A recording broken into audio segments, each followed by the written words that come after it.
that there could be few terror sympathizers in his own office, in his own department, who could have conspired with the terrorists, and that is why this assassination was carried out. So it's a big challenge for the J&K administration. There are terror sympathizers who are still there within the system, and many people, many observers say that these terror sympathizers are leaking crucial information to terror groups about the movement of the members of the minority communities, or even the policemen, or even the army personnel who are coming on leave to their homes in the Kashmir Valley. So this action is being initiated by the J&K administration. The effort on part of J&K administration is to free the J&K administration from the terror sympathizers. Yeah. But many observers say that the government still needs to do a lot. Absolutely, Sunilji, but thank you very much for joining us with those details. Undoubtedly, we understand the fear that has gripped the Kashmiri Pandit community within the valley. This is the third targeted killing of a Kashmiri Pandit in that region since October. We're hoping that there's some assurance that comes their way at the earliest.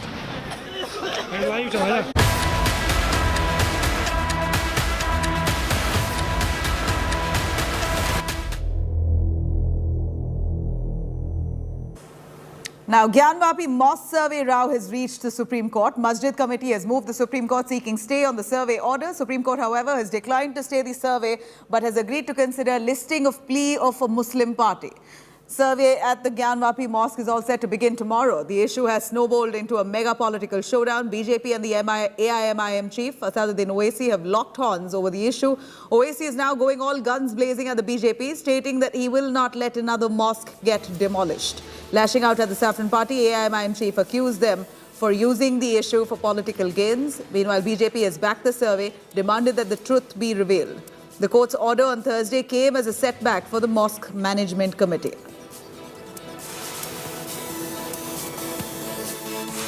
Court order is wrong. The court cannot go against the Parliament Act of 1991. The court cannot go against the Supreme Court judgment. Why are you doing this survey? What are you trying to come to a conclusion?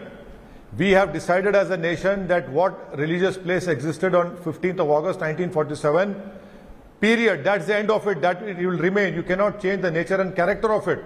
इस संविधान पापी SP ecosystem को बताना चाहिए कि क्या वो माफी मांगेंगे भड़काने वाली राजनीति करने पर, क्योंकि बार बार उनका चाल चरित्र चेहरा ये बन चुका है। कोर्ट का फैसला हिजाब पर आता है, ये भड़काने की राजनीति करते हैं। कोर्ट का फैसला लाउड स्पीकर पर आता है, ये भड़काने की राजनीति करते हैं।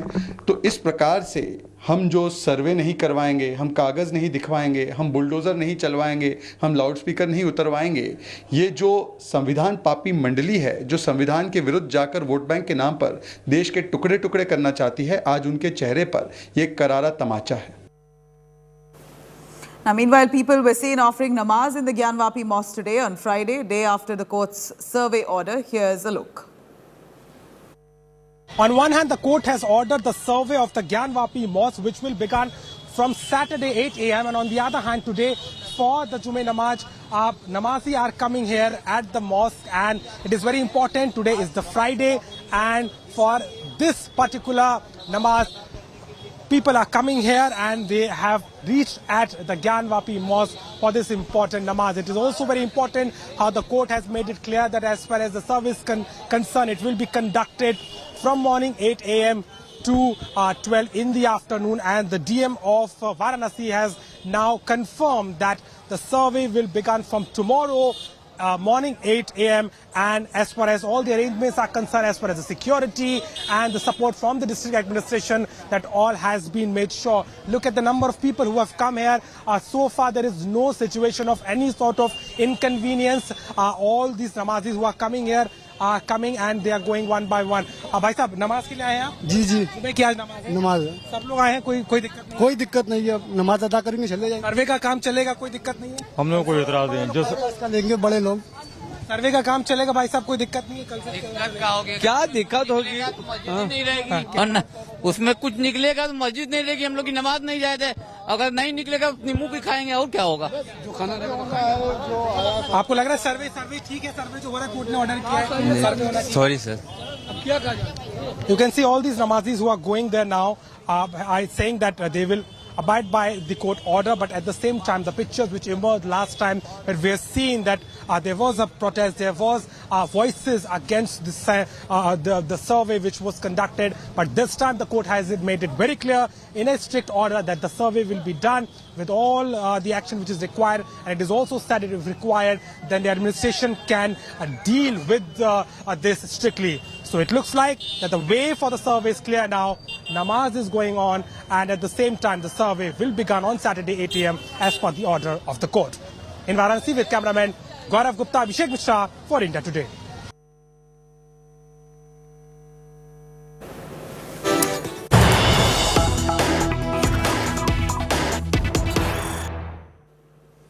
All right, here's some big breaking news coming in. Delhi bulldozer politics speaks yet again with AAP's open dare to Delhi BJP chief. AAP wants bulldozers at Delhi BJP chief Adesh Gupta's house, threatens to demolish encroachment at BJP Neta's house. India Today in its report has shown that encroachments and building bylaw violations by political leaders such as Adesh Gupta. Remember, this is the same Adesh Gupta who's been shooting letters to the MCD asking for writers' homes across areas where communal clashes took place like Jahangirpuri, Shaheen Bagh, etc. to be demolished by bulldozers. But it appears that a report that has exposed the same BJP chief of Delhi, Adesh Gupta's building, violates some of those provisions. Some bylaws have been violated. There could be some encroachment that Adesh Gupta's home has also is guilty of. Now, while we're looking at bulldozers carrying out action across some areas in Delhi politics over this bulldozer only peaking with Aam Aadmi Party daring the Delhi BJP chief Adesh Gupta, saying that if you are carrying out this anti-encroachment drive in areas across Delhi, then carry out the same anti-encroachment drive in your own area. The BJP chief's house is also allegedly encroached. Amit Bharadwaj joining us more on that. Amit, as much as we see that Adesh Gupta has been batting for the anti-encroachment drive in areas like Shaheen Bagh, in areas like Jahangirpuri, here Adesh Gupta's home itself could be in violation. His home itself could be on encroached land. Now the Aam Aadmi Party threatening, asking for the MCD to first carry out this demolition drive on Adesh Gupta's home. Well, absolutely right, Nabila. In fact, India Today had reported on as to how several politicians in the national capital are in violation of the building bylaws and are doing encroachment on their at their own homes. And Adesh Gupta was one of the political leaders where building bylaws were, one of the political leaders who had clearly violated building bylaws and had the allegations of encroachment against him. Now, Aam Aadmi Party has found an opportunity to attack BJP and Adesh Gupta. Durgesh Pathak, who is the MCD in charge of Aam Aadmi Party, he has issued a threat to the Bharatiya Janata Party that the encroachment outside Adesh Gupta's home should be demolished by tomorrow 11 a.m. And if that does not happen, then Aam Aadmi Party will carry a bulldozer on their own and they will remove that encroachment outside Adesh Gupta's house.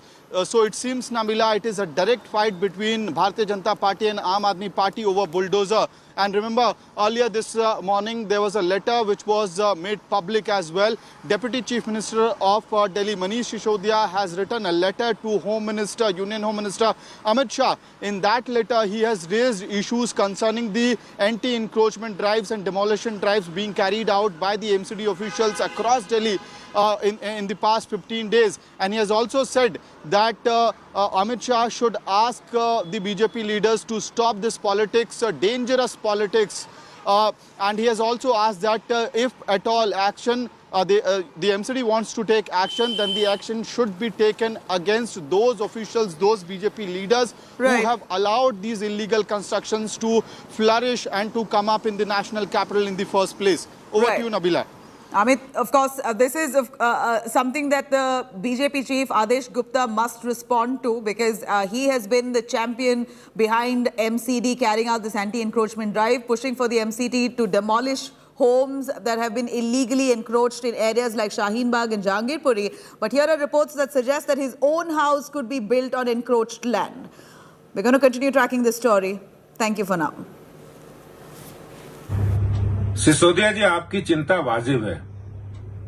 जिस तरह से ये bulldozer Delhi के अंदर अवैध अतिक्रमण पर चल रहा है, बांग्लादेशी रोहिंग्या के द्वारा जो अवैध अतिक्रमण किया जा रहा है उस पर चल रहा है, जिनको आम आदमी पार्टी के नेता आपके विधायक संरक्षण देते हैं, तो मुझे खूब आसानी से पता लग रहा है कि आपका दर्द क्या है और आपके अंदर जो बौखलाहट हो रही है वो क्यों हो रही है।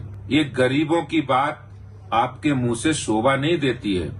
तो कृपया करके इस तरह के बांग्लादेशी, रोहिंग्या और आतंकी और जो दंगे फैलाते हैं उनको जो संरक्षण दे रहे हैं, उन पर जो बुलडोजर चल रहा है उस पर राजनीति मत करिए।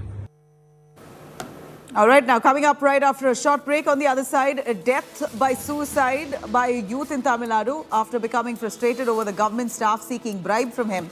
More details up next. Stay with us.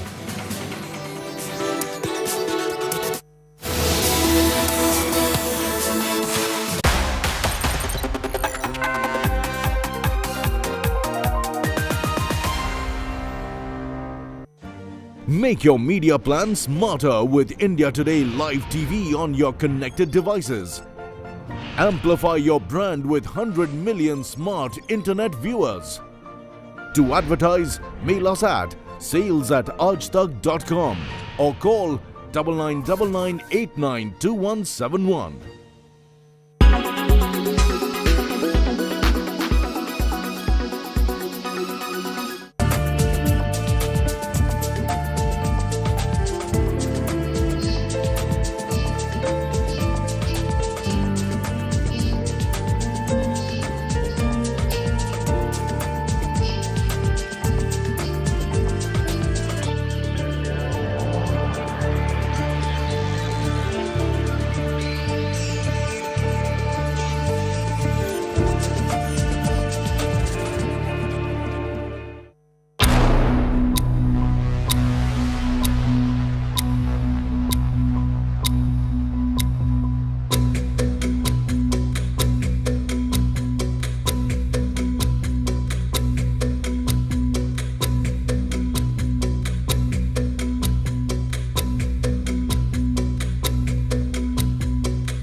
la curiosité et les gens du coup viennent pour voir ce que ça donne.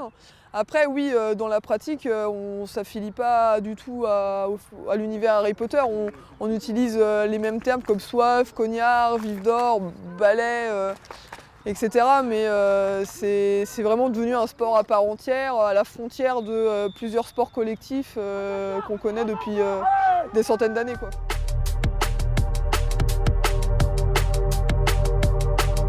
Moi, ce qui me plaît, c'est la mixité, c'est que c'est le seul sport de contact qui mixe dans les genres. Également l'ambiance, parce que c'est une ambiance vraiment bon enfant. Et également tout le côté complexe, parce que c'est l'un des rares sports où on a vraiment différents postes, comme batteur, poursuiveur ou attrapeur.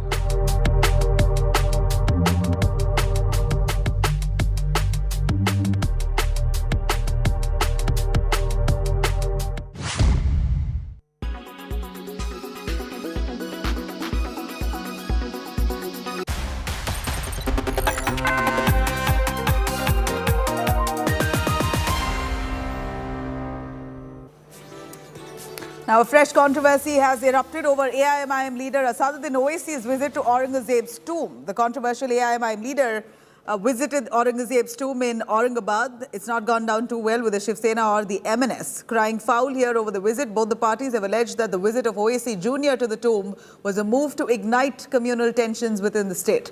Meanwhile, BJP has slammed the Maharashtra government over the visit, asking why no sedition charges have been slapped against Akbaruddin Owaisi, while they were quick. Shiv Sena was quick to slap the same sedition charge against the Rana couple for chanting Hanuman Chalisa. Maharashtra का मराठी मुसलमान और हिंदुस्तान का मुसलमान ये तो कोई औरंगजेब के कब्र पे जाता नहीं, तो आप कौन हो? ये आपने महाराष्ट्र को और पूरे देश को बता दिया है। स्वराज्य के जो आज के मराठी मावले हैं, तभी के मराठी मावले थे, उन्होंने मुंहतोड़ जवाब दिया था, तो आज भी उन्हें मुंहतोड़ जवाब मिलेगा। और जब तक वो नतमस्तक होके वो औरंगजेब के कब्र से उठेंगे और समझ पाएंगे कि कुत्ता कौन और शेर कौन, तब तक तो शेर उनका शिकार कर चुका होगा। औरंगजेब कोई महान सूफी संत नहीं था, कोई कुछ भी कहे, वो एक आक्रामक था। लेकिन आप महाराष्ट्र में आकर उसी औरंगजेब के कब्र के ऊपर बैठेंगे और नमाज पढ़ोगे या और कुछ आपकी रस्में करेंगे, तो ये महाराष्ट्र को चैलेंज देने के बाद, ठीक है, हमने चैलेंज स्वीकार लिया है, समझ लो। औरंगजेब भी इस नीति में हमने गाड़ दिया था, और जो औरंगजेब के भक्त हैं, जो राजनीति करना चाहते हैं, उनका भी यही हाल होगा महाराष्ट्र में। The government in Maharashtra, led by Shiv Sena and Uddhav Thackeray, is under such pressure of Congress, NCP and its vote bank politics that it can file a case and book people for Hanuman Chalisa, but it can take no action on the likes of Akbaruddin Owaisi, who made a provocative and inflammatory speech in Maharashtra, who went and visited the tomb of terrorist Aurangzeb, who was responsible for demolition of so many Hindu mandirs.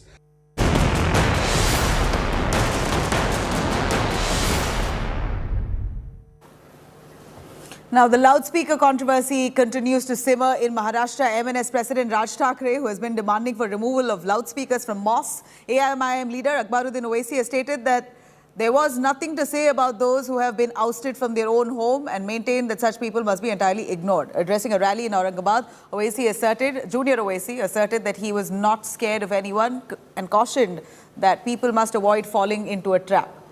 Raj Thackeray, in fact, who's been asking for loudspeakers to be pulled down, remains firm on his demand, asking for mosques to pull down loudspeakers. If not, Hanuman Chalisa will be sung on loudspeakers at temples. कि जो भी होने दो, जो भी का छोड़ो, मैं तो कहूंगा जो भी कुत्ता जैसा भी भौंकता है भौंकने, जो भी ब्रीड का जैसा भी भौंकता है भौंकने दो। कुत्तों का काम भौंकने, शेरों का काम खामोश चला जाना। बस भौंकने दो, जरूरत नहीं। वक्त और हालात की नदाकत को समझो, उनके जाल में फंसना नहीं। वो जाल बुन रहे हैं, तुमको फंसाना चाहते हैं। तुम फंसना नहीं, खामोश रहो, जो बोलता है बोलने दो, मुस्कुराओ और चले जाओ।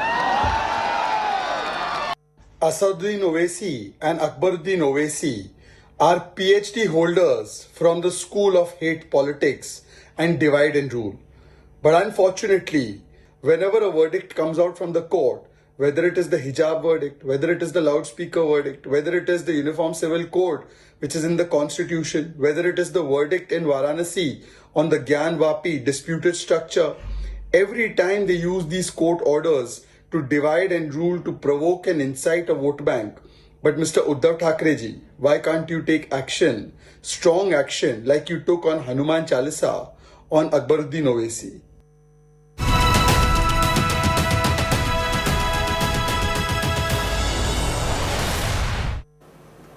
Meanwhile, Congress leader Rahul and Priyanka Gandhi are in Udaipur to attend party's 3-day Chintan Shivir amid massive turmoil that the party is currently going through. After a series of poll reverses, the meet aims at a revamp of the party. Ajay Maken says big organizational changes will be visible after this 3-day Chintan Shivir. Maken has also highlighted that one family, one ticket proposal is being discussed with an exception only if another family member is working for at least 5 years in the party. In attendance, there will be over 400 Congress netas who will find ways to be battle-ready for the upcoming election challenges. Along with brainstorming over the roadmap for the party, the meeting will see key discussions on six topics, including politics, organization, economy, social welfare, youth and agriculture. The demand to bring back Rahul Gandhi at the helm of affairs is likely to be raised in the meeting. Sir सफर करके आए हैं, 3 दिन का चिंतन शिविर है, क्या कहना है आप? 3 दिन के चिंतन शिविर में बहुत सारी बातें आएगी और एक नई दिशा मिलेगी कांग्रेस संगठन को भी और देश के लिए भी नए विचार आएंगे। सब कह रहे हैं कि राहुल गांधी को जो है अध्यक्ष बनाने की एक बार फिर से मांग रखें। वो तो है ही। अच्छा, इसके साथ साथ पार्टी के सामने चैलेंजेस क्या है सर? देखिए, चैलेंजेस ये है कि ये जो सांप्रदायिक ताकतें हैं उससे किस प्रकार से लड़ा जाए, किसानों के, मजदूरों के, नौजवानों के, महिलाओं के हित में। आज महंगाई, बेरोजगारी, ये सारे मुद्दे हैं, इसको किस प्रकार से आगे बढ़ाया जाए और इनके हक की लड़ाई किस प्रकार से लड़ा जाए। चिंतन शिविर कांग्रेस का होना एक मायने रखता है, इसलिए पूरे देश के हमारे डेलीगेट्स आ रहे हैं। मीडिया इतनी बड़ी संख्या में आ रहा है, आप समझ रही है कितना इम्पोर्टेंट चिंतन शिविर है। राहुल गांधी जी को अध्यक्ष बनने के लिए लंबी समय से मांग होती जा रही, नई बात नहीं है। हर वर्किंग कमेटी में लोग सब डेलीगेट सब मेंबर ही कहते हैं, तो मैं समझता हूँ कि राहुल गांधी जी को खुद को बन जाना चाहिए अध्यक्ष, तो मेरा मानना है। परिवारवाद का जो मुद्दा है उसको लेकर आप लोगों ने डिस्कस किया? देखिए, हम लोगों में चर्चा आई है कि एक परिवार से एक ही टिकट मिलनी चाहिए और दूसरी टिकट तब मिले जब किसी व्यक्ति ने कम से कम 5 वर्ष पार्टी के लिए काम किया। कांग्रेस नई शक्ति के साथ किस प्रकार से देश में एक सकारात्मक विकल्प लेके जाए, इस बात पे हम चर्चा करेंगे और विश्वास है कांग्रेस मजबूती से इस चिंतन शिविर से निकलेगी। हम सबों का मानना है राहुल गांधी जी को अध्यक्ष बनना चाहिए और बहुत पहले बन जाना चाहिए था। हमसे उनसे निवेदन करते हैं, उनसे गुहार लगाते हैं कि उनको अध्यक्ष बनना चाहिए। राहुल जी तो अध्यक्ष बने, ये सबकी मांग है, डिमांड है। दूसरी बात ये कि देश के हालात कहाँ हैं, हर एक आदमी, चाहे वो सरकारी कर्मचारी है, चाहे दुकान वाला है, चाहे रेहड़ी पटरी वाला है, चाहे इंडस्ट्री वाला है, आप देखिए उसकी हालत क्या है। चरमरा गई हमारी अर्थव्यवस्था, चरमरा गई, हमारे नौजवानों को रास्ता नहीं मिल रहा। ये बजाय नौजवानों को रोजगार देने के, शिक्षा देने के, ये कहते हैं कि आप राम मंदिर और मस्जिद की बात करो। जो हमारे पुराने लोग हैं उनकी सारी जो चिंतन मंथन है, जो उनका एक्सपीरियंस है, आने वाली पीढ़ी को दिया जाना चाहिए। और जब नई पीढ़ी को हम ये चिंतन मंथन देंगे तो वो देश को फिर से पुनः आगे बढ़ाएंगे। Now, BJP has also reacted at the Congress's Chintan Shivir, asking the party to first retrospect. Till the time the Congress does not realize that by merely changing the dibba of the railway, nothing will happen. The problem is with the engine. The Congress party does not realize that nothing will happen by trying to get in some imported salesman unless you change the product of parivarvad, bhrashtachar and nepotism. But Congress party can never get rid of the parivar because the parivar itself has become the party today.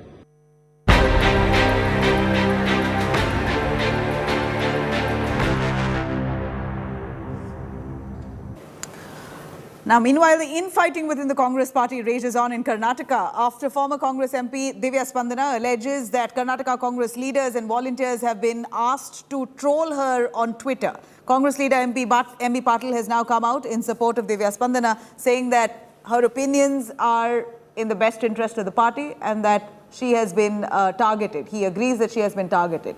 He went on to say that some of the Congress party, some people within the Congress party have really spoken out of turn to demean Divya Spandana. The Congress Neta also urged that all party men and women to end this controversy, focus on larger missions, that is the elections that's coming up. The controversy erupted after State Congress Chief D.K. Shivkumar accused Education Minister Ashwath Narayan and Congress leader M.B. Patil of meeting one another only to take protection from the sub-inspector recruitment scam. Slamming D.K. over his remarks, Divya Spandana tweeted that, and she expressed surprise as to how D.K. Shivkumar could target his own party member. She in fact went on to say in her tweet that people within parties and oppositions meet each other, go to functions, some even get married to one another's families. There is no way connected with any issues. First of all, we are not met and we can meet whenever we want. So basically linking with the PSI issue, government has been investigating it very thoroughly, transparently.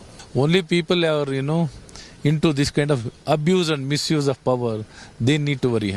I am not a person to worry because I come here with a purpose to serve the people, to work for the people. There is no question of misusing the power.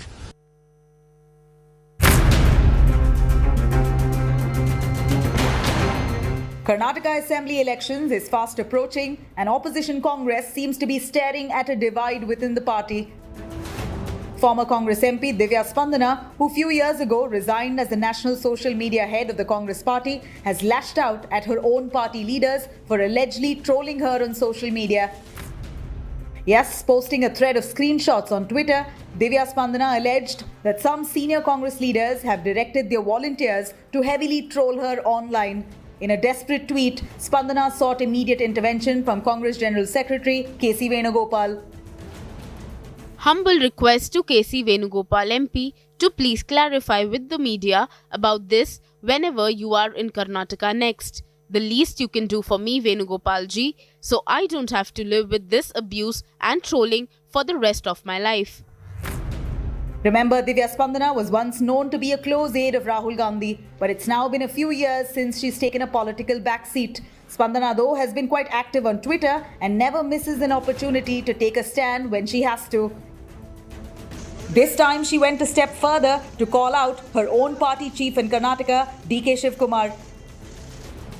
It all began with D.K. Shivkumar alleging that Education Minister Ashwath Narayan met with Congress leader M.B. Patil seeking protection from the PSI recruitment scam.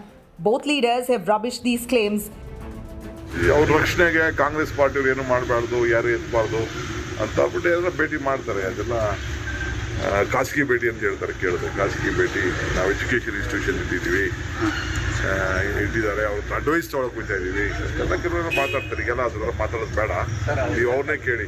ಅವ್ರನ್ನ ಹೇಳಿದ್ದೀನಿ, ಅದನ್ನು ಕೂಡ ನನ್ನ ಮಕ್ಕಳು, ನನ್ನ ಚಿಕ್ಕ ಮಗ ಈಗ ನ್ಯೂಯಾರ್ಕ್ ಯೂನಿವರ್ಸಿಟಿದಲ್ಲಿ ಬಂದಿದ್ದಾನೆ. ಈಗ ಅವನು ಮತ್ತು ಅವ್ರ ಮಗಳು ಕ್ಲಾಸ್ಮೇಟ್ಸ್, ಫ್ರೆಂಡ್ಸು, ನಮ್ಮ ಮಿಸ್ಸಸ್ಸು, ಅವ್ರ ಮಿಸ್ಸಸ್ಸು, ಎಲ್ಲ ಅವ್ರ ಮಕ್ಕಳು ಎಲ್ಲರೂ ತಿರುಗಿದೆ. ಅವ್ರ ಮನೆ ಗುಟ್ಟು ಕರೆದು ನಾವು ಹೋಗ್ಬೋದು, ಅವ್ರ ಕರೆದು ನಾನು ಕರೆದು ಅವ್ರು ಬರ್ಬೋದು ಮಕ್ಕಳು ಸಮೇತ. Spandana in her tweet, though, expressed surprise and regret over D.K. Shivkumar making such allegations against his own party senior, M.B. Patil. People across parties meet each other, go to functions, some even get married into families. I'm surprised D.K. Shivkumar would say this about M.B. Patil, who's a staunch congressman. Shouldn't the party be fighting elections as one unit? Well, certainly not all is well within the Karnataka Congress. MLA Zamir Ahmed's comment was another signal. In what can be seen as a dig at D.K. Shivkumar, Zamir Ahmed rooted for Siddaramaiah as a CM candidate. ಸಮಾಜಕ್ಕೆ ರಾಜ್ಯಕ್ಕೆ ಒಳ್ಳೆಯದಾಗಿದ್ದಕ್ಕಿಂತ ಹೆಚ್ಚಾಗಿ ನಿಮ್ಮೆಲ್ಲ ನಾನು ಕೇಳ್ಕೊಳ್ಳೋದಿಷ್ಟೇ, ನೀವು ಯಾವ್ಯಾವ ದೇವ್ರದ್ದು ಪ್ರಾರ್ಥನೆ ಮಾಡ್ತೀರಾ, ಅವಾಗ ನಮ್ಮ ನಾಯಕರಾದಂಥ ಸಿದ್ದರಾಮಯ್ಯ ಅವರು ಮುಖ್ಯಮಂತ್ರಿ ಆಗಬೇಕಂತ ತಾವು ಪ್ರಾರ್ಥನೆ ಮಾಡಬೇಕು. With elections knocking on the doors, the infighting in the Karnataka Congress has surely come as a major embarrassment for the Congress party. Bureau Report, India Today. Now, another death by suicide case has been reported in Tamil Nadu's Tiruvallur district. 25-year-old youth dies by suicide after becoming frustrated over a government staff seeking bribe.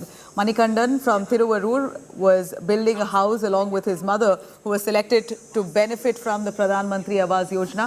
Manikandan and his mother, Lata, had approached the block development officer, Mateshwaran, to release the third installment amount, but was allegedly told to pay a bribe of 15,000 rupees. Manikandan had recorded a video before his death where he had stated in detail about how he had pledged his mother's jewelry, spent money that he had saved for a foreign trip, but the block development officer didn't release the money in time. Frustrated, Manikandan died by suicide on Wednesday. In fact, the officer, Mateshwaran, has been suspended while local police officials have registered a case with a thorough investigation that's currently underway. ஒவ்வொருத்தர் பேர் வந்து மகேஸ்வரன். அவர் என்ன சொன்னார்னா, நீ வந்து ஆரம்பித்து கட்டிகிட்டே இரு, நான் தரேன், உனக்கு பில்லு வந்தோன்னு நான் தரேன்னு சொன்னார். சிமெண்ட்லாம் கொடுத்தாரு. அதை வாங்கி நான் கட்டி இன்றைக்கி வந்து ரூஃபு போட்டுட்டேன். ரூஃபு போட்டு ஒரு 10 நாளாவது இன்னையோட ரூஃபு போட்டுட்டேன். எல்லாமும் கடன் வாங்கி தான் போட்டேன். அப்புறமா 2 பில்லு ஏறினது, 52,000 ஏறினது. அதில் 15,000 அவர் வாங்கிட்டார்.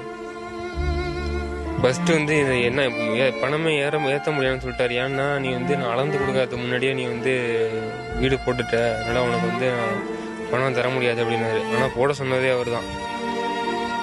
சில பேர் வந்து வாங்கிட்டு வந்து வீடு கட்ட மாட்டாங்க, அதனால் நீ ஆரம்பிக்கன்னு சொன்னதே அவர் தான். ஆனால் முடித்ததுக்கப்புறம் வந்து நீ யாருக்கிட்ட ஆரம்பித்த, நீ 15,000 பணம் கொடுத்தா தான் நான் வந்து உனக்கு பில்லு ஏற்றுவேன்னு 15,000 பணம் வாங்கிட்டாரு. இது இல்லாமல் நான் வந்து கட்டுறப்பயே நான் வந்து 2,500 3,000 கொடுத்துருக்கேன் அவருக்கு. இந்த 15,000 இல்லாமல் இது 3,000 கொடுத்துருக்கேன். இப்போ ரூஃபு போடுறதுக்கு முன்னாடி நான் ரெண்டல் மட்டத்தில் நிற்கிறப்ப என்ன சொன்னார்னா, நான் சொன்னேன், சார் 3வது பில்லு ஏற்றி விடுங்க அப்படின்னு சொன்னேன். அவர் என்ன சொன்னார்னா, 3வது பில்லு ஏற்ற முடியாது, நீ ரூஃபு போட்டால் தான் நான் ஏற்றுவேன் அப்படின்னாரு. எந்த பணம் இல்லை சார் சொன்னேன். நீ ஏதோ ஒன்று பண்ணி நீ ஏற்றணும், அப்போ ரூஃபு போடணும், அப்போ தான் நான் வந்து உனக்கு 3வது பில்லு போடுவேன்னு. ஆனால் நான் 3வது பில்லுக்குள்ள லெவலில் வந்து நான் முடிச்சிட்டேன். அது முடிச்சுமே எனக்கு 3வது பில்லு போடாமல் வந்து நீ ரூஃபு போட்டால் தான் நான் வந்து பில்லு 3வது பில்லு போடுவேன் அப்படின்னு சொன்னார்.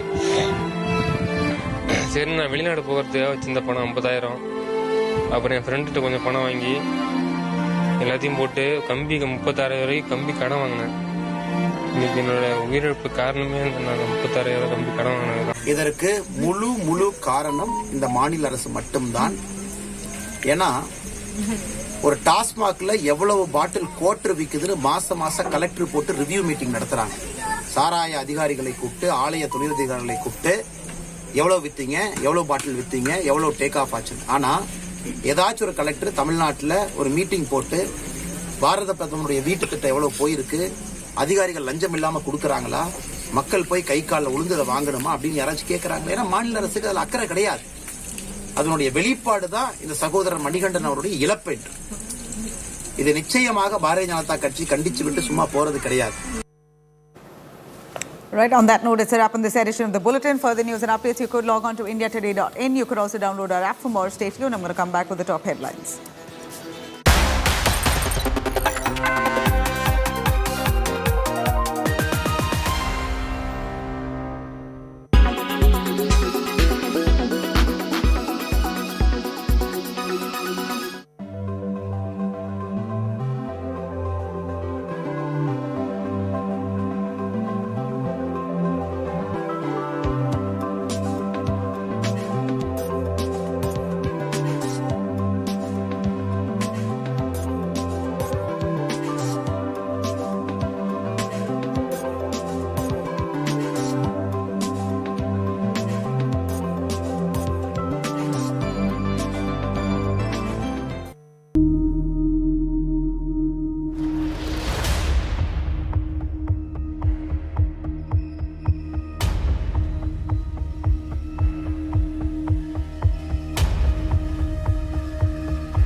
จุดประสงค์ตอนแรกมันไม่ได้คิดอะไรกันคือมันเริ่มจากกับอยากทำแล้วก็ถ่ายด้วยมือถือพอถ่ายแล้วภาพมันออกไปเนี่ยมันเริ่มมีคนสนใจเข้ามาก็มีการสร้างกลุ่มคนก็เริ่มเฮ้ยผมอยากต่อยแบบนี้บ้างแบบนี้บ้างอะไรอย่างเงี้ยมันเริ่มจากตรงนี้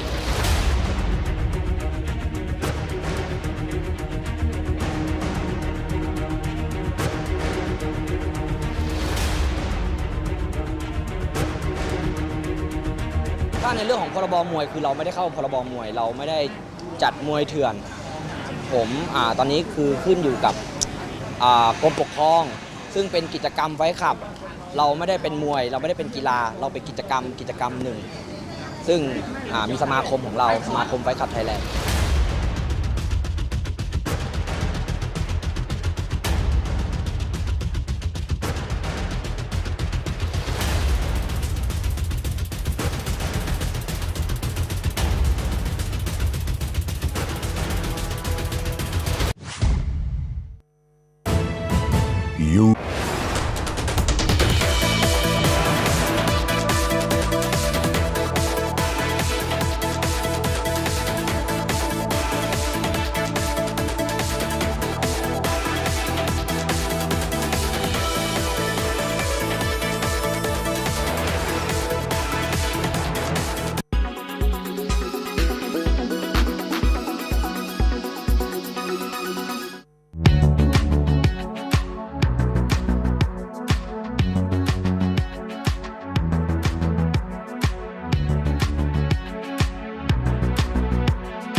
This is Elon Musk. For some reason, he's sharing a console with Homer Simpson. His mind is as rich as an Italian wedding soup.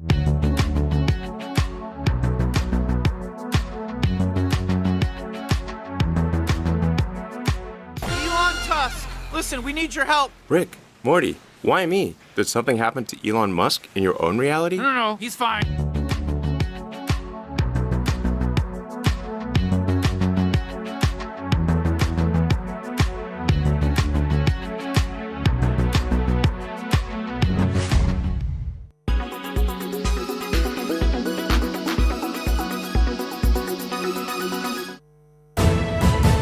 After 2 years of paralyzing pandemic, the world is ready to bounce back.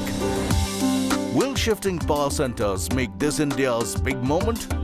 Risk, resilience and revival on the agenda. What's India's role in the global rebalance?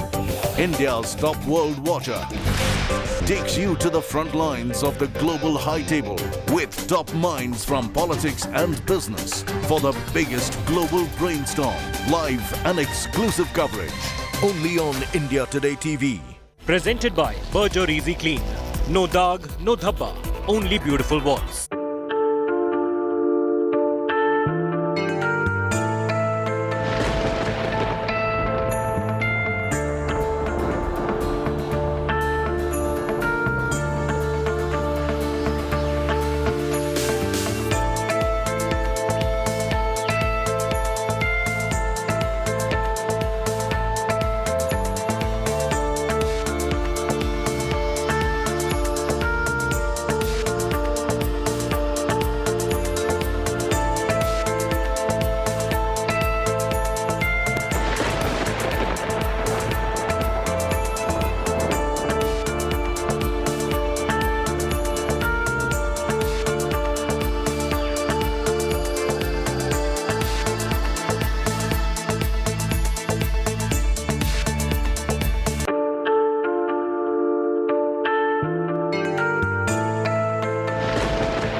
Very good afternoon. You're watching India Today with me, Nabila Jamal, taking you through the top news. First, the headlines. Anger boils in Jammu and Kashmir after a Kashmiri Pandit was shot dead inside a government office in Budgam. Protesters hit the streets, forced fire, tear gas. Sonia, Rahul and Priyanka, other top Congress netas, all in Udaipur for a 3-day Chintan Shivir to brainstorm. Amid the turmoil, Congress proposes one family, one ticket norm, but with an exception. Full meltdown in Karnataka Congress ahead of the polls. Divya Spandana accuses the state Congress chief D.K. Shivkumar of trying to defame her. MLA M.B. Patil backs Divya. Political showdown over Gyanvapi mosque survey. AIMIM chief Owaisi slaps Hindu group, says won't lose another mosque. Survey to begin from tomorrow.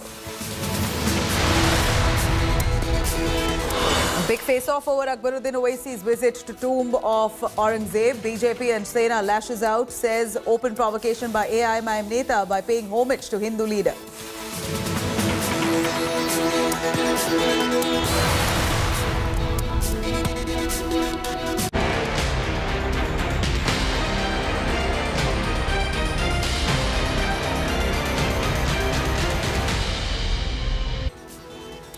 Now, following the brutal murder of Kashmiri Pandit Rahul Bhat, the Kashmir Valley is now in a state of unrest. Massive protests erupted in Jammu, with forces firing tear gas on protesters. Members of the Kashmiri Pandit community took to the streets in different parts of the Union Territory to protest against the brutal killings. In fact, protesters blocked the Srinagar-Jammu National Highway near the Wesu village on Thursday evening. The wife of Rahul Bhat has said that her husband felt insecure while working in Budgam. Slain Kashmiri Pandit Rahul Bhat's mortal remains arrived in Jammu for the final rites. Politics over Rahul's murder has intensified now. PDP chief Mehbooba Mufti appealed to the people of Kashmir to stand with Kashmiri Pandits and Sikhs. She also asked people to pray for Hindu-Muslim unity in mosques today. Meanwhile, Ministry of Home Affairs officials, along with the IB, will be reviewing preparedness of Amarnath Yatra, which will be commencing from the 30th of June after a 2-year gap.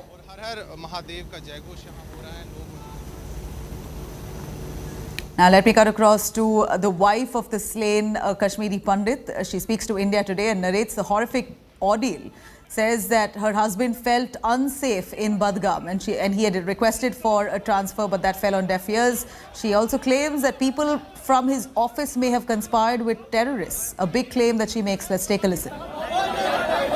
मुझे बताइए, जब राहुल भट्ट वहाँ 2010 में काम करने गए, तब से अब तक कभी उन्होंने आपसे कहा कि उनको कोई डर लगता है? भैया, वो पहले इधर बड़गाम तहसील ऑफिस में थे, वहाँ पे कभी उनको कुछ लगा ही नहीं।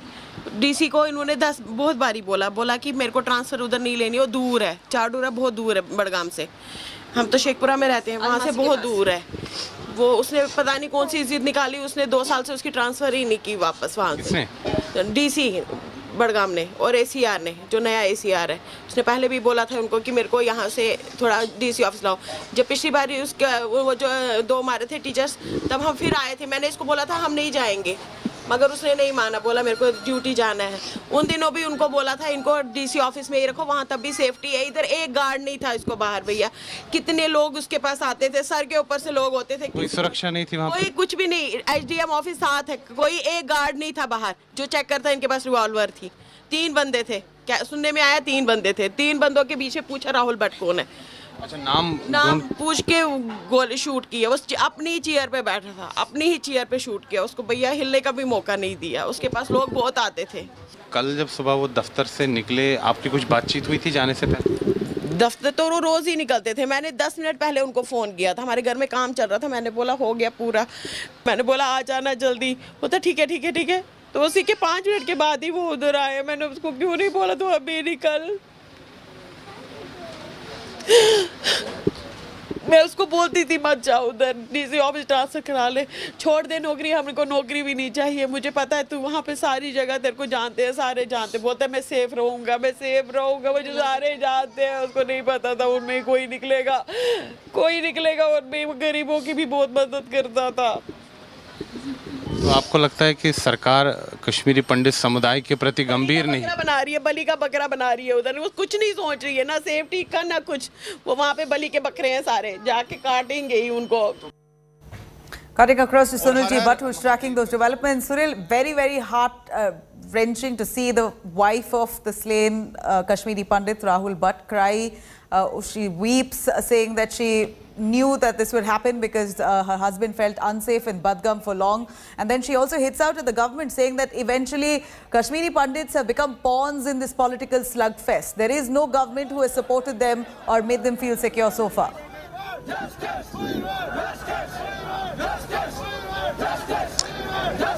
Absolutely, Nabila. The Kashmiri Pandit community is today feeling helpless. They feel that there is nobody, whether in the government or in the civil society, who is standing with them. They are feeling betrayed. They feel that the successive governments have failed them. And as we witness the continuous killings of the minuscule minority of Kashmir, that is Kashmiri Pandits in the Kashmir Valley, there is fear that has gripped the community. They want that the government employees belonging to Kashmiri Pandit community who are serving in the Kashmir Valley must be immediately shifted to Jammu. They must be adjusted in Jammu, because right now the atmosphere in the Kashmir Valley is not conducive for their survival. They want the government to take immediate steps, but somehow the community feels that even the Modi government, on which they had pinned high hopes, even that government is totally indifferent towards their problems and sufferings, because the Kashmiri Pandit community has only got lip sympathy from the successive governments, and the Modi government is no different. The people feel that tall claims are being made inside the parliament by the ministers. They say that after the abrogation of Article 370 and 35A, so many Kashmiri Pandits have returned, but the fact of the matter is that not a single family has been rehabilitated in the Kashmir Valley by the government, whether before our abrogation of Article 370 or after the abrogation of Article 370. And the presence of Kashmiri Pandits right now in the Kashmir Valley, these are government employees who got jobs under the Prime Minister's special employment package, which was introduced in 2010 by the then UPA government, which is now being carried forward by the Modi government. So no new scheme has been launched and no concrete steps have been taken for the honorable and dignified return of the Kashmiri Pandit community to their ancestral homes in the Kashmir Valley. Remember, in 1990, there was ethnic cleansing of the Kashmiri Hindu community in the Kashmir Valley. There were the selective killings of the Kashmiri Pandit community which took place. The terrorists unleashed mayhem in the Kashmir Valley, and it was the minuscule minority of Kashmir, that is Kashmiri Pandits, which faced the brunt of the violence that was unleashed by the terrorists and the separatists sponsored by Pakistan in the Kashmir Valley. Now 32 years have passed. Things haven't changed for Kashmiri Pandits. Things remain as it is, as it was prevalent in 1990. Right. Kashmiri Pandits are still insecure. They are afraid of what they are in their own land. They are being targeted, and now they are demanding that government must look into their problems with all seriousness.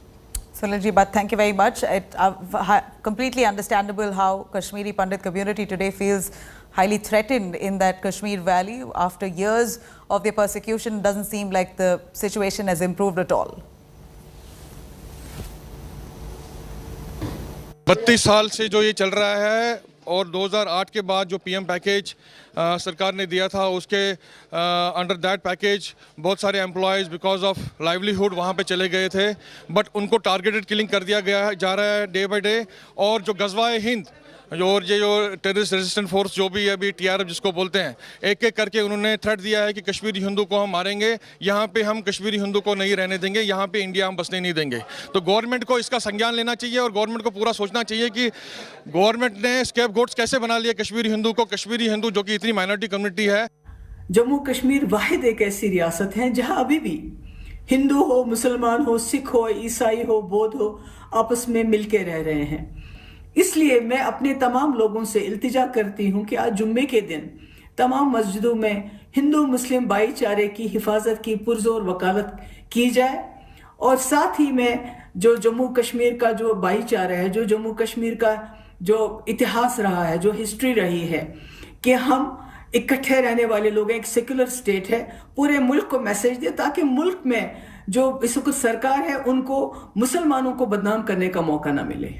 Kashmiri पंडित समाज ने एक अपना होनहार नौजवान खोया है। स्वाभाविक है, लोगों में बहुत गुस्सा है। जिन परिजनों ने अपने ब्लड रिलेशन में अपने रिश्तेदार को, अपने परिवार के सदस्य को खोया है, यकीनन उनको गुस्सा है। ये पाकिस्तान के जो कायर आतंकवादियों ने घटना की है, इसके विरुद्ध पूरे जम्मू कश्मीर में, पूरे हिंदुस्तान में गुस्सा है। इन सभी कायर पाकिस्तानी आतंकवादियों को जमीन के पाताल से निकाल कर इनको मौत के घाट उतारेंगे। किसी पाकिस्तानी को, किसी दहशतगर्द को नहीं बख्शेंगे। हमें भी इस चीज का दुख हो रहा है और इस प्रकार की घटनाएं होने से कहीं ना कहीं जो शांति प्रक्रिया का प्रोसेस चल रहा है उसमें कई अड़चन आती है। लेकिन मुझे लगता है कि जल्द ही इन लोगों का जो गुस्सा है, कश्मीरी पंडित मुलाजिमों को सुरक्षा के साथ किस प्रकार से हम करें, इसके लिए केंद्र में भी बात की जाएगी और ललित जी एडमिनिस्ट्रेशन में भी बात की जाएगी। मुझे लगता है गृह मंत्री को इस बारे में बहुत ही गंभीरता से सोचना होगा। ये जो चल रहा है कश्मीर में फिर एक बार, कि क्या साजिश है। बार बार कश्मीर की तरफ उंगली मत उठाइए, पाकिस्तान की तरफ उंगली मत उठाइए। हम क्या करने जा रहे हैं कश्मीरी पंडितों के लिए, ये बहुत ही अहम सवाल है। हनुमान चालीसा, लाउड स्पीकर जैसे मुद्दे से कश्मीरी पंडितों का मामला या कश्मीर का मामला हल नहीं होगा। आपको बहुत प्रैक्टिकल होना पड़ेगा।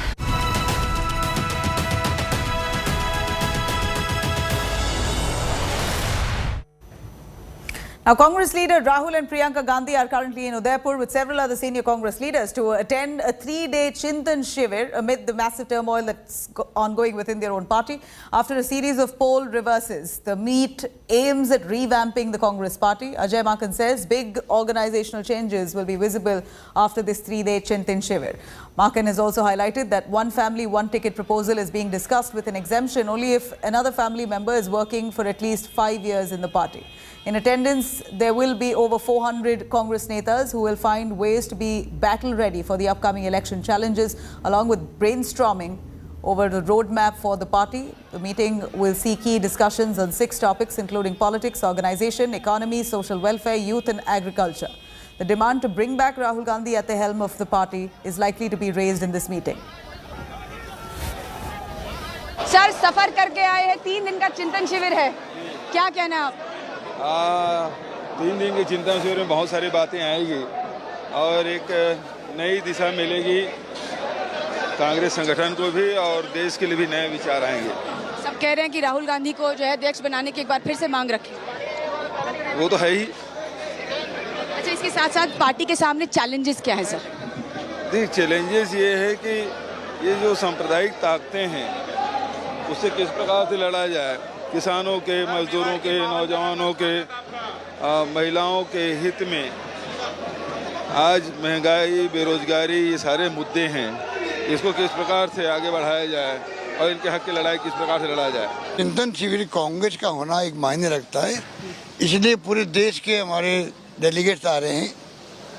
मीडिया इतनी बड़ी संख्या में आ रहा है, आप समझ रही है कितना इम्पोर्टेंट चिंतन शिविर है। राहुल गांधी जी को अध्यक्ष बनने के लिए लंबी समय से मांग होती जा रही, नई बात नहीं है। हर वर्किंग कमेटी में लोग सब डेलीगेट, सब मेंबर ही कहते हैं। तो मैं समझता हूँ कि राहुल गांधी जी को खुद को बन जाना चाहिए अध्यक्ष, मेरा मानना है। परिवारवाद का जो मुद्दा है उसको लेकर आप लोगों ने डिस्कस देखिए, हम लोगों में चर्चा आई है कि एक परिवार से एक ही टिकट मिलनी चाहिए और दूसरी टिकट तब मिले जब किसी व्यक्ति ने कम से कम 5 वर्ष पार्टी के लिए काम किया।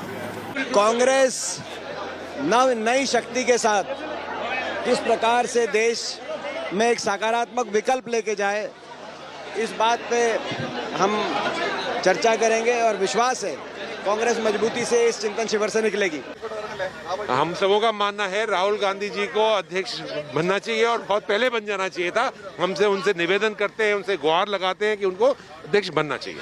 राहुल जी तो अध्यक्ष बने, ये सबकी मांग है, डिमांड है। दूसरी बात ये कि देश की हालात कहाँ है, हर एक आदमी, चाहे वो सरकारी कर्मचारी है, चाहे दुकान वाला है, चाहे रेडी पटरी वाला है, चाहे इंडस्ट्री वाला है, आप देखिए उसकी हालत क्या है। चरमरा गई हमारी अर्थव्यवस्था, चरमरा गई।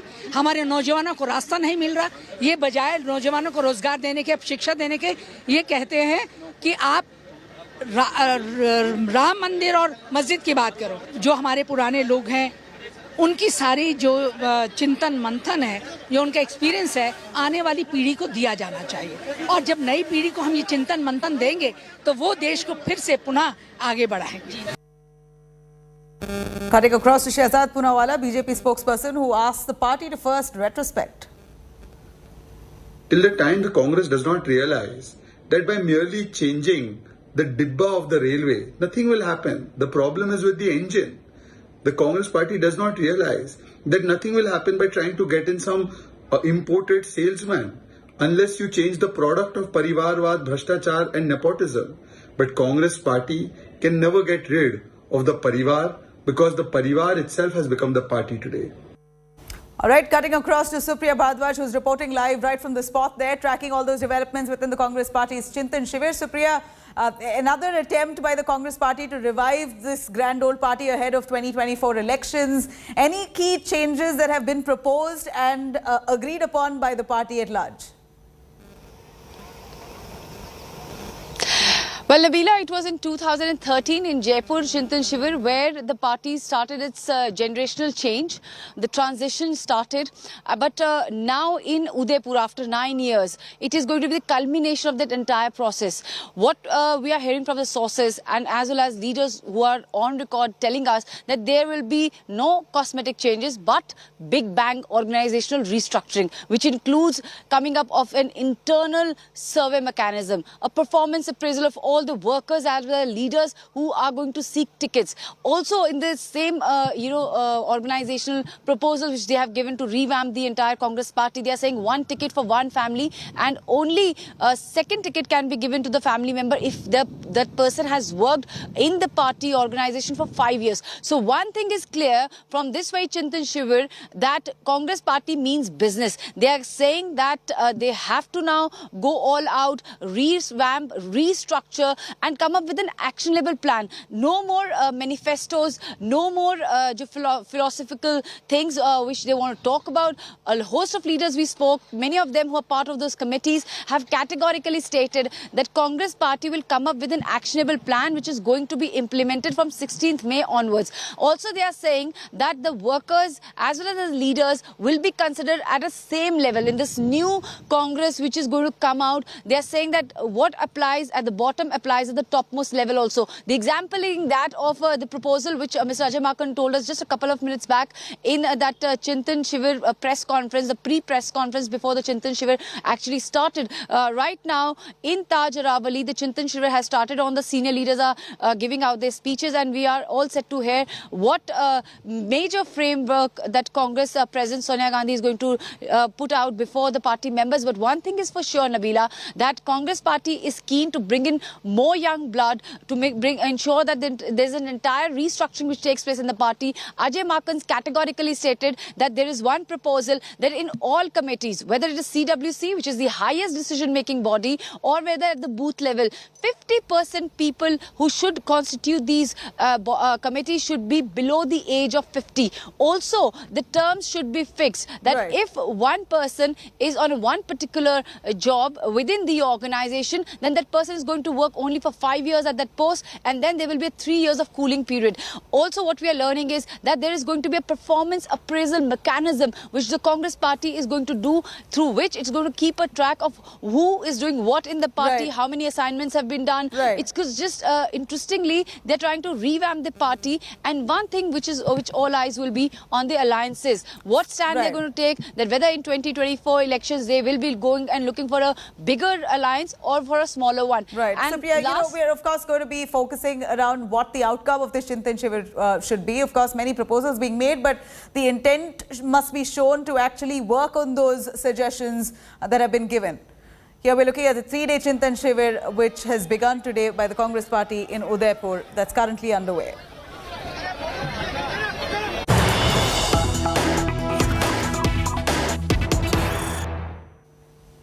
Yes, a big breaking news coming in from Tamil Nadu. Tamil Nadu Education Minister Ponmudi wades into language war. Tamil Nadu Education Minister mocks Hindi. The Education Minister says those who speak Hindi sell pani puri. Why learn Hindi when English is being taught? An absolutely distasteful comment coming in from Tamil Nadu's Education Minister. He is a man who's been elected, an elected representative, defaming an Indian language. Here he says, those who speak Hindi sell pani puri. Quite a derogatory statement that he's made. Let's take a listen what Tamil Nadu's Education Minister Ponmudi had to say about Hindi.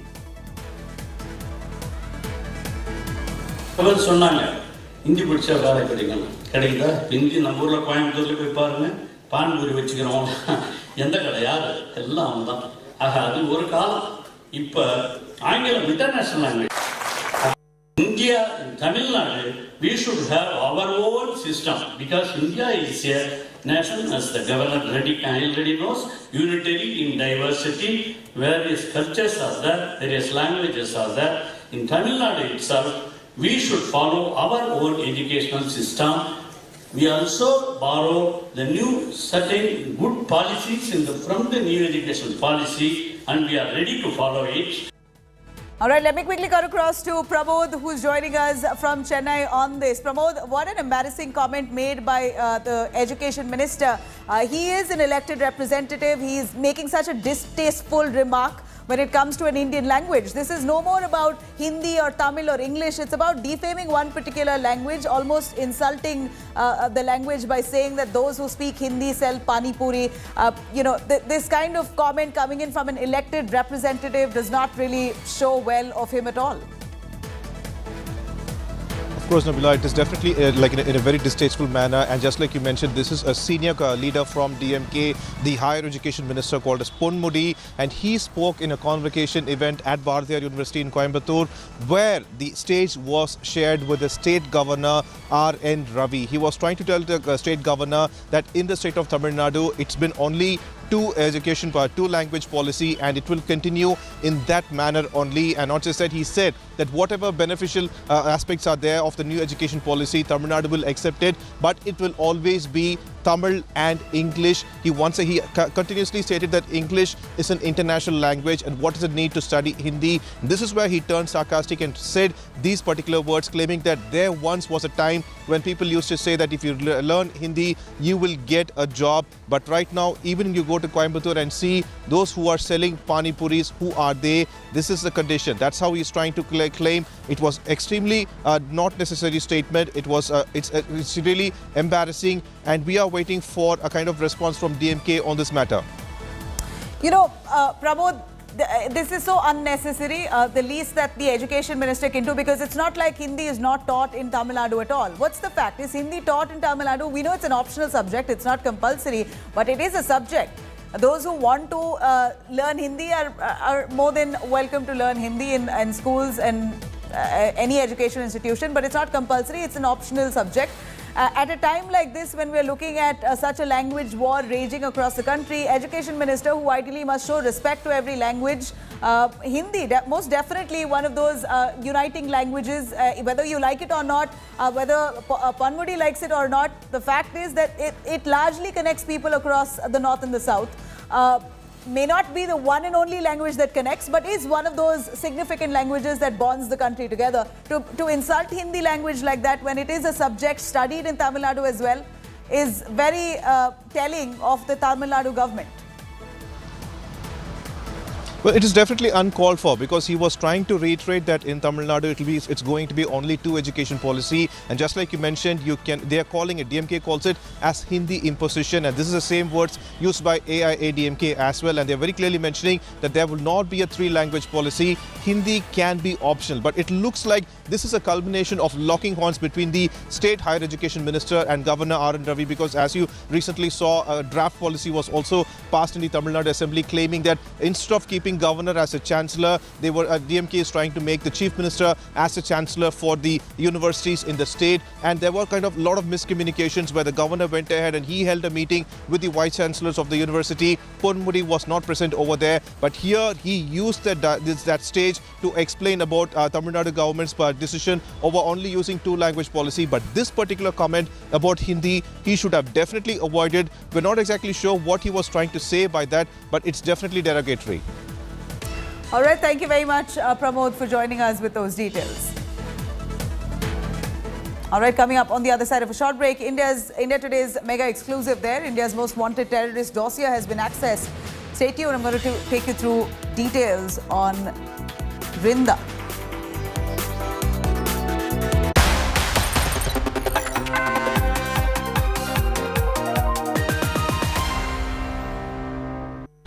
After 2 years of paralyzing pandemic, the world is ready to bounce back. Will shifting power centers make this India's big moment? Risk, resilience and revival on the agenda. What's India's role in the global rebalance? India's top world watcher takes you to the front lines of the global high table with top minds from politics and business for the biggest global brainstorm. Live and exclusive coverage only on India Today TV.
You are watching India.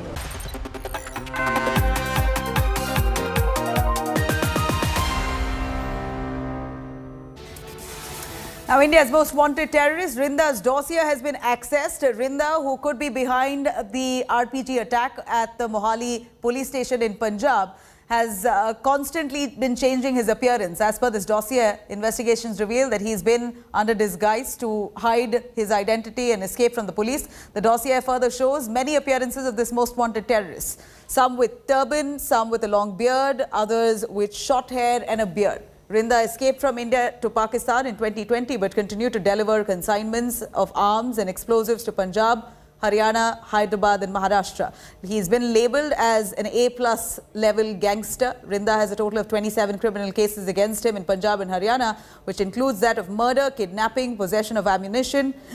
And according to the dossier, 22 associates have been working with Rinda. Rinda sent bombs and weapons to Karnal, Maharashtra, sitting in Pakistan. In fact, Rinda is also a key suspect in the Mohali blast.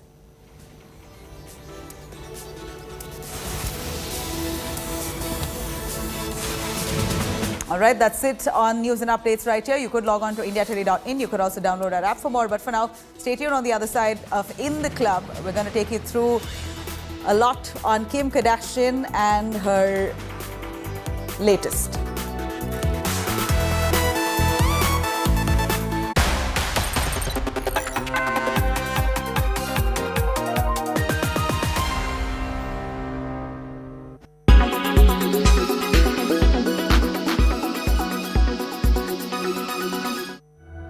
Do you remember the fictional planet Pandora from the blockbuster movie Avatar? Hold that thought. Because this is not Earth. It's not from a movie. This is Earth's clone called Titan.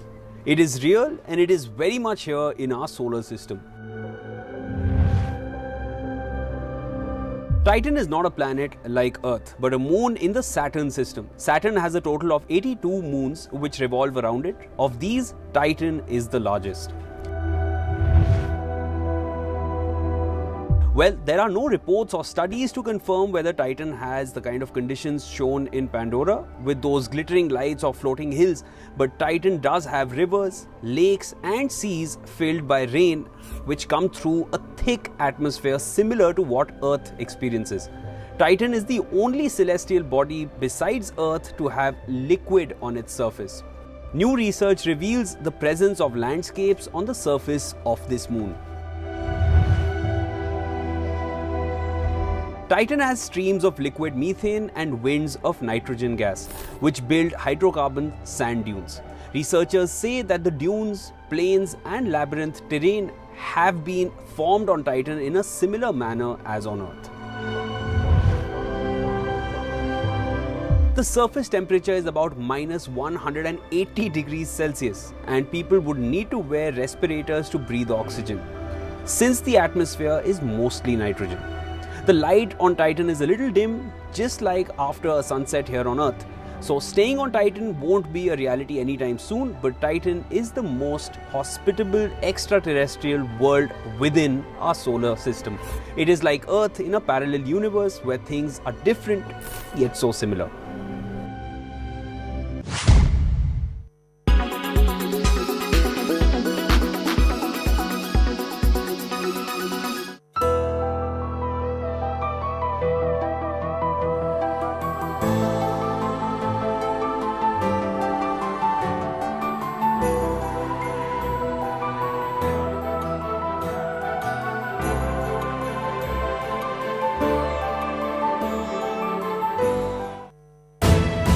You are watching India Today.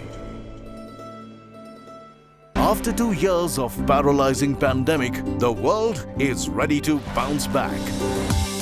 Will shifting power centers make this India's big moment? Risk, resilience and revival on the agenda.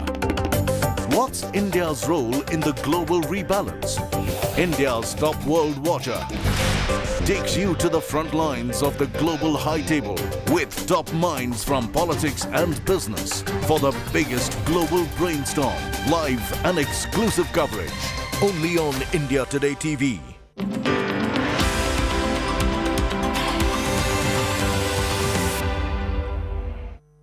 Hello and welcome. You're watching this special broadcast, Keeping Up with Kim. I am Dipali Patel.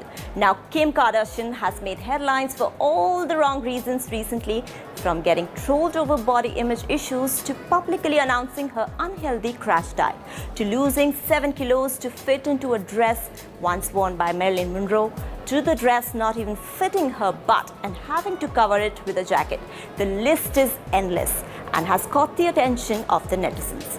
First, let's begin with this alarming crash diet that just did not fly with many A-listers.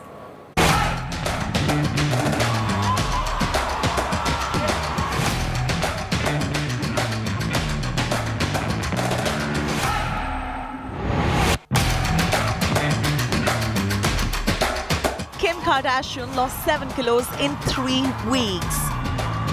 How? A crash diet that consisted of no sugar, no carbs, and lean proteins and sauna. Why? To fit into Marilyn Monroe's dress at the Met Gala. Yes, that's bizarre and correct.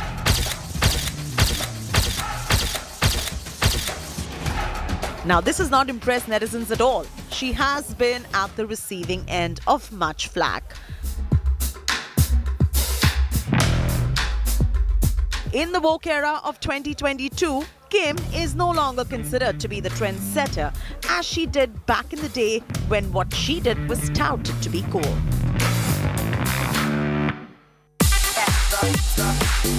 Kim's body image has been making headlines for a while.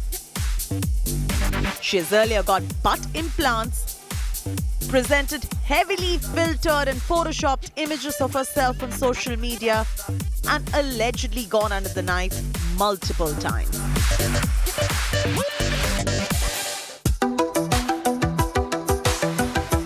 This her before and after image, and we really do not need an expert to tell us that this is possible without cosmetic procedures. Fuller cheeks to more pronounced lips, to breast enhancements, nose job, butt implants, to liposuction, and now an extreme crash diet to fit into the dress that was worn by Marilyn Monroe. Should the dress fit you, or the other way around, really? While experts say extreme diets are unhealthy, many A-listers have publicly disapproved Kim's moves. Actress Lily Reinhardt put up an Insta story on her disapproval. Jamila Jamil slammed Kim, saying she should not have publicly announced this. After that entire 3-week ordeal to lose 7 kilos, Kim ordered mini donuts and dozens of pizzas delivered to her hotel room post the Met Gala. Many call this dark and problematic. The world is changing and is no longer looking up to fad diets and cheat days as fashionable, and the social media storm proves just that. Well, it's 2022, and all we can say is, how 2002, Kim? In New Delhi, Jayati Narula for India Today. Now comes the whole point of no alterations allowed to be made to a dress. That's from a museum conservatory. So what does Kim do? Cover her butt with a fur coat? To hide the fact that she simply cannot fit in despite losing all that weight? Well, her alleged butt implants won't permit.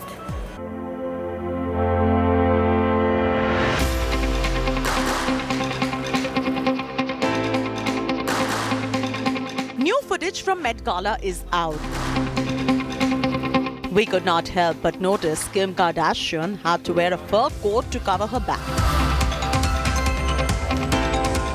Because it was not possible to zip the dress over her butt, that also, by the way, has implants to make them stand out. Cringe, we hear you. A 60-year-old garment and an infamous butt and some behind-the-scenes footage. The dress is an important part of Hollywood history, and quite obviously, it is a strict no-no to make alterations to this museum piece.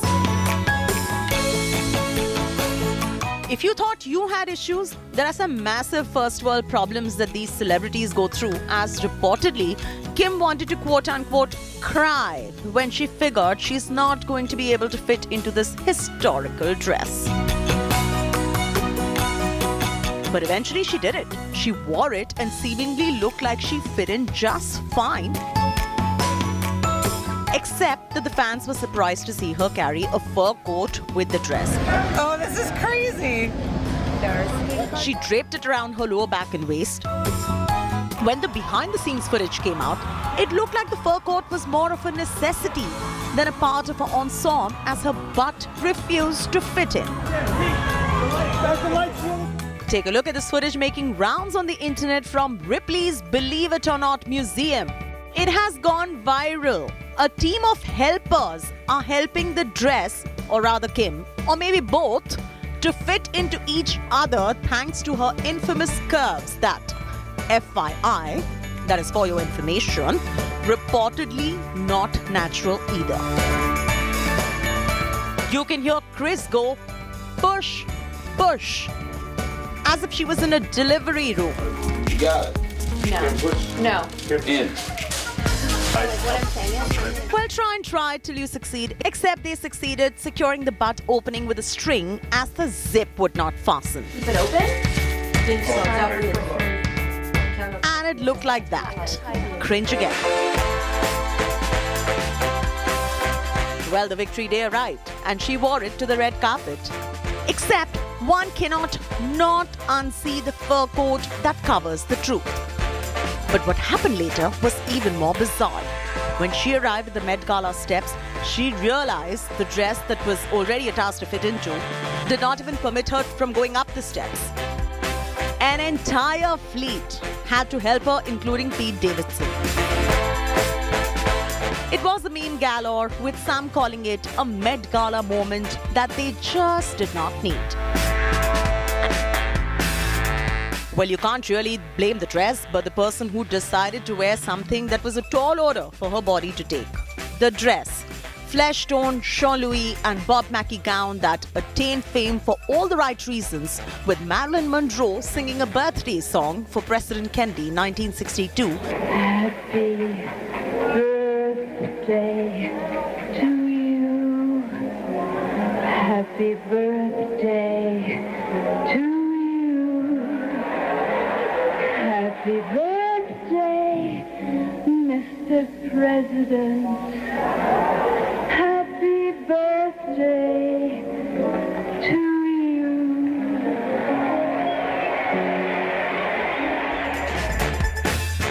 Now goes down in Met Gala history rather problematically.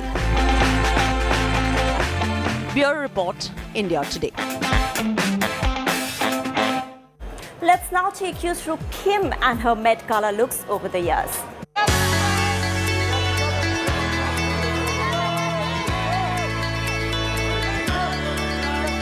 2021 was Balenciaga. Headline-worthy dystopic ensemble, Kim wore this face-covering look, proving she can really do anything for fashion.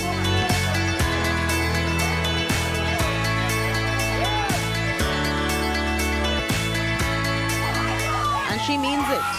In 2019, she wore this new dress that looked like she walked out of the ocean dripping wet in custom-made Thyri Mugler mini dress.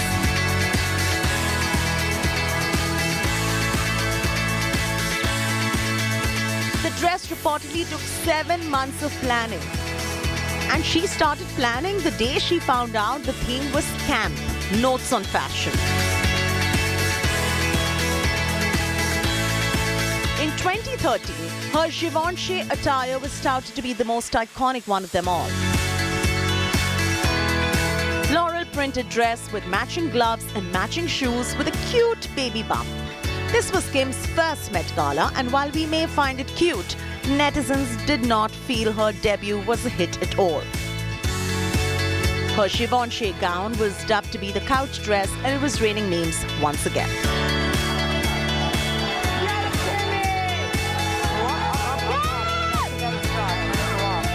In 2016, her Balmain gown and poses with Kanye West sure made headlines. But many trolled her for bleaching her eyebrows for the dress.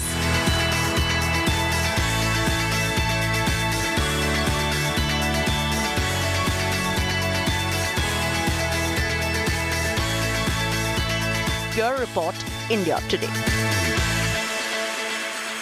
While Kim continues to make headlines, a recent study that was published called the influencer harmful as the slim, thick figure is harmful for body image. Take a look.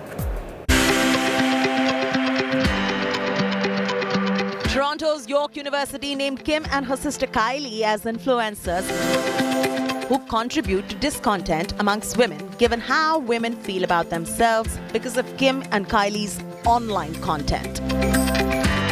Kim is known to have a slim, thick body type. It is a terminology. What's that exactly? It means a curvy body or a fuller body, but a tiny waist with a flat stomach and large butt, large pumped up breasts and large thighs.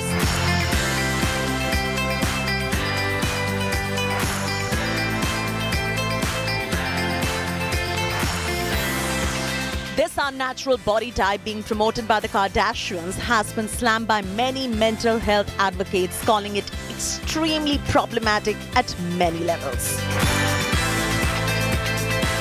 The sisters are often called out on social media for massive Photoshop fails, including her legs that go through some bizarre editing. The York University study observes how it's become routine to digitally alter photos, making the thin ideal even thinner and less attainable for the average woman.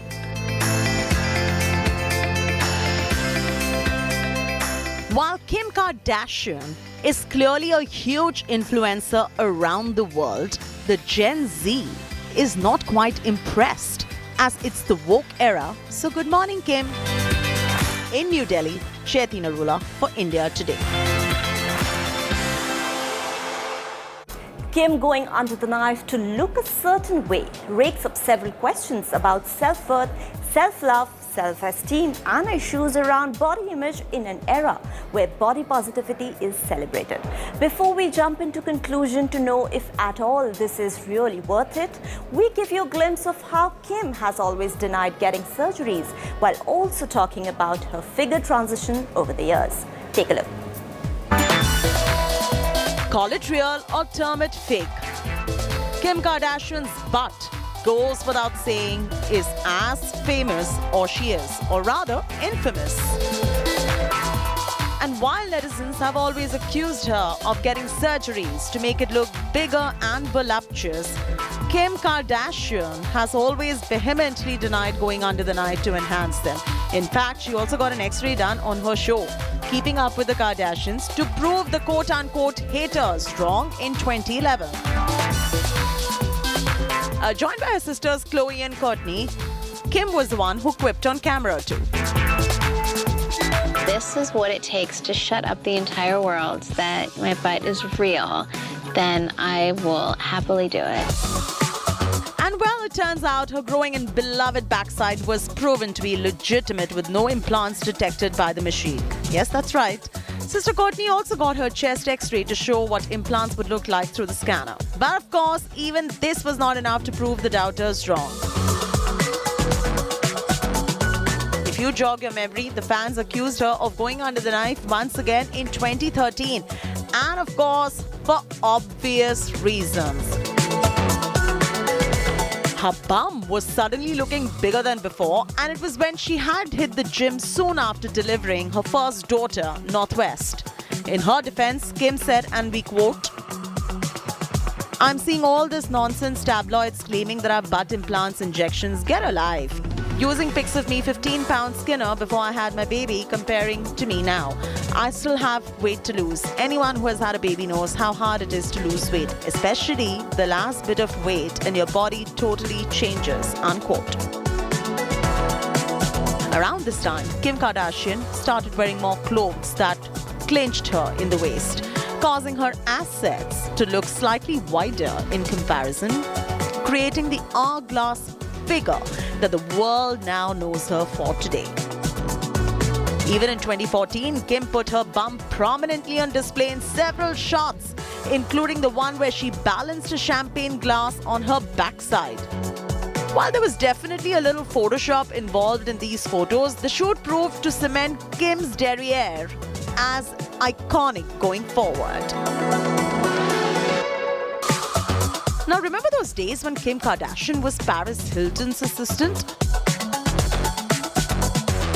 Back in 2006, her butt was actually a regular size at that point in time. Take a closer look at this. In fact, even in the subsequent years, she had a similar look and curve, up until she was on and off spotted at events such as in Paris, or was just often casually seen in her gym outfits. Kim only kept getting too good to be true with each of her outings. Her waistline, flat stomach and wide butt bottom changed drastically over the years. And while Kim never minced her words in putting up a bold stance, she once in 2016 via a live stream on her website shared that she's gotten injections for her butt before, and also added that they were for the treatment of her skin condition that causes patches of red, itchy and scaly skin on the various parts of her body. Kim has never shied away from showing off her assets on the red carpet, and her Met Gala appearances are just one of those many appearances. Entertainment Bureau, India Today. It's time for a short break now, but there's lots more coming up on the other side, so stay tuned to this special broadcast, Keeping Up with Kim.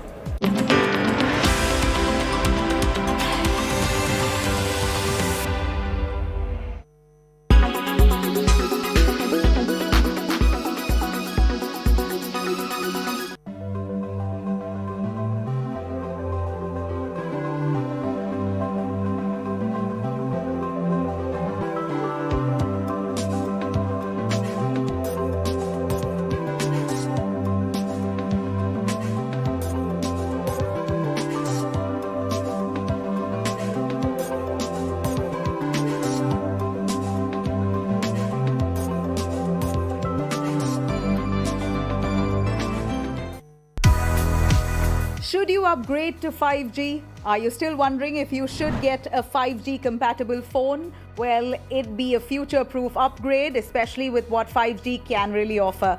5G is faster, exactly 20 times faster than 4G. Experts are saying now that it's likely to bring a technological revolution. Unlike its predecessor 4G, which used longer airwaves, 5G uses millimeter waves, which makes it much faster. So, say goodbye to annoying buffering when watching your videos. Why is 5G so fast? The millimeter waves are short, which means they have limited range and higher penetration. 5G also carries the promise of making latency disappear, which means that there's going to be less delay between sending and receiving information. So, downloading heavy file sizes, of course, will take a few seconds. Can 5G make our cities smart? The idea is that 5G can create smart cities with more connected devices. For instance, increased use of connected or autonomous vehicles will impact lifestyle choices. This also begs the question of enormous amount of data it will generate. So, digital security will be an area of concern, of course, especially since 5G network is more difficult to protect than its predecessors. So, are you ready for the next upgrade?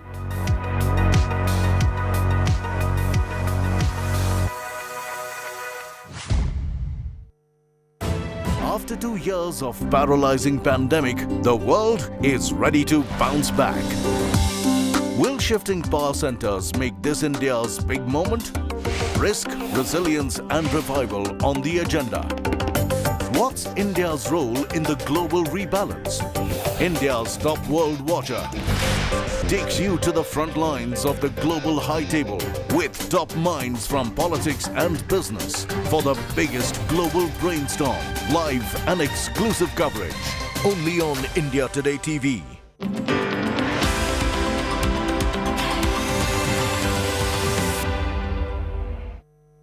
Now, before I let you go, let's get you the story on how Kim was slammed on social media recently for her patronizing comments on working women.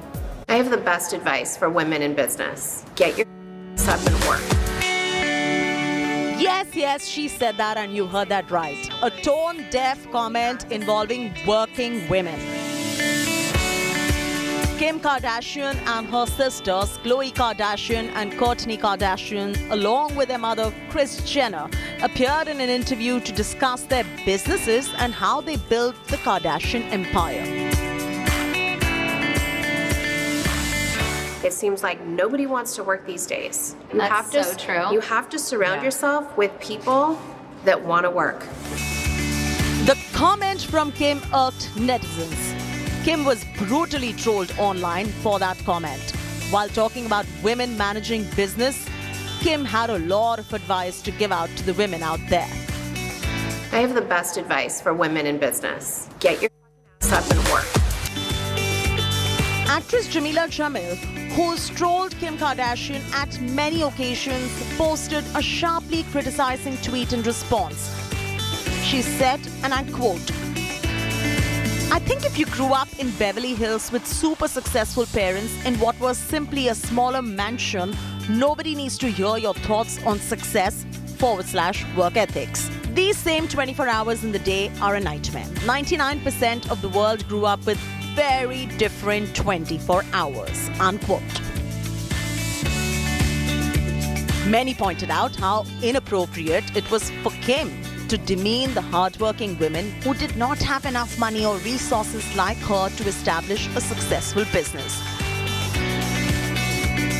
Many of her former employees made some shocking revelations of being treated badly by the Kardashians. This whole episode made headlines begging the big question. Are famous billionaires too out of touch with reality to offer career advice to the rest of the world? Best advice for women in business. Get your up and work. Bureau Report, India Today. Well, that's all we could pack in this special show. We will keep you up, not just with the Kardashians, but everything that's trending in the world of glitz, glamour and galas. Keep watching India Today.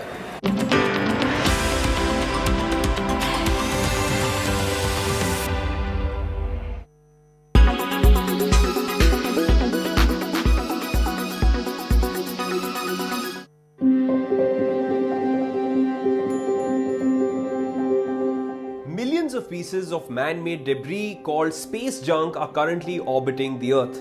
Now, why is there so much trash in space? This huge cloud of space junk is suspended between 800 and 2000 kilometers above us. Since more than 6,000 space launches and 600 orbital explosions have been accumulating. Why is space junk a threat to space exploration? Old rockets, out of order satellites, tools lost by astronauts, and even flecks of paint pose a serious threat to future space exploration, particularly manned flights and stations. Sensors carried on space vehicles only tend to detect micro debris, but damage from a collision can be serious due to the very fast orbital speed of this debris, which travels at some 28,000 kilometers an hour. There is also the risk of debris slamming into the hundreds of Earth observation and telecommunication satellites that orbit the Earth. Billions of dollars worth of weather monitoring equipment, global navigation and communication systems are at risk. The big fear is of a collision occurring and triggering a chain reaction, known as the Kessler syndrome. Over 30,000 pieces of debris measuring more than 10 centimeters and sometimes as big as a bus are currently being tracked and followed from the Earth. Space agencies are working on debris recovery systems with nets, harpoons, sails. Everything is envisaged to deal with the risk of collision.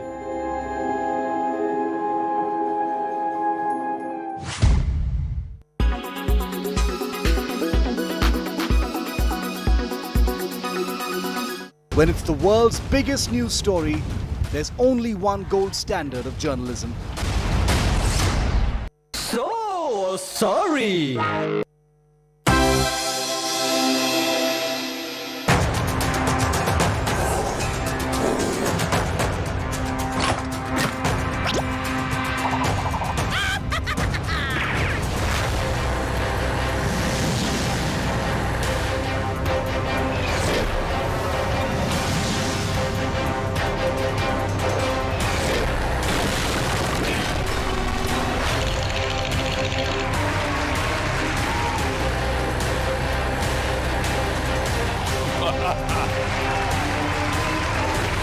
इस वक्त की सबसे बड़ी खबर आ रही है उत्तर प्रदेश से।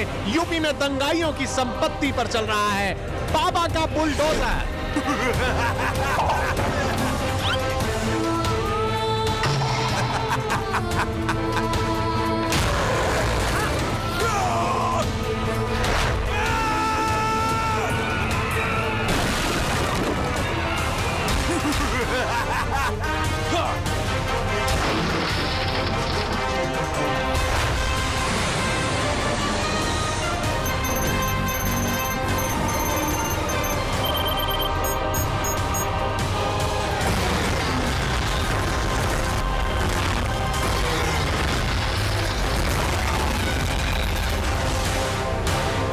इसी के साथ बुलडोजर बाबा का illegal construction demolition drive viral हो चुका है।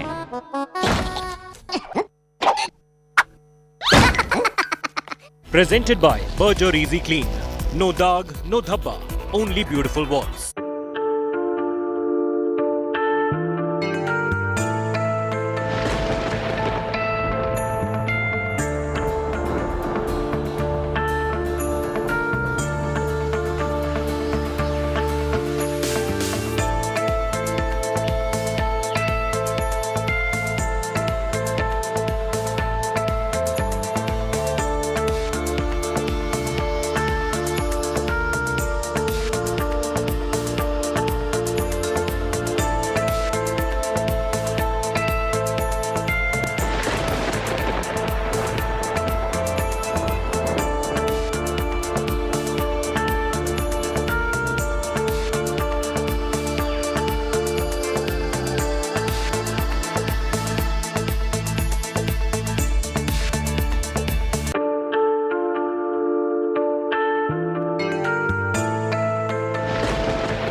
Watching India Today.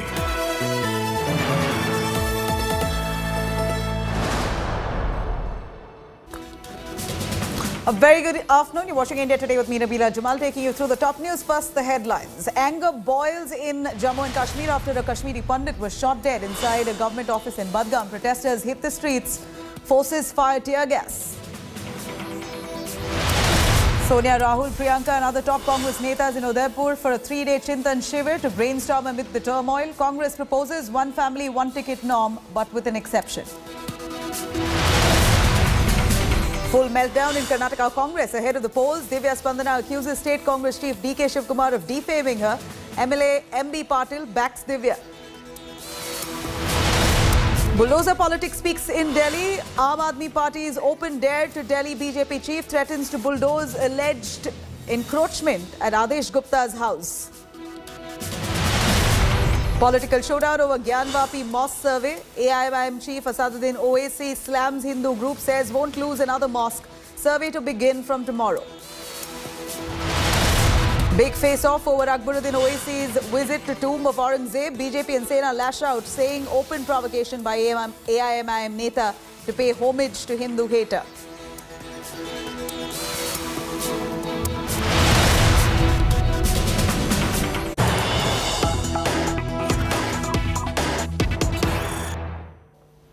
Yes, a big breaking news coming in from Tamil Nadu. Tamil Nadu Education Minister Ponmudi wades into the language war. Tamil Nadu Education Minister mocks the Hindi language. He says, and I quote, "Those who speak Hindi sell pani puri." Tamil Nadu Minister says, why learn Hindi when English is being taught? This is the Education Minister who unfortunately defames the language, which, whether he likes or not, is certainly a language which is widely spoken across the country, a language which is also taught in Tamil Nadu as an optional language. And here, instead of respecting a language as equal to his own, the Tamil Nadu Education Minister almost belittles the language, saying those who speak Hindi sell pani puri. Whatever he meant was an absolute insult. Let's have a listen what he said.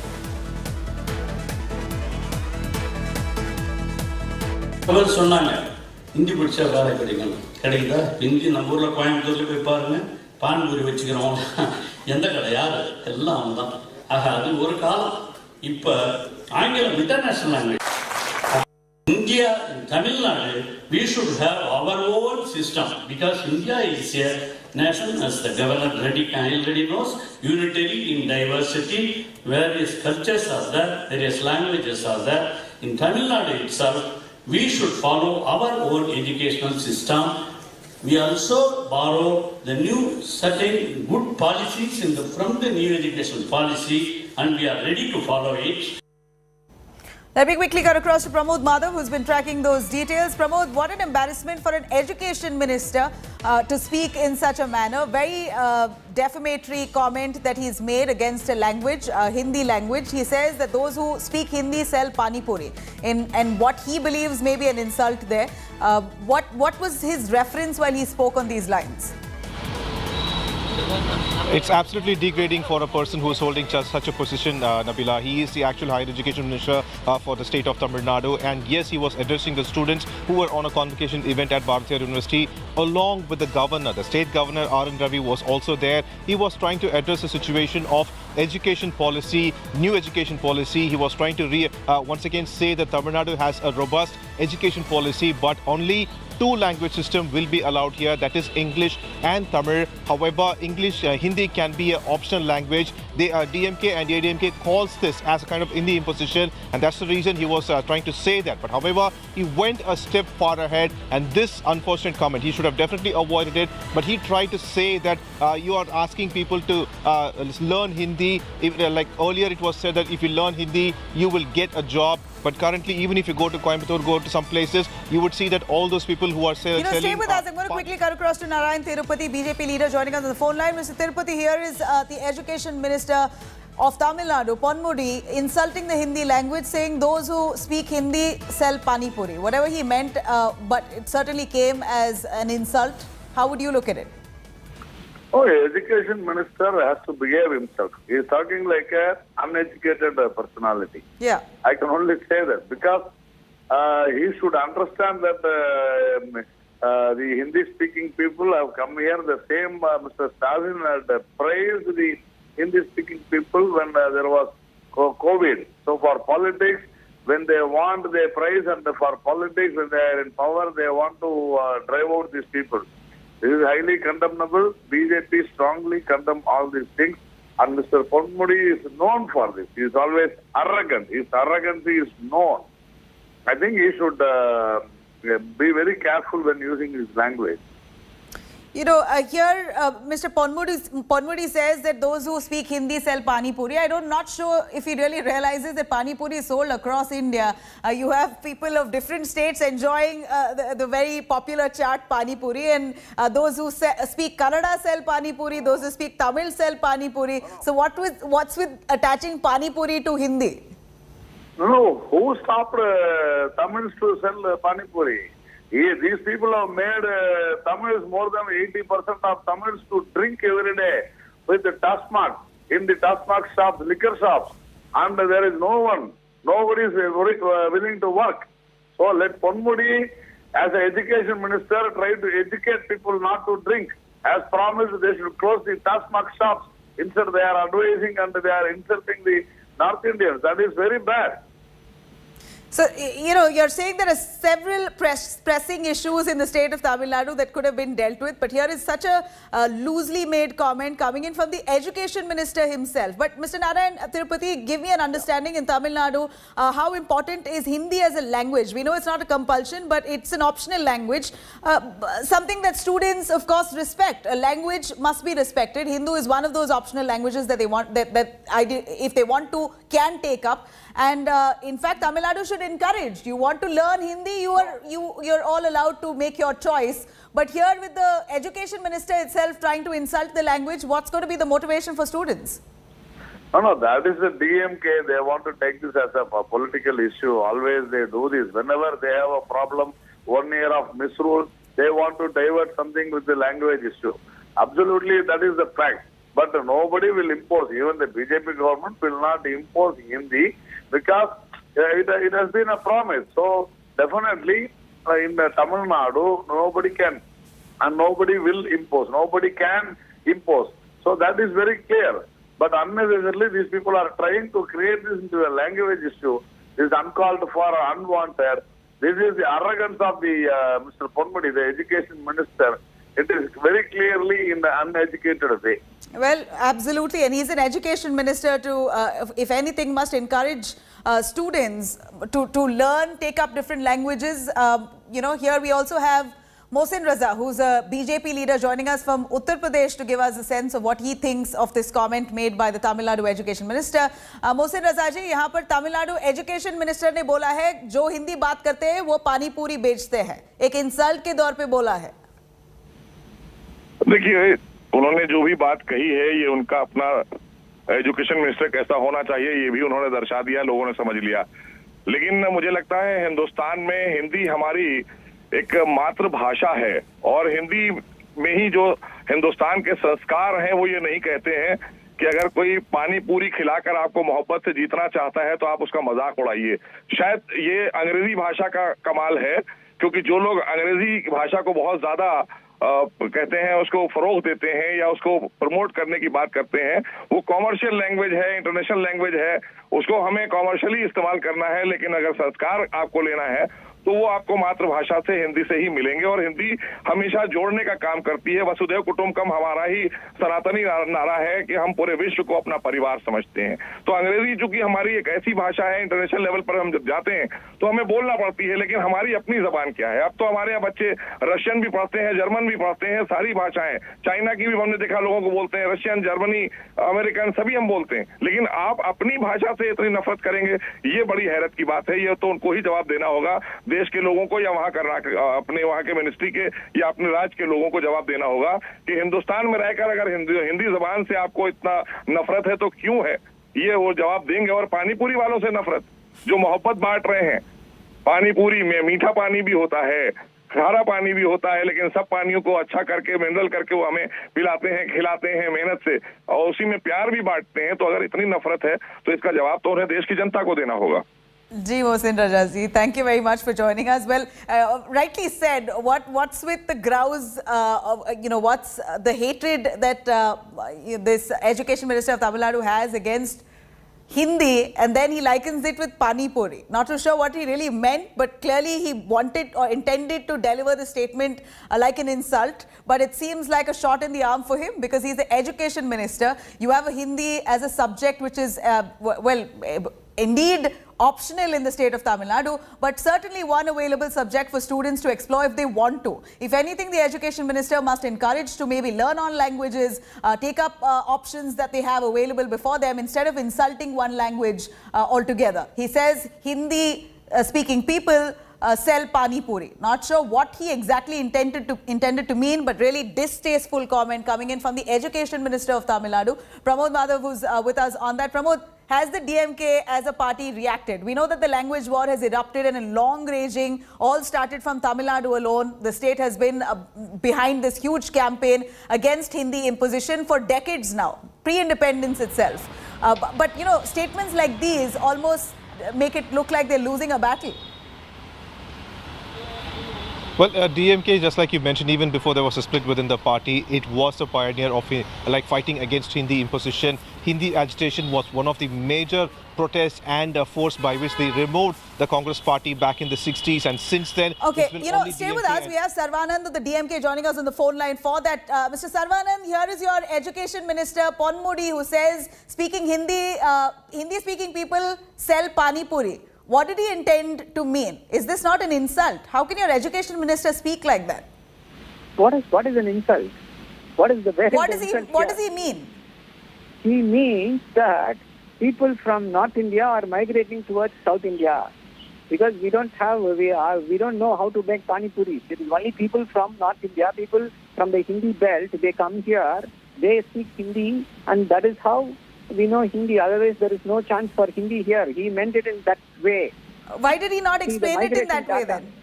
See, in a public space, it's like it just comes out. I'm here to explain. I'm here explaining what he meant. And there was also a message to the governor here. The governor, who is just a figurehead, a rubber stamp in the state of Tamil Nadu, any state, he had the temerity and audacity to talk about three-language formula and had the audacity to talk about national education policy, which the state of Tamil Nadu has outrightly rejected.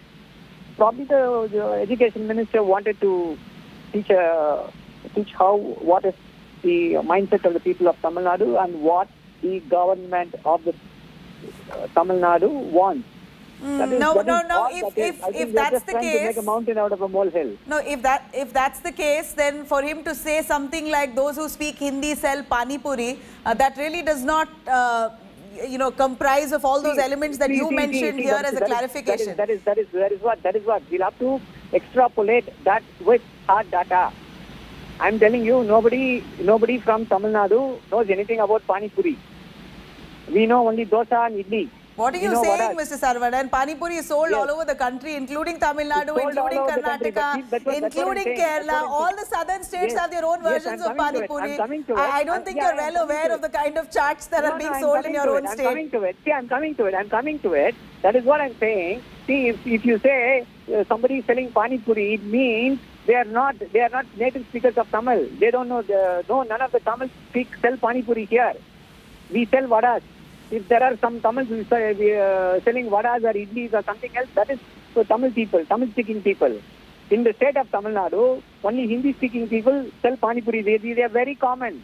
So the people learn to understand small acha. No, but we still don't understand the reference.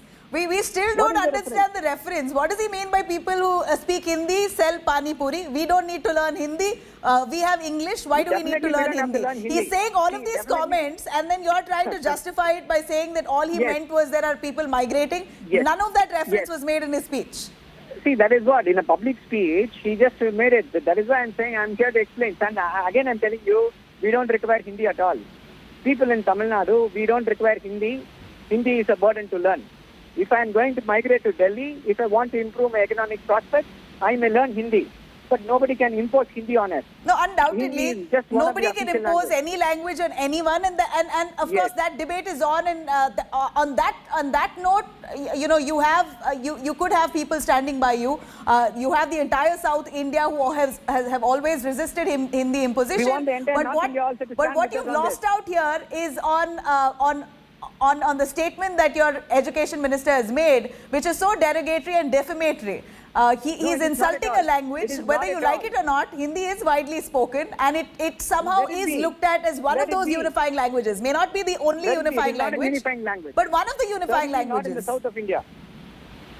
One of the unifying languages. For sure, Hindi is one of those significant unifying languages. Is it necessary to insult? No, it is not an insult. Why do you think that telling Pani Puri is an insult? You should tell us what was the reason to quote that those who speak Hindi sell Pani Puri. There was no caveat to his statement. There was no reference to his statement. He just blurted it out saying those who sell Pani Puri speak Hindi. That's what I'm saying. We have the Home Minister and Prime Minister extolling the virtues of selling pagoda. So what is wrong in speaking about Pani Puri? I told you in Tamil Nadu, people who sell Pani Puris are the people who speak Hindi. That is the fact. Ask anybody, ask your reporter, ask Pramod. Let us do a random check on the streets of Chennai. Nobody is denying that possibly there are a lot of people who sell Pani Puri speak Hindi also, but then you have people, other vendors Hindi also, they speak only Hindi. You have your own Tamils also who sell Pani Puri. Maybe how do you know? No, they don't know. They don't know how to make Pani Puri. No, you are making sweeping statements, and it really is not a justification enough. Clearly, as an education minister, he should be motivating students. If it's an optional language, study all languages. What's wrong in it? But insulting it this way, what kind of precedence is he setting for your educational system? Yeah. No. See, I'm telling you, this is not an insult. Definitely, if there is an optional language that we need to study, that we will encourage to study, that will be a computer language. Definitely not Hindi. Because it is not going to improve my economic prospects at all. What is the point in trying to teach a kid who's trying to find employment, study Hindi? Instead of that time, the time and energy he's wasting on studying Hindi, if he learns a computer language, he'll become skilled, he'll become employable, he'll go abroad. What will he do with Hindi? Instead of completely shunning out Hindi, your approach should be ideally to be accepting all languages. But there seems to be a lot more hate towards the language, which seems to be coming from people like you and your education minister. Give me 10 seconds. I'll come to that. There is no hate at all towards Hindi. Because there are Hindi Prachar Sabhas here, Hindi movies running across. We like Salman Khan, all the Amir Khan, all the Khans, all the Kapoors. We like them, we enjoy their movies. So whatever little Hindi we know is because of this soft power of Hindi, not because of the imposition. Having every scheme of the central government named in Hindi. You want to celebrate every day in Hindi. You want to spend $800,000 for promoting Hindi in the UN. What did the other languages do? So Hindi is not hated. Okay, so you're saying that you love Bollywood, you love watching Hindi films. Absolutely. Absolutely. We love Pani Puri also. We love Pani Puri also. Mr. Salman, and it's ironic that for the amount that you consume Hindi, there's this stiff resistance to Hindi as a language that you don't even want to endorse it within your education system as one of the optional languages. You're saying, what is the use? We don't need Hindi at all. We don't need Hindi at all. That's what I'm saying. That's almost tacitly banning the language itself in the state. No, it's not banning. Whether you're officially doing it or not, you're almost creating a narrative against Hindi. So any student in your state even wants to take up Hindi will be looked down upon thanks to statements made by your education minister. Stay with us. Stay with us. We have your education minister's comment. I'll play it out for you one more time, then you could justify it all you want. Hindi பிடிச்சா வேலை கிடைக்குதா இந்தி நம்ம ஊரில் கோயம்புத்தூர்ல போய் பாருங்க பான்பூரி வச்சுக்கிறோம் எந்த கடை யாரு எல்லாம் அவங்க தான் ஆக அது ஒரு காலம் இப்போ ஆங்கிலம் international language India and Tamil Nadu, we should have our own system because India is a nation, as the governor already knows, unitary in diversity, various cultures are there, various languages are there. In Tamil Nadu itself, we should follow our own educational system. We also borrow the new certain good policies from the new education policy and we are ready to follow it. I'm going to cut across to Pramod Madhav, who's tracking those developments. Pramod, he lost Saravanan there. His line got dropped. But, you know, he's trying to justify saying all we meant was that there are migrants from the north coming down and they sell pani puri. Really, no substantial justification there coming from the DMK leader. You know, but I'd still like to ask you, this coming from the education minister itself, he was an elected representative, is certainly demotivating for any student in the state of Tamil Nadu. He even wants to or intends to take up Hindi as one of the languages, even as optional. It appears that the government itself looking down on it to such an extent will demotivate anyone, whether they like it or not, as strong and staunch that their belief is against Hindi imposition. We're seeing this very tacit hate towards the language altogether, that they don't even want to accept it in any form within the state.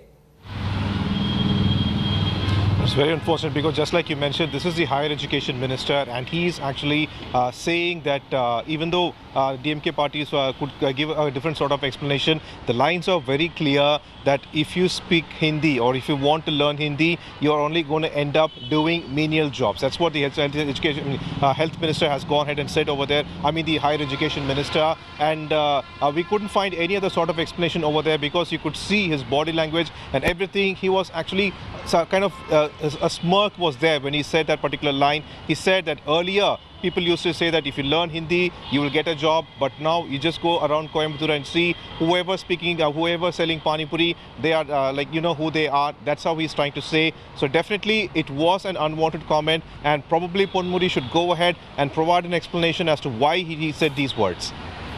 Absolutely. You know, Pramod, as much as they say that they don't hate Hindi, these kind of comments really make it appear that that they repulse the language altogether. You know, the narrative, ideally, if it is all about against Hindi imposition, then they should show respect to all languages and then carry out their campaign against Hindi imposition for all they like. But here, insulting one language, upholding the other is really not going to win them any battle. What do you feel? Because Tamil Nadu and generations of politicians in the state have championed this campaign against Hindi imposition. All their efforts will fall futile if statements like these come from the DMK. Well, it looks like Ponmudi, the health education minister, was trying to give a kind of response to the governor, because the state governor R.N. Ravi was also talking about new education policy and various other things which is connected to education system, and this the DMK did not like, because according to DMK, the governor is nothing but a rubber stamp and he should not even speak on such matters. But the governor went ahead. He held a kind of conference with the vice chancellors, and then he spoke about the new education policy. He was talking about various things which the DMK did not like, and it looks like in this stage Ponmudi tried to give out various responses to the governor, and finally he had said these words also, which is definitely uncalled for. Now, Pramod, has there been any reaction coming in against this comment made? We know that this has happened just a little while ago, and we heard the BJP leader speaking, saying that this is just embarrassing for an education minister like this. But otherwise, any kind of opposition against this comment that's come from the opposition? Well, it looks like things are silent for now, but maybe someone could react. But in the state of Tamil Nadu, when it comes to speaking against Hindi, even AIDMK does not do that, because AIDMK also believes in two-language system. Congress, being an ally of DMK, they also don't speak much on when it comes to Hindi. Only BJP reacts, and BJP calls this extremely shameful, and they are seeking an explanation from the higher education minister for his comments. You know, Pramod, we are seeing that this language war is escalated to such a point. Now, Bollywood stars, Sandalwood stars, Tollywood, Collywood, all of the South and the North stars are now at loggerheads to try and establish which language is superior and can be crowned as the national language. In fact, India Today itself and India Today's interview with Kicha Sudeep really created that stir, and this language war further exploded. Now, with politicians making comments like this, it seems like all that healthy debate over which language ideally should be crowned as a national language could be derailed. This is almost a dent to all the South Indians who want to fight against any kind of imposition. His statement that comes in saying that those who speak Hindi sell pani puri. It's very embarrassing for an education minister, and that too coming in from the state of Tamil Nadu, which shows so much value and respect to your own language. Tamils and the Tamil language itself, for the amount of bond and love that you all have for your language, one should know very well that you should show the same respect and love for another language. You don't have to accept it, but all you can do is respect the other language. For all that love you have for your own language, you can't hate another language. It surely is true, Nabila, and in the state of Tamil Nadu, it's been time and again said that any language imposition will not be allowed, but optionally it could be you can go ahead and learn, be it Hindi or any other language. But this was an uncalled for statement. Just like you mentioned, in Tamil cinema also, the recent movie by actor Vijay, there is one particular line where he goes and said that for your sake, I cannot go ahead and learn Hindi. If you wish, you come and learn Tamil. So that also became kind of like in that movie, Vijay actually utters that line that his fans really liked it at that point. But that way, it looks like a kind of negativity is also being built over here. But all this was subtle. But the higher education minister coming forward and giving out such a comment is something that nobody even expected would happen. All right. Pramod, thank you very much for joining us with those details. Very embarrassing statement coming in from the Tamil Nadu Education Minister, where he calls Hindi, almost dismisses it, saying that those who speak Hindi sell pani puri. We're going to continue tracking those details.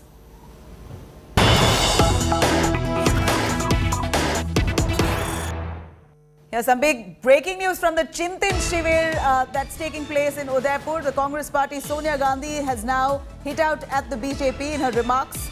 In the latest meet, she's launched a scathing attack on the BJP. Sonia has said the fire of hatred that are being ignited have taken a heavy toll on the lives of people. This is having serious social consequences, much more serious than what we can imagine.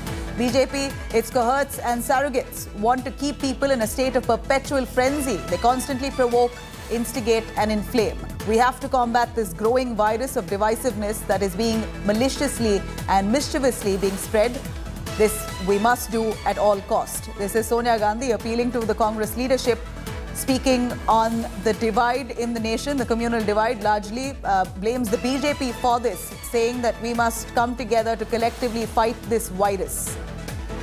Here is Sonia Gandhi, who's hit out at the BJP and says the fire of hatred that are being ignited have taken a heavy toll on the lives of people. Sonia Gandhi speaking, let's have a listen.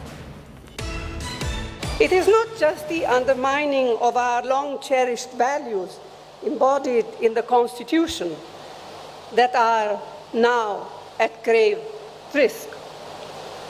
The fires of hatred and discord that are being ignited have taken a heavy toll on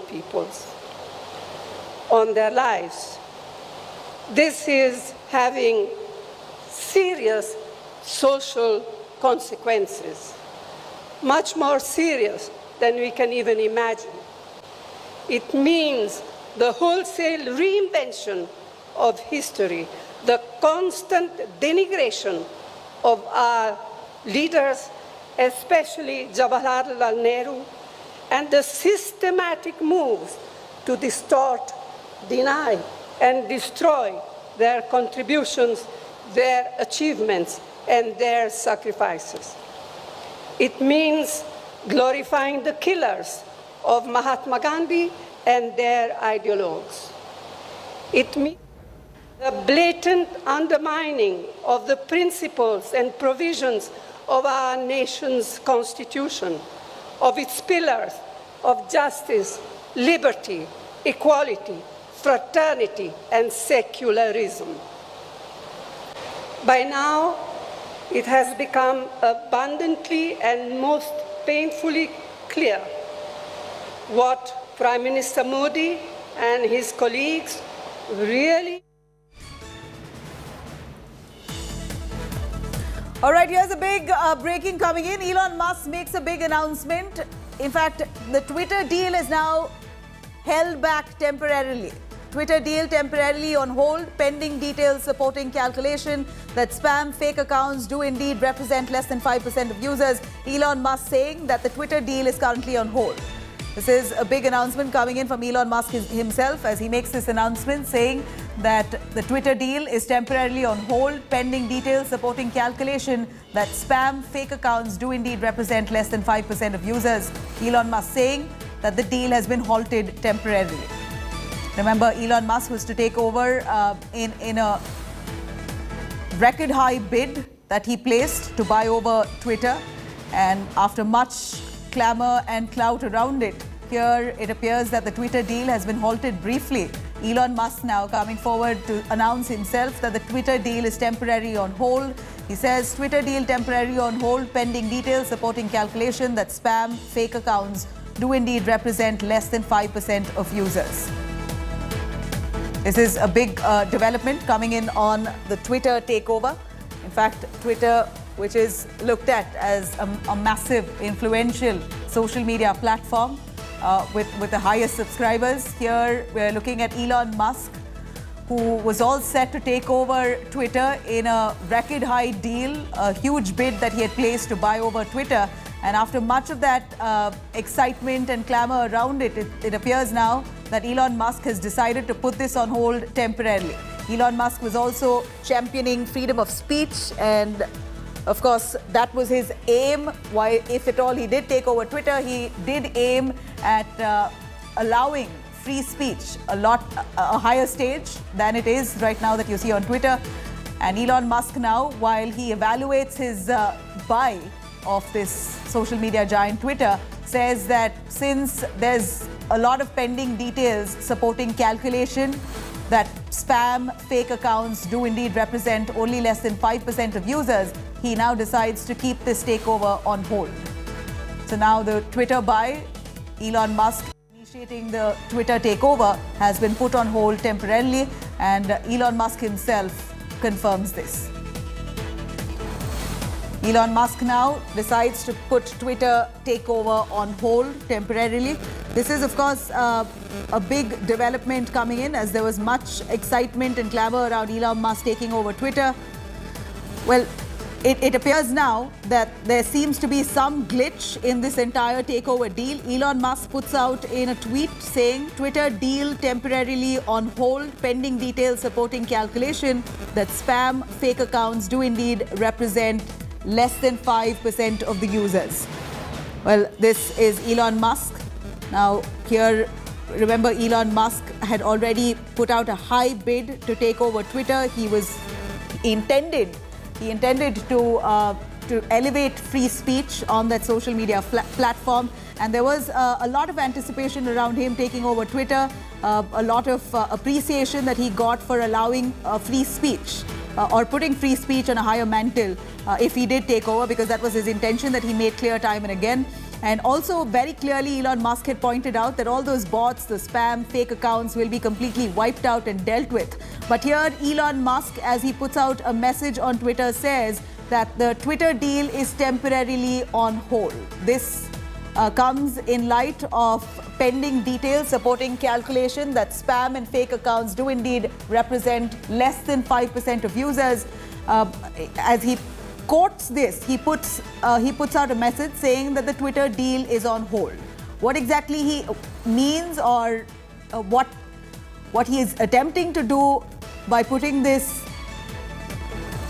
All right, let me cut across to Abha Bakaya joining us live for more on that. Abha, give us an understanding on Elon Musk as he puts out this message on Twitter saying the deal is temporarily on hold due to pending details supporting calculation that spam fake accounts do indeed represent less than 5% of users.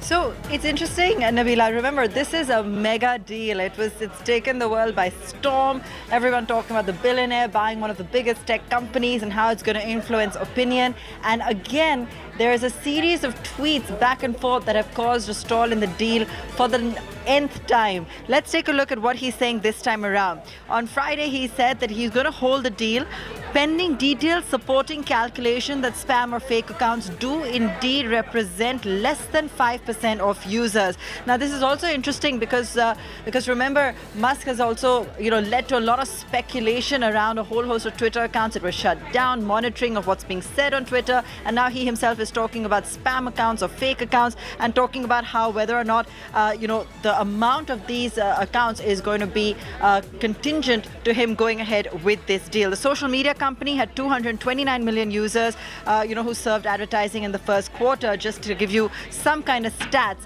on live users that they do have. Now, let's give you a bit of a timeline to this as well. It's a $44 billion takeover.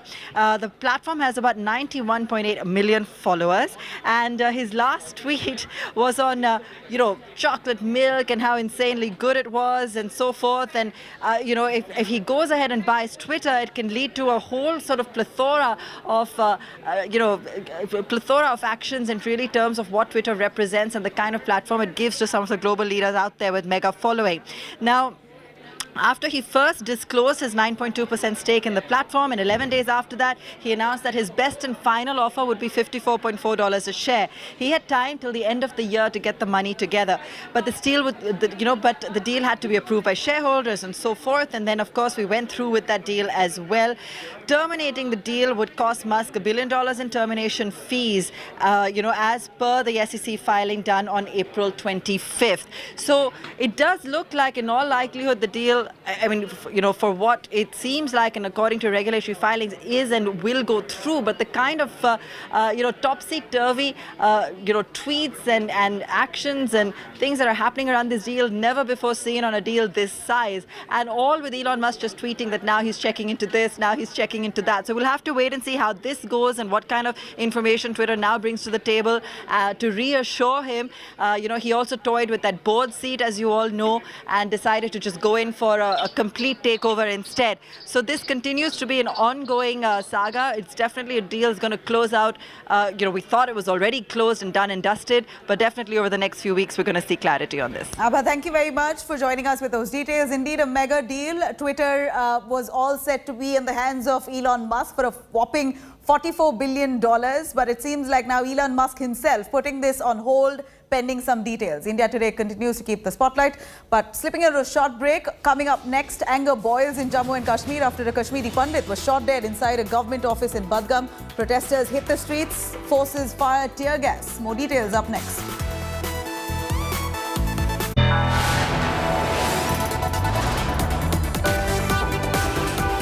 You are watching India Today.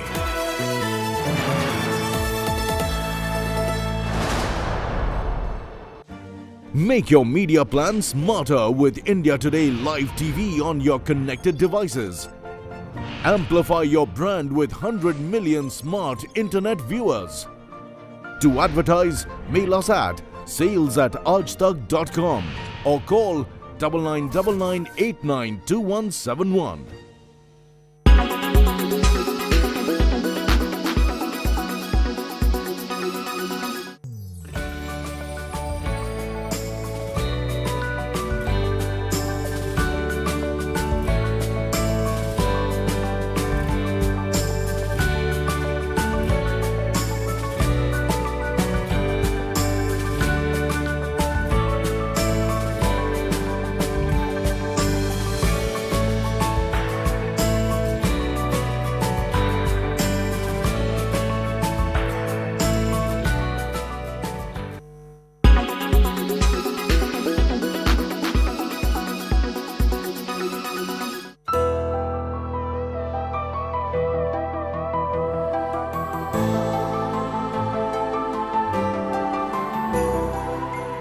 When it's the world's biggest news story, there's only one gold standard of journalism.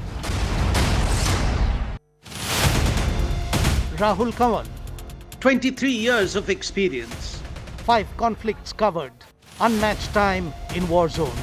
The first embedded operation in the history of Indian television journalism. Gaurav Sawant, 28 years of reporting, 8 conflicts covered, unmatched hours in conflict areas. Actual firing is taking place, the grads are firing.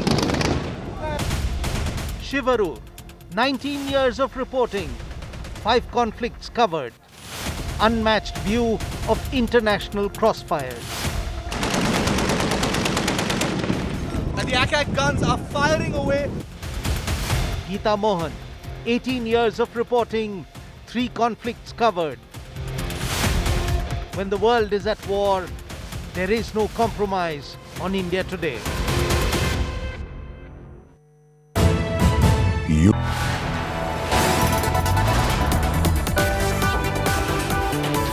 are watching India Today.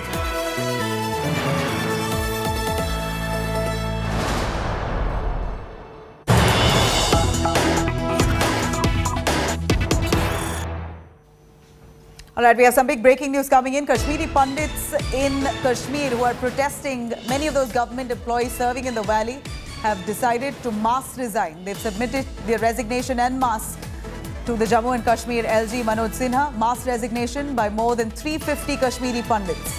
Prime Minister package employees in Kashmir sent to Lieutenant Governor Manoj Sinha today. Pandits say that they don't feel safe after killing of government employee Rahul Bhat by terrorists.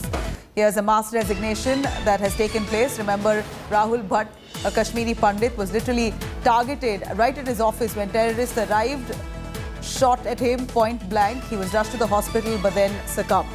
Kashmiri Pandits now, who have been on the streets since last night in an overnight protest, condemning the government for not giving them enough security and claiming that they feel terribly unsafe in the Kashmir Valley, now decide to resign en masse. 350 people, all Kashmiri Pandits, have now sent out mass resignation to Lieutenant Governor Manoj Sinha. Pandits say that they don't feel safe after the killing of government employee Rahul Bhat by terrorists, and therefore this mass resignation. Now, following the brutal murder of Kashmiri Pandit Rahul Bhat, the Kashmir Valley is currently in a state of unrest. Massive protests erupted in Jammu and with forces there firing tear gas on protesters. Members of the Kashmiri Pandit community took to the streets in different parts of the Union Territory to protest against the brutal killing. Protesters blocked the Srinagar-Jammu National Highway near the Vesu village on Thursday evening. The wife of Rahul Bhat has said that her husband felt insecure while working in Budgam. Slain Kashmiri Pandit Rahul Bhat's mortal remains has arrived in Jammu for final rites.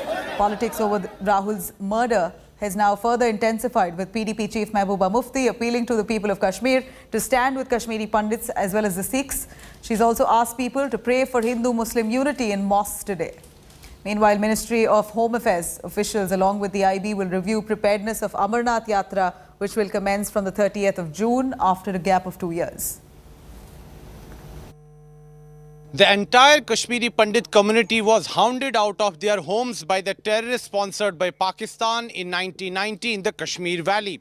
32 years have passed, but nothing has changed for Kashmiri Pandits. The handful of Kashmiri Pandits who are left in the valley are being targeted now, and we are witnessing a fresh spate of killings of the members of the minority community in the Kashmir Valley. The Kashmiri Pandit community is saying enough is enough. How long do they have to suffer the punishment of being Hindus in Kashmir? With video journalist Neeraj Kumar, this is Rahul Bhat reporting from Jammu for India Today. Now, we're looking at the wife of the slain Kashmiri Pandit, Rahul Bhat. His wife has now claimed that her husband was terrified to stay in Budgam. He felt very scared and often asked for a transfer, but that fell on deaf ears. She further says that there could be a conspiracy between his colleagues and terrorists, which eventually claimed her husband's life. मुझे बताइए, जब राहुल भट्ट वहाँ 2010 में काम करने गए, तब से अब तक कभी उन्होंने आपसे कहा कि उनको कोई डर लगता है? भैया, वो पहले इधर बड़गाम तहसील ऑफिस में थे, वहाँ पे कभी उनको कुछ लगा ही नहीं। डीसी को इन्होंने बहुत बारी बोला कि मेरे को ट्रांसफ़र उधर नहीं लेनी, वो दूर है, चाडूरा बहुत दूर है बड़गाम से। हम तो शेखपुरा में रहते हैं, वहाँ से बहुत दूर है। वो उसने पता नहीं कौन सी जिद निकाली, उसने 2 साल से उसकी ट्रांसफ़र ही नहीं की वापस वहाँ से। डीसी बड़गाम ने और एसीआर ने, जो नया एसीआर है, उसने पहले भी बोला था उनको कि मेरे को यहाँ से थोड़ा डीसी ऑफिस लाओ। जब पिछली बार उसका वो जो 2 मारे थे टीचर्स, तब हम फिर आए थे। मैंने इसको बोला था हम नहीं जाएंगे, मगर उसने नहीं माना, बोला मेरे को ड्यूटी जाना है। उन दिनों भी उनको बोला था इनको डीसी ऑफिस में ही रखो, वहाँ तब भी सेफ्टी है। इधर एक गार्ड नहीं था इसको बाहर। भैया, कितने लोग उसके पास आते थे, सर के ऊपर से लोग होते थे। कोई सुरक्षा नहीं थी वहाँ? कोई कुछ भी नहीं। एसडीएम ऑफिस साथ है, कोई एक गार्ड नहीं था बाहर जो चेक करता। इनके पास रिवॉल्वर थी, 3 बंदे थे, क्या सुनने में आया 3 बंदे थे। 3 बंदों के पीछे पूछा राहुल भट्ट कौन है, अच्छा, नाम पूछ के गोली शूट किया। वो अपनी चेयर पे बैठा था, अपनी ही चेयर पे शूट किया उसको। भैया हिलने का भी मौका नहीं दिया। उसके पास लोग बहुत आते थे। कल जब सुबह वो दफ्तर से निकले, आपकी कुछ बातचीत हुई थी जाने से पहले? दफ्तर तो वो रोज ही निकलते थे। मैंने 10 मिनट पहले उनको फ़ोन किया था, हमारे घर में काम चल रहा था। मैंने बोला हो गया पूरा, मैंने बोला आ जाना जल्दी। बोलता ठीक है ठीक है ठीक है। तो उसी के 5 मिनट के बाद ही वो उधर आए। मैंने उसको क्यों नहीं बोला तो अभी निकल। मैं उसको बोलती थी मत जाओ उधर, डीसी ऑफिस ट्रांसफर करा ले, छोड़ दे नौकरी, हमको नौकरी भी नहीं चाहिए। मुझे पता है तू वहाँ पे सारी जगह तेरे को जानते हैं, सारे जानते। बोलते मैं सेफ रहूँगा, मैं सेफ रहूँगा। मुझे सारे जानते हैं। उसको नहीं पता था उनमें कोई निकलेगा, कोई निकलेगा। उनमें गरीबों की भी बहुत मदद करता था। तो आपको लगता है कि सरकार कश्मीरी पंडित समुदाय के प्रति गंभीर नहीं बना रही है, बलि का बकरा बना रही है उधर। वो कुछ नहीं सोच रही है, ना सेफ्टी का ना कुछ। वो वहाँ पे बलि के बकरे हैं सारे, जाके काटेंगे ही उनको। आपको लग रहा है कश्मीरी पंडित समुदाय बलि का बकरा बन रहा है? बन गया, और क्या, हम तो बन गए बकरे। इस समय अगर प्रधानमंत्री नरेंद्र मोदी और देश के गृह मंत्री अमित शाह आपको देख रहे हो, सुन रहे हो, क्या कहेंगे आप उन्हें? क्या कह सकते हैं, हम क्या बोल सकते हैं। कम से कम प्रॉपर इंक्वायरी करा ले, ये कैसे हुआ, क्यों हुआ।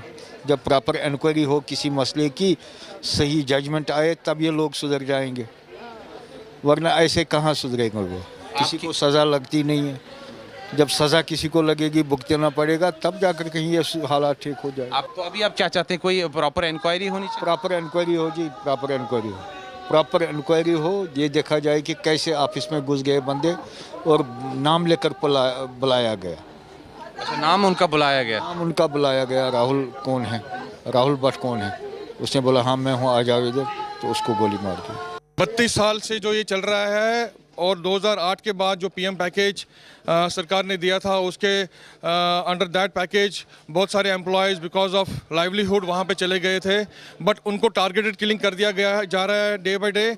और जो गज़वाए हिंद, और ये जो टेररिस्ट रेजिस्टेंट फोर्स जो भी है अभी TRF जिसको बोलते हैं, एक एक करके उन्होंने थ्रेट दिया है कि कश्मीरी हिंदू को हम मारेंगे, यहाँ पे हम कश्मीरी हिंदू को नहीं रहने देंगे, यहाँ पे इंडिया हम बसने नहीं देंगे। तो गवर्नमेंट को इसका संज्ञान लेना चाहिए, और गवर्नमेंट को पूरा सोचना चाहिए कि गवर्नमेंट ने स्केपगोट्स कैसे बना लिया कश्मीरी हिंदू को। कश्मीरी हिंदू जो कि इतनी माइनॉरिटी कम्युनिटी है। जम्मू कश्मीर वाहिद एक ऐसी रियासत है जहाँ अभी भी हिंदू हो, मुसलमान हो, सिख हो, ईसाई हो, बौद्ध हो, आपस में मिलके रह रहे हैं। इसलिए मैं अपने तमाम लोगों से इल्तिजा करती हूं कि आज जुम्मे के दिन तमाम मस्जिदों में हिंदू मुस्लिम भाईचारे की हिफाजत की पुरजोर वकालत की जाए। और साथ ही में जो जम्मू कश्मीर का जो भाईचारा है, जो जम्मू कश्मीर का जो इतिहास रहा है, जो हिस्ट्री रही है, कि हम इकट्ठे रहने वाले लोग हैं, एक सेक्युलर स्टेट है, पूरे मुल्क को मैसेज दे, ताकि मुल्क में जो इस वक्त सरकार है उनको मुसलमानों को बदनाम करने का मौका ना मिले। कश्मीरी पंडित समाज ने एक अपना होनहार नौजवान खोया है। स्वाभाविक है, लोगों में बहुत गुस्सा है। जिन परिजनों ने अपने ब्लड रिलेशन में अपने रिश्तेदार को, अपने परिवार के सदस्य को खोया है, यकीनन उनको गुस्सा है। ये पाकिस्तान के जो कायर आतंकवादियों ने घटना की है, इसके विरुद्ध पूरे जम्मू कश्मीर में, पूरे हिंदुस्तान में गुस्सा है। इन सभी कायर पाकिस्तानी आतंकवादियों को जमीन के पाताल से निकाल कर इनको मौत के घाट उतारेंगे। किसी पाकिस्तानी को, किसी दहशतगर्द को नहीं बख्शेंगे।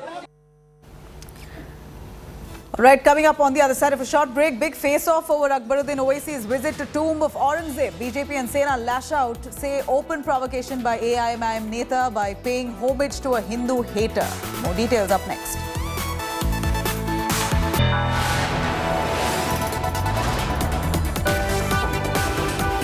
You are watching India Today.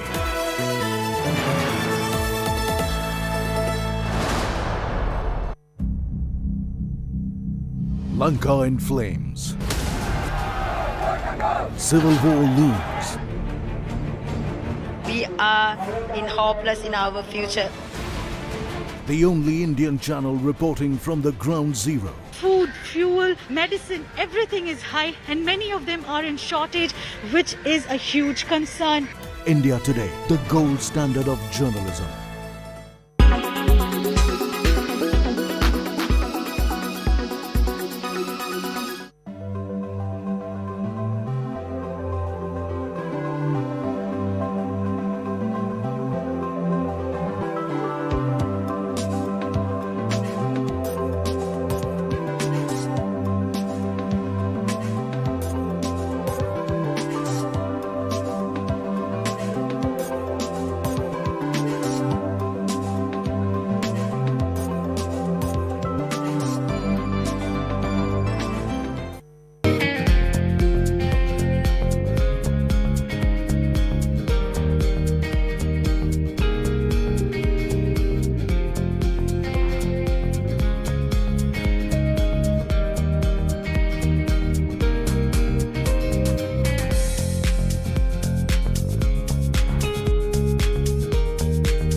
The best होगा कभी ना कभी तो होगा है, और ज़िंदगी ख़त्म हो जाती है। मैं तो वो मान के चलता हूँ कि अगर मैंने दी बेस्ट ही अभी से बना लिया तो मेरी पॉसिबिलिटी ख़त्म होने के चांसेस हो जाते हैं।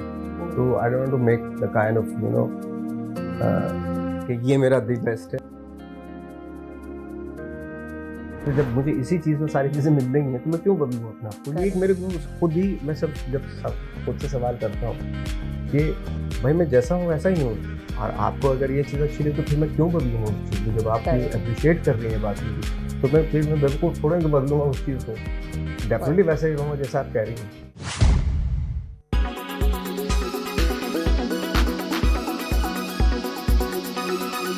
When it's the world's biggest news story, there's only one gold standard of journalism. You are watching India Today.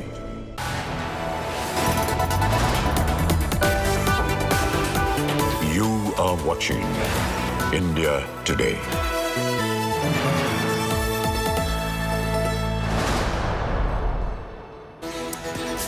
Now, a fresh controversy has erupted over AIMIM leader Akbaruddin Owaisi's visit to Aurangzeb tomb. The controversial AIMIM leader visit to the tomb of Aurangzeb has now not gone down too well with Shiv Sena or the MNS. Crying foul over the visit, both the parties have alleged that the visit of Owaisi Jr. to the tomb was a move to ignite communal tensions in the state. Meanwhile, BJP has slammed the Maharashtra government over the visit, asking why no sedition charges were slapped against the Neta as they did with the Rana couple, only for reciting Hanuman Chalisa. Maharashtra का मराठी मुसलमान और हिंदुस्तान का मुसलमान ये तो कोई औरंगजेब के कब्र पे जाता नहीं। तो आप कौन हो? ये आपने महाराष्ट्र को और पूरे देश को बता दिया है। स्वराज्य के जो आज के मराठी मावले हैं, तभी के मराठी मावले थे, उन्होंने मुंहतोड़ जवाब दिया था, तो आज भी उन्हें मुंहतोड़ जवाब मिलेगा। और जब तक वो नतमस्तक होके वो औरंगजेब के कब्र से उठेंगे और समझ पाएंगे कि कुत्ता कौन और शेर कौन, तब तक तो शेर उनका शिकार कर चुका होगा। औरंगजेब कोई महान सूफी संत नहीं था, कोई कुछ भी कहे, वो एक आक्रामक था। लेकिन आप महाराष्ट्र में आकर उसी औरंगजेब के कब्र के ऊपर बैठेंगे और नमाज पढ़ोगे या और कुछ आपकी रस्में करेंगे, तो ये महाराष्ट्र को चैलेंज देने की बात है। ठीक है, हमने चैलेंज स्वीकार लिया है, समझ लो। औरंगजेब भी इस नीति में हमने गाड़ दिया था,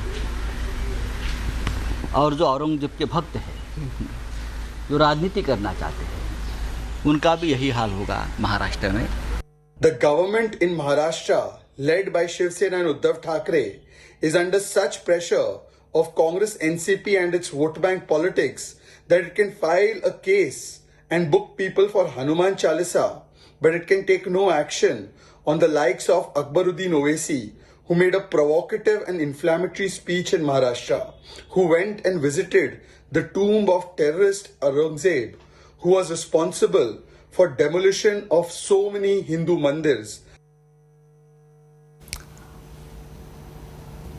Right, coming up right after a short break, no end to the North-South language war. Tamil Nadu Education Minister mocks Hindi, says Hindi-speaking people sell pani puri. More details up next. Stay with us.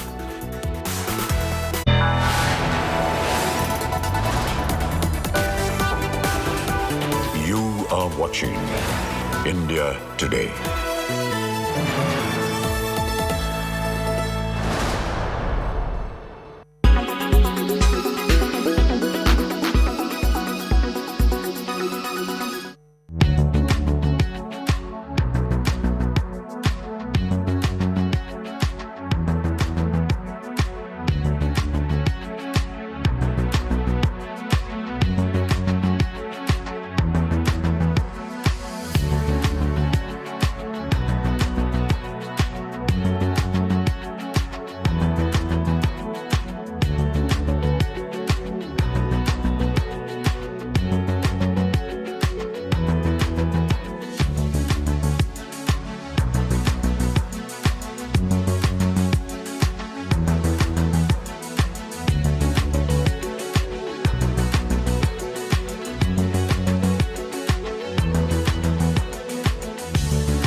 This is Elon Musk. For some reason, he's sharing a console with Homer Simpson. His mind is as rich as an Italian wedding soup.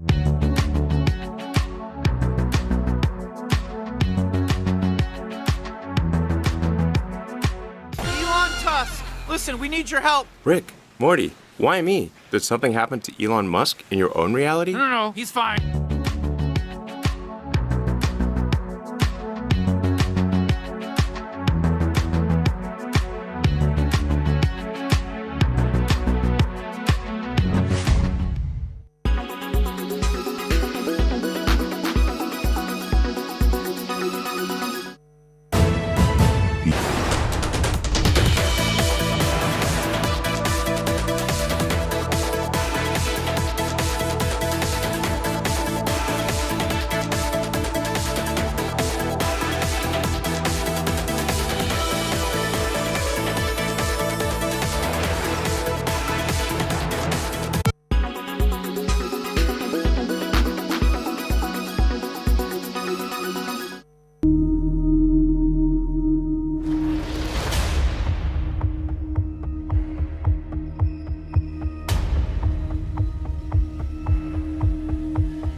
จุดประสงค์ตอนแรกมันไม่ได้คิดอะไรกันคือมันเริ่มจากกับอยากทำแล้วก็ถ่ายด้วยมือถือพอถ่ายแล้วภาพมันออกไปเนี่ยมันเริ่มมีคนสนใจเข้ามาก็มีการสร้างกลุ่มคนก็เริ่มเฮ้ยผมอยากต่อยแบบนี้บ้างแบบนี้บ้างอะไรอย่างเงี้ยมันเริ่มจากตรงนี้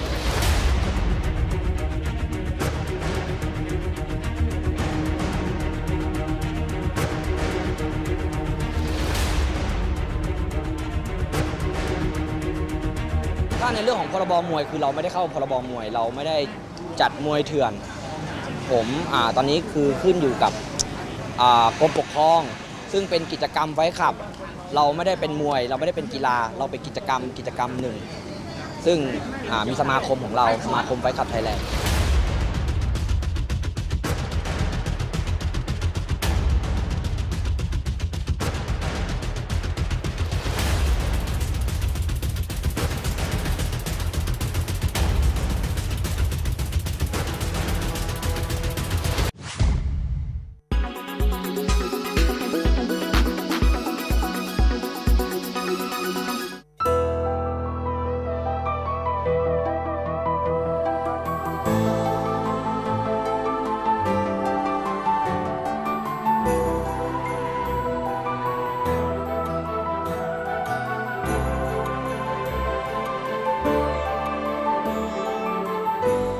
When it's the world's biggest news story, there's only one gold standard of journalism.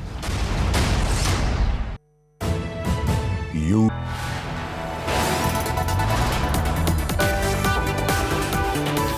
are watching India Today.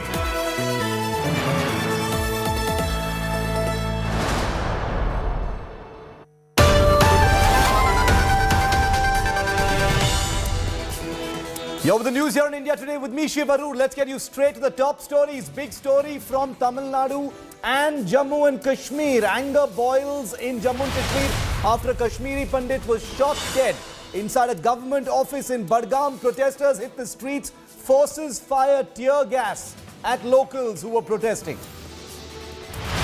Sonia, Rahul, Priyanka and other top Congress netas in Udaipur for a 3-day Chintan Shivir will be brainstorming to save the Congress from extinction. Congress proposes one family, one ticket norm, but with a notable exception for themselves.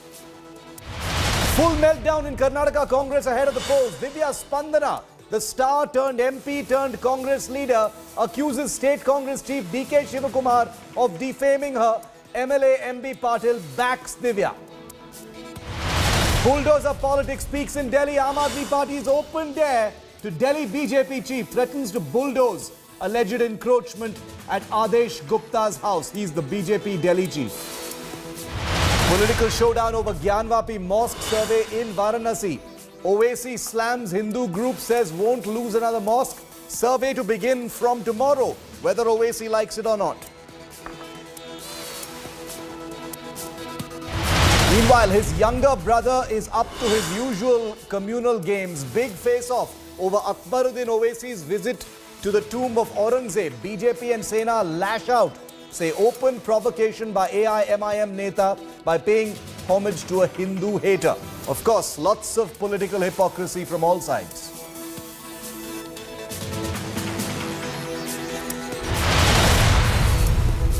The language war has gotten bigger, and how? It started with South superstars from the Telugu and Kannada film industries, and now it has upgraded to the level of state ministers. The man on your screen, ladies and gentlemen, is the Tamil Nadu Education Minister, and you won't believe what he's just said. Mocking the Hindi language and mocking migrant workers, the Tamil Nadu Education Minister, whose name is Ponmudi, says that those who speak Hindi sell pani puri. I'll let that sink in for a moment. Those who speak Hindi sell pani puri is what the Tamil Nadu Education Minister has said. He went on to say, why learn Hindi when English is being taught? The comment comes weeks after actors of Bollywood and the South have locked horns over this language debate, though that was of a slightly less serious nature. This time it is real, because this man is not kidding. He's not talking about films. He's not talking about the medium of Indian cinema. He's talking about the language Hindi itself. Remember, Kannada actor Kicha Sudeep and Ajay Devgan were involved in a war of words over the Hindi language. Telugu actor Mahesh Babu also waded into the controversy, saying Bollywood cannot afford him. Tollywood actor Siddharth responded to the controversy, calling it motivated and unnecessary. But this shameless minister, Ponmudi, the Tamil Nadu Education Minister, no less, has said Hindi speakers basically sell pani puri, so don't learn Hindi when you can learn English. He has insulted Hindi speakers. He has shown disgusting arrogance towards pani puri sellers. We'd like to ask, all of us here on India Today and the country would like to ask the DMK, Mr. Stalin and this shameless minister, what is wrong with being a pani puri seller? Are you so full of arrogance? Are you so full of entitlement and privilege that you use pani puri sellers as an example to make some kind of a twisted point about one of India's most spoken languages? That is the point we are asking here. Listen into this shameless man. Hindi படிச்சா வேலை கிடைக்கணும் கிடைக்குதா இந்தி நம்ம ஊரில் கோயம்புத்தூர்ல போய் பாருங்க பான்பூரி வச்சுக்கிறோம் எந்த கடை யாரு எல்லாம் அவன் தான் ஆக அது ஒரு காலம் இப்போ ஆங்கிலம் international language India and Tamil Nadu, we should have our own system, because India is a nation, as the governor already knows, unitary in diversity, various cultures are there, various languages are there. In Tamil Nadu itself, we should follow our own educational system. We also borrow the new certain good policies from the new education policy, and we are ready to follow it. I want to go across to India Today's Pramod Madhav, who's reporting on the story. There's been a big fallout because there have been reactions from all across. Of course, the Congress is totally silent because it's a very awkward situation for them. The DMK is their ally. A lot of defensive posturing from the DMK itself. You know, the DMK's position on Hindi and Hindi imposition is very well known. There's a historical context to it, Pramod. But what this minister has said smacks of arrogance, condescension. It's a terribly poor taste, example that he has used, to make some kind of a whatever point he was trying to make to students. And obviously, it has not gone down well. Are you sensing that they are going to brazen it out, Pramod? Or could there be some kind of clarification, or who knows, even an apology? Well, it looks like the higher education minister must go ahead and provide an explanation, because he is holding the post of higher education minister in the state government, Ponmudi. And here, and in the beginning, he was trying to explain about the two education policy and the two language policy and how Tamil Nadu is ready to accept certain aspects of NEP. But here it looks like whatever comments he was trying to say, he was actually trying to address the governor also, who was also on the stage at that point. And this is where he went ahead a little far with his comments, claiming that he using those particular lines and saying that Hindi speakers are selling Pani Puri only. And that way he actually was trying to reiterate that English is an international language and more importance should be given in learning English. And he tried to say that, but this kind of example, trying to use these words and things, it is not suitable for a higher education minister. Pramod, thanks very much for that update on that. We'll have to see if there is an explanation whether the... Let's get you some more reactions on the story. उन्होंने जो भी बात कही है ये उनका अपना education minister कैसा होना चाहिए ये भी उन्होंने दर्शा दिया, लोगों ने समझ लिया। लेकिन मुझे लगता है हिंदुस्तान में हिंदी हमारी एक मातृभाषा है और हिंदी में ही जो हिंदुस्तान के संस्कार हैं वो ये नहीं कहते हैं कि अगर कोई पानी पूरी खिलाकर आपको मोहब्बत से जीतना चाहता है तो आप उसका मजाक उड़ाइए। शायद ये अंग्रेजी भाषा का कमाल है, क्योंकि जो लोग अंग्रेजी भाषा को बहुत ज्यादा कहते हैं, उसको फरोग देते हैं या उसको प्रमोट करने की बात करते हैं, वो कॉमर्शियल लैंग्वेज है, इंटरनेशनल लैंग्वेज है, उसको हमें कॉमर्शियली इस्तेमाल करना है। लेकिन अगर संस्कार आपको लेना है तो वो आपको मातृभाषा से हिंदी से ही मिलेंगे और हिंदी हमेशा जोड़ने का काम करती है। वसुधैव कुटुंबकम हमारा ही सनातनी नारा है कि हम पूरे विश्व को अपना परिवार समझते हैं।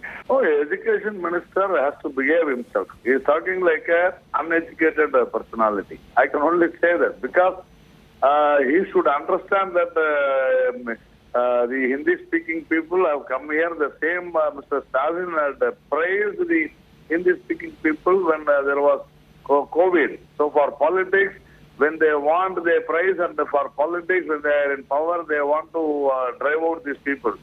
This is highly condemnable. BJP strongly condemn all these things. And Mr. Ponmudi is known for this. He is always arrogant. His arrogancy is known. I think he should be very careful when using his language. He means that people from North India are migrating towards South India because we don't know how to make pani puri. It is only people from North India, people from the Hindi belt. They come here, they speak Hindi, and that is how we know Hindi. Otherwise, there is no chance for Hindi here. He meant it in that way. It's like it just comes out. I'm here to explain. I'm here explaining what he meant. And there was also a message to the governor here. The governor, who is just a figurehead, a rubber stamp in the state of Tamil Nadu, any state, he had the temerity and audacity to talk about three-language formula and had the audacity to talk about national education policy, which the state of Tamil Nadu has outrightly rejected. Probably the education minister wanted to teach what is the mindset of the people of Tamil Nadu and what the government of the Tamil Nadu wants.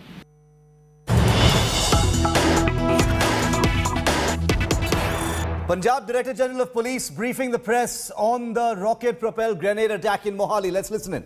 निशान सिंह, बलजीत कौर ते कंवर भाट एक जड़ा role आया है, ये है Baljinder Rambo.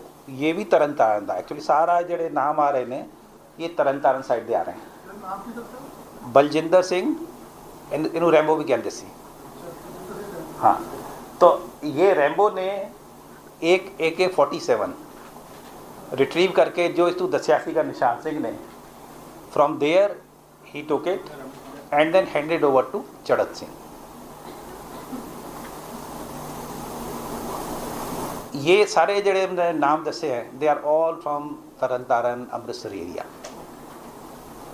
करीब 15 दिन ये लोग जिन्होंने RPG मिल गया सी, AK-47 मिल गई सी, वो इकट्ठी की 2-3 घरां दे विच रहे।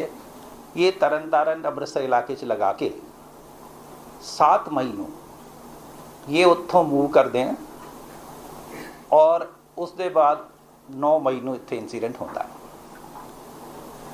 Now the local contact in this area was Jagdeep Kang, ਜਿਹੜਾ कि मोहाली च वेव हाइट एस्टेट ਦੇ ਵਿੱਚ ਰਹਿੰਦਾ ਹੈ। जगदीप सिंह का तो वेव एस्टेट्स के वेव एस्टेट्स उसਦੇ ਵਿੱਚ ਰਹਿੰਦਾ है। So now he provided the local logistic support and इन्हें रहने का भी जगह ठीक की थी. And finally for recce of the intelligence headquarters building, Charat Singh and Jagdeep Kang, both of them visited during the daytime of 9th May.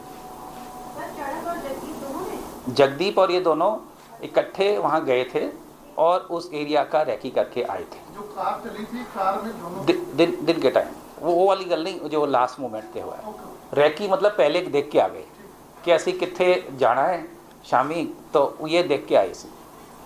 And finally for the incident Charhat Singh और ਜਿਹੜੇ दो बंदे बाहरों आए सी, इन तीनों का ये finally they executed the plan. Now let me complete. Now we have arrested 6 people and Nishan Singh क्योंकि दूसरे केस अरेस्टेड है तो he will be arrested in this case also. He is in the custody of police only. लेकिन ਜਿਹੜੇ ਅਸੀਂ arrest ਕੀਤੇ हैं ਉਸ ਦੇ ਵਿੱਚ ਹੈ कंवर बाट है, बलजीत कौर है, बलजिंदर रैम्बो है, एक अनंतदीप सोनू है जो कि निशान दा ब्रदर इन लॉ है. ये इस दे नाल जदों एकोमोडेशन वगैरह ढूंढ रहे सी समान लवर तो ये नाल ही होंदा सी. ये अरेस्ट किया है. जगदीप कांग अरेस्ट किया है. And so 5 have been arrested and Nishan Singh because he is arrested in other case and he is with Faridkot police, he will also be arrested the day his police custody is over in that case. So these are 6 people. Sir, now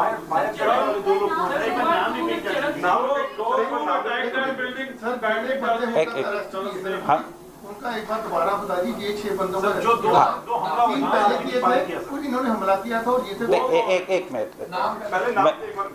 6 लोग जो arrest किए हैं कंवर बाट जिन्हें shelter provide की थी, Baljeet Kaur shelter provide की थी, बलजिंदर रैम्बो जिसने AK-47 रिट्रीव करके हैंडओवर की थी, अनंतदीप सोनू जो कि निशान दा ब्रदर इन लॉ है, ही असिस्टेड निशान in all the things, Jagdeep Kang जिसने रैकी की थी प्लस यहाँ इत्थे लोकल सपोर्ट प्रोवाइड की थी. एंड निशान सिंह जड़ा है he is arrested in another case, he will also be arrested in this case. And he had done lot of things. First of all, he provided shelter. Secondly, he arranged shelter from through his friends and known people.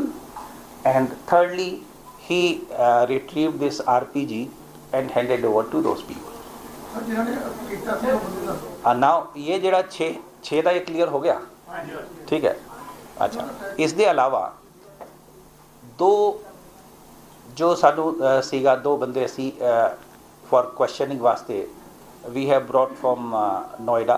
We are still working on that and their names are Mohammad Naseem Alam and Mohammad Sharaf Raj. We are still working on them. Naseem Alam and Mohammad Sharaf Raj. Naseem NASIM. हाँ. So they are from Bihar and we got it from them. Sharaf Raj. हाँ राज. हाँ तो ये जेड़े 2 हैं इस दे उत्ते we are still working. They are not yet arrested. Bihar के रहने. पाकिस्तान से कोई बैकग्राउंड है सर? देखिए अभी मैंने कहा ना, अभी हमने इसको अरेस्ट नहीं किया है. इनके बारे में अभी हम चलाई थी वो बंदे नहीं वो नहीं. अब चड़त सिंह और वो 2 लोग जो हैं जिन्होंने चलाई है दे आर स्टिल वांटेड. हाँ इनका वी आर स्टिल वर्किंग क्योंकि इनका कांटेक्ट उसके साथ उनके साथ एस्टेब्लिश होता है. So we are still working. See, Chadat Singh is not yet arrested. And who are those? See, that is what I am saying. 3 people are yet to be arrested. One is Chadat Singh. Secondly is those 2 persons. So the idea is what was the conspiracy, who did it, from where, at whose behest, who provided shelter, logistic, weapons, recce. So all these aspects ਹੋਇਆ ਸੀ incident ਉਹਦੇ ਸਾਰੇ aspect ਇਹ ਗੱਲ clear ਹੋਈ ਹੈ ਔਰ ਇਸ ਦੇ ਵਿੱਚ 6 ਗ੍ਰਿਫਤਾਰੀਆਂ ਹੋਈਆਂ 3 ਨੂੰ ਦੀ ਸਰਚ ਹਾਲੇ ਵੀ ਚੱਲ ਰਹੀ ਹੈ and overall I will say कि ये जड़ा है इंसीडेंट ये BKI प्लस गैंगस्टर्स दा जड़ा गठजोड़ है उन्होंने कराया है एट द बिहेस्ट ऑफ पाक ISI।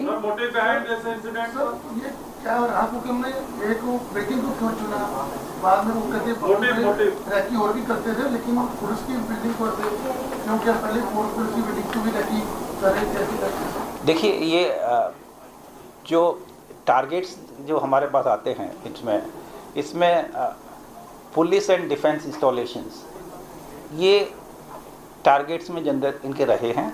ये इंटेलिजेंस हेडक्वार्टर स्पेसिफिकली तो ऐसा नहीं था और इन लास्ट अबाउट ईयर आपने देखा ही है कि वो पठानकोट जड़ा आर्मी वाले उसते होया दैन नवा शहर जड़ा CI स्टाफ होया फिर रोपड़ जड़ा पुलिस स्टेशन होया।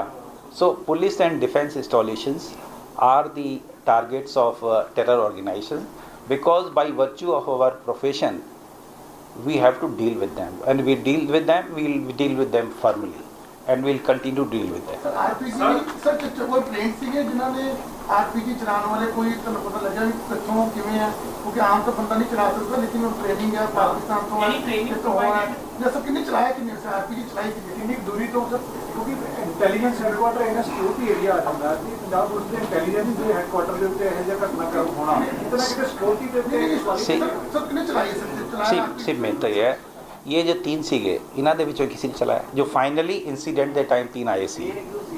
हाँ मतलब जिन्होंने जो इंसीडेंट दे वेले मौके ते सीगे सर इसमें कोई कनाडा से भी है नहीं कनाडा का तो देखिए ये जो है ना लांडा ये ही बेस्ड इन कनाडा ये 2017 ਦਾ ਉੱਥੇ ਚਲਾ ਗਿਆ ਹੈ ਇਹ ਉੱਥੋਂ ਹੀ ਕੰਮ ਕਰੀ ਜਾਂਦਾ ਹੈ and in last ਫਿਊ months and has now become one of India's most wanted terrorists. His name is Rinda. He's supposed to be in Pakistan and India today has accessed the dossier on this Khalistani terrorist, Pakistan-backed Khalistani terrorist Rinda, who you've just seen being named by the Punjab Director General of Police. Rinda has been constantly changing his appearance, being in disguise to try and hide from the security forces. The dossier that India today has accessed shows the many appearances of this now one of the most wanted terrorists. Sometimes with a turban and long beard, other times with short hair and a short beard. Rinda has escaped from India to Pakistan sometime in 2020, but continued to deliver consignments of arms and explosives to Punjab, Haryana, Hyderabad and Maharashtra. Labelled as an A+ level gangster, Rinda has a total of 27 criminal cases against him in Punjab and Haryana. The cases are mostly of murder, kidnapping and possession of ammunition. According to the dossier that we have in our possession, accessed by India Today's Arvind Oja, 22 associates have been working with Rinda. He sent bombs and weapons to Karnal in Haryana, Maharashtra, all of it while sitting in Pakistan. He's also a key suspect in the Mohali blast case, the rocket-propelled grenade attack that happened earlier this week. This is the man who is understood or believed to be responsible.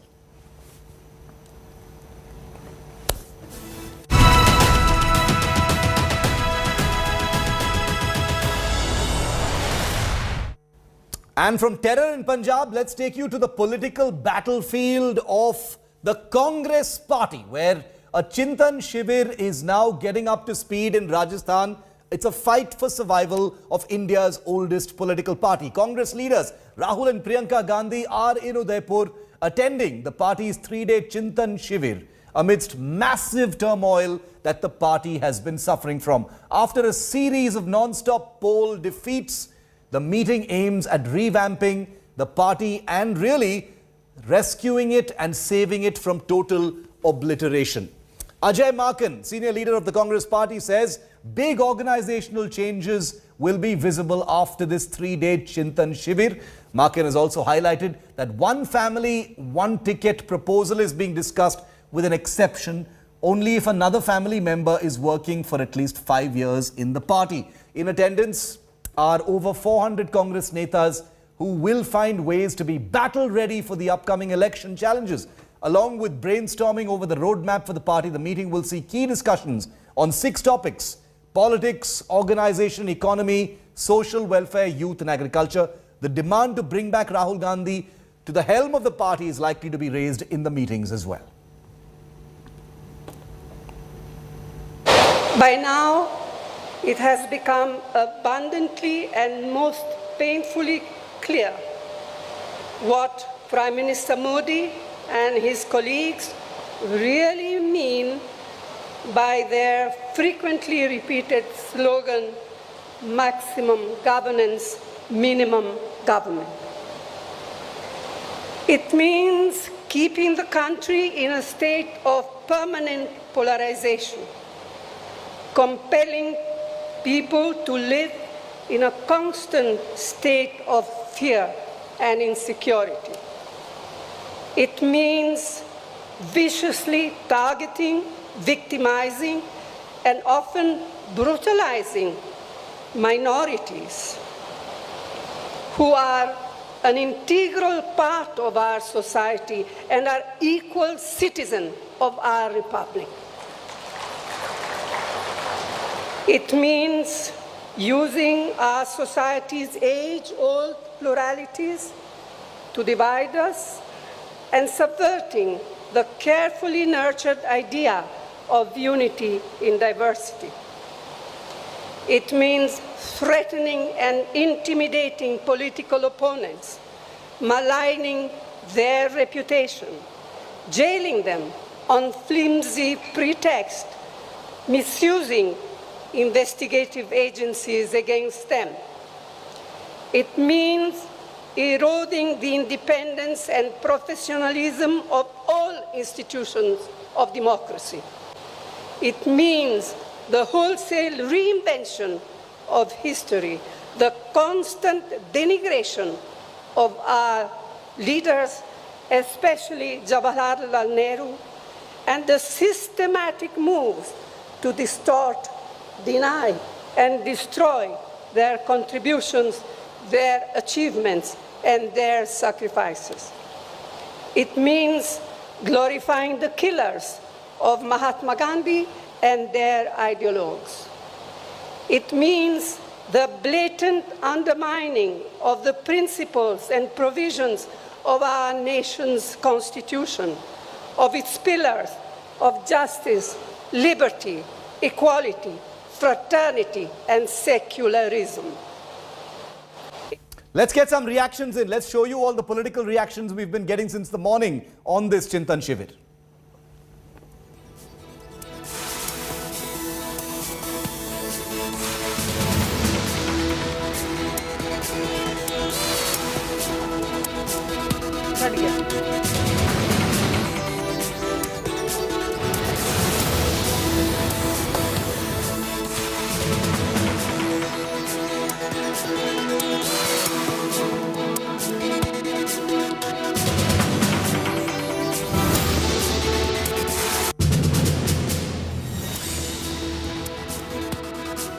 देखिए, ये चिंतन शिविर हमारे party के मुद्दों के ऊपर है। पार्टी के अध्यक्ष का चुनाव से हो रहा है, वो एक अलग प्रोसेस चल रहा है, तो ये दोनों की दोनों अलग अलग चीजें हैं। चिंतन शिविर कांग्रेस का होना एक मायने रखता है, इसलिए पूरे देश के हमारे डेलीगेट्स आ रहे हैं। मीडिया इतनी बड़ी संख्या में आ रहा है, आप समझ रही है कितना इंपॉर्टेंट चिंतन शिविर है। राहुल गांधी जी को अध्यक्ष बनने के लिए लंबी समय से मांग होती जा रही है, नई बात नहीं है। हर वर्किंग कमेटी में लोग सब डेलीगेट सब मेंबर ही कहते हैं, तो मैं समझता हूँ कि राहुल गांधी जी को खुद को बन जाना चाहिए अध्यक्ष, मेरा मानना है। परिवारवाद का जो मुद्दा है उसको लेकर आप लोगों ने डिस्कस किया? देखिए, हम लोगों में चर्चा आई है कि एक परिवार से एक ही टिकट मिलनी चाहिए और दूसरी टिकट तब मिले जब किसी व्यक्ति ने कम से कम 5 वर्ष पार्टी के लिए काम किया। सर, सफर करके आए हैं, 3 दिन का चिंतन शिविर है, क्या कहना है आप? 3 दिन के चिंतन शिविर में बहुत सारी बातें आएगी और एक नई दिशा मिलेगी कांग्रेस संगठन को भी और देश के लिए भी नए विचार आएंगे। सब कह रहे हैं कि राहुल गांधी को जो है अध्यक्ष बनाने की एक बार फिर से मांग रखें। वो तो है ही। अच्छा, इसके साथ साथ पार्टी के सामने चैलेंजेस क्या है सर? देखिए, चैलेंजेस ये है कि ये जो सांप्रदायिक ताकतें हैं उससे किस प्रकार से लड़ा जाए, किसानों के, मजदूरों के, नौजवानों के, महिलाओं के हित में आज महंगाई, बेरोजगारी ये सारे मुद्दे हैं। इसको किस प्रकार से आगे बढ़ाया जाए और इनके हक की लड़ाई किस प्रकार से लड़ा जाए। कांग्रेस नई शक्ति के साथ किस प्रकार से देश में एक सकारात्मक विकल्प लेके जाए, इस बात पे हम चर्चा करेंगे और विश्वास है कांग्रेस मजबूती से इस चिंतन शिविर से निकलेगी। हम सबों का मानना है राहुल गांधी जी को अध्यक्ष बनना चाहिए और बहुत पहले बन जाना चाहिए था। हमसे उनसे निवेदन करते हैं, उनसे गुहार लगाते हैं कि उनको अध्यक्ष बनना चाहिए। राहुल जी तो अध्यक्ष बने, ये सबकी मांग है, डिमांड है। दूसरी बात ये कि देश की हालात कहाँ है, हर एक आदमी, चाहे वो सरकारी कर्मचारी है, चाहे दुकान वाला है, चाहे रेहड़ी पटरी वाला है, चाहे इंडस्ट्री वाला है, आप देखिए उसकी हालत क्या है। चरमरा गई हमारी अर्थव्यवस्था, चरमरा गई, हमारे नौजवानों को रास्ता नहीं मिल रहा। ये बजाय नौजवानों को रोजगार देने के, शिक्षा देने के, ये कहते हैं कि आप राम मंदिर और मस्जिद की बात करो। जो हमारे पुराने लोग हैं उनकी सारी जो चिंतन मंथन है, जो उनका एक्सपीरियंस है, आने वाली पीढ़ी को दिया जाना चाहिए। और जब नई पीढ़ी को हम ये चिंतन मंथन देंगे तो वो देश को फिर से पुनः आगे बढ़ाएंगे। Till the time the Congress does not realize that by merely changing the dibba of the railway, nothing will happen. The problem is with the engine. The Congress party does not realize that nothing will happen by trying to get in some imported salesman. Unless you change the product of Parivarvad, Bhrashtachar and nepotism. But Congress party can never get rid of the Parivar because the Parivar itself has become the party today. Okay, that was the BJP's Shehzad Poonawala hitting out at the Congress's Chintan Shivir, asking the party to introspect on what is happening.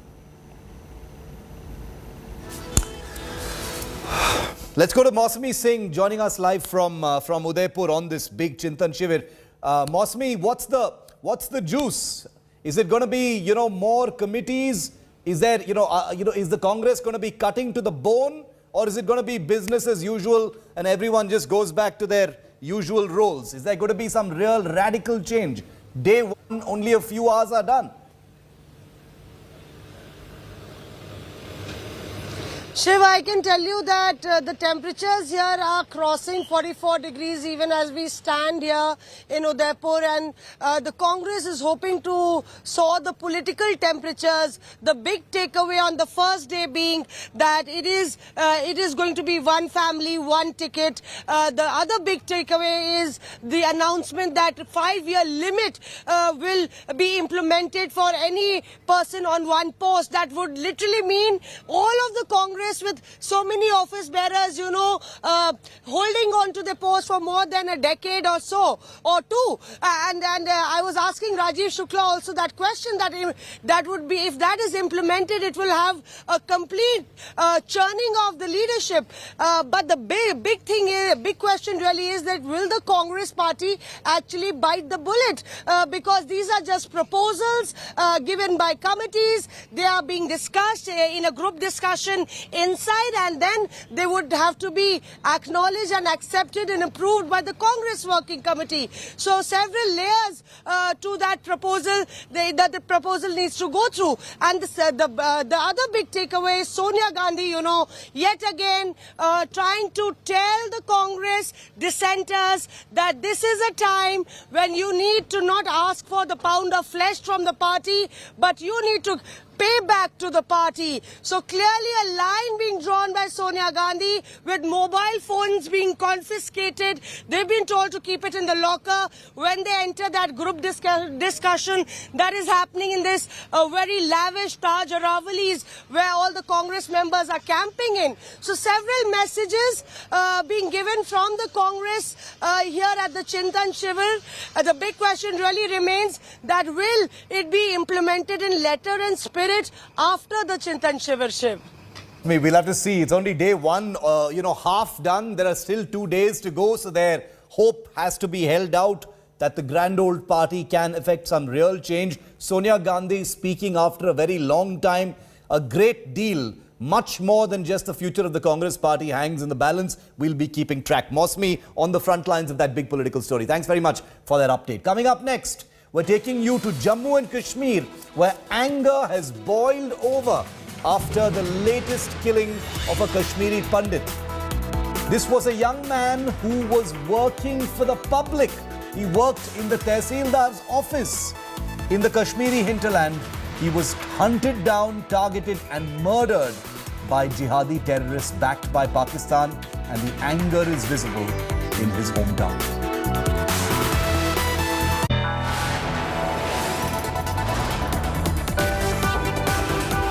You are watching India Today.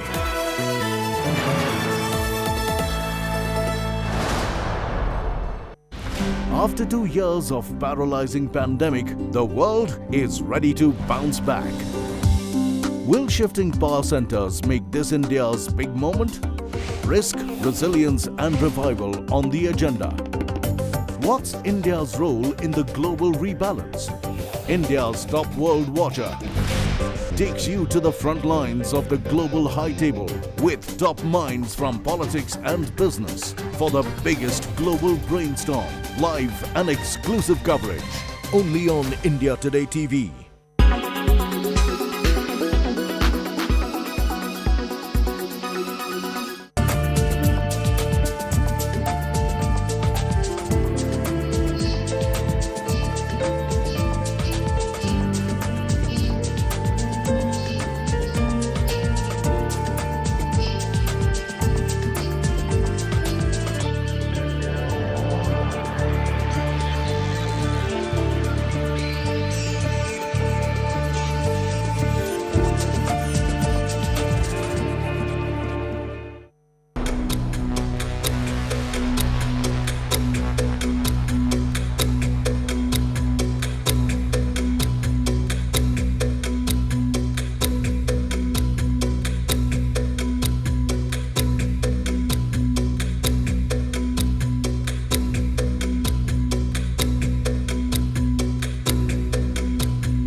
You are watching India. You are watching India Today.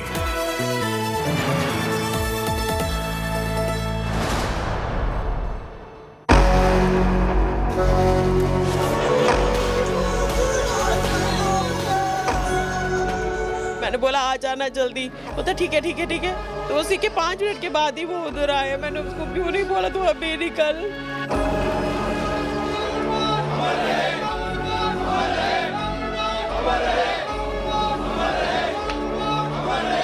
मैं क्या करूँगी उसके बिना, सोचो मैं क्या करूँगी।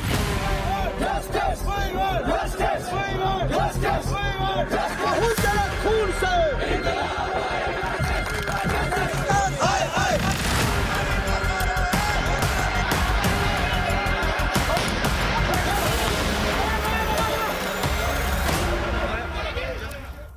Following the brutal murder of Kashmiri Pandit citizen Rahul Bhat in Kashmir, the valley is in a state of angry unrest. Massive protests erupted away from the valley in Jammu, with forces firing tear gas on protesters. Members of the Kashmiri Pandit community took to the streets in anger in different parts of the Union Territory to protest against the brutal targeted killing of this young man.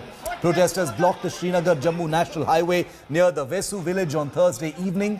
The wife of Rahul Bhat said that her husband felt insecure while working in Budgam on the outskirts of Srinagar.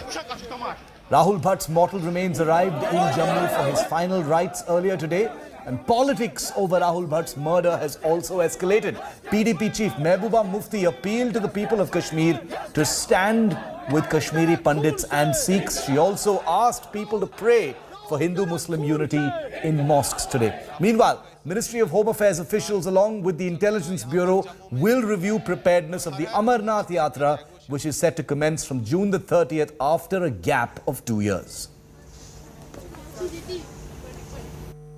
The entire Kashmiri Pandit community was hounded out of their homes by the terrorists sponsored by Pakistan in 1990 in the Kashmir Valley. 32 years have passed, but nothing has changed for Kashmiri Pandits. The handful of Kashmiri Pandits who are left in the valley are being targeted now, and we are witnessing a fresh spate of killings of the members of the minority community in the Kashmir Valley. The Kashmiri Pandit community is saying enough is enough. How long do they have to suffer the punishment of being Hindus in Kashmir? With video journalist Neeraj Kumar, this is Rahul Bhat reporting from Jammu for India Today. The wife of Rahul Bhat spoke to India Today earlier, narrating the horrific ordeal of what she went through. Just listen to this. मुझे बताइए, जब राहुल भट्ट वहाँ 2010 में काम करने गए, तब से अब तक कभी उन्होंने आपसे कहा कि उनको कोई डर लगता है? भैया वो पहले इधर बड़गाम तहसील ऑफिस में थे, वहाँ पे कभी उनको कुछ लगा ही नहीं। डीसी को इन्होंने बहुत बारी बोला कि मेरे को ट्रांसफ़र उधर नहीं लेनी, वो दूर है, चाडूरा बहुत दूर है बड़गाम से, हम तो शेखपुरा में रहते हैं, वहाँ से बहुत दूर है। वो उसने पता नहीं कौन सी जिद निकाली, उसने 2 साल से उसकी ट्रांसफ़र ही नहीं की वापस वहाँ से। डीसी बड़गाम ने और एसीआर ने, जो नया एसीआर है, उसने पहले भी बोला था उनको कि मेरे को यहाँ से थोड़ा डीसी ऑफिस लाओ। जब पिछली बार उसका वो जो 2 मारे थे टीचर्स, तब हम फिर आए थे, मैंने इसको बोला था हम नहीं जाएंगे, मगर उसने नहीं माना, बोला मेरे को ड्यूटी जाना है। उन दिनों भी उनको बोला था इनको डीसी ऑफिस में ही रखो, वहाँ तब भी सेफ्टी है। इधर एक गार्ड नहीं था इसको बाहर। भैया कितने लोग उसके पास आते थे, सर के ऊपर से लोग होते थे, कोई सुरक्षा नहीं थी वहाँ, कोई कुछ भी नहीं। एसडीएम ऑफिस साथ है, कोई एक गार्ड नहीं था बाहर जो चेक करता। इनके पास रिवॉल्वर थी, 3 बंदे थे, क्या सुनने में आया 3 बंदे थे। 3 बंदों के पीछे पूछा राहुल भट्ट कौन है, अच्छा नाम पूछ के गोली शूट किया। वो अपनी चेयर पे बैठा था, अपनी ही चेयर पे शूट किया उसको। भैया हिलने का भी मौका नहीं दिया, उसके पास लोग बहुत आते थे। कल जब सुबह वो दफ्तर से निकले, आपकी कुछ बातचीत हुई थी जाने से पहले? दफ्तर तो वो रोज़ ही निकलते थे। मैंने 10 मिनट पहले उनको फ़ोन किया था, हमारे घर में काम चल रहा था, मैंने बोला हो गया पूरा, मैंने बोला आ जाना जल्दी। वो तो ठीक है। तो उसी के 5 मिनट के बाद ही वो उधर आए। मैंने उसको क्यों नहीं बोला तो अभी निकल, मैं उसको बोलती थी मत जाओ उधर, डीसी ऑफिस ट्रांसफर करा ले, छोड़ दे नौकरी, हमको नौकरी भी नहीं चाहिए। मुझे पता है तू वहाँ पे सारी जगह तेरे को जानते हैं, सारे जानते, बोलते मैं सेफ रहूँगा, मुझे सारे जानते हैं। उसको नहीं पता था उनमें कोई निकलेगा, उनमें गरीबों की भी बहुत मदद करता था। तो आपको लगता है कि सरकार कश्मीरी पंडित समुदाय के प्रति गंभीर नहीं बना रही है, बलि का बकरा बना रही है उधर, वो कुछ नहीं सोच रही है, ना सेफ्टी का ना कुछ। वो वहाँ पे बलि के बकरे हैं, सारे जाके काटेंगे ही उनको। तो लग रहा है कश्मीरी पंडित समुदाय बलि का बकरा बन रहा है? बन गया, और क्या, हम तो बन गए बकरे। इस समय अगर प्रधानमंत्री नरेंद्र मोदी और देश के गृह मंत्री अमित शाह आपको देख रहे हो, सुन रहे हो, क्या कहेंगे आप उन्हें? क्या कह सकते हैं हम, क्या बोल सकते हैं? कम से कम प्रॉपर इंक्वायरी करा ले, ये कैसे हुआ, क्यों हुआ। जब प्रॉपर इंक्वायरी हो किसी मसले की, सही जजमेंट आए, तब ये लोग सुधर जाएंगे, वरना ऐसे कहाँ सुधरेंगे वो। किसी को सज़ा लगती नहीं है, जब सज़ा किसी को लगेगी, भुगतना पड़ेगा, तब जाकर कहीं ये हालात ठीक हो जाए। आप तो अभी आप क्या चाहते हैं, कोई प्रॉपर इंक्वायरी होनी चाहिए? प्रॉपर इंक्वायरी हो जी, प्रॉपर इंक्वायरी हो, ये देखा जाए कि कैसे ऑफिस में घुस गए बंदे और नाम लेकर बुलाया गया। अच्छा, नाम उनका बुलाया गया? राहुल कौन है, राहुल भट्ट कौन है? उसने बोला हाँ मैं हूँ, आ जाओ इधर, तो उसको गोली मार दी। 32 साल से जो ये चल रहा है, और 2008 के बाद जो पीएम पैकेज सरकार ने दिया था, उसके अंडर दैट पैकेज बहुत सारे एम्प्लॉयज़ बिकॉज ऑफ लाइवलीहुड वहाँ पे चले गए थे, बट उनको टारगेटेड किलिंग कर दिया गया जा रहा है डे बाय डे। और जो गज़वाए हिंद और ये जो टेररिस्ट रेजिस्टेंट फोर्स जो भी है अभी TRF जिसको बोलते हैं, एक एक करके उन्होंने थ्रेट दिया है कि कश्मीरी हिंदू को हम मारेंगे, यहाँ पे हम कश्मीरी हिंदू को नहीं रहने देंगे, यहाँ पे इंडिया हम बसने नहीं देंगे।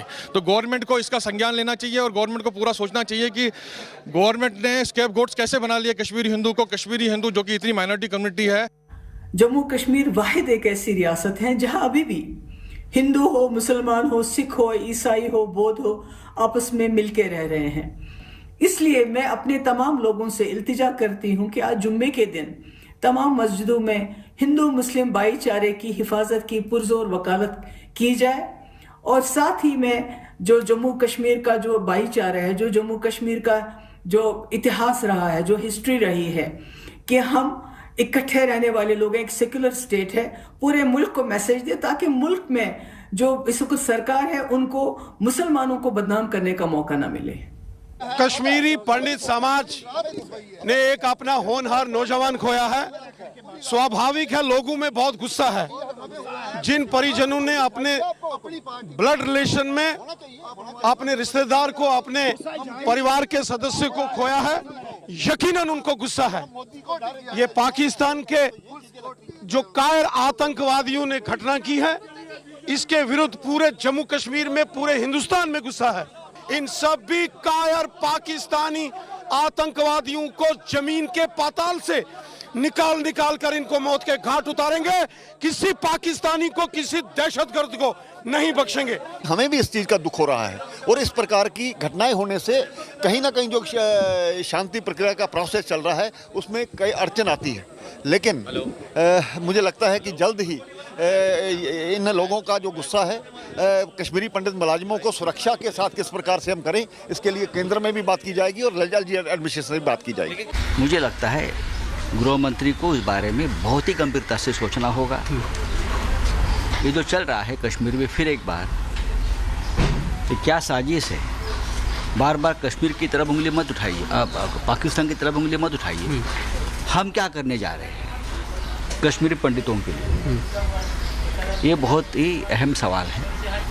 हनुमान चालीसा, लाउड स्पीकर जैसे मुद्दे से कश्मीरी पंडितों का मामला या कश्मीर का मामला हल नहीं होगा। आपको बहुत प्रैक्टिकल होना पड़ेगा। Coming up next, big face-off over Owaisi Jr. Akbaruddin Owaisi's visit to the tomb of Mughal Emperor Aurangzeb. It's become a political issue. Can you believe the hypocrisy of our politics? That's next.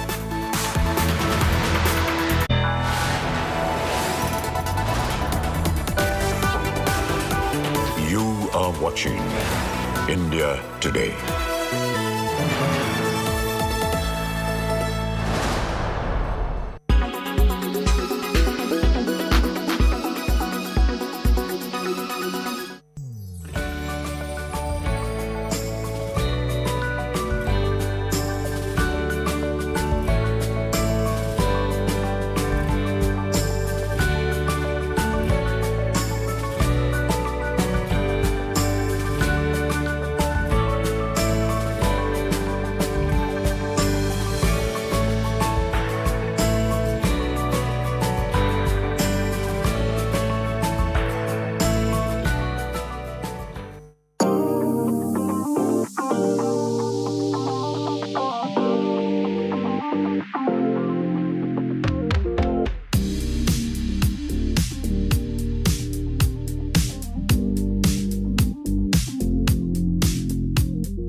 When it's the world's biggest news story, there's only one gold standard of journalism.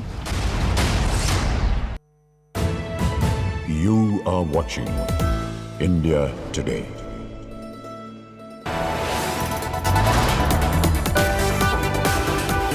You are watching India Today.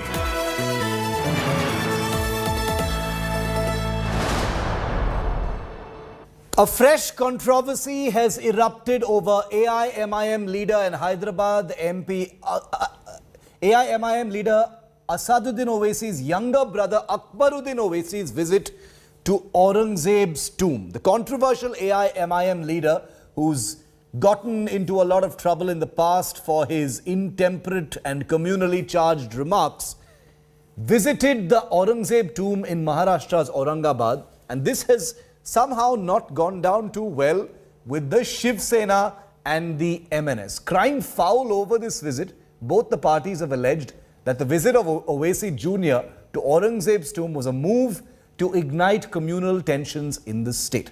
Meanwhile, the BJP has slammed the Maharashtra government over the visit, asking why no sedition against netas making provocative speeches after visiting the tomb of Aurangzeb instead of someone reciting the Hanuman Chalisa.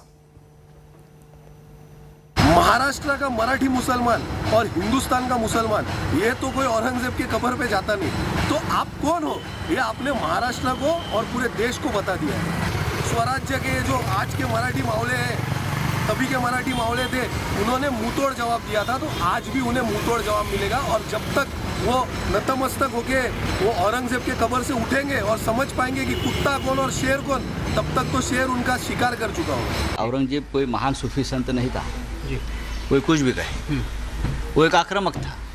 लेकिन आप महाराष्ट्र में आकर उसी औरंगजेब के कब्र के ऊपर बैठेंगे और नमाज पढ़ोगे या और कुछ आपकी रस्में करेंगे, तो ये महाराष्ट्र को चैलेंज देने की बात है।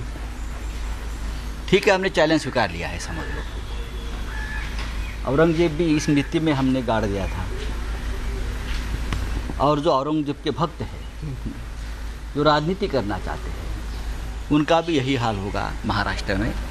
The government in Maharashtra, led by Shiv Sena and Uddhav Thackeray, is under such pressure of Congress, NCP and its vote bank politics that it can file a case and book people for Hanuman Chalisa, but it can take no action on the likes of Akbaruddin Owaisi, who made a provocative and inflammatory speech in Maharashtra, who went and visited the tomb of terrorist Aurangzeb, who was responsible for demolition of so many Hindu mandirs. And let's tell you about some bulldozer politics that has continued in the national capital. Politics has peaked over the continuing anti-encroachment drive in the capital. The Aam Aadmi Party has taken on Delhi BJP chief Adesh Gupta over bulldozer politics. The Aam Aadmi Party has sent out an open dare to the BJP chief, threatening to demolish encroachments outside the Delhi BJP President Adesh Gupta's house. The Aam Aadmi Party's dare comes at a time when the anti-encroachment drive is in full scale across Delhi. India Today, in its report, had shown the encroachments and building bylaw violations by political leaders like the BJP's Adesh Gupta. Aam Aadmi Party leader Amanatullah Khan was arrested yesterday for protesting against this anti-bulldozing drive. Amanatullah has been sent to judicial custody and his bail hearing is expected. आज Bharatiya Janata party Delhi में चारों तरफ bulldozer ले लेके घूम रही है।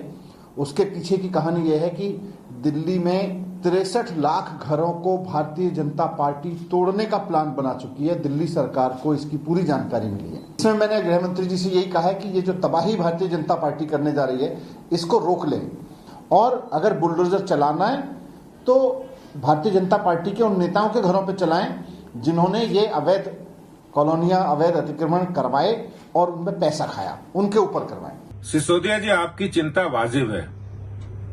जिस तरह से ये बुलडोजर दिल्ली के अंदर अवैध अतिक्रमण पर चल रहा है, बांग्लादेशी रोहिंग्या के द्वारा जो अवैध अतिक्रमण किया जा रहा है उस पर चल रहा है, जिनको आम आदमी पार्टी के नेता, आपके विधायक संरक्षण देते हैं, तो मुझे खूब आसानी से पता लग रहा है कि आपका दर्द क्या है और आपके अंदर जो बौखलाहट हो रही है वो क्यों हो रही है। ये गरीबों की बात आपके मुंह से शोभा नहीं देती है। Varanasi District Magistrate has announced that the survey of the Gyanvapi Mosque will begin tomorrow. Meetings have been held with people from all sides and an appeal has been made to maintain peace. The district magistrate has made a separate appeal to everyone to maintain peace and order.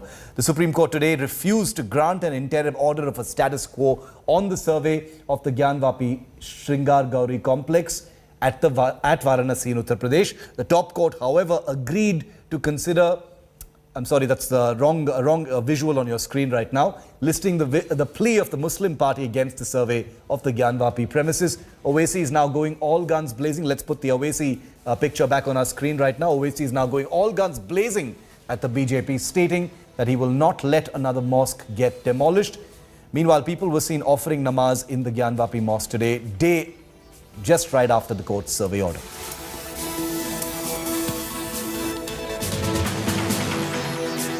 कल 12 मई को court का एक फैसला आया है जिसमें जो commission की कार्रवाई है वो 8 से 12 तक शुरू कराने के लिए कहा गया है। वो कमीशन की कार्रवाई शनिवार को शुरू होगी। उसी कमीशन की कार्रवाई को लेके पक्षकारों को बुलाया गया था कि जो कमीशन की कार्रवाई है उसके दौरान सारे कोऑपरेट करें और शहर में शांति व्यवस्था बनाए रखें। उसी की बड़ी सौहार्दपूर्ण मीटिंग हुई है और उसमें शांति का संदेश काफ़ी पक्षकारों के द्वारा प्रसारित भी किया गया है और सभी से यही अपील की गई है कि कोर्ट कमिश्नर की कार्रवाई जो लीगली होनी है उसमें सभी सहयोग प्रदान करें और शहर में कोई सेंसिटिविटी ना हो उसके लिए सभी सहयोग करें। उसका आश्वासन दिया गया है कि सभी पक्षकारों के द्वारा उसमें मदद की जाए। On one hand, the court has ordered the survey of the Gyanvapi mosque, which will begin from Saturday 8 a.m. and on the other hand, today for the Jume Namaz, Namazi are coming here at the mosque and it is very important. Today is the Friday and for this particular Namaz, people are coming here and they have reached at the Gyanvapi mosque for this important namaz. It is also very important how the court has made it clear that as far as the service concerned, it will be conducted from morning 8 a.m. to 12 in the afternoon, and the DM of Varanasi has now confirmed that the survey will begin from tomorrow morning 8 a.m. and as far as all the arrangements are concerned, as far as the security and the support from the district administration, that all has been made sure. Look at the number of people who have come here. So far there is no situation of any sort of inconvenience. All these namazis who are coming here are coming and they are going one by one. भाई साहब नमाज के लिए आए हैं आप? जी जी। सुबह की आज नमाज है? नमाज है। सब लोग आए हैं, कोई दिक्कत नहीं? कोई दिक्कत नहीं है, नमाज अदा करेंगे चले जाएंगे। सर्वे का काम चलेगा, कोई दिक्कत नहीं है? हम लोगों को कोई एतराज नहीं है, जो इसका लेंगे बड़े लोग। सर्वे का काम चलेगा भाई साहब, कोई दिक्कत नहीं है? कल से क्या दिक्कत होगी? नहीं रहेगी और उसमें कुछ निकलेगा तो मस्जिद नहीं रहेगी, हम लोग की नमाज नहीं जाए थे। अगर नहीं निकलेगा नींबू भी खाएंगे और क्या होगा? जो खाना आपको लग रहा है सर्वे ठीक है? सर्वे जो हो रहा है कोर्ट ने ऑर्डर किया है, सर्वे होना चाहिए। सॉरी सर, अब क्या कहा जाए? You can see all these namazis who are going there now are saying that they will abide by the court order, but at the same time the pictures which emerged last time where we have seen that there was a protest, there was voices against the survey which was conducted, but this time the court has made it very clear in a strict order that the survey will be done with all the action which is required, and it is also said that if required then the administration can deal with this strictly. So it looks like that the way for the survey is clear now. Namaz is going on and at the same time the survey will begin on Saturday 8 a.m. as per the order of the court. In Varanasi with cameraman Gaurav Gupta, Abhishek Mishra for India Today. And just wanted to tell you that the Indian men's badminton team has scripted history, making it to the semi-finals of the Thomas Cup for the first time in 43 years. India have now assured themselves of at least a bronze. Let's hope it's a gold. World Championship bronze winner Lakshya Sen couldn't go the distance in the opening singles, losing 21-23, 9-21 to reigning world champion Lee Zijia in 46 minutes. But Chirag Shetty and Satwik Sairaj Ranki Reddy took to the court and the duo dished out a superlative performance to outwit world number 13 Malaysian pair 21-19, 21-15 to bring India back into the 5-match tie. Next, it was Kidambi Srikanth who defeated NG Sejong 21-11, 21-17 to give India a 2-1 lead. And then the Indian pair of Krishna Prasad and Vishnuvardhan produced a good effort before losing 19-21, 17-21 as the match went into a decider. In the end, it was world number 23 HS Pranoy's 21-13, 21-8 win over 22-year-old Junhao Leong, assuring India's semi-final berth. Earlier, the Indian women's team crashed out of the Uber Cup, losing 0-3 to Thailand. And the language war has gotten much bigger now after two southern superstars. The Tamil Nadu Higher Education Minister has jumped in. He has said something incredibly arrogant, incredibly shameless and shameful. And we're going to interrogate this issue on the other side. Stay with us.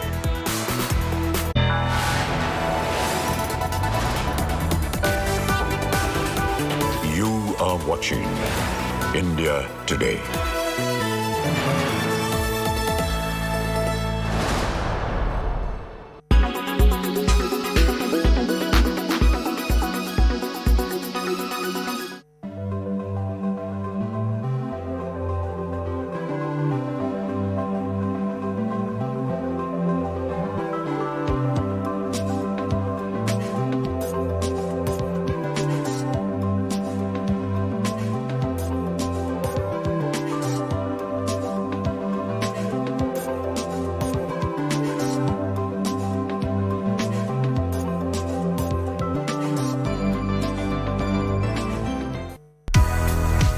Should you upgrade to 5G? Are you still wondering if you should get a 5G compatible phone? Well, it'd be a future-proof upgrade, especially with what 5G can really offer. 5G is faster, exactly 20 times faster than 4G. Experts are saying now that it's likely to bring a technological revolution. Unlike its predecessor 4G, which used longer airwaves, 5G uses millimeter waves, which makes it much faster. So, say goodbye to annoying buffering when watching your videos.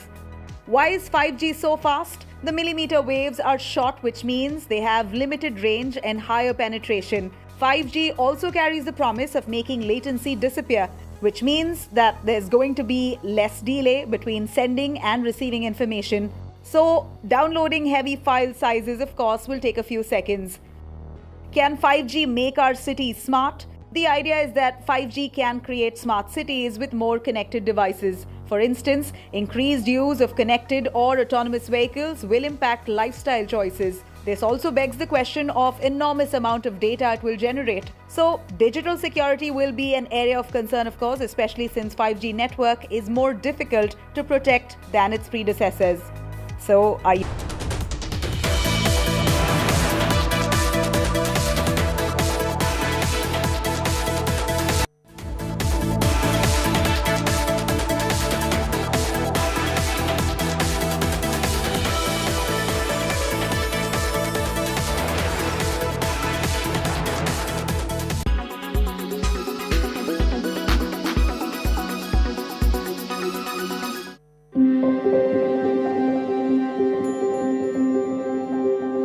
Millions of pieces of man-made debris called space junk are currently orbiting the Earth.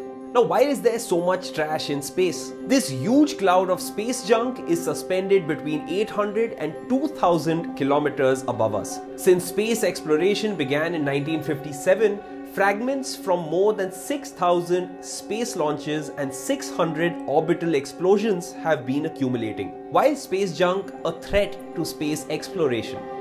Old rockets, out-of-order satellites, tools lost by astronauts, and even flecks of paint pose a serious threat to future space exploration, particularly manned flights and stations. Sensors carried on space vehicles only tend to detect micro debris, but damage from a collision can be serious due to the very fast orbital speed of this debris, which travels at some 28,000 kilometers an hour. There is also the risk of debris slamming into the hundreds of Earth observation and telecommunication satellites that orbit the Earth.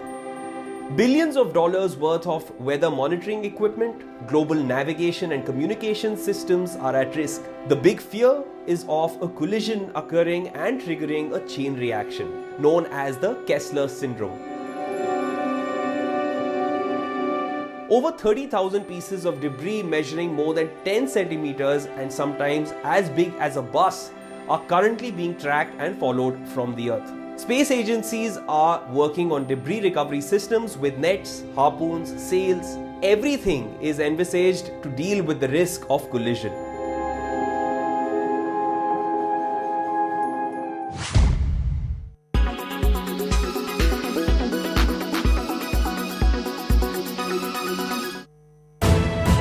You are watching. Association with Sensodyne Daily Sensitivity Protection. Voltas Pure Air Adjustable AC.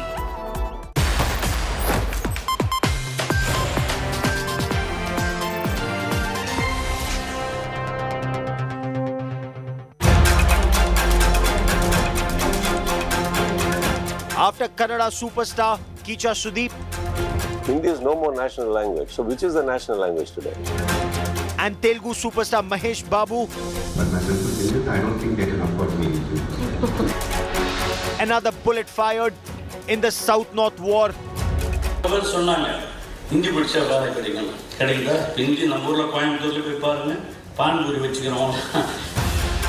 Stalin's minister labels Hindi speakers as Pani Puri sellers.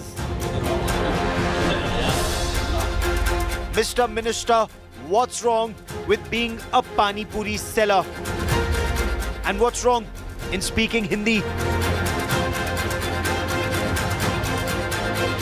Shameful lowdown language politics explodes. That's our top focus on 5 Live. This incredible, shameless Tamil Nadu minister. You know, I want everyone to know his name today because we're going to go ahead and call him a person who has flaunted his arrogance while holding the portfolio of higher education in a wonderful, progressive, educated state like Tamil Nadu. And I'm just wondering what the parents of children who are going to high school, college, etc. must be thinking of a man who's in charge of higher education in Tamil Nadu. A man who can say, you speak Hindi, you become a Pani Puri seller. That's what Stalin's minister said in Tamil Nadu. I'll get into that, but first the headlines. Anger boils over in Jammu and Kashmir after a Kashmiri Pandit was shot dead inside a government office in Budgam. Protesters hit the streets, forces fire tear gas. Congress heavyweights in Udaipur for a 3-day Chintan Shivir to brainstorm amidst extinction turmoil. Sonia Gandhi accuses BJP of spreading fire of hate across the nation. Full meltdown in Karnataka Congress ahead of the polls. Divya Spandana accuses State Congress Chief DK Shivakumar of defaming her. MLA MB Patil backs Divya. Bulldozer politics peaks in Delhi. Aam Aadmi Party's open dare to Delhi BJP chief threatens to bulldoze alleged encroachment at Adesh Gupta's house. Billionaire Elon Musk halts $44 billion Twitter deal in surprise announcement. Deal put on hold pending calculation of the number of fake accounts that actually exist on Twitter.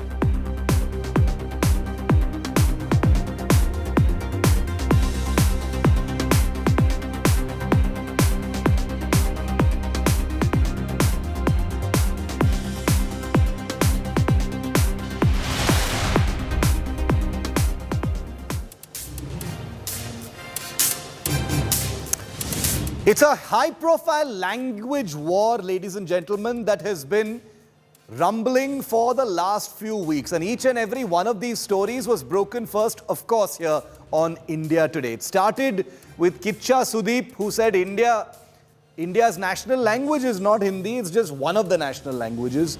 Then you had Mahesh Babu of the Telugu superstardom, who said Bollywood cannot afford me. But these are two, cinema stars who took their pot shots at the Hindi language. But the real pot shot has come from Tamil Nadu minister, a man from Team Stalin whose name is Ponmudi, who happens to be the higher education minister. That's the guy over there. That's him, Ponmudi. He's a higher education minister of Tamil Nadu who has basically launched into the language war. Whether he knows the context or not, we don't know. But basically mocking the Hindi language, Tamil Nadu Education Minister Ponmudi said that those who speak Hindi end up selling Pani Puri. Ponmudi went on to say that why learn Hindi when English is being taught? The comment comes just weeks after, like I just said, Bollywood and the South have been locking horns over the language debate.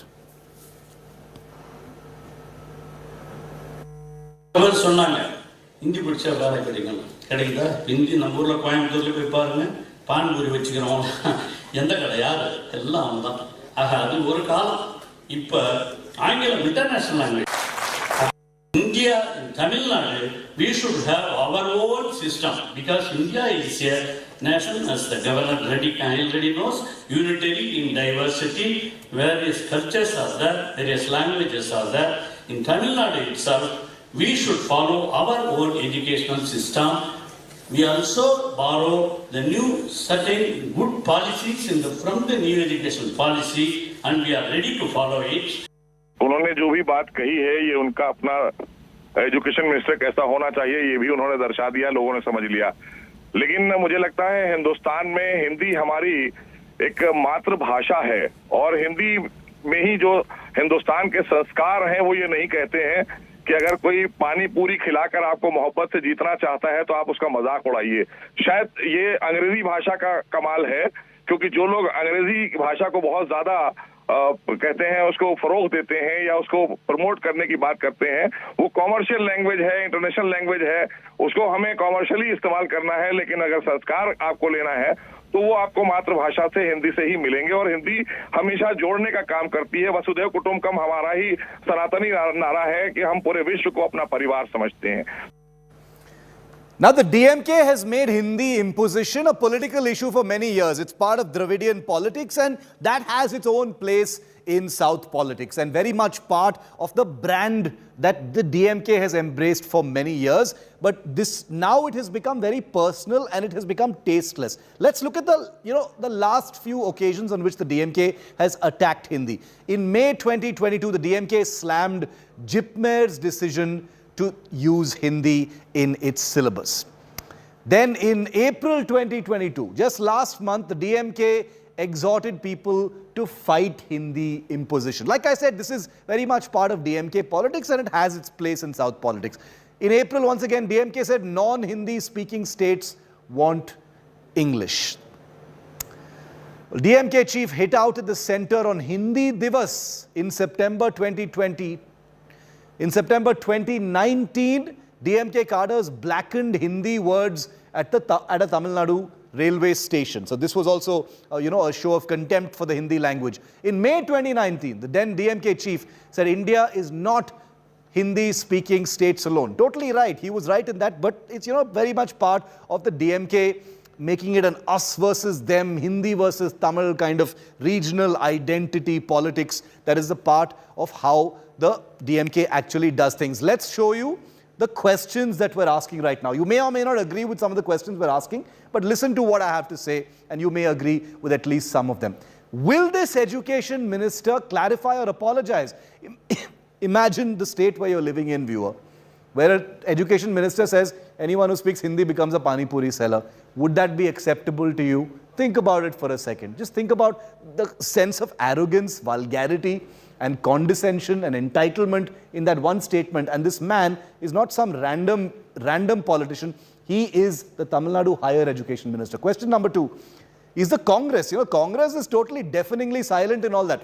They are allies of the DMK. The Congress is a big party in the north. The Congress is totally silent. Is the Congress okay with its ally, the DMK, insulting Hindi and insulting migrants? Because when this minister talked about Pani Puri sellers, he means Pani Puri sellers in Tamil Nadu who are all migrants. Is this Tamil Nadu minister, Ponmudi, parroting the DMK's age-old party line about Hindi? Of course, he's made it much more ugly this time and flaunted his disgusting sense of privilege, but that's a different matter. The fact is that contempt for Hindi is very much part of DMK politics. Number 5, should such ministers be allowed to hold portfolios? Real question. Should he be allowed to hold portfolios when he has such views and expresses them in public? Do Tamil Nadu citizens want this minister shaping education policy when he can say such unbelievably tasteless things, especially in public, with no fear, in front of students, at a valedictory function, he's saying these things? Just imagine the kinds of things he must be doing to Tamil Nadu's policy is the question that we are asking right now. So let me play out for you once again. Before we go to our guests, our political guests, let's play out for you once again what this minister said. Play out for you once again what this minister said. Hindi பிடிச்சா வேலை கிடைக்குதா? இந்தி நம்ம ஊரில் கோயம்புத்தூர்ல போய் பாருங்க, பான்பூரி வச்சுக்கிறோம், எந்த கடை யாரு எல்லாம் அவன் தான். ஆக அது ஒரு காலம். இப்போ ஆங்கிலம் international language.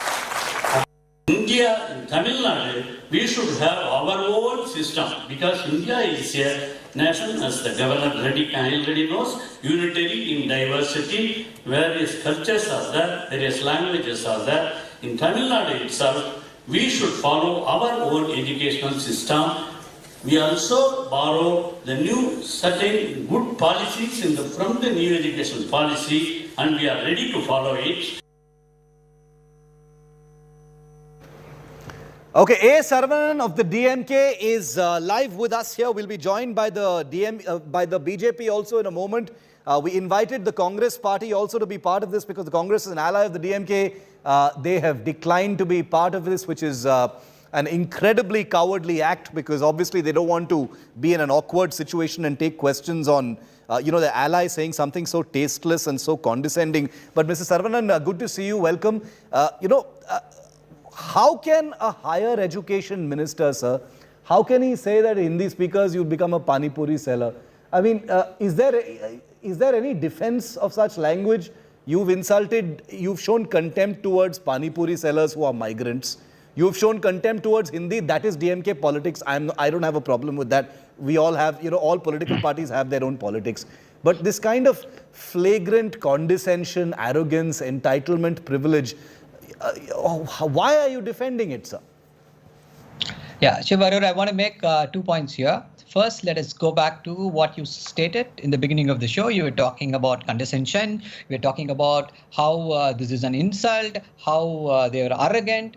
You should turn these questions and ask the BJP's people who are question the BJP to the detriment of the other language. Don't turn this around and say question the BJP. Will you allow me to speak? When the BJP says things, are you going to be another bully anchor? When are you the going BJP, to be another bully on television? No, don't bring this offensive thing here.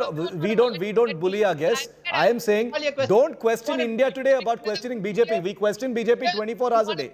We are not Times Now. We are not any other channel that refuses to question the BJP. If you're not going to allow me to speak, people are going to think you're a bully and you're not allowing. Don't do what about it. Saravanan, calm down. First of all, calm down. Saravanan, calm down.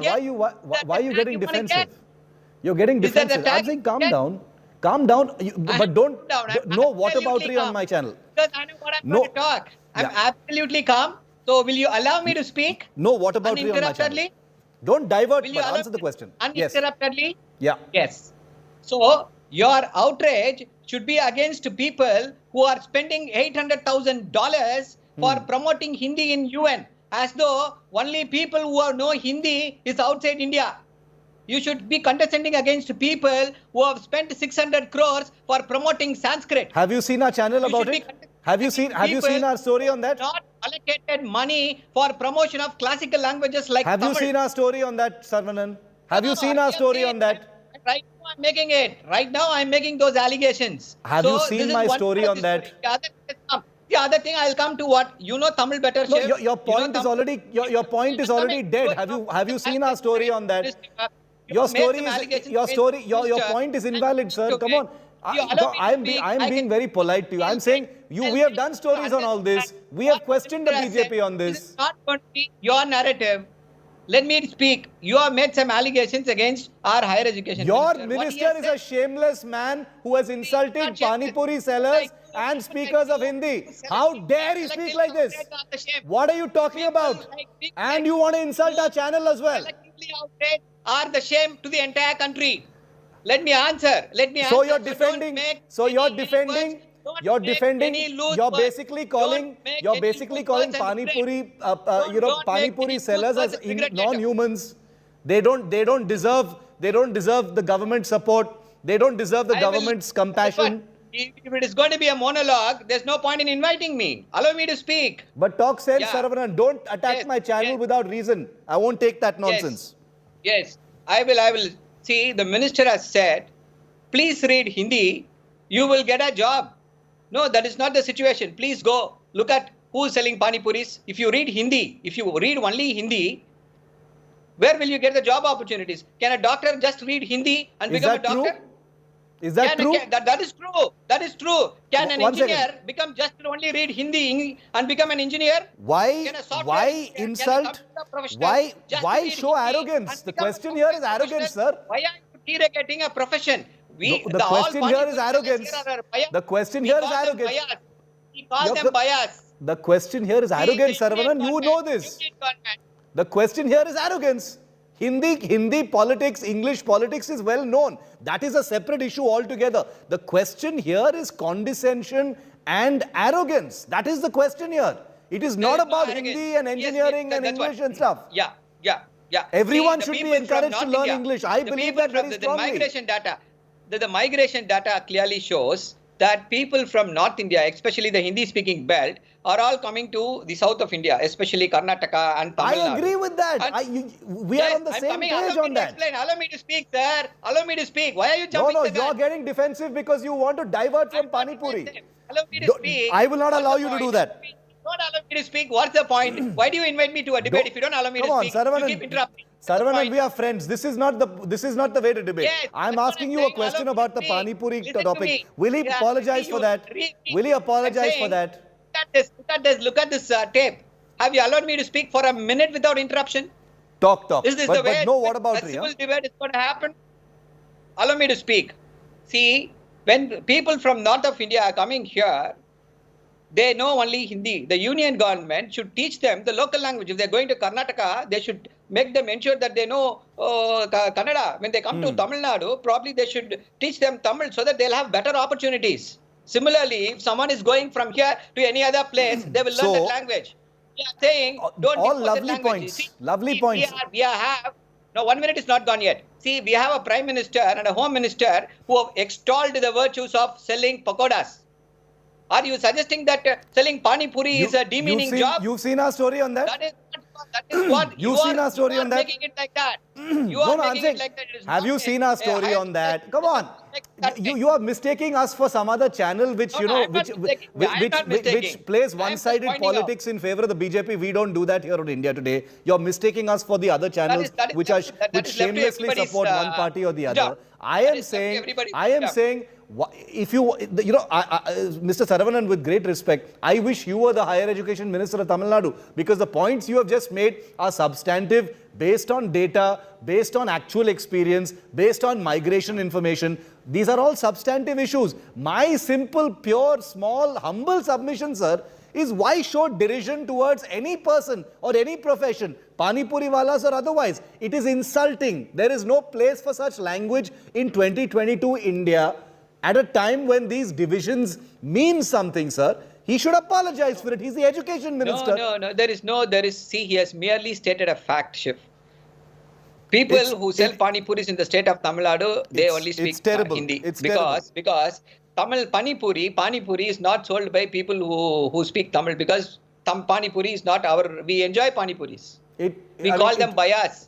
See, that's what I'm saying. He said it in a mocking tone, sir. I mean, come on. It is not a mocking tone. Probably the mockery. That's what. I'll come to it. You are talking about a mocking tone. The mocking tone may be directed against the governor.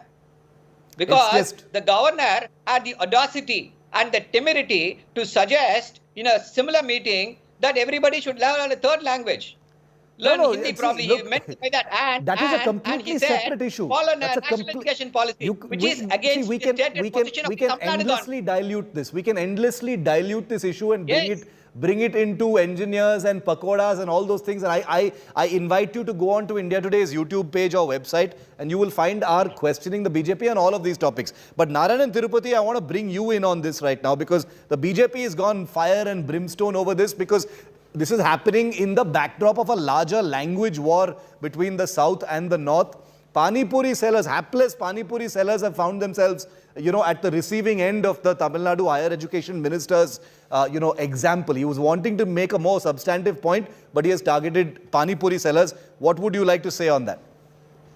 No, it's better to sell Pani Puris than to sell liquor, by which these parties, particularly the DMK, in the last 40 years, they have destroyed so many Tamilians families, so many crores of Tamil families. So, mocking at Pani Puri sellers is definitely a cultureless, useless, definitely a senseless word that has been used by the higher education minister. He has lowered his stature. That is what he has done. I think this minister should apologize, or the chief minister, Mr. Stalin, should definitely make him apologize or throw him out of the cabinet. The senior Rajya Sabha MP, Mr. T.K. Silangovan, had accepted in another channel. He said that yes, this was wrong, and I will talk to the minister to amend itself. Definitely, that is what he has said. I am really surprised the way Mr. Saravanan talks here.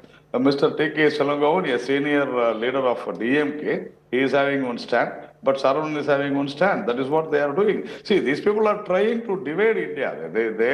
Their agenda is that. That is what they are doing. Okay. This is what we have been saying from the beginning. Let's keep all the divisions and those allegations out of it, because these are two political parties we're dealing with. But Mr. Saravanan, genuinely asking, if I don't know what Mr. Ilangovan has said on another channel, we can't verify or quote that. But my question is, given that a substantive point was being made by the Tamil Nadu Education Minister, isn't the perception important, sir, that, a tasteless comment should not be made, even if granted, assuming that it is factually correct?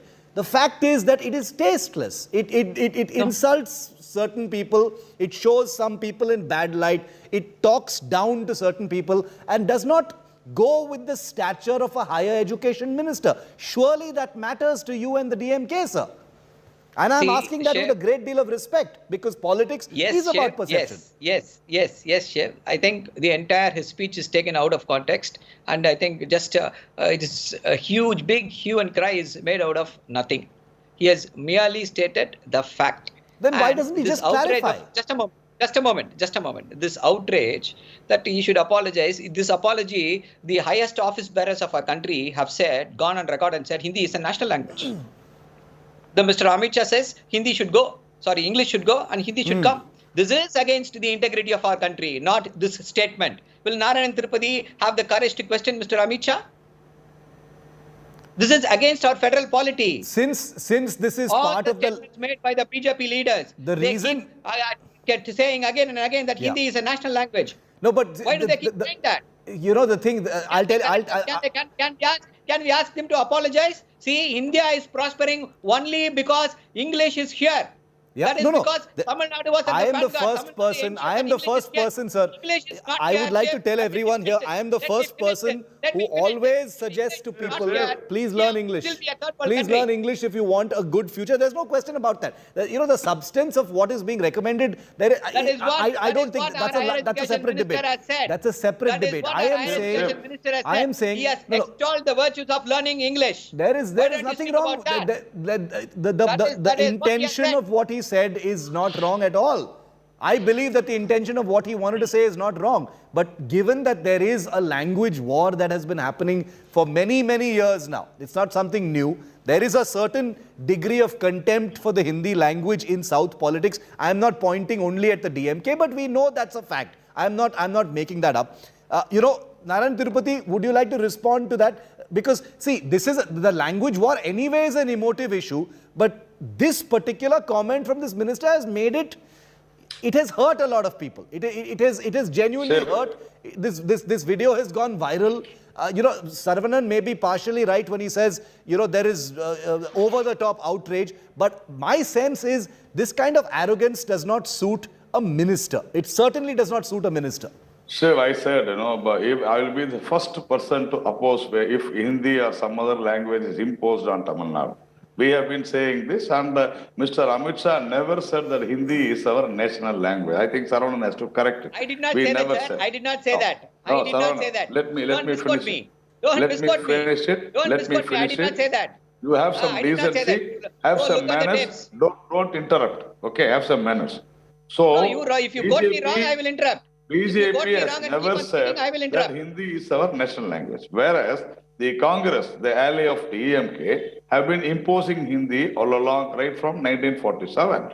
The purpose of bringing in three-language formula to India is that the Hindi-speaking states, people should learn South Indian languages and the South Indian people should learn Hindi. But from 1947, it has not happened. This is what Mr. Annadurai, the DMK founder, also has said. We need to understand all these things. So it is a very big topic. But as you rightly said, Shiv, the minister who is supposed to have some decency, he lost his cool. And in a mannerless way, he has spoken very, very bad about it. He has insulted not only the language, the people who are poor, people who are selling, this pani puri. What is wrong in selling a pani puri? You are shamelessly selling liquor. What is wrong? You are shamelessly selling liquor, which we are saying that don't do it. You people are selling liquor. How crores and crores of families are hurt. They are affected. And you don't have any shame on that. And you are insulting these Pani Puri sellers. This is wrong. I think the minister should apologize. We don't know how, whether Pani Puri sellers have had the time to even consume this piece of news, but it's horrible. It's no way to speak. It's condescending and it's arrogant. And I'm sure even Mr. Saravanan deep down knows that a substantive point could have been conveyed in a way that doesn't insult anyone, that doesn't show condescension and arrogance. It doesn't suit a party like the DMK and certainly not the higher education minister. Whether that apology comes or not, it remains to be seen. I don't think it will, because that's the nature of our politics. Whether it is DMK, BJP, Congress, insulting things are said. There is a lot of outrage, but those apologies never seem to actually come. So we leave it there for the moment. Thank you, Saravanan. Thank you, Mr. Tirupati, for joining us on this quick discussion. Good to have you both on the show after a long time. But like both of our guests just told us, the language war has been simmering because hours after superstar Mahesh Babu detonated another language war between South cinema and Bollywood, another southern star, Siddharth, waded into this face-off yesterday. This is one filmy face-off that hasn't simmered down anytime soon. And now you have a Tamil Nadu minister who has jumped into it. Take a look at the context.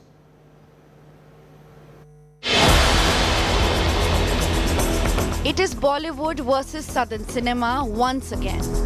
This time, Telugu superstar Mahesh Babu has sparked fresh controversy with his comment against Bollywood. Bollywood cannot afford me, a remark that reignited the language debate. Speaking about whether he has plans to enter Bollywood, South superstar Mahesh Babu said that he gets a lot of offers in Hindi, but Bollywood cannot afford him, so he wouldn't waste time in doing a Hindi movie. The Telugu star claimed that the stardom and respect in South is huge, and he never thought about moving to another industry. But I did get a lot of offers in Hindi. But my simple thing is, I don't think they can afford me. The Tollywood heartthrob later clarified that he loves cinema and respects all languages, and that his comment was blown out of proportion. Now actor Siddharth has waded in on the issue, calling it motivated and unnecessary. Speaking exclusively to India Today, Siddharth said that the debate has been restarted intentionally. I think it's a very unnecessary situation that is being created to confuse people. Nothing in today's world happens organically on its own. Everything is motivated. So if you're seeing this happening, this is trending, I promise you somebody is motivating it. Ye janbujh ke kiya jata. The controversy comes a month after a massive Bollywood versus Sandalwood language war exploded. An all-out war between Bollywood star Ajay Devgan and Kannada actor Sudeep took the internet by storm. Ajay Devgan had said Hindi was and will always be India's national language in response to Kannada actor Kicha Sudeep's statement that Hindi was never the national language. Pan India, Pan India, Pan India. Hindi is no more national language. So which is the national language? Music maestro A.R. Rahman launched a staunch counter to Home Minister Amit Shah's Hindi is the connecting language comment. Sir இந்த ஹிந்தி சம்பந்தமா sir மத்திய அமைச்சர் வந்து இந்த ஹிந்தி சம்பந்தமா சொல்லியிருக்காரு இனிப்பு மொழியா இருக்கணும்னு சொல்லிட்டு. A clear north-south divide out in the open. Is Bollywood locked in a turf war with cinemas from rest of India? Bureau Report, India Today. And keep watching. It's a new chapter for Sri Lanka coming up next after weeks of violence that hasn't died down. But is it really a new chapter? India Today is on the ground and we've just gotten the first ever interview of Sri Lanka's new Prime Minister. That's coming up next.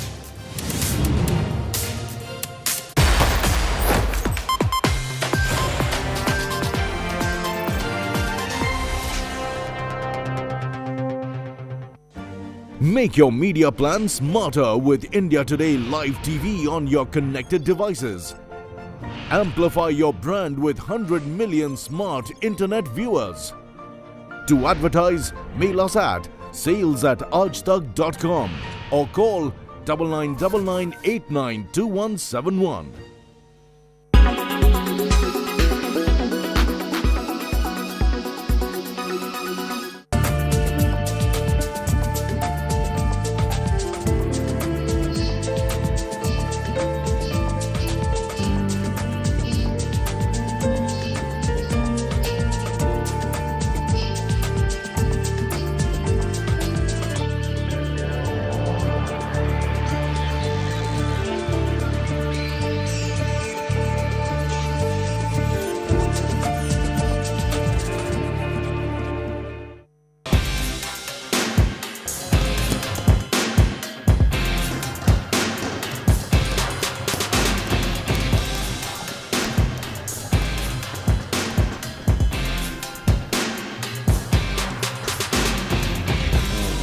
У нас комендантский час в городе, то есть передвижение ограничено, все ограничено, и надо куда-то выпускать, надо куда-то девать в первую очередь эмоциональное напряжение, и, естественно, это очень помогает.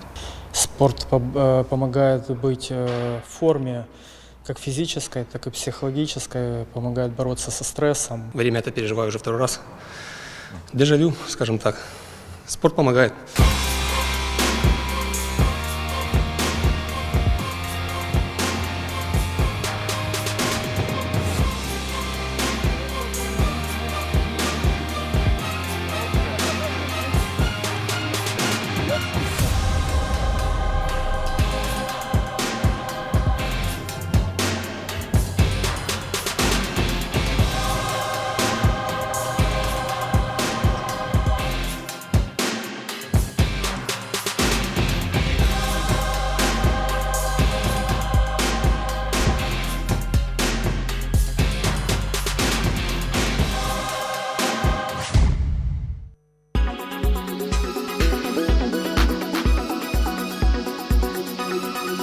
When it's the world's biggest news story, there's only one gold standard of journalism. When it's the world's biggest news story, there's only one gold standard of journalism. You.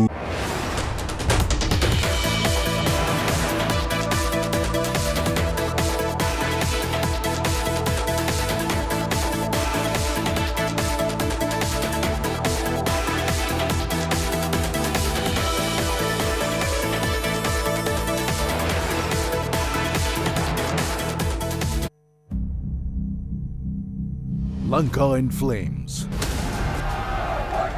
Civil war looms.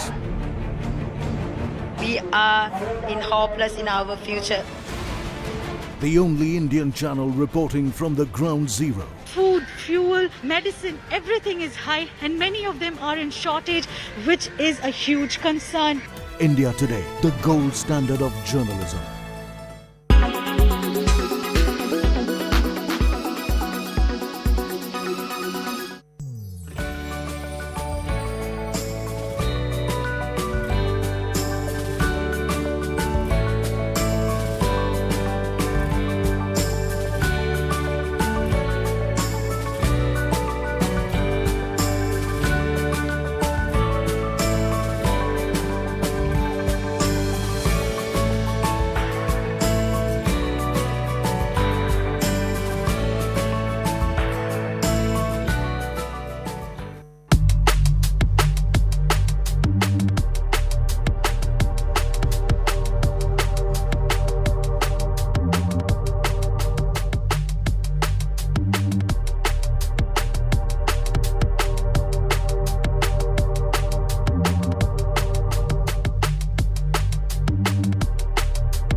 attise la curiosité et les gens du coup viennent pour voir ce que ça donne.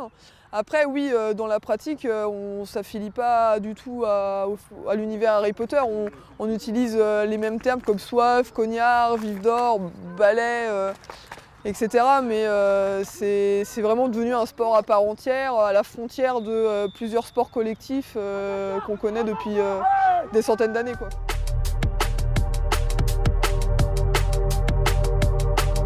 Moi, ce qui me plaît, c'est la mixité, c'est que c'est le seul sport de contact qui est mixte dans les genres. Également l'ambiance, parce que c'est une ambiance vraiment bon enfant. Et également tout le côté complexe, parce que c'est l'un des rares sports où on a vraiment différents postes, comme batteur, poursuiveur ou attrapeur.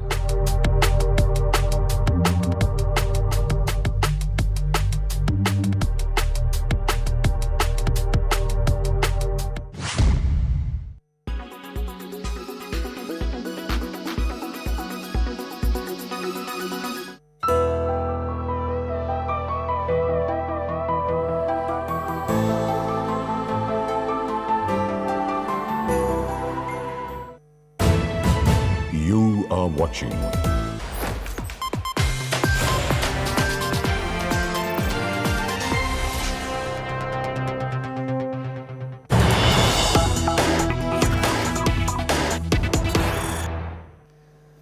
And the world's richest man, Elon Musk, who set the cat among the pigeons just an hour ago by saying that his Twitter acquisition deal is on hold amidst certain clarifications on the number of fake accounts existing on Twitter. Elon Musk has now tweeted that he is still committed to the acquisition. A bit of an afterthought, but this is probably because of the kind of shockwaves that this may have sent, right through the financial system, with the Tesla and SpaceX CEO now clarifying that he is committed to the acquisition of Twitter, a social media giant that he is coughing up $44 billion for. Earlier, just about a couple of hours ago, Elon Musk had sort of sent out the first shockwave by announcing that the entire deal had been put on hold pending the calculation of the number of fake accounts on Twitter, which are said to be under 5%. So, assessing whether this is actually the case, he had said that until we get a verification on whether this is actually the case, we are putting the Twitter deal on hold. But now he has said he is still committed to the acquisition. What does it really mean? What kind of impact could this have on the deal, such as it is? What kind of impact could this have on stocks of Elon Musk companies and other companies on the stock market is something that we're going to get into in just big drama. The affair that Elon Musk is having with Twitter is turning out to be a minute-by-minute pot boiler. Only a few weeks ago, the world's richest man announced that he's paying $44 billion for Twitter as part of a hostile takeover that turned out to be an all-cash deal. $44 billion, making it one of the largest tech acquisitions in the history of tech acquisitions of this kind. Elon Musk today saying that he has put the deal on hold, and then an hour later saying that he is committed, still committed to the acquisition of Twitter. Whether the terms are going to change, whether anything about this entire deal changes, is it in peril of being called off altogether, are all tantalizing questions at this time. But the cloud over the Twitter deal has just darkened a little bit in the last few hours, and it's all come straight from the horse's mouth. Elon Musk, the man who himself stands to become the owner of the social media giant. These are not sources on Wall Street. These are not sources on the New York Stock Exchange. It's Elon Musk, a man who, pretty much says anything he wants to on Twitter, revealing that the deal is on hold. That itself has quaked the entire system. It has certainly quaked Twitter itself. There have been reactions after reactions. Many analysts are wondering whether, this is the first sign that there's trouble in this entire deal, and it could be all downhill from here. And perhaps sensing, all the speculation over whether this deal is going to collapse, Elon Musk has said that he is still committed to this acquisition. It doesn't get bigger than this, viewer. Twitter has millions of users here in India as well, and millions of users around the world. So what happens to this social media giant that is used extensively in politics and every walk of life is going to be important to each and every one of us, whether you're on Twitter, not on Twitter. This is a soap opera of the biggest billion-dollar kind that is playing out live on Twitter. Abha Bakaya has been tracking this high drama very, very closely. Abha, what's going on? It looks like Elon Musk, sensed that the first tweet saying the deal is on hold, kind of quaked the system. Got a lot of people really nervous about whether the deal is going to go downhill and unravel from here. So he obviously thought it necessary to issue that clarification saying he's still committed. Saying he's still committed. He likes to play, doesn't he, Shiv? Yeah. He really does. And if you look back at the timeline, he's really played with sentiment in terms of his tweets. But let's just remind our viewers right now, this is a $44 billion deal. And he has to play $1 billion if the deal doesn't go through. Now, that may be small change for Elon Musk, but there are certain conditions attached to this deal going through. Now, what he said is, amongst all the recent things that he said post deciding he's going to take over Twitter, he's trolled top lawyer Vijay Gade, he's criticized the platform's past decisions, talked about too much control on the platform, and now the latest is he wants to be clear that the spam accounts or bots are less than 5%. That's the latest that has come up now, and that's the latest tweet that he's put out as well.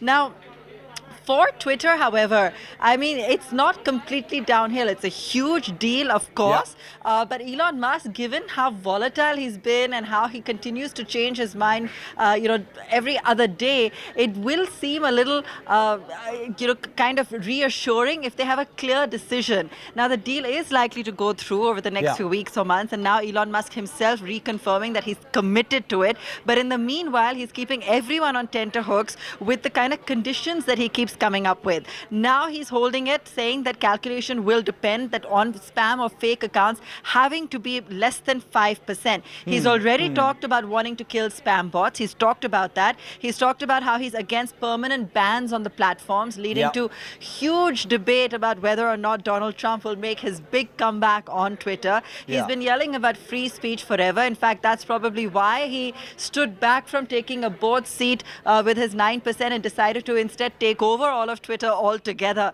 as we've all seen this play out. And he's categorically said that the ban on Trump was morally wrong and that he would reverse it. There has been a lot of speculation about the management reshuffle at Twitter as well. But for the moment, all of that is speculative. We don't have any clarity as to really what he's going to do when he finally officially takes charge and takes over the platform. But incredible. You're right, Abha. The questions are so many, and they're all questions that are worth billions of dollars, one way or the other. Siddharth Zarabi also joining me for a perspective on this. Siddharth, what a potboiler this is turning out to be. As someone said, Elon Musk is tweeting very much like Trump right now. But the impact of each one of these tweets, I'm afraid to wonder how many zeros we'll have to attach to those numbers. Because, these are huge deals he's talking about, and he's just putting out tweets saying, ye deal hold pe hai, nahi, I'm still committed. What's going on? How are you seeing this?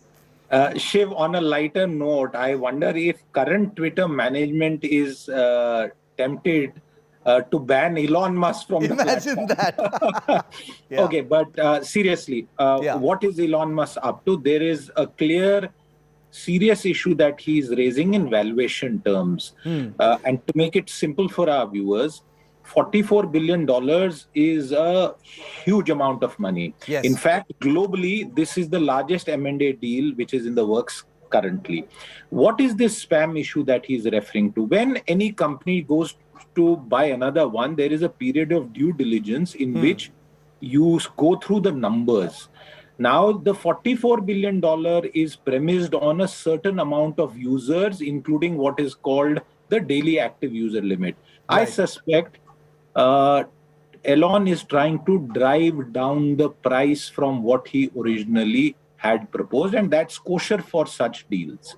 He's not walking away, and then he has tried to qualify that remark. In this interim period, what will it also do? As we speak, Twitter's share price fell, Tesla's share price rose. So in all of what Elon does, there is a hardcore numbers logic. I suspect he will drive a bargain shiv, and we should at this point of time look at and call it just as Elon's latest bargain hunting drive.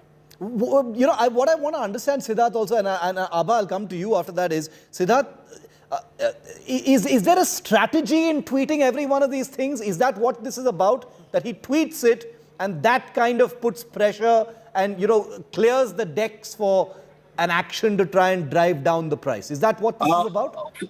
For all M&A deals, and honestly, Shiv, I've seen a fair amount in my working life. This is, you know, a M&A deal by daily tweets. Doesn't work like this. In fact, he, like in the past, is you know, on the edge, on a knife's edge, as far as U.S. Securities Exchange Commission rules are concerned. Any information that you divulge and that hurt shareholders, for example, Twitter's existing shareholders have been hurt to the extent of 15% in the last hour or so in pre-market trade.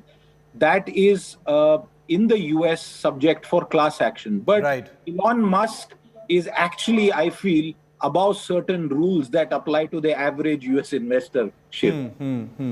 No, that's interesting. Abha, final question to you then. So, you know, driving down the price, you know, making this a better deal for Elon Musk, you know, all those shape-shifting things are happening. And as Siddharth said, incredible that it's happening on Twitter. Is there any, you know, very, very basic question. Is there any risk at all of this deal coming apart? Or is it probably just going to change shapes a little bit? It's a $1 million question, isn't it, Shiv? I wish I knew the answer to that. Yeah. But, you know, from all signals or indicators that we can see, I mean, the way that he's talked about still being committed, the fact that there is a humongous amount of advertising money that's still riding on this, 229 million, that's the kind of subscriber base that advertisers cater to on Twitter. Yeah. So there's a lot of money riding on this, you know, in terms of, you know, the far-reaching implications of the deal as well, and what the company hopes to do once all of this is closed. Let me just give you a brief timeline, right? Yeah. We had Musk redefining himself as an active investor back on April 5th. Many Twitter board members congratulated him. Musk said he wouldn't be joining the board. Twitter made the news public, and then Musk changed his mind. Right? Musk then said he wants to buy as many shares as he wants of Twitter. In the SEC filing, he said he'll pay $43 billion and take it private, as we all know. He made his best and final offer at $54.2 a share. That's what happened. Twitter shareholders went the poison pill way. That's when the shareholders were allowed to buy shares if any shareholder exceeded 15% ownership, thereby diluting Musk's stake in the company and forcing him to pay more than he wanted to. Musk pointed out then that in a tweet that the Twitter board owns almost no shares post Dorsey's departure. Right. That's on 25th of May. Meanwhile, Musk is willing to invest $15 billion of his own cash and also borrow against his Twitter shares to get the deal done. So there's a lot of back work that's been done just in the last few weeks to secure this deal. He said he secured a $46.5 billion funding, including $25.5 billion in loans financing from Morgan Stanley and $21 billion in equity financing from himself to secure this deal. So even though $44 billion may still be chump change for Elon Musk, this is a pretty big deal in the M&A space, in the tech space, and it's highly unlikely that this won't go through in some shape and form. But then again, with Elon Musk, you just don't know. We just don't know, and chump change it may be, but he's still apparently trying to drive down the price. So, you know, no matter how rich you are, you know, a few billions here or there being shaved off definitely matters. Siddharth and Abha, appreciate it. Thanks so much for putting this story into perspective for us here.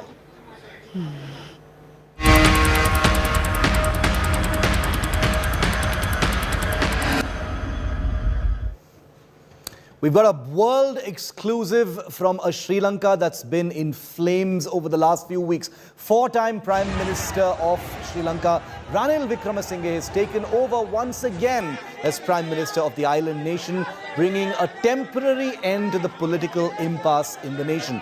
Prime Minister Wickremesinghe has pleaded and pledged that he will uplift the economy. The opposition has slammed the appointment of this new Prime Minister. Locals are bearing the brunt with the cost of essentials skyrocketing in Sri Lanka. Here's our world exclusive ground report.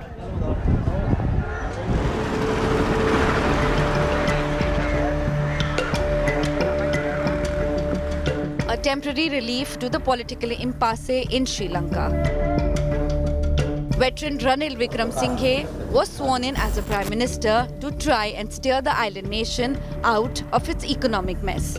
A four-time Prime Minister, Ranil replaces Mahinda Rajapaksa, who was unceremoniously ousted earlier this week. Mahinda, blamed for creating economic turmoil, has taken refuge at the Trincomalee naval base. He and his loyalists have been barred from leaving the country. Protesters have abated after shoot-at-sight orders and strict curfew. A brief respite was given for people to buy essentials. If you think that these vehicles have been halted because of a traffic jam, well, you're mistaken. This is the traffic, the queue for filling petrol and diesel into their vehicles. What we are seeing here in Sri Lanka is immense shortage of fuel, and vehicles have to wait for hours together to get their petrol tanks filled. We're seeing here on the pavements, two-wheelers have been parked and people have been waiting for hours together, hoping that they will be able to get at least a little bit of fuel to ensure that they can go about with their day-to-day activities. This is one of the tragic scenarios that we're seeing in Sri Lanka since this economic crisis that started. I've been here since last night, and just a couple of minutes ago only we managed to get a fuel tank, and so unfortunate situation for Sri Lankans because we are wasting our valuable time. Prices of fruits and vegetables have gone up and people are facing the brunt. We're being told that cabbages are sold for around 400 rupees, which was earlier on 200. And similarly, we're being told that beans is being sold for 550 rupees, which was earlier only around 400 or 350 rupees. பிரச்சனை வராம இருக்குமா அண்ணனடா கொண்டு போய் ரொம்ப கஷ்டப்படுறாங்களே எங்களுக்கு தொழில் பாதிச்சு எல்லாமே பாதிப்பா இருக்கு அப்ப எப்படிமா நாங்க ஜீவிக்கிறது एवरीथिंग इज वेरी हाई पूरा सामान बहुत हाई है सामान लेने के लिए आदमी का बहुत मुश्किल है तो पूरा आदमी का इधर काम नहीं. But Lanka remains on the edge. Spiraling prices, fuel and food shortage has crippled the country. New Prime Minister Wickremesinghe has a huge task on his hands to put the country back on rails. With Akshay Nath in Colombo, Bureau Report, India Today. And India Today was the first channel, not just in India but around the world, to speak and interview the new Prime Minister of Sri Lanka. That is what India Today does when it reports from the ground. Take a look.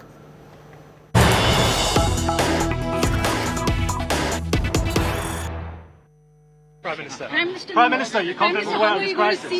Are you confident there's a way out of this crisis, Prime Minister? Are you confident there's a way out of this crisis, economic crisis? Are you confident? We are facing a crisis. We have to get out of it. Yeah, are you confident you can do it? Yeah, we'll do it. So what do you think will be the first step forward for you? Excuse me? Get into the Prime Minister's office tomorrow morning. Sir, is there an action plan? Have you listed out the ministers? We have an economic action plan and we'll work on it. Sir, the crucial ministers will be appointed soon. There's a worst economic crisis in the country. Yes. So it's a challenging time. It's going to be very difficult. Are you afraid of the future? No, I always take a challenge. And what are the promises that you're giving the people, sir? Nothing. The people, how do you think you can reassure them? I will lift up the economy and ensure we have enough foreign exchange and government revenue. Thank you, sir. Thanks a lot for talking to us. That was Ranil Wickremesinghe talking exclusively to India Today, stating that he will be reviving the economy and bringing Sri Lanka forward as a successful nation. With camera person Divyan from Colombo, this is Akshay Nath for India Today. Keep watching India Today. Coming up next, 6 p.m. Prime with Nabila Jamal. The big political face-off over Karnataka's anti-conversion bill has become an even bigger hot potato for the Bombay government. Big debate coming up.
จุดประสงค์ตอนแรกมันไม่ได้คิดอะไรกันคือมันเริ่มจากกับอยากทำแล้วก็ถ่ายด้วยมือถือพอถ่ายแล้วภาพมันออกไปเนี่ยมันเริ่มมีคนสนใจเข้ามาก็มีการสร้างกลุ่มคนก็เริ่มเฮ้ยผมอยากต่อยแบบนี้บ้างแบบนี้บ้างอะไรอย่างเงี้ยมันเริ่มจากตรงนี้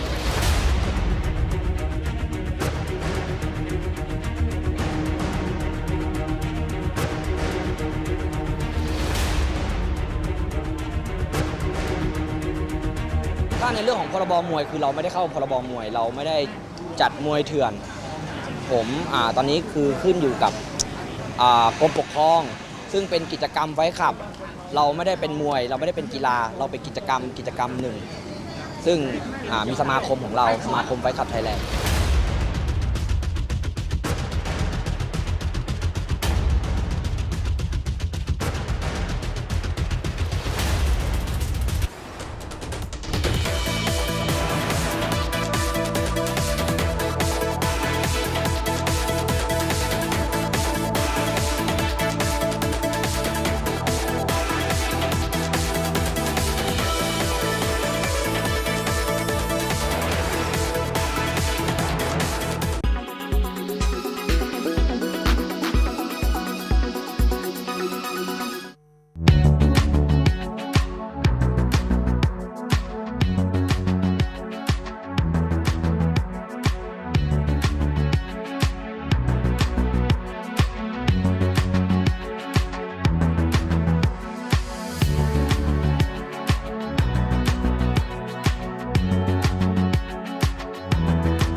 This is Elon Musk. For some reason, he's sharing a console with... Co-presented by PolicyBazaar.com.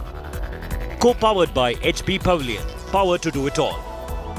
In association with LIC. Har pal aapke saath. The new Volkswagen Virtus.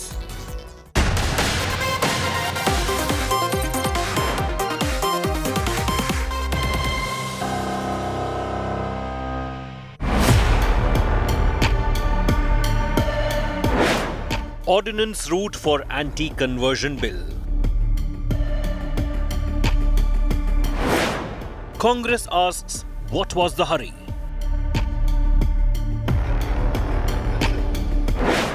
New conversion law. Fresh flashpoint in Karnataka. Archbishop opposes bill. Seeks governor's intervention. Archbishop fears misuse of law. Polarization Nataka explodes.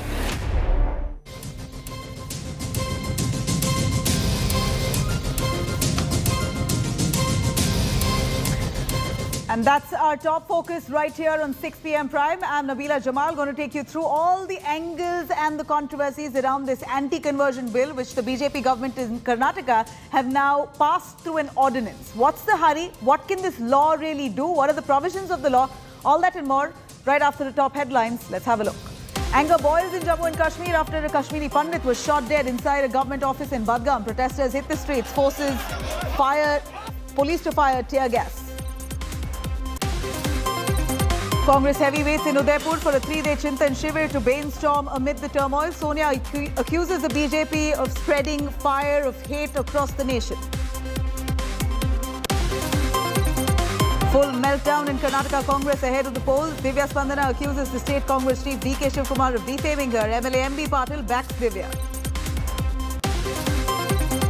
Bulldozer politics peaks in Delhi. Aam Aadmi Party's open dare to Delhi BJP chief threatens to bulldoze alleged encroachment at Adesh Gupta's home. Political showdown over Gyanvapi mosque survey. AIMIM chief Owaisi slams Hindu group, says won't lose another mosque. Survey to begin from tomorrow. Billionaire Elon Musk hauls $44 billion Twitter deal in surprise announcement. Deal put on hold pending calculation of fake accounts, but reiterates commitment to the acquisition.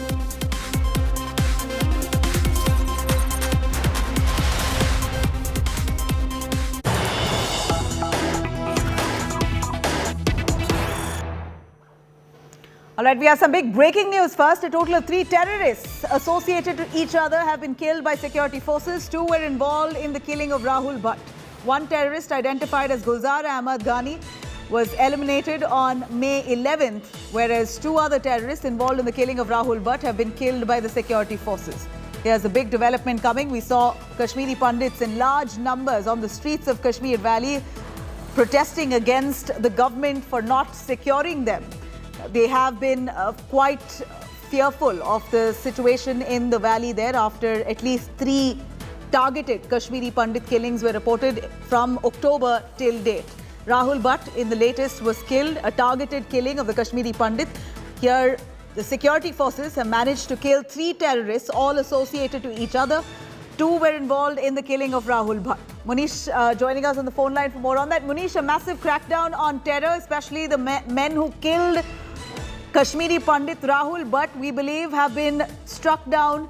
They've been killed by the security forces. One terrorist, identified as Gulzar Ahmad Ghani, eliminated on the 11th of May, whereas 2 other terrorists involved in Rahul Bhat's killing have been today killed by the security forces. Yeah, well, Nabila, what we have been given to understand from our sources is that 3 terrorists having links with Pakistan, they had infiltrated in Kashmir recently. One of them was identified by the security forces and eliminated on May 11th. But 2 terrorists with an intention to activities, they were involved in killing of Rahul Bhat yesterday, and now what we do know from our sources is that both these terrorists have been eliminated, which means that those terrorists who are involved in killing of Kashmiri Pandit Rahul Bhat, they have also been eliminated by the security forces. Also, we have been given to understand is that the security forces are keeping a close eye on who the other associates of these 3 terrorists are, and after their identification, it is expected that they will also be eliminated. All right, Manish, thank you very much for joining us with those details.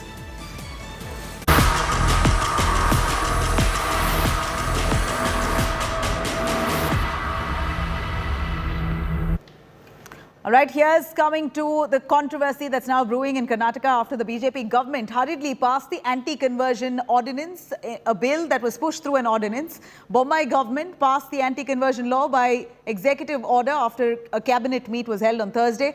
Now we're looking at the Christianity or the Christian community in the state of Karnataka slightly threatened with this anti-conversion bill, calling this a tactic to arm twist if needed. The Archbishop says he fears that this could really be misused by not just, in fact, the current status, it looks like that the Archbishop says that the fears of misuse are mounting, considering that so long any of the crackdowns of forced conversions have been against people of the Christian community. This is what the Archbishop has said in the past as well. The Archbishop of Bengaluru has now sought intervention of the Karnataka governor in the issue, requesting the governor not to give a nod and strike down this anti-conversion law in the state of Karnataka. Archbishop Peter Machado has said that the bill will affect harmonious relationship and that fringe groups will try to create problems for the Christian community using this anti-conversion law. Karnataka Congress Chief D.K. Shivkumar, meanwhile, has questioned the government's haste and questioned what was the real need for passing this law through an ordinance in such a hurry. Archbishop Peter Machado claimed that with the promulgation of the ordinance, several groups will create problems for the members of the Christian community. Karnataka has now become the 4th BJP-ruled state to get an anti-conversion law. Anti-conversion now council ಅದು assembly ರೋಗ ಆಗಿದ್ದರಿಂದ ಅದನ್ನು ordinance ಮುಖಾಂತರ ತರುವಂಥದ್ದಕ್ಕೆ ಇವತ್ತು ಕ್ಯಾಬಿನೆಟ್ನಲ್ಲಿ ಮಾಡಿಸ್ತಾರೆ. I don't know why Karnataka government is such a hurry. They could not pass in the assembly, in the council. They did not have the numbers or I don't know what. But now all of a sudden it has been passed in the lower house. One MLA raised this issue. The Tahsildar of that taluk, Basdurga taluk, had inquired and reported that there was not even a single case of conversion. ಪ್ರತಿನಿತ್ಯ ಸಾವಿರಾರು ಮುಗ್ಧ ಹಿಂದೂಗಳನ್ನ ಕ್ರಿಶ್ಚಿಯನ್ರಾಗಿ ಮಾಡ್ತಾ ಇದ್ದಾರೆ, ಮೋಸದಿಂದ ಮಾಡ್ತಾ ಇದ್ದಾರೆ, ವ್ಯವಸ್ಥಿತವಾಗಿ ಮಾಡ್ತಾ ಇದ್ದಾರೆ. ಸೊ ಕ್ರಿಶ್ಚಿಯನ್ರಿಗೆ ಇದು ಒಂದೇ ದಾರಿ. ಅವರ ಹತ್ತು ಬಸ್ನಲ್ಲಿಡಬೇಕಾದ್ರೆ ಒಂದು ಕಟ್ಟುನಿಟ್ಟಾದ ಕಾನೂನನ್ನ ರಚನೆ ಮಾಡಿ ಇಲ್ಲೀಗಲ್ ಚರ್ಚ್ಗಳನ್ನ ಬುಲ್ಡೋಜರ್ ಹಚ್ಚಿ ತೆಗೆದು ಹಾಕಬೇಕು. ನಾವು ಪಟ್ಟಿ ಕೊಡ್ತೀವಿ ಇಲ್ಲೀಗಲ್ ಎಲ್ಲೆಲ್ಲಿ ಇದಾವೆ ಅಂತನ್ನುವಂತದ್ದು ನಾನು ಹೇಳ್ತೀನಿ. ಅದನ್ನ ಎಲ್ಲವನ್ನು ತೆಗೆದು ಹಾಕಬೇಕು, ಬುಲ್ಡೋಜರ್ ಹಚ್ಚಿ ತೆಗೆದು ಹಾಕಬೇಕು ಕಾನೂನು. All right, now we know that the anti-conversion law has certain provisions that could be threatening undoubtedly to some from the minority community, because these provisions have some strict action if at all found to be guilty or convicted of forced conversion. I'm going to take you through some of the provisions under this law particularly. Here's a quick look. This law, of course, in fact, this law would prevent any kind of forced conversion. As per what we know of this anti-conversion law, it will prevent any forced conversion, coercion, allurement into any religion for that matter. No forceful conversion will be allowed. This bill proposes imprisonment of up to 3 to 5 years. It can go up to 10 years if found guilty. The bill proposes a fine of up to 25,000 rupees for forced conversion. And what's more is that if you are if found to be guilty of converting a minor or women for that matter, then this could also attract jail of up to 10 years and furthermore at least a 50,000 penalty for converting a minor or a woman. So these are the provisions that we're looking at under this anti-conversion law that we see. In fact, there has been much opposition from various quarters, civil society as well as the minority groups, and now the Congress party in Karnataka also jumping in, asking what was the tearing hurry for the Karnataka government to really introduce this bill through an ordinance in such a hurry. Joining us here on the panel today, Ganesh Karthik, who's a spokesperson. We're looking at Ganesh Karthik, spokesperson of the BJP from Karnataka, joining us. Nagarjun Yadav, spokesperson of the Congress, joining us from Karnataka. Nagarjun, I'll start with you, considering that there is opposition coming in from the Congress and on why exactly this bill was brought through an ordinance. What was the tearing hurry considering there's been no proof in Karnataka of any mass conversion that's taken place that was, or the state being threatened, or Hindus for that matter, being threatened of being forcefully converted in the state, yet this bill was brought in through an ordinance. What's your grouse? Yeah, whatever I said is correct, because Karnataka Protection of Right to Freedom of Religion Bill 2021 was opposed in the assembly itself when it was placed in Belgaum session. And we know it, when we know it very well, there is no hurry to do this thing. This could have been brought in a normal procedure in the council, legislative council. But just because the BBMP elections are going to be in the corner of the town, in the city, and it's going to be, the elections are going to be very, maybe they may be having a plan to advance the elections also by December. They want to polarize the entire elections today, Hindus versus the minorities. And this bill is completely anti-minorities, and it completely violation of entire Indian constitutional norms. It violates a complete violation of Article 15, 19 and 25 of the Constitution, which is not correct at all. It is not in the spirit of the Indian Constitution. And with the provisions which are bought, which are already been stayed in other states also, in the Gujarat High Court also stayed number of the provisions provided by the Gujarat government, which is also a BJP government. The same thing is repeated here. They are trying to force the people in such a way and try to threaten the minorities in the state. Mr. Ganesh, why don't you jump in on that? You're trying, this is a tool to arm twist the minorities. This is the accusation coming in from the Congress. But a little clarity from you. What was the tearing hurry to bring in an ordinance to pass this anti-conversion bill? We know for a fact, as per our research, that there has been no cases of mass conversion in Karnataka. In fact, your own MLA raised an issue of KGF mass conversion, which was struck down by the Tehsildar itself. The government had to withdraw a survey to see if there was any mass conversion in certain districts, and literally found nothing, finally had to withdraw a survey on this. And now there's a bill that's been introduced in such a tearing hurry right before the elections. The intent has become a question now. This question is for me, madam? Yes, sir. Okay. First of all, my name is Captain Ganesh Karnik. I'm not Kartik. Just for correction. Apologies. Secondly, thanks for inviting me for this debate. And to answer your specific question, it is not in a hurry. This bill was long overdue. When Pope came and visited this country many years ago, he made a clarion call. The 21st century is the century for harvesting souls in South Asia. So the very intention of that community who is opposing it today was conversions. They have indirectly admitted that they must be given a free hand for conversions. Conversions by inducement, conversion by coercion, converting the families, converting after marriage, and all these things have been disturbing the social fabric of the majority community. They have not understood what all happened in such families where conversion took place. And secondly, to counter what my scholarly colleague mentioned, this bill was introduced much before Supreme Court gave a go-ahead for the BBMP elections. Nothing to do with the BBMP elections. Secondly, nothing to do with the BBMP elections, but the state elections is coming in 11 months. Whatever it was, this was introduced in the lower house much earlier. And this was a commitment made by the party even before elections. We had mentioned about what was the commitment for? Are you pandering to your core vote base, your ideology, your Hindu vote base? Is that where your focus is? No. There is nothing called Hindu vote base. There is no politics.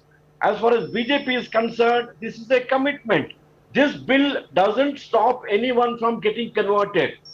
But that's the fear. Mr. Karnik, that's exactly like you said, that is exactly the fear that the Archbishop of Karnataka has raised.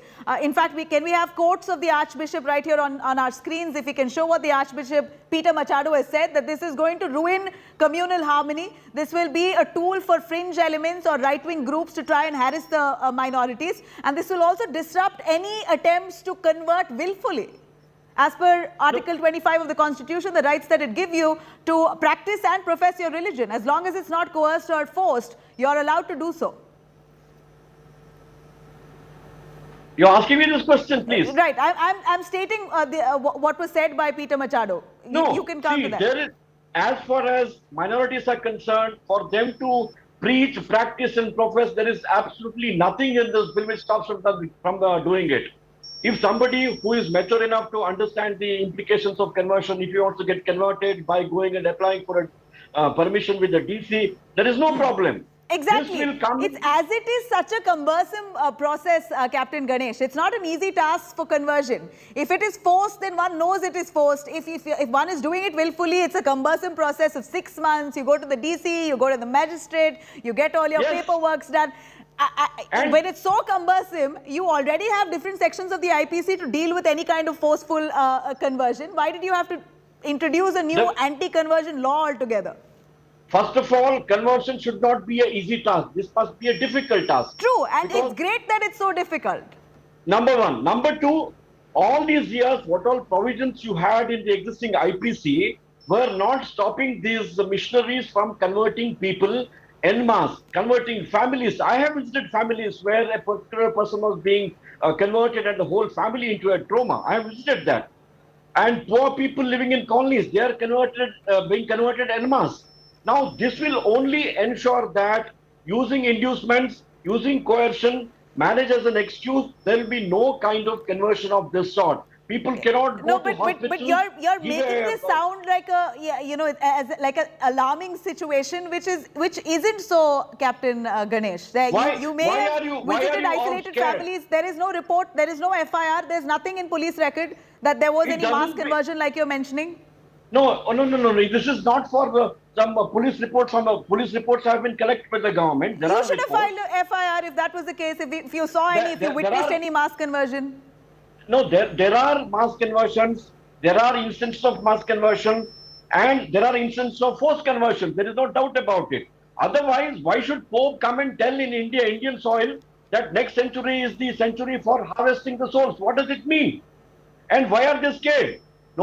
This will not come in way of the Christians or any other religion for that matter in practicing, professing and preaching their religion. There will be no harm done at all.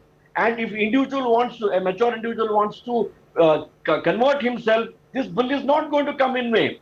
Okay. Let me ask that to Nagaraju. Mr. Nagaraju, what's the... If they're objecting today, it only means is this bill constitutionally right or wrong? Constitutionally, it is completely wrong, because you said very clearly, Indian IPC sections are already there. If somebody tried to force somebody for conversion, there are sections available to punish them. Let them give a statistic that how many people have been punished under IPC 295A and 298. They don't have proper data on that one. The second part I'm trying to say is they have violated many conditions. Intra-faith marriages. They have also violated the proof of burden of the marriage. But Mr. Nagaraju, we are looking at a country where there have been mass conversions decades ago, and this is the fear, possibly from where the BJP comes from, that there are scores of Hindus who have been converted to Christianity or Islam. We don't want that to happen anymore, and it's not unfounded. Their fears are not unfounded. So at a time like this, under the BJP government, if they want to really protect and secure the Hindu faith, why not? What is wrong? No, and if they're assuring that it's not going to trouble anyone willfully converting, then what's the harm here? No, the intention is not this what BJP is doing. The intention is completely polarizing the Hindu voters against the minorities, because this country runs as a secular and plural country, which is against the spirit of the constitution. Now the basic thing in Karnataka, what's happening is, you have seen Santosh Patil, who died with an allegation of 40% commission where Ishwarappa had to resign. And you know what happened? They want to deviate the entire matter of discussion in the public. They want to deviate the entire failure of the governance into a different section by polarizing. You are deviating the debate, which is not acceptable. You are deviating the debate, actually, Mr. Yadav. No, I'm not debating. Actually speaking, you all are debating the entire public debate which is going on today on corruption, which you want to deviate the matters from these issues. That's the reason that is an urgency for you to send this proposal to the governor. Today I demand the governor to intervene and to see that the bill has been rejected, because it is completely unconstitutional. The same formula, same bill has been opposed in many high courts of India, and Supreme Court many times has said that there is a complete. Let me finish it. When there is a right for a person to convert or right for to choose choice of their religion, why are you taking away his right? Constitutionally, you're going against. This law doesn't take away the right to get Definitely, I'll ask you, can you give me a data under the IPC section 295A and 298? How many cases why should I give you data? Forceful conversion? Can you tell me? Why should I give you data? Because this law, without this data, how can you bring a law? You're bringing a law doesn't just take because of away the right to get converted. You cannot say I'm a political party in power only for Hindus. You are supposed to be governing for all the people of India. That is 140 crore people of India and 6.5 crore people of Karnataka should be governed by you because of the mandate given to you. Why are you governing only in the interest of Hindus? Are you a political party only for the minority rights? You have gone away from the constitutional norm. You are trying to make this a dictatorship. But Mr. Nagaraj, the Congress has always been facing allegations of appeasing the minorities alone all the while. That is allegation made by BJP. That is allegation made by BJP. We believe in Constitution. We believe in everybody and equality today. Today, Article 15, 19 and 25 speaks about it. Freedom for religion, freedom for speech, freedom for expression, all those things. We heard you and we're really short on time. A quick word, a final word from you, Captain Ganesh. This is of course been looked at as a tool to arm twist, and that's the fear that the minorities have, that this is an attempt to target them, marginalize them. Especially the Archbishop says Christians are particularly going to be bearing the brunt of this law. Not How at are you all. going to secure their fears? First of all, this bill, again, I would like to reiterate, this bill will not come in way of anybody willingly to get converted. Number two, this will not stop anybody to preach, profess and practice their religion. Number three, this will only stop... Mr. Yadav, you've had your time. Please give him 30 seconds before I wrap here. Go on, Mr. Ganesh. Number one, this will not stop anybody from converting. Number two, this will not stop anybody from any religion to preach, practice and profess their religion.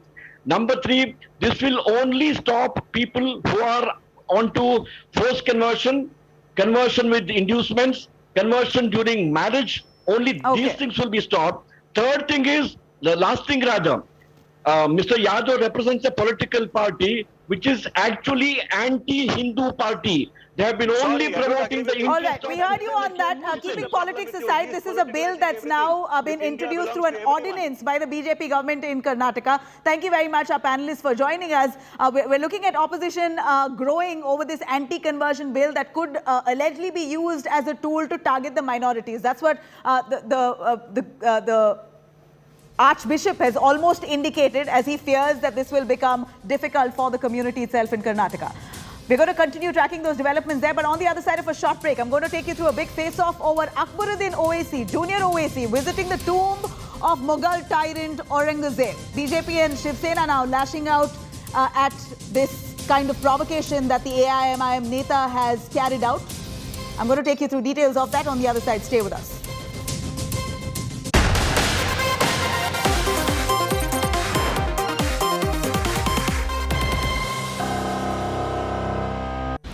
After 2 years of paralyzing pandemic, the world is ready to bounce back. Will shifting power centers make this India's big moment? Risk, resilience and revival on the agenda. What's India's role in the global rebalance? India's top world watcher takes you to the front lines of the global high table with top minds from politics and business for the biggest global brainstorm, live and exclusive coverage only on India Today TV.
you remember the fictional planet Pandora from the blockbuster movie Avatar? Hold that thought. Because this is not Earth. It's not from a movie. This is Earth's clone called Titan. It is real and it is very much here in our solar system. Titan is not a planet like Earth, but a moon in the Saturn system. Saturn has a total of 82 moons which revolve around it. Of these, Titan is the largest. Well, there are no reports or studies to confirm whether Titan has the kind of conditions shown in Pandora with those glittering lights or floating hills, but Titan does have rivers, lakes and seas filled by rain which come through a thick atmosphere similar to what Earth experiences. Titan is the only celestial body besides Earth to have liquid on its surface. New research reveals the presence of landscapes on the surface of this moon. Titan has streams of liquid methane and winds of nitrogen gas, which build hydrocarbon sand dunes. Researchers say that the dunes, plains and labyrinth terrain have been formed on Titan in a similar manner as on Earth. The surface temperature is about minus 180 degrees Celsius and people would need to wear respirators to breathe oxygen, since the atmosphere is mostly nitrogen. The light on Titan is a little dim, just like after a sunset here on Earth. So staying on Titan won't be a reality anytime soon, but Titan is the most hospitable extraterrestrial world within our solar system. It is like Earth in a parallel universe where things are different yet so similar.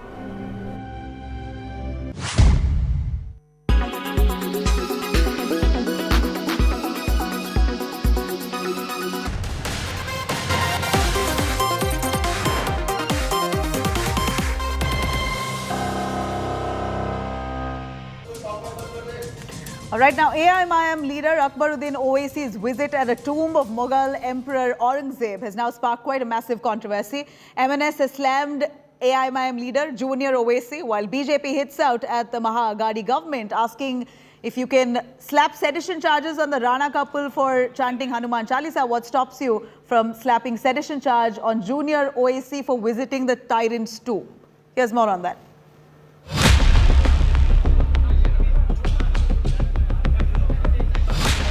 Controversial AIMIM leader, infamous for his provocative speeches, Akbaruddin Owaisy paying his respect at the tomb of barbaric Mughal ruler Aurangzeb.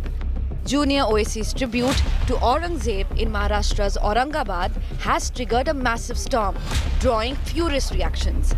Ruling Shiv Sena has termed Akbaruddin's gesture as offensive, calling it an attempt to challenge Maharashtra and its warriors. Maharashtra में आकर उसी औरंगजेब के कब्र के ऊपर बैठेंगे और नमाज पढ़ोगे या और कुछ आपकी रस्में करेंगे, तो ये महाराष्ट्र को चैलेंज देने की बात है। ठीक है, हमने चैलेंज स्वीकार लिया है, समझ लो। औरंगजेब भी इस मिट्टी में हमने गाड़ दिया था, और जो औरंगजेब के भक्त हैं, जो राजनीति करना चाहते हैं, उनका भी यही हाल होगा महाराष्ट्र में। The MNS too has lashed out at Akbaruddin Owaisy, calling for action against the AIMIM leader. Maharashtra का मराठी मुसलमान और हिंदुस्तान का मुसलमान, ये तो कोई औरंगजेब के कब्र पे जाता नहीं। तो आप कौन हो, ये आपने महाराष्ट्र को और पूरे देश को बता दिया है। जब तक वो नतमस्तक होके वो औरंगजेब के कब्र से उठेंगे और समझ पाएंगे कि कुत्ता कौन और शेर कौन, तब तक तो शेर उनका शिकार कर चुका होगा। If the visit to the tomb of Aurangzeb wasn't enough, Akbaruddin Owaisy also waded into the loudspeaker debate, virtually calling MNS chief Raj Thackeray, who's leading the loudspeaker Chalisa campaign in Maharashtra, a dog. जो भी होने दो, जो भी का छोड़ो, मैं तो कहूंगा जो भी कुत्ता जैसा भी भौंकता है भौंकने, जो भी ब्रीड का जैसा भी भौंकता है भौंकने दो। कुत्तों का काम भौंकना, शेरों का काम खामोश चला जाना। बस The BJP too is questioning the Ghadi government, asking why no action has been taken against Akbaruddin Owaisi. Asaduddin Owaisi and Akbaruddin Owaisi are PhD holders from the School of Hate Politics and Divide and Rule. But Mr. Uddhav Thackeray, why can't you take action, strong action, like you took on Hanuman Chalisa on Akbaruddin Owaisi? वक्त और हालात की नदाकत को समझो, उनके जाल में फंसना नहीं. Deliberate provocation or polarization politics. Akbaruddin Owaisi has once again stirred up the communal cauldron. Bureau Report, India Today. All right, Akbaruddin Owaisi is certainly a man in the spotlight right now. What he did was indeed shocking, insinuating. He's visited the Mughal tyrant's tomb, paying respects to Aurangzeb at a time when we're looking at the Gyanvapi mosque controversy escalating, with the courts now asking for a survey into the mosque to see if there's Hindu symbolism. Here you have Akbaruddin now almost stoking emotions at this point. I'm going to take you through some of those really provocative speeches that Akbaruddin Owaisi has made in the past. But before that, let me also introduce Shehzad Poonawalla, BJP spokesperson, also joining us in the studio for a little perspective on that. We also have Atikur Rahman, who is an Islamic scholar, who will be joining us in just moments from now. But I'm going to quickly cut across to some of those inflammatory speeches that Akbaruddin has made in the last few years. In fact, Junior Owaisi's provocative speeches. Here are some of them. Akbaruddin, in fact, tried to provoke an audience back in August 2012, where he spoke, in a bid to provoke, he spoke about how there are 50,000 riots that have taken place in 65 years and most Muslims were killed in those riots. Further, in December 2012, Akbaruddin went on to poke fun of Hindu festivals, saying that we have two festivals, Muslims have two festivals, but Hindus have one every 10 days, almost again poking at sentiments of the Hindus. He again went on to make some derogatory statements in December 2012, where he spoke about how goddess Bhagyalakshmi, where he in fact expressed surprise on who was goddess Bhagyalakshmi, saying that he hasn't heard of goddess Bhagyalakshmi. This is what he said in 2013.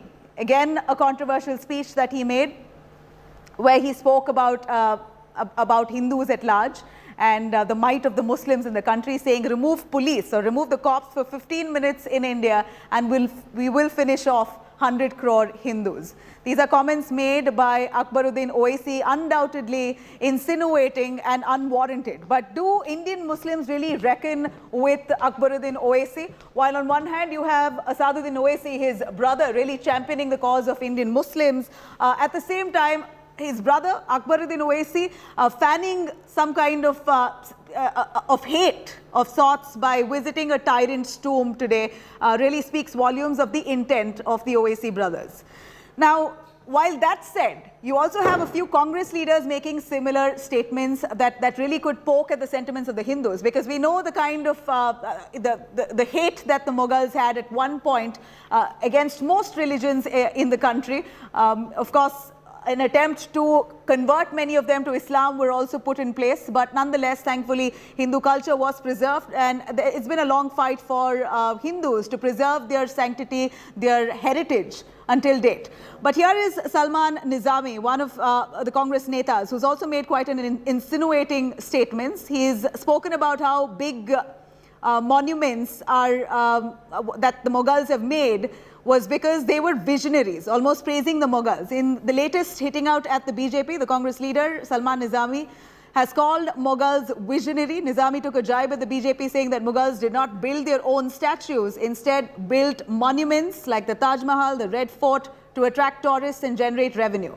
Congress leader, in a direct attack, hit out at the BJP over the party's much projected Gujarat model, saying that Mughals had to hide their Gujarat model with a wall, while the Mughals in fact endorsed what they made and were proud of it and stood gloriously, almost abusing and slamming the BJP for targeting the Mughals. This is Salman Nizami, who also made a statement like that, which hasn't really gone down well with the masses at large. Now, let me cut across to Shehzad Poonawalla, who's joining us right here in the studio. We also have Atikur Rahman, Islamic scholar. I'll start with Shehzad. Shehzad, you know, what we saw of Akbaruddin Owaisi is no surprise because the man is known for fanning hate. He's made some really communally charged speeches in the past as well.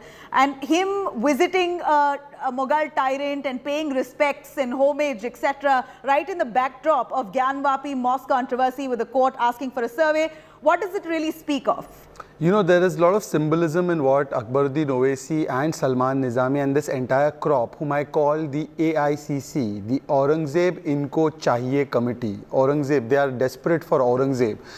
You know, first of all, let me tell you what Mr. Nehru thought about Aurangzeb. And for all the differences we have with Mr. Nehru, the last of the so-called Grand Mughals, Aurangzeb tried to put back the clock and in this attempt stopped it and broke it up, Jawaharlal Nehru. Seeds of partition were sown when Aurangzeb triumphed over his brother Dara Shikoh, Shahid Nadeem, a playwright. So this is the kind of bigotry that Aurangzeb represented. We all know in 1665, he was the one who imposed the jizya tax. In 1669, he ordered, in Masir-e-Alamgiri, it's written how he ordered the demolition of temples, including Sunrise over Ayodhya, written by Salman Khurshid. He has spoken about how the Gyanvapi Mandir, actually it's a mandir which was broken and it was then replaced by a masjid. So this has been written by Salman Khurshid himself, and today we have the likes of Salman Nizami and the likes of Akbaruddin Owaisi. Now, why are they doing this? This is because they have become a Bhadkao Bhaijan Committee, BBC. Now, whenever the court gives an order, the Bhadkao Bhaijan Committee, which is also represented by one of the panelists here, hijab order comes, they say Sampradayikta phail rahi hai. Loudspeaker order comes, they say Sampradayikta phail rahi hai. Kashi Vishwanath Varanasi court has given an order, Sampradayikta phail rahi hai. Now, they will all say that this is against the 1991 Act. I have the 1991 Act also. It only speaks about a video survey. Right. Why oppose a video survey? Atikur Rahman ji is here. Atikur Rahman ji, agar aapki daadi mein koi tinka nahi hai, if there's nothing to hide, why oppose the survey? With Atikur Rahman, we're also looking at Akbaruddin Owaisi visiting the tomb of Aurangzeb. Do you subscribe to those views? Do you agree with him or will you slam him? Well, first of all, you should object to Shehzad Pudawala. He is insinuating your fellow panelist. Number one. Now, visiting the tomb of Aurangzeb is one thing, and Akbaruddin, as you rightly said, he is a habitual offender of this hate speech and this all. I don't agree with your comments with the Mughal, converting the Hindus forcefully. There is no record of any forceful conversion as far as Aurangzeb is concerned, or the Mughal rule entirely is concerned. Two different approaches you are getting on this particular episode. Akbaruddin, I do not relate to him. I do not subscribe to his thoughts everywhere he goes because he has a constituency to address. I don't know what education he has, sought. No Muslim should be equated with this kind of a fellow. Number one. Yarin, the BJP, what it does with all the Mughal rule and the history of the Muslims ruling over it. Tell me one thing. If the forced conversion would have happened, Mughals were related to North India. The least conversions happened in India was in the northern belt. The most conversions which happened, that was in the south. Where was the capital of in the southern states of the Mughals? No. So this is enough to see that the stereotypes which the BJP and the Sangh Paribad has made with the Mughal rule and the Muslim rule and the Muslims of India is everything insinuation against one community, which is not acceptable at all. Right. You know what, as we're really short on time, Shehzad, a quick word from you on, as we see Akbaruddin, carrying out those attics, we're also looking at several Mughal kings, that for that matter, rulers. Even Akbar has a congregation he's celebrated. Even Tipu Sultan is celebrated. In bits and pieces, culture is intertwined and you can't erase off history. So what's the whole hue and cry and drama about around all of this? First of all, just on Akbaruddin, it's unfortunate that Shiv Sena, which says that it has the legacy of Chhatrapati Shivaji Maharaj, who fought Aurangzeb all his life, today can't even file a case against Mr. Akbaruddin Owaisi for his provocative statements, while they can file a case on Hanuman Chalisa. Now coming to this, I have the entire list of the temples that Aurangzeb broke. Right. But the problem is that this whitewashing and eulogizing and whitewashing of history and trying to make Mughals and particularly Aurangzeb look great, this is a problem. Mr. Atikur Rahman does not associate himself with APJ Abdul Kalam. He would much rather associate himself with Aurangzeb, and this is the problem. Mr. Atikur Rahman, as we're really short on time, a quick word. Do Indian Muslims associate with the Mughals? Do you have a connection? Do you have any kind of association with the Mughals? Do you reckon with the beliefs of the Mughals? You are asking me? Yes, sir. on a final question. They are a part of our heritage. They are part of our heritage. When Mr. Advani can go to Jinnah's tomb, why not we? Why not any other political leader, be it Muslim or Hindu? Will you cut off the oxygen as you cut off the oxygen from Mr. Advani when he visited Jinnah's tomb there? Did Aurangzeb break mandir? There is no point you're Did making. Aurangzeb break temples? No, he never broke any temple. He never broke temples. I have an entire list. In fact, Salman Khurshid's written about the temple he broke in Kashi Vishwanath. This whitewashing of history. Unfortunately, very short on time on that. But we've heard what you had to say, Mr. Atikur Rahman and Shehzad. Thank you very much. Really appreciate it. And we know that the debate is on. And we know there are attempts also at the same time to reclaim lost heritage. And that's what we see as many petitions being filed in court. Let's see how that pans out. We're going to continue tracking that. But coming up next after a short break, it's taken about 43 years. But the Indian men's badminton team finally making their way to the semis of the Thomas Cup. To bring you more on that, a full story on this other side of a short break. Do stay with us.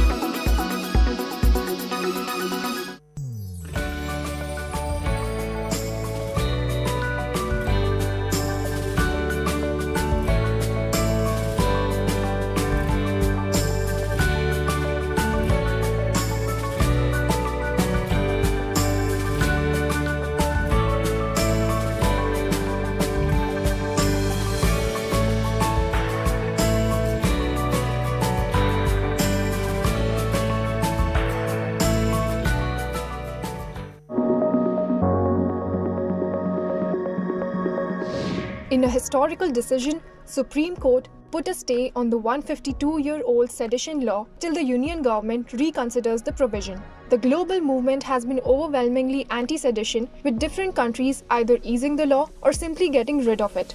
Many democratic countries, including the United Kingdom, Ireland, Australia, Canada, Ghana, Nigeria and Uganda, have held sedition law as undemocratic, undesirable and unnecessary.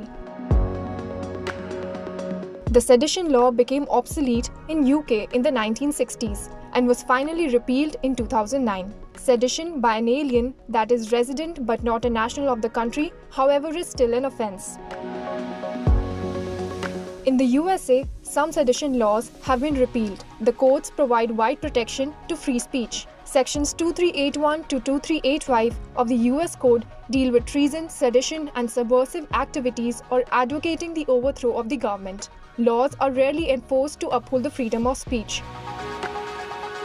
which, like India, inherited colonial English law, repealed the law in 2021, 83 years after it was first introduced to curb local opposition to British colonial rule.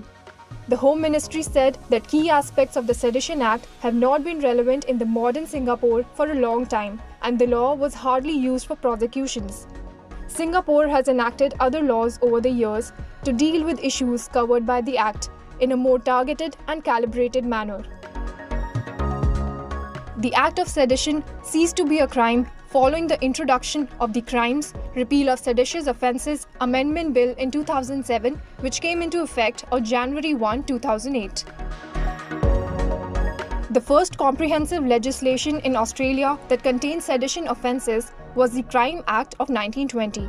It was reviewed twice, in 1984 and 1991. In 2005, amendments were made to Schedule 7 of the Anti-Terrorism Act 2005. The Australian Law Reform Commission reviewed whether the use of term sedition was appropriate to define the offences mentioned under the 2005 amendment. In 2010, a recommendation of the ALRC was implemented in the National Security Amendment Act 2010, replacing the word sedition with urging violence offences. On 27 July 2001, Ghana's parliament unanimously repealed the criminal libel and seditious laws which had been used to incarcerate a number of journalists in the past. The repeal follows the passage of the Criminal Code Act 2001 by unanimous vote in the House. With the amendment, any person accused of committing an offence under the repealed sections will be discharged, with all proceedings before the courts on the same sections ceasing.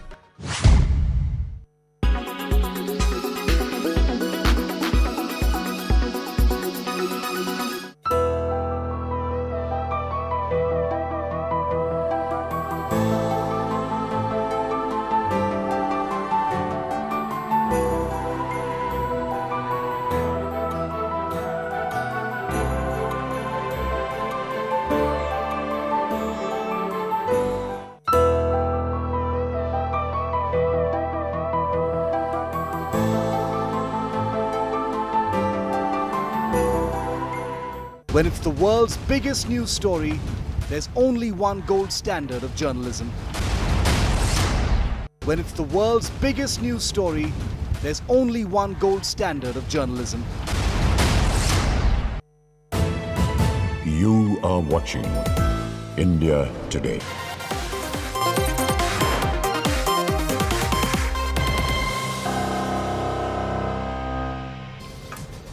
Now, the Indian men's badminton team has scripted history as they made it to the semi-finals of the Thomas Cup for the first time in 43 years. India have now assured themselves of at least a bronze.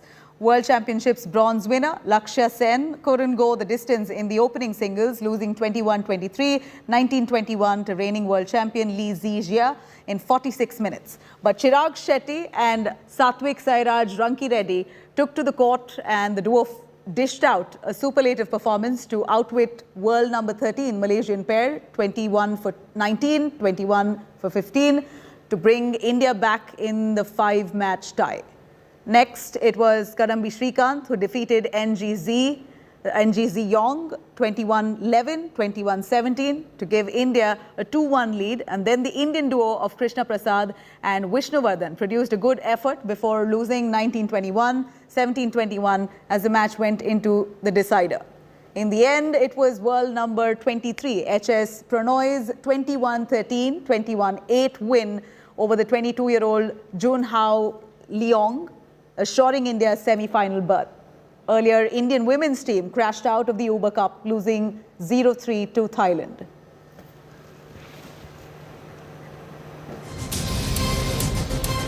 All right, on the other side of a short break, we're looking at the bloodbath that's currently in the crypto market. More details up next. Do stay with us.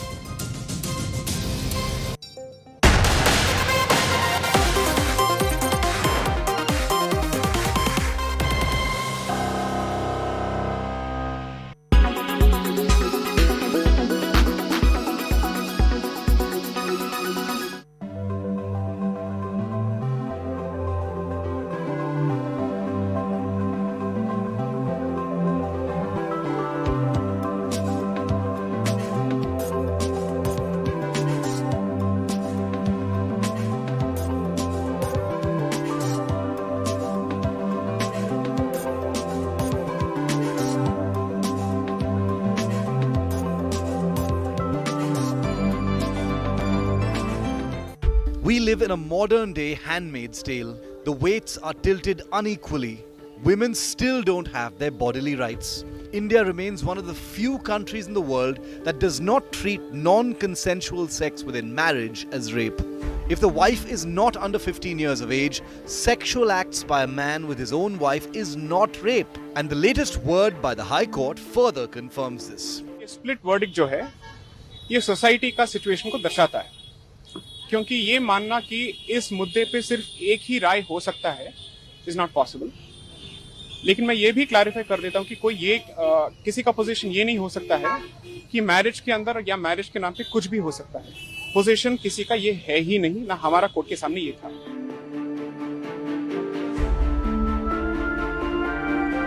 Section 375 of the Indian Penal Code 1860 says that sexual acts by a man on a woman against her free will or consent would constitute rape. But there are two exceptions to this.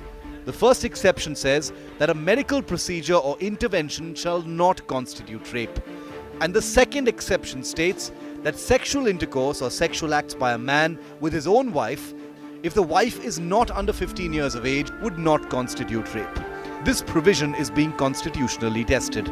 Also, let us not forget that rape in this country also includes anal sex. It also enforced anal sex, right?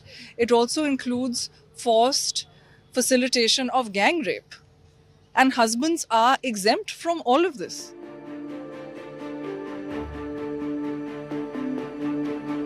The first petition challenging the constitutional validity of the law was filed in court 7 years ago, that's in 2015. The petitioners have said the law violates a married woman's right to equality, the right to life with dignity, and the right to self-expression. They also pointed out the contradiction in this law. Slapping or killing one's wife is criminal, but not raping her. But the government disagrees. The Delhi government told the court that remedies for marital rape already exist. Under the Indian Penal Code, offences such as cruelty and grievous hurt are punishable. It justified the provision by stating that striking it down would lead to the creation of a new offence. But the petitioners retorted, the offence of rape already exists in Section 375. Removing the exception would just remove the protection married men receive from being prosecuted for rape.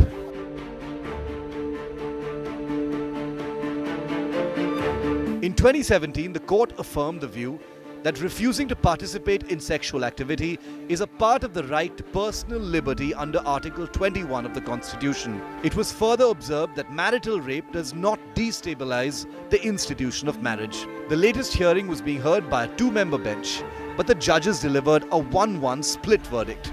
The Delhi High Court has now said that the matter will have to be considered by the Supreme Court of India.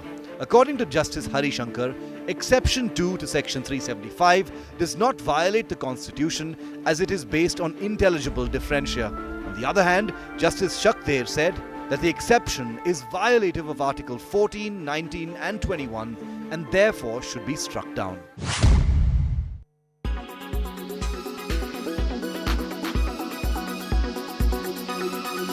When it's the world's biggest news story, there's only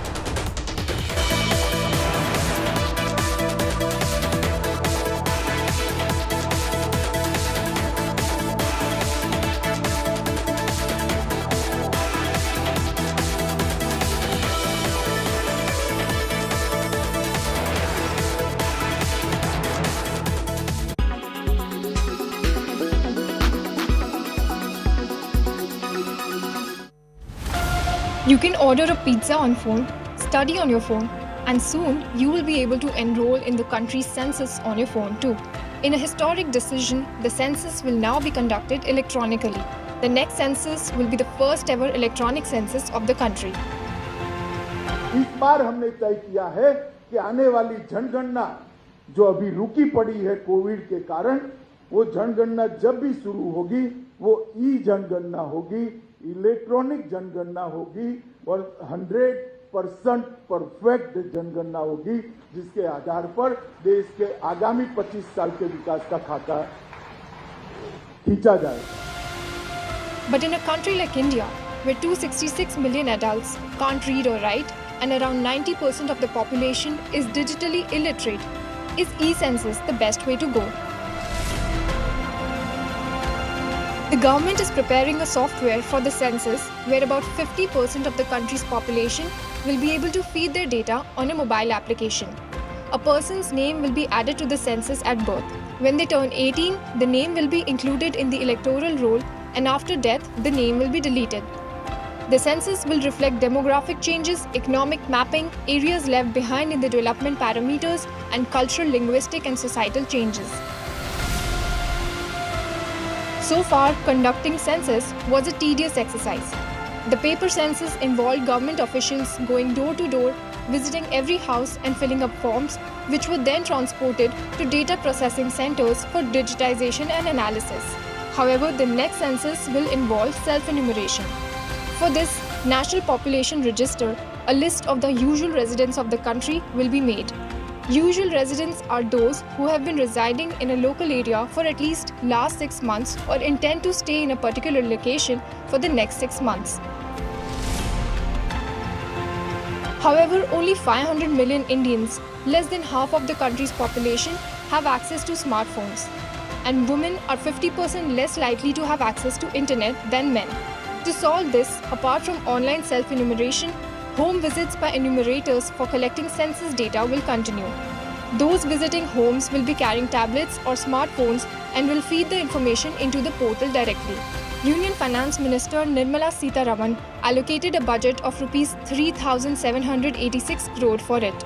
The census was scheduled for March 2020, but the pandemic delayed it. This is the first time it has been delayed in India's history. While there is no clarity about the date of the next census, the Union government has directed the states not to alter the boundaries of the districts until June 2022. It is a mandatory requirement 3 months before the enumeration exercise. This signals that the e-census may happen soon. Should you upgrade to 5G? Are you still wondering if you should get a 5G compatible phone? Well, it'd be a future-proof upgrade, especially with what 5G can really offer. 5G is faster, exactly 20 times faster than 4G. Experts are saying now that it's likely to bring a technological revolution. Unlike its predecessor 4G, which used longer airwaves, 5G uses millimeter waves, which makes it much faster. So say goodbye to annoying buffering when watching your videos. Why is 5G so fast? The millimeter waves are short, which means they have limited range and higher penetration. 5G also carries the promise of making latency disappear, which means that there's going to be less delay between sending and receiving information. So downloading heavy file sizes, of course, will take a few seconds. Can 5G make our cities smart? The idea is that 5G can create smart cities with more connected devices. For instance, increased use of connected or autonomous vehicles will impact lifestyle choices. This also begs the question of enormous amount of data it will generate. So, digital security will be an area of concern, of course, especially since 5G network is more difficult to protect than its predecessors. So, are you ready for the next upgrade?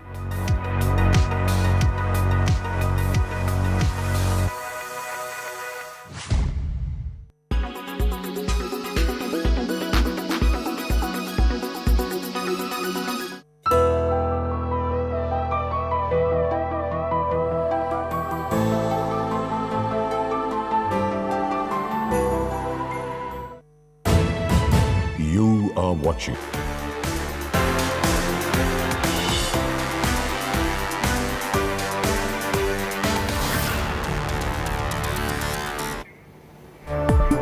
It's a bloodbath in the cryptocurrency market that all of us had feared.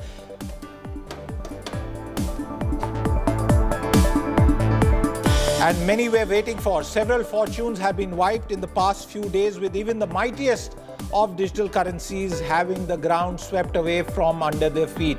It all started with Terra Luna, a cryptocurrency which has lost 99.9% or almost all of its value at this stage.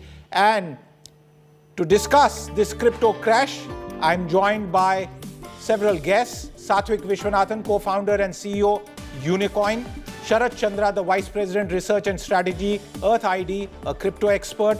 Vatsal Kanakia, Principal and CTO at 100x.vc.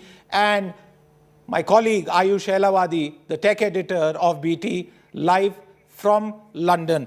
And as we discuss these numbers, I just want to give a quick rundown to all our viewers.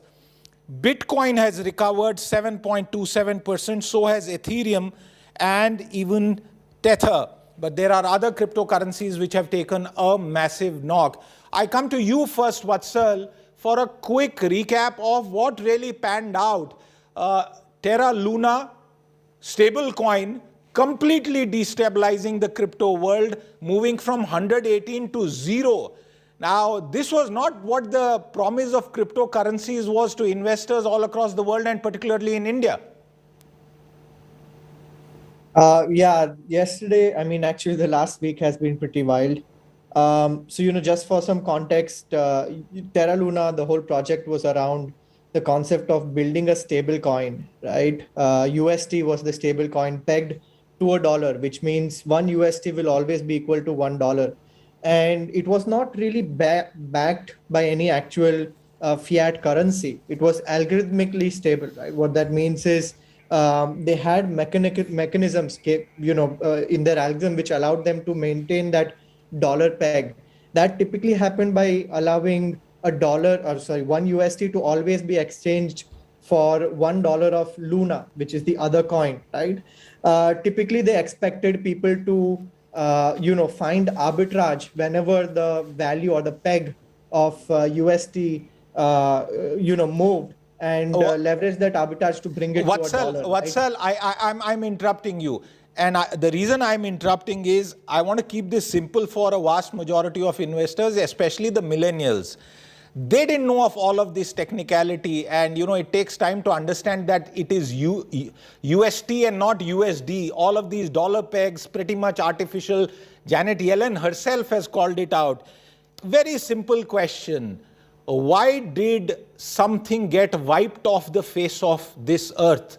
If crypto was an asset and it was even called a stable coin, please understand for the general viewer, how has it disappeared? I guess the simplistic way of putting this would be a bank run.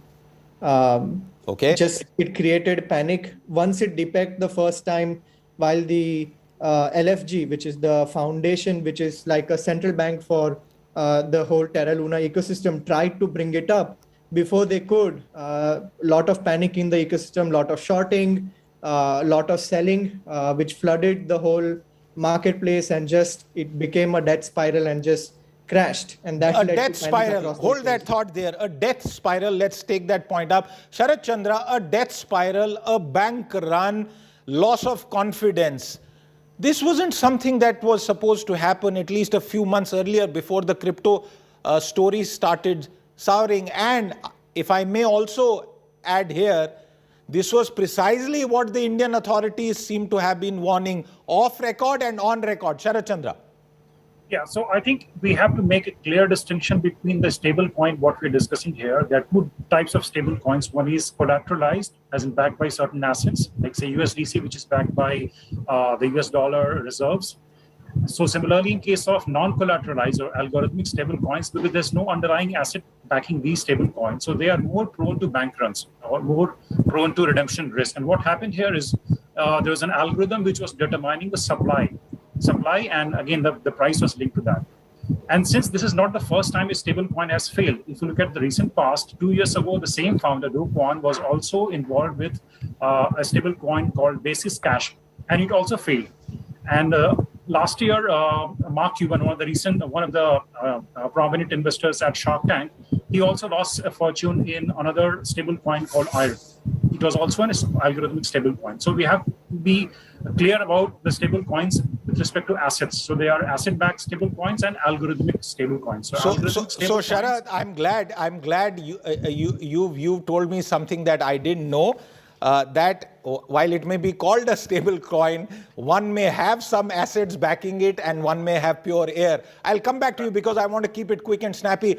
Ayush, I don't know whether I should say good morning or good afternoon in what seems to be fairly sunny environment that you are in, but the crypto world is not so sunny. There's a lot of gloom and doom. There is fear and people don't know where to run to, and I can bet, we don't have the numbers, but there must be a lot of Indians, millennials especially, who have burned their fingers and their wallet in the Luna crash.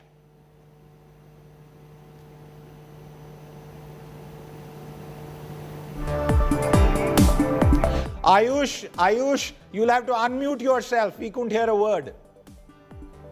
Apologies. I hope you can hear me now. In fact, just to answer your question, Siddharth, even the Indian community out here, and there's a bunch of people I've been speaking to from our continuing Business Today coverage here in London, who are talking about what's happening in the crypto world for the past couple of days. We've obviously seen the Chief Technology Officer, Terra, also come out with a statement. You know, it's interesting that a lot of these conversations happen on Discord servers. That Discord server was actually shut down yesterday for people in the community actually dealing with Terra. And they said that we don't want any more speculation in this space. But there are calls from the CTO of actually, trying to stabilize ship and maybe rework the code and stuff like that. But it's interesting because here where I am in London, there was a UK Treasury report only last month, which actually talks about regulating stablecoins. Now, a guest earlier told you the difference between, different types of stablecoins. And I think that becomes imperative when a lot of people have burnt their hands with this particular fiasco that's happened over the past 22 hours. Ayush, we've been deconstructing the crypto world quite extensively at Business Today, at India Today, and I think we are serving a certain amount of consumer purpose. The key question that we have always asked, and I repeat, is this too technical, too complex for the average Joe on the street, especially in India, to invest in the hope of very high returns? And is this a classic example of the risks that are attached to crypto investments? Spot on. To put it very simply, this is far too convoluted, a subject just for not just the average Joe, for anyone, anywhere, even people who understand financial markets. You know, I cover technology extensively on Business Today with you guys, and I really think that even I am in a space where I'm learning every day. A lot of my friends, millennials, Gen Z, who are actually trying to invest in this space, are relying on YouTube videos for their form of education. So you're right. But for, there's another thing that I also want to mention was that, like any other financial instrument, and you know this best, Siddharth, 1 to 5% of your net worth is as much as any wise crypto investor puts in the crypto markets. So yes, we can call it a bloodbath, a crypto winter, and these are tough times. But like you said at the start of the show, things have sort of stabilized since the last time we were reporting this yesterday. So absolutely, yes, it's a bad period, and yes, things have recovered. Absolutely. In fact, there is a recovery, but that may not take away the pain of those who are seeing empty wallets with zero in them. Vatsal, I'm coming to you, and as I come to you, I just want to request our producers to play out one particular fact on screen, which is the market cap. Just in November 2021, the crypto universe had a market cap of nearly $3 trillion. On the 1st of May, and that's just around a fortnight ago, it came down to 1.72 trillion, and today it's 1.3 trillion. Now, these are massive numbers. You know, these are dollars, not even rupees that we are talking about. But, sir, is this kind of a fall indicative of the crypto story, the shining crypto story, the best bet for young people to invest, those who don't believe in government, those who believe in Web3, those who believe in a deregulated, de-licensed world? Is this the bottom being knocked out of those kinds of thoughts? It's a very tough time for everybody. Obviously, we've been reading cases of individuals losing all their wealth, some unfortunately, taking their lives, and just very unfortunate times for everyone, particularly for the industry. I would say, in fact, Matt Levin wrote a very good blog on this last night. He said, this is the first time we're starting to see crypto have effects, corollary effects on real markets as well, right? Regular markets, on regular people outside of the crypto bubble, which is not necessarily, well, obviously it's bad, but it might be a sign that crypto is in fact going mainstream. Okay, Vatsal, hold that thought, because you've given us a nice discussion point, and on that I want to come to Satvik Vishwanathan, co-founder and CEO of Unocoin. Satvik, the point that Vatsal makes and the question that I want to add to it, for those people who feel they are stuck in cryptos, want to get out, can't get out because just in one example, it's zero. Bitcoin has recovered. Last 24 hours have changed the scene. Should people stay invested? Should they quit? That's the question that I want you to tell our viewers at this stage. Yeah, it just depends upon the diversification they have done. If they are like 5 or 10% of their wealth is in crypto, I don't think it is still a wise idea to quit right now. And crypto is not only like speculative as far as technology is concerned, but also the value of it. And one company not following a compliance and doing a wrong thing, yeah, it has affected the larger part of the crypto, other coins and tokens as well. But I believe that the community is strong enough to take this within the available cushion, and it should eventually nullify over a period of time. So, but for Satvik, I want a regulatory intervention here. You said one company didn't follow compliance. I argue that in the lack of a legal framework in India, and despite whatever the government has done on taxation, let's leave that aside. In the absence of a framework, there is zero compliance from an investor point of view. So if I or anybody else has invested in crypto, it is 100% risk of that person. That's true. I totally agree with you. In fact, forget about investing. You could just launch your own coin and such as well, right? So there could be other people who are investing. So how do we believe? Then why should we believe the crypto story? Okay, so I mean, what is crypto bringing to the table that is new, which was not available before, is free and fast transfer of value and tokens from anywhere to anywhere in the world. It's as simple as that. And if you believe that this particular concept will have greater future, then you are believing in the crypto. But if there are tokens which have no underlying asset linkage, and if some of them, according to me, are misleadingly nomenclatured as UST, T for token and not D for dollar, the average person will get confused, Satvik. Yeah, that's definitely true. So it's definitely important for the investor to do their research and get in.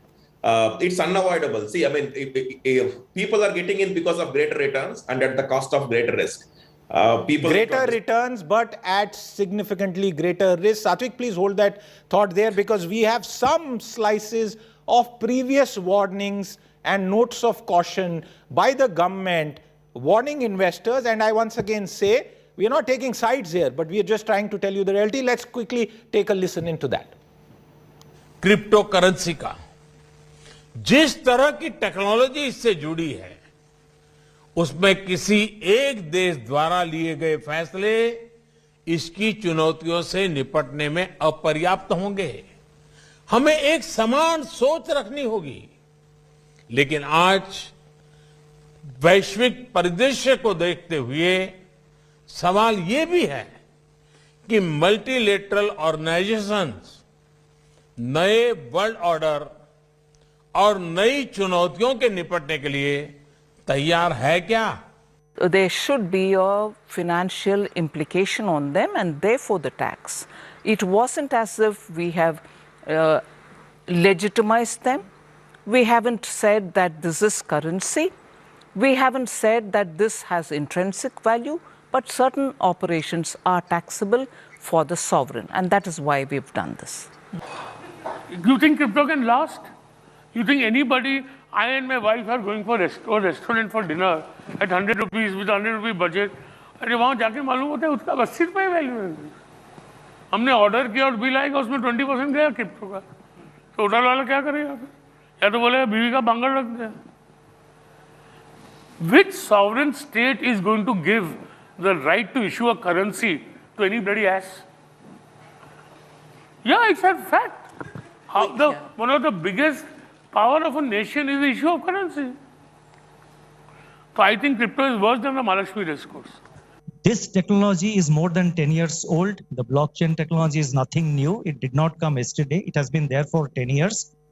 The technology, I have said this before, the technology can grow and will grow without cryptocurrencies or whatever name you use to describe cryptocurrencies. So at this point, I would only like to say that when the Reserve Bank of India, as the central bank of the country, which is entrusted with the responsibility of maintaining financial stability, when the Reserve Bank, after due internal deliberation, says that there are serious concerns on macroeconomic and financial stability, there are deeper issues which need much deeper discussion, much more well-informed discussion. Prime Minister Modi, Finance Minister Nirmala Sitharaman, Rakesh Jhunjhunwala and RBI Governor, and the central theme at a time when close to 1,30,000 crore of money had been wiped out, investor wealth had been wiped out. Ayush Elavadi, you represent young India in a way, the mood, the desire, the aspiration. And we have seen and we have tracked very closely that being linked to the crypto story.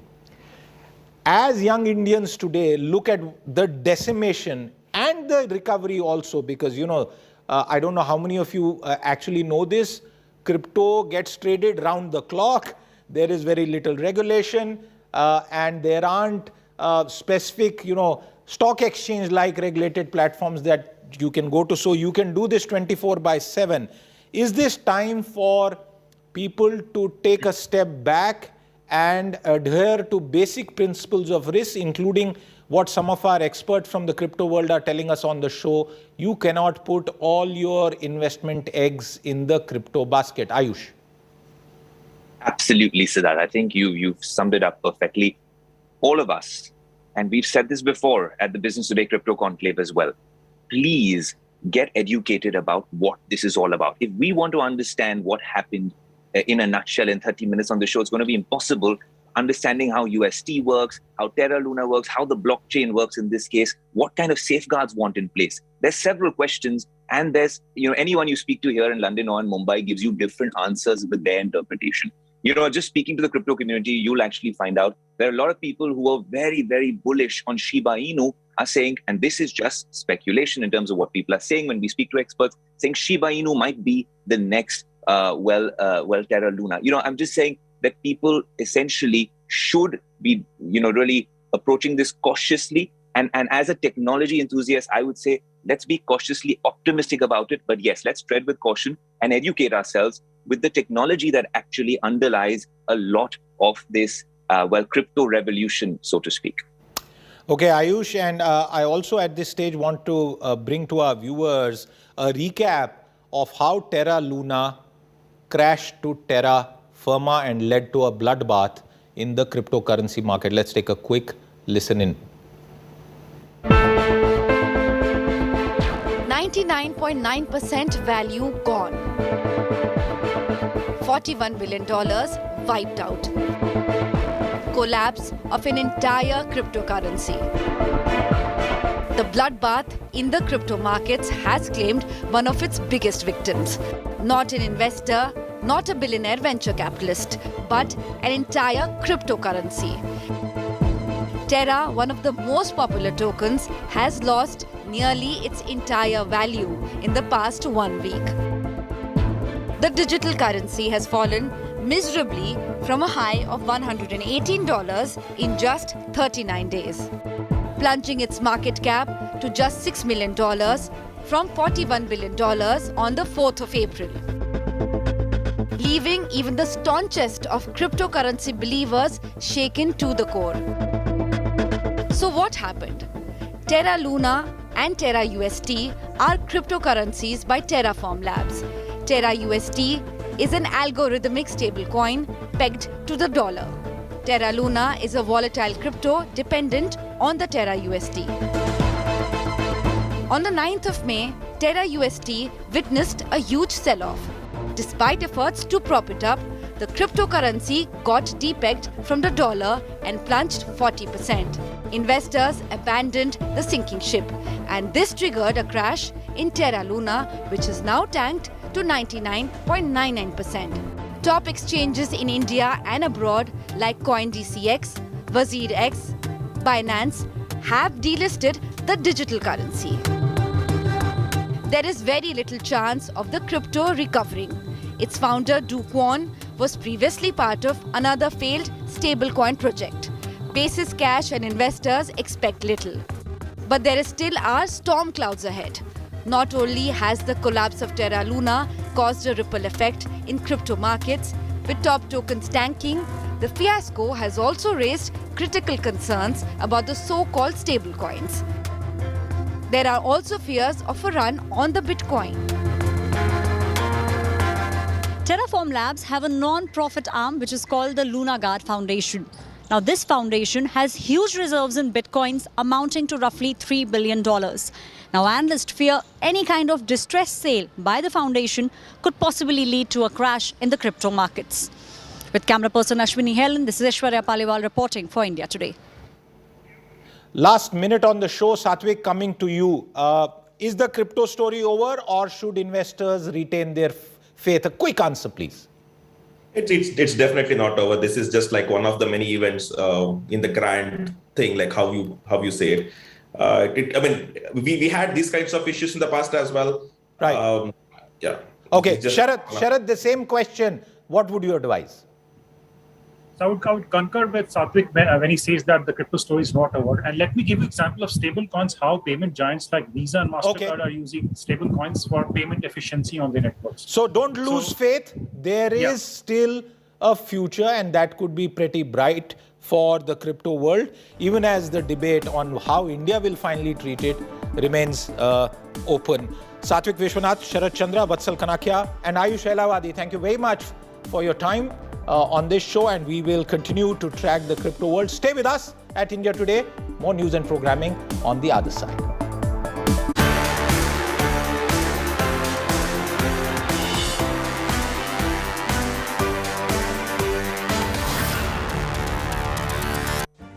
Make your media plan smarter with India Today Live TV on your connected devices.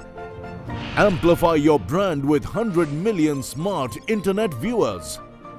To advertise, mail us at sales@aajtak.com or call 9999892171.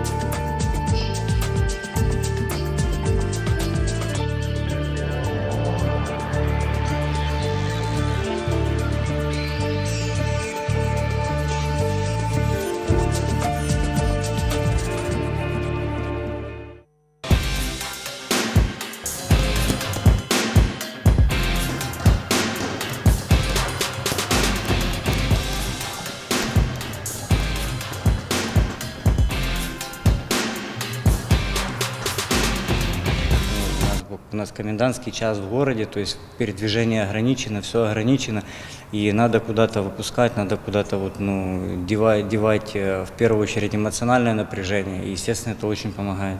Спорт помогает быть в форме, как физической, так и психологической, помогает бороться со стрессом. Время это переживаю уже второй раз. Дежавю, скажем так. Спорт помогает.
You are watching India Today.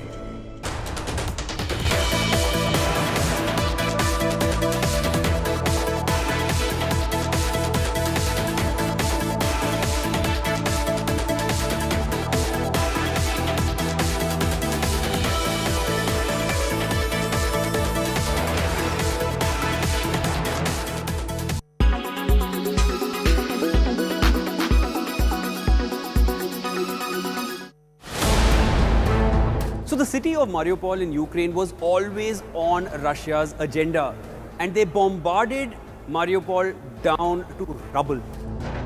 But even then, Russia has still not been able to gain access to the Mariupol port because of the Sea of Azov, which stands between Ukraine and Russia.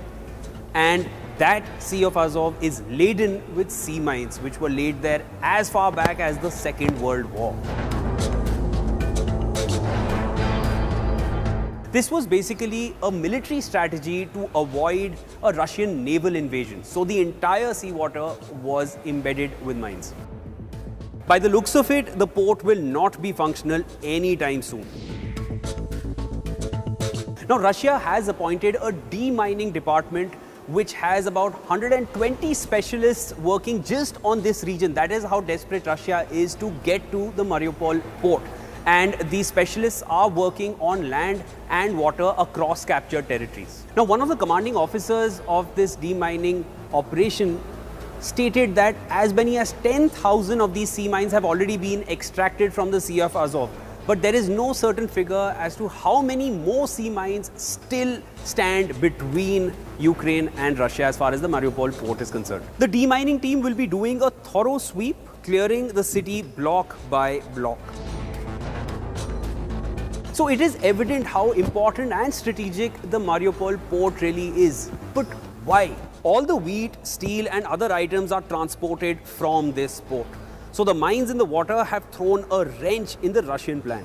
Until the waters are demined, the port here cannot resume operations. Now these old mines will either have to be extracted or they are going to be deliberately detonated in the water for safety reasons. Nevertheless, these mines are extremely dangerous, and here's why. Apart from the fact that these sea mines can obviously explode, the other concern is that seafarers will have to take a longer route. Turkey on the other side is also extremely concerned about these sea mines because a lot of them have drifted apart and entered the Black Sea, which is obviously bordering Turkey. So if you see the way Sea of Azov and Black Sea have been located, the mines are very much infesting Black Sea as well. So basically that means is that it's not just Mariupol port which is affected. All the ports around the Black Sea are also going to get affected, and the vessels bringing in goods could also become collateral damage. The International Transport Workers Federation Union said that it is essential that the world's seafarers can continue to perform their duties safely and keep global supply chains moving. There is no better evidence that big tech is out of control than the fact that they banned the sitting president of the United States. Do you remember when Twitter permanently banned Donald Trump's account? Well, now they're going to reverse. Co-powered by Dish HD, Cricket Castly partner. In association with Philips Beard Trimmer. Adapts to you.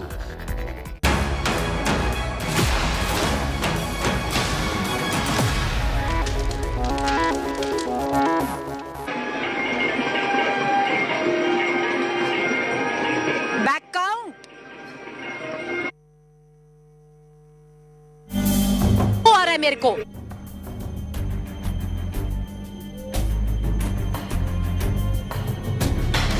Preeti Chaudhary, we come to you from the Assi Ghat. The Aarti is taking place right now. You might be hearing it as I speak. Lots of developments that have taken place right now in Varanasi. In terms of the Gyan Vapi Mosque primarily, the administration of the mosque has approached the Supreme Court. Owaisi has also jumped in. The Chief Minister of Uttar Pradesh was in Varanasi. He is here till tomorrow evening.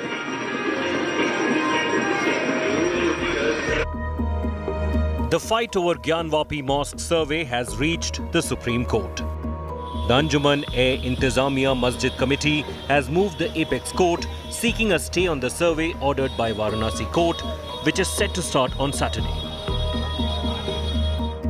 The plea in Supreme Court filed by the mosque body challenges appointment of commissioner for the survey and the videography itself, and the proceedings on the plea filed by 5 Hindu petitioners seeking permission for daily prayers at the Shringar Gauri temple.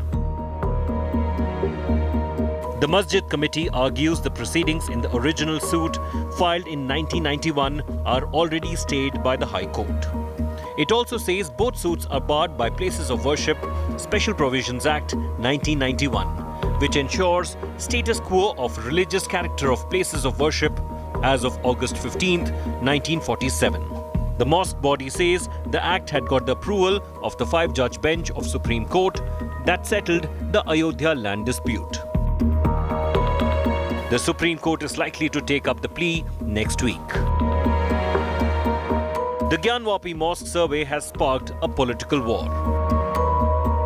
The court cannot go against the Supreme Court judgment. Why are you doing this survey? What are you trying to come to a conclusion?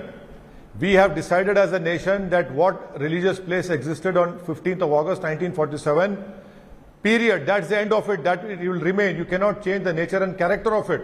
Court का फैसला loud speaker पर आता है, ये भड़काने की राजनीति करते हैं। तो इस प्रकार से हम जो सर्वे नहीं करवाएंगे, हम कागज़ नहीं दिखवाएंगे, हम बुलडोज़र नहीं चलवाएंगे, हम लाउड स्पीकर नहीं उतरवाएंगे, ये जो संविधान पापी मंडली है, जो संविधान के विरुद्ध जाकर वोट बैंक के नाम पर देश के टुकड़े टुकड़े करना चाहती है, आज उनके चेहरे पर ये करारा तमाचा है। On the ground, the administration is making arrangements for peaceful conduct of the survey. The last time the survey was attempted, it was blocked by protesters. Commission की कार्रवाई शनिवार को शुरू होगी।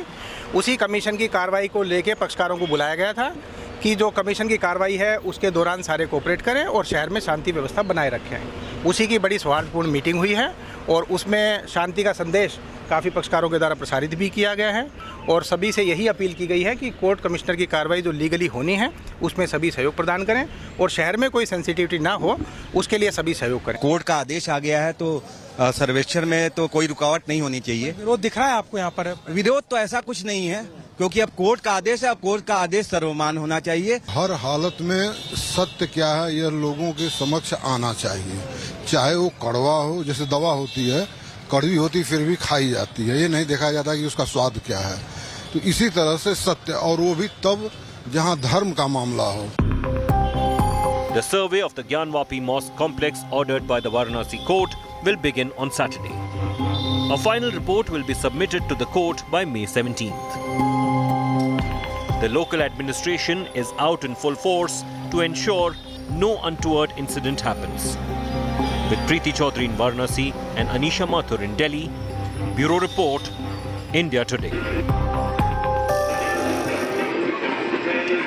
All right, viewers, big developments that have taken place. The Supreme Court now been approached by the administration of the mosque. But what's all important, viewers, is that there will be no intervention at least over the next 3 days. Monday is a court holiday. Tomorrow, it's not going to happen until and unless the Supreme Court decides to sit, which is unprecedented. So nothing happening for the next 3 days. That means tomorrow morning, the survey of the Gyanwapi Mosque will take place. It starts at 7:30 in the morning. Both sides have been called, the petitioners as well as the mosque administration. The district magistrate will also be there in the morning. 8 a.m. is when the survey of the Gyanwapi Mosque will begin. Will it be completed in a day's time? Well, the commissioner in question has said it will take at least 2 days. So in all probability, over the next 2 days, which is Saturday and Sunday, that is when the survey will take place of the Gyanwapi Mosque. Today, there were Friday prayers that were offered at the Gyanwapi Mosque. There was heightened security, not just because there were Friday prayers that had taken place, but also, viewers, also the fact that the chief minister was in the state of Uttar Pradesh and in Varanasi. I want to cut across right now to my colleague Abhishek, who's joining us right outside the Gyanwapi Mosque. Abhishek, early in the morning, 7:30 a.m. is when the survey is going to take place.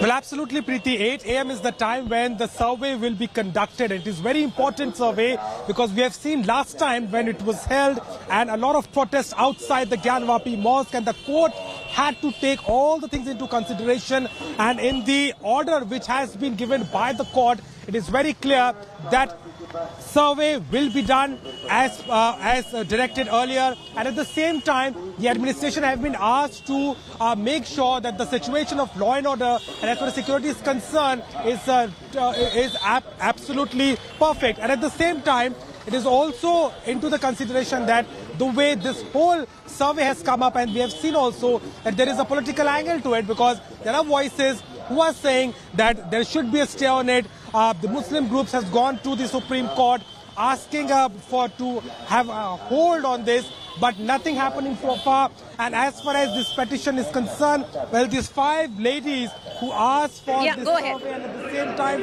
the court also said that the survey will be conducted.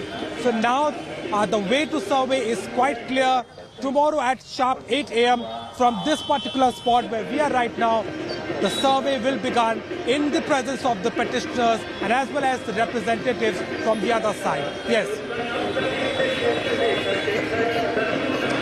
All right, Abhishek, we're going to come, I'm going to come to you in just a short while.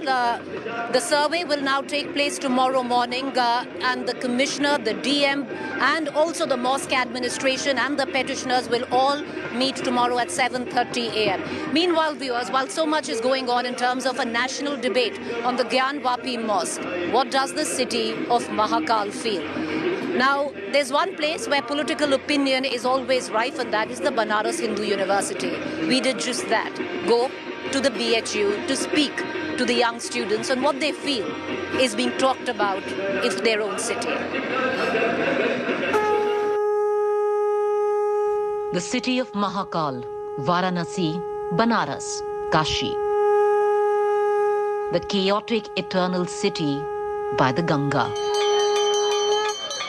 Steeped in spiritualism, is today steeped in a polarizing religious battle.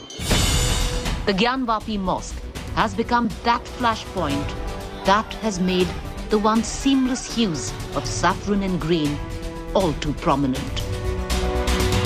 The Mandir Masjid cacophony all too loud. The Hindu-Muslim divide all too wide. For some, its time history was rectified. For the others, this is an avoidable communal flare-up. And in Varanasi, the best place to tap into the socio-political pulse is always the Banaras Hindu University. The young lot at the Banaras Hindu University today as divided as the city of Shiva. ये सब तो बस एक seasonal मुद्दा है, ताकि लोगों का जो कंसर्न अभी मौजूदा समय में महंगाई को लेकर के है उसको डाइवर्ट किया जा सके, लोग उस पर बातें ना करें, लोग पैनिक ना करें। तो इन चीज़ों को लेकर के जो कम्युनल चीज़ें हैं जो इजीली मतलब कि एक माहौल ख़राब हो सकता है जिससे, और लोग हर चीज़ों को भूल जाते हैं जिसके तहत, और इसका हम लोग मतलब इसके कारण हम लोग डिवाइड भी हो चुके हैं। मुद्दा ये है कि अगर संविधान से छेड़छाड़ कहीं भी हो रहा है, संविधान पे कहीं भी सवाल उठाया जा रहा है, या फिर उसके जो भी बेसिक स्ट्रक्चर है उसको हम लोग छेड़छाड़ कर रहे हैं, तो उस पर जो है सो सवाल किया जाना चाहिए। लेकिन जहाँ पे आदेश कोर्ट का है, न्यायालय का है, वहाँ पे हम सवाल नहीं कर सकते, क्योंकि न्यायालय जो है सो संविधान में एक विशेष दर्जा उनको दे रखा है, और न्यायालय ने पिटीशन के आधार पे, न्यायालय ने कुछ नहीं किया, यही कहा है कि ठीक है आप जांच कीजिए वहाँ पे क्या चीजें उन चीजों। हमें इस बात से परहेज, हर बात को हम हिंदू मुसलमान क्यों करते हैं, हर बात को हम भाजपा कांग्रेस क्यों करते हैं, या फिर समाज में कोई भी पॉलिटिकल पार्टी, हम इसको जो है सो सिर्फ इस तरह से भी देख सकते हैं कि हाँ हमारे इतिहास से भी जुड़ा हुआ मामला है, हमारी संस्कृति से भी जुड़ा हुआ मामला है। ज्ञान वापी मस्जिद हो या विश्वनाथ मंदिर हो या बाबरी मस्जिद हो या कुछ भी हो, पूर्ण रूप से जो राजनीतिक रंग में रंगा हुआ है, और इससे जो आम जनमानस का जो मूलभूत समस्या है, शिक्षा, रोजगार, स्वास्थ्य, बिजली, पानी, उसको भटकाने के लिए, उसको डाइवर्ट करने के लिए ये इस तरीके से भारतीय जनता पार्टी नए नए मुद्दों को लेकर के बाजार में आती रहती है और उसकी मार्केटिंग करती रहती है। पर ये तो जो पेटिशन किया है ये तो बाहर के लोग हैं, महिलाएं हैं, ये तो किसी पार्टी से जुड़े नहीं हैं। देखिए, आप ये नहीं कह सकते हैं किसी पार्टी से जुड़े हुए नहीं है, हो सकता है वो पर्सनली किसी पार्टी से न जुड़े हुए हैं, लेकिन वो पूर्ण रूप से किसी न किसी वो मतलब एक प्लान है, वो ऐसे ही लोग हैं। जी, मुझे ऐसा लगता है, ऐसा लगता नहीं, ऐसा मैं यथार्थ मानता हूँ कि ऐसा है। देखिए, ज्ञानवापी मुद्दा जो है वो आज का मुद्दा नहीं है, वो हिंदू स्वाभिमान से जुड़ा हुआ विषय है। और जिस प्रकार अभी तो जो मुख्य मांग की गई है वो श्रृंगार गौरी को लेकर की गई थी, लेकिन ये प्रश्न हमेशा जो है हिंदुओं के मन मस्तिष्क पे है कि एक ऐसा जो उनके जो 12 ज्योतिर्लिंग है उसमें जो मुख्य मंदिर था उसको किस प्रकार एक आक्रांता ने तोड़ा, और उसको पूरी तरह नहीं तोड़ा, उसको तोड़ा भी तो सिर्फ उसका गुंबद तोड़ा और आगे का ढांचा तोड़ा, क्योंकि वो जो पीछे का ढांचा है वो हमेशा जो है हिंदुओं को एक जो है चुभता रहे। वो जब तक जो है वो चुभने वाली जो प्रवृत्ति उसने की थी कि वो चुभता रहे, और इसीलिए पीछे वाला ढांचा आप देखेंगे। हम लोग तो वहीं बगल के बासिंदे, हमारा जो घर है वो करीब जो है 100 मीटर से कम ही है विश्वनाथ मंदिर से, तो हम लोग तो सारी चीज़ें देखते भी हैं। और उन चीज़ों को जो है वो वाकई जो है वो एकदम चुभने वाली जो है कि प्रवृत्ति के लिए वो रखा गया था। तो ये एक तरीके से हिंदू स्वाभिमान से भी जुड़ा हुआ मसला है, राष्ट्रीयता से भी जुड़ा हुआ मसला है, और इसको इसी परिप्रेक्ष्य में देखना उचित रहेगा, न कि इसे हिंदू मुस्लिम जो लोग देख रहे हैं उसकी अपेक्षा इसे राष्ट्रीयता से जुड़ा हुआ मसला देखेंगे तो ज़्यादा ये सार्थक होगा। कि ये डेवलपमेंट का भी ये है, क्योंकि जब एक सांस्कृतिक राष्ट्रवाद और अर्थ को यानी धर्म को अर्थ के साथ जोड़ना, वर्तमान समय में जब हम देखेंगे, जब आप धर्म को अर्थ के साथ जोड़ेंगे तभी एक आत्मनिर्भरता की जो बात आप वर्तमान समय में आ रही है वो हो सकती है। मैं अर्थशास्त्र का विद्यार्थी हूँ और दावे के साथ कह सकता हूँ कि जब स्वदेशी भारतीयता और भारतीय परंपरा के साथ जब हमारा विकास होगा, जब हम उसमें अपने विश्वासों को, अपने मूल्यों को और अपने धरोहर को फिर से एक बार अगर नए विश्वास के साथ कायम रखेंगे तभी हमारा विकास संभव हो सकता है। दुनिया में कहीं भी लिंग जो होता है उसी के अभिमुख जो है रहते हैं नंदी, तो आप उसको भी देख सकती हैं। और कहने का सेंस है कि बहुत सारे लोग कह रहे हैं कि वहाँ मंदिर नहीं था, मस्जिद था। बहुत सारे लोग इवन वैसी साहब या करे ही सब कह रहे हैं, तो उनको थोड़ा सा तथ्यों पे विचार करना चाहिए कि आपने कितनी बार तोड़ा। और एक ही उदाहरण नहीं है, ये तो बनारस के 3-4 उदाहरण मैंने बताया, और सारे भी बहुत सारे उदाहरण हैं। दरअसल ये जमीन का मामला हो सकता है, एक धर्म का आपसी मामला हो सकता है, लेकिन मैं इसको एक 2 प्रवृत्तियों के बीच का मामला देखता हूँ। कि जब सोमनाथ मंदिर पे आक्रमण किया जा रहा था तो हम लोग जानते हैं कि गुजरात शुरू से व्यापारियों का केंद्र रहा है, तो वहाँ के व्यापारियों ने आताताइयों से कहा कि आप लोग जितना मंदिर में धन लूटेंगे उससे दुगना धन हम लोगों से ले लीजिए और आप लोग वापस चले जाइए, मंदिर को नुकसान मत पहुंचाइए। उस पर आताताइयों उस तरह की प्रवृत्तियां क्या जवाब देती हैं? उन्होंने जवाब दिया कि यह दरअसल बुद्ध सिकन का मामला है।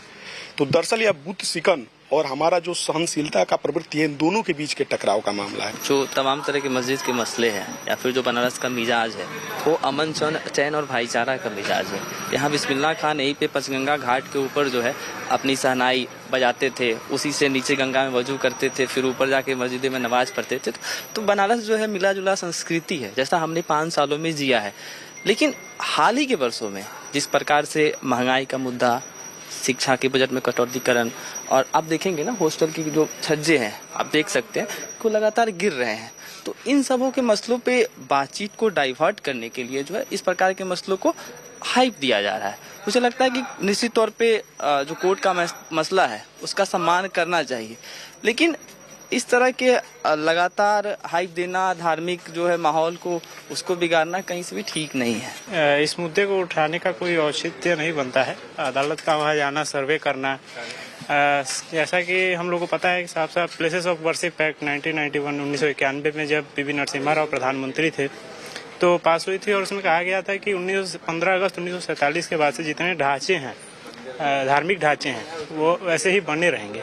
तो फिर इस वहाँ सर्वे करवाना और तमाम प्रकार के धार्मिक मुद्दों को उठाना, ये जो हमारे मुख्य मुद्दे हैं महंगाई और बेरोजगारी के, उनसे डाइवर्ट करने का एक तरीका है। ये जो महंगाई है और रोजगार है, इस सबसे भटकाने का कार्य ये मंदिर मस्जिद ला के लोग कर रहे हैं, क्योंकि बहुत दिनों से कोई भर्तियां नहीं हो रही। युवाओं को क्या चाहिए? रोजगार चाहिए। रोजगार पे कोई भी पॉलिटिकल पार्टी बात नहीं कर रही। हाँ, ये डाइवर्ट करना है। महंगाई बढ़ती जा रही है, इस पे कोई बात नहीं कर रहा है। स्वास्थ्य यहाँ का खराब होते जा रहा है, इस पे कोई बात नहीं कर रहा है। कॉलेज के माहौल पे कुछ पड़ा है? कॉलेज के माहौल पे भी कुछ जैसे प्रभाव तो बहुत पड़ा है, क्योंकि यहाँ पे कुछ लोग ऐसे हैं जो पॉलिटिकली यहाँ पे कर रहे हैं। तो आप भी कर रहे हैं? नहीं, हम तो नहीं कर रहे हैं। NSUI तो आप भी हैं। NSUI का मतलब ये नहीं है मतलब ये है कि हम लोग शांति सद्भाव के साथ रहना चाहते हैं। देखिए, कुछ लोग देश का माहौल बिगाड़ रहे हैं, विश्वविद्यालय के माहौल को बिगाड़ रहे हैं। और यहाँ पे जो सरकार है, और यहाँ पे एक तरह से हमारे संविधान के उल्लंघन किया जा रहा है उनका। आपको? हाँ, हमको लगता है ऐसा, क्योंकि वो लोग कोई भी फॉलो नहीं कर रहे हैं, उसको तोड़ने का काम कर रही है जो मौजूदा सरकार है। इतिहास में जैसा कि आप सभी जानते हैं, हम सभी जानते हैं कि मुगल्स या फिर जो भी विशेष समुदाय के लोगों ने आए तो हमारे मंदिरों को, संस्कृतियों को किस तरह से तोड़ा है, किस तरह से बर्बाद कर दिया एकदम से। तो मौजूदा सरकार इसको बचाने के धरोहर, हमारी जो धरोहर है उसको बचाने का प्रयास कर रही है, अच्छा प्रयास कर, न्यायालय भी साथ दे रही है, न्यायालय भी इसको अच्छे देख रही है, अच्छा काम कर रहा है। ऐसे कोई यूनिवर्सिटी में या फिर कहीं, ये गंगा जमुनी तहजीब वाले बनारस है, यहाँ कोई विशेष प्रभाव नहीं पड़ा है, न यूनिवर्सिटी में पढ़ा है न बनारस में पढ़ा है कुछ। पर जो हो रहा है आप उसके समर्थन में? जी, आपको लग रहा है ठीक हो रहा है, होना चाहिए। अगर दो कम्युनिटी के बीच में कुछ प्रॉब्लम्स हैं और इतिहास से प्रॉब्लम है, तो पुराना अगर कोई प्रॉब्लम है उसको आज के जनरेशन पे थोप दिया जाए कि इनके वजह से है, तो वो तो गलत बात है। मतलब जो औरंगजेब ने किया वो आप, जो यहाँ की प्रेजेंट जनरेशन है, उनको तो प्रेजेंट जनरेशन को भी डिसोन करना चाहिए। औरंगजेब ने किया तो उनके लिए आप लायबिलिटी क्यों ले रहे हो? खुद ही नहीं लेना चाहिए, इनको भी लेना चाहिए, हमें भी नहीं देना चाहिए। अब साउथ अफ्रीका में अपार्थाइड हुआ, ब्लैक एंड व्हाइट का उनका डिस्क्रिमिनेशन है, नेल्सन मंडेला सब कुछ हुआ, वहाँ रिकंसाइल कमीशन है। ब्लैक्स के साथ जो हुआ वो व्हाइट ने माना कि मेरे साथ हुआ। जर्मनी में जो हुआ जूस के साथ वो मान रहे हैं कि ऐसा हो रहा है। आप दो कम्युनिटी के बीच में अगर कोई इतिहास में कुछ दिक्कत है, उसको आप फेस नहीं करेंगे, उसको आप गले नहीं लगाएंगे इन ए वे, तो आप कैसे डिस्क्रिमिनेशन खत्म करेंगे? खाली उसको आप कारपेट नीचे दबाए पड़े सड़ जाएगा, वो और परेशान ही करेगा। Bureau report, Preeti Chaudhary.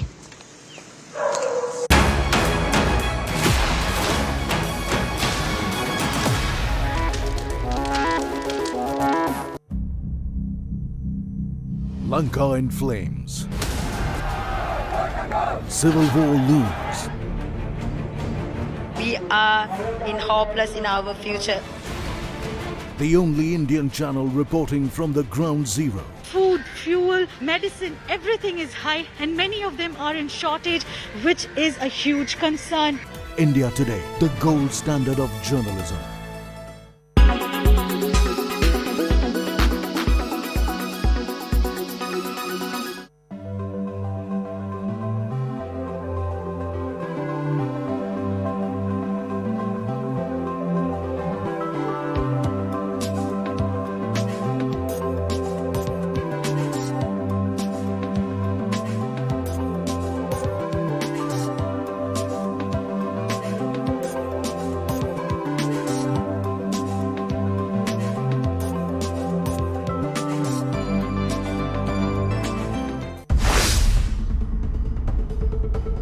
The Russian armed forces are considered amongst the strongest in the world, and yet, close to 80 days into the Russia-Ukraine conflict, Russia hasn't been able to achieve their strategic aim.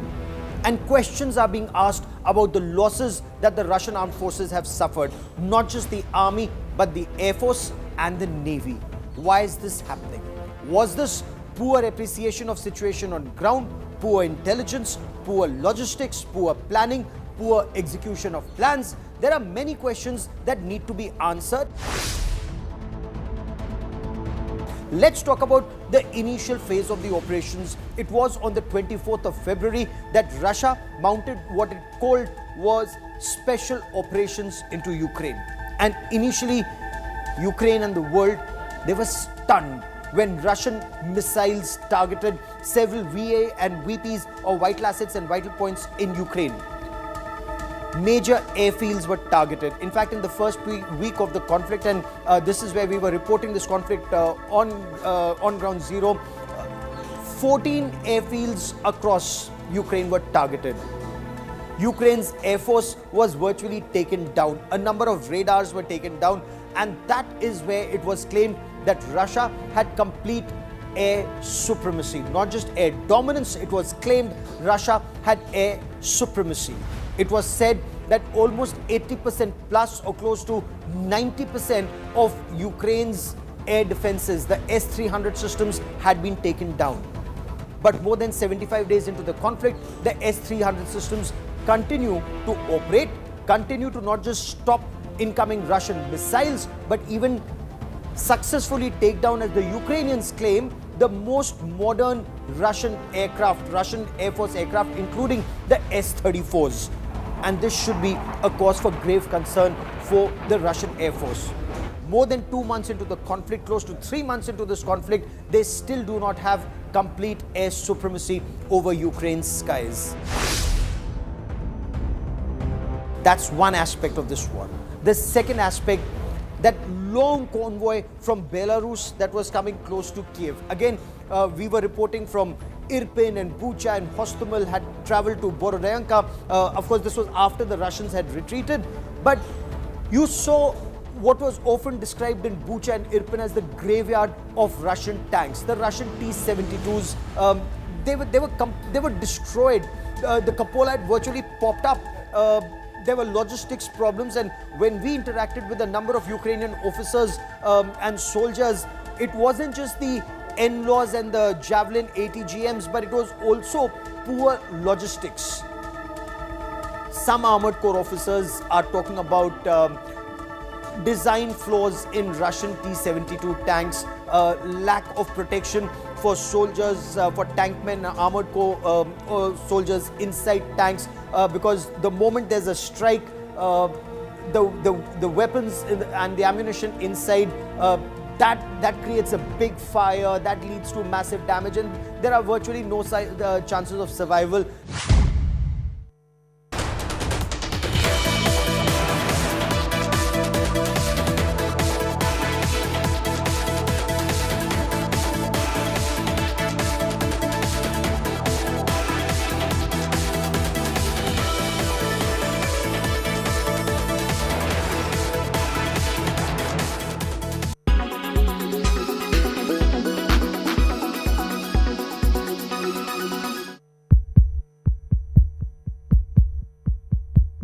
Anti-national, Deshdrahi, traitor.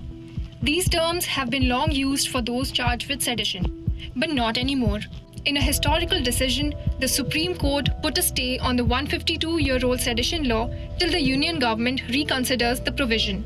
The court urged the centre and the state governments to refrain from registering any FIRs under sedition until a review decision is made. A former army officer, the Editors Guild of India, Mahua Moitra, NGO PUCL, and some journalists had filed petitions against the sedition law. The court has stressed the misuse of law that is leading to a rise in cases. The centre had defended the controversial law before the Supreme Court and asked a 3-judge bench of the Chief Justice to dismiss the petitions. But taking a U-turn, the centre has asked the court to hold its review.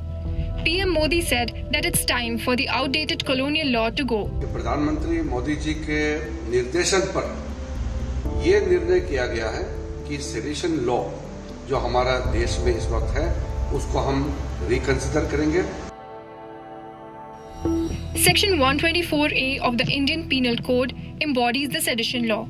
It was originally drafted in 1870 by Thomas Macaulay. Sedition is usually taken as Deshdroh or an anti-national act, but sedition is actually Rajdroh or anti-government act. Sedition wasn't always a part of our constitution. The constitution that was adopted in 1950 did not recognize the sedition law. But the First Amendment, brought in 1951, introduced restrictions that validated the sedition law. The opposition states that in a democratic setup, the right to speech and expression under Article 19 is as valuable as the right to life. The sedition law has been brought to notice in various instances. Delhi court granted bail to environment activist Disha Ravi, saying the government cannot jail citizens simply because they disagree with state policies. In another instance, the top court dismissed a petition that sought sedition charges against former Jammu and Kashmir Chief Minister Farooq Abdullah and fined the petitioners. The court had also quashed the sedition case against journalist Vinod Dua. The sedition law was repealed in 2009 in UK. Last year, Singapore repealed the law too. In 2008, sedition ceased to be a crime in New Zealand. In the US, Sections 2381 to 2385 of the US Code deal with treason and sedition, but it's rarely enforced. Scotland abolished the law in 2011, Indonesia in 2007, Ghana in 2001, and South Korea in 1998. India could soon be on the list too.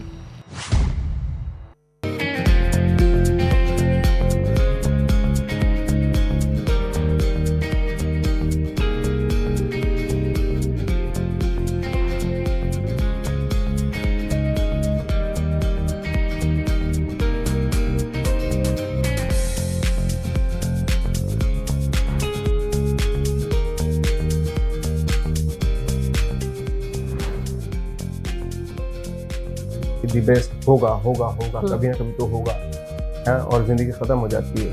मैं तो वो मान के चलता हूँ कि अगर मैंने दी बेस्ट ही अभी से बना लिया तो मेरी पॉसिबिलिटी ख़त्म होने के चांसेस हो जाते हैं। तो I don't want to make the kind of you know कि ये मेरा दी बेस्ट है। तो जब मुझे इसी चीज़ में सारी चीज़ें मिल रही हैं तो मैं क्यों बदलूँ अपना? तो ये एक मेरे खुद ही मैं जब खुद से सवाल करता हूँ कि भाई मैं जैसा हूँ वैसा ही हूँ, और आपको अगर ये चीज़ अच्छी लगी तो फिर मैं क्यों बदलूँगा उस चीज़ को? जब आप अप्रिशिएट कर रही हैं बात की तो मैं बिल्कुल थोड़ा ही बदलूँगा उस चीज़ को। डेफिनेटली वैसे ही रहूँगा जैसा आप कह रही हैं।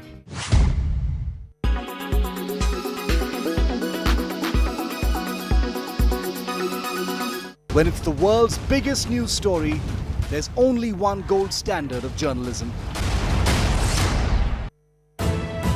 You are watching India Today. Lanka in flames. Civil war looms. We are hopeless in our future. The only Indian channel reporting from the ground zero. Food, fuel, medicine, everything is high and many of them are in shortage, which is a huge concern. India Today, the gold standard of journalism. After 2 years of paralyzing pandemic, the world is ready to bounce back. Will shifting power centers make this India's big moment? Risk, resilience and revival on the agenda. What's India's role in the global rebalance?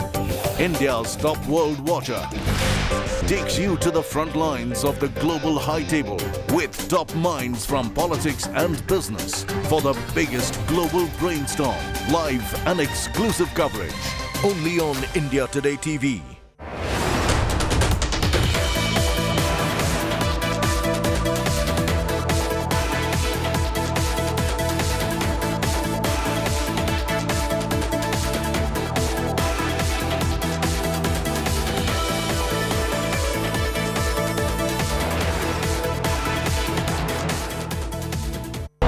Presented by RP Sanjeev Goenka Group. Growing legacies. Powered by NECC. Sunday ho ya Monday, roz khao ande.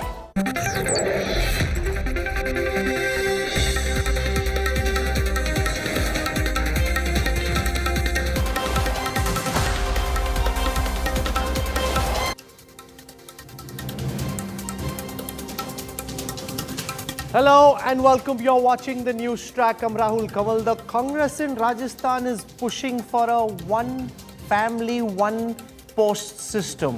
But those who are already entrenched in politics will be kept away from this. Will anything emerge from this Chintin Shivir, or is this just more the same? Is this exactly what the BJP is hoping for? That the Congress talks but does precious little. That and more coming up on the news track tonight.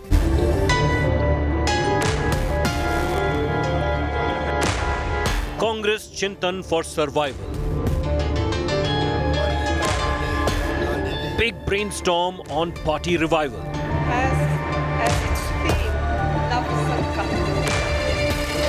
One family, one ticket proposal. But Gandhis to exempt?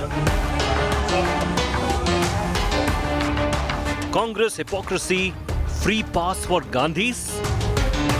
Can Congress shed dynasty tag? Should there be a non-Gandhi at the helm? Big focus on News Track. The biggest question that actually confronts the Congress is what should the party do about its discredited leadership?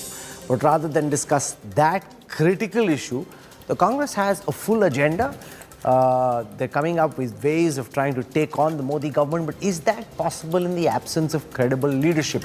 We look at that and more. Here are the headlines I'm tracking tonight. Forces avenge the death of Kashmiri Pandit murdered in Budgam.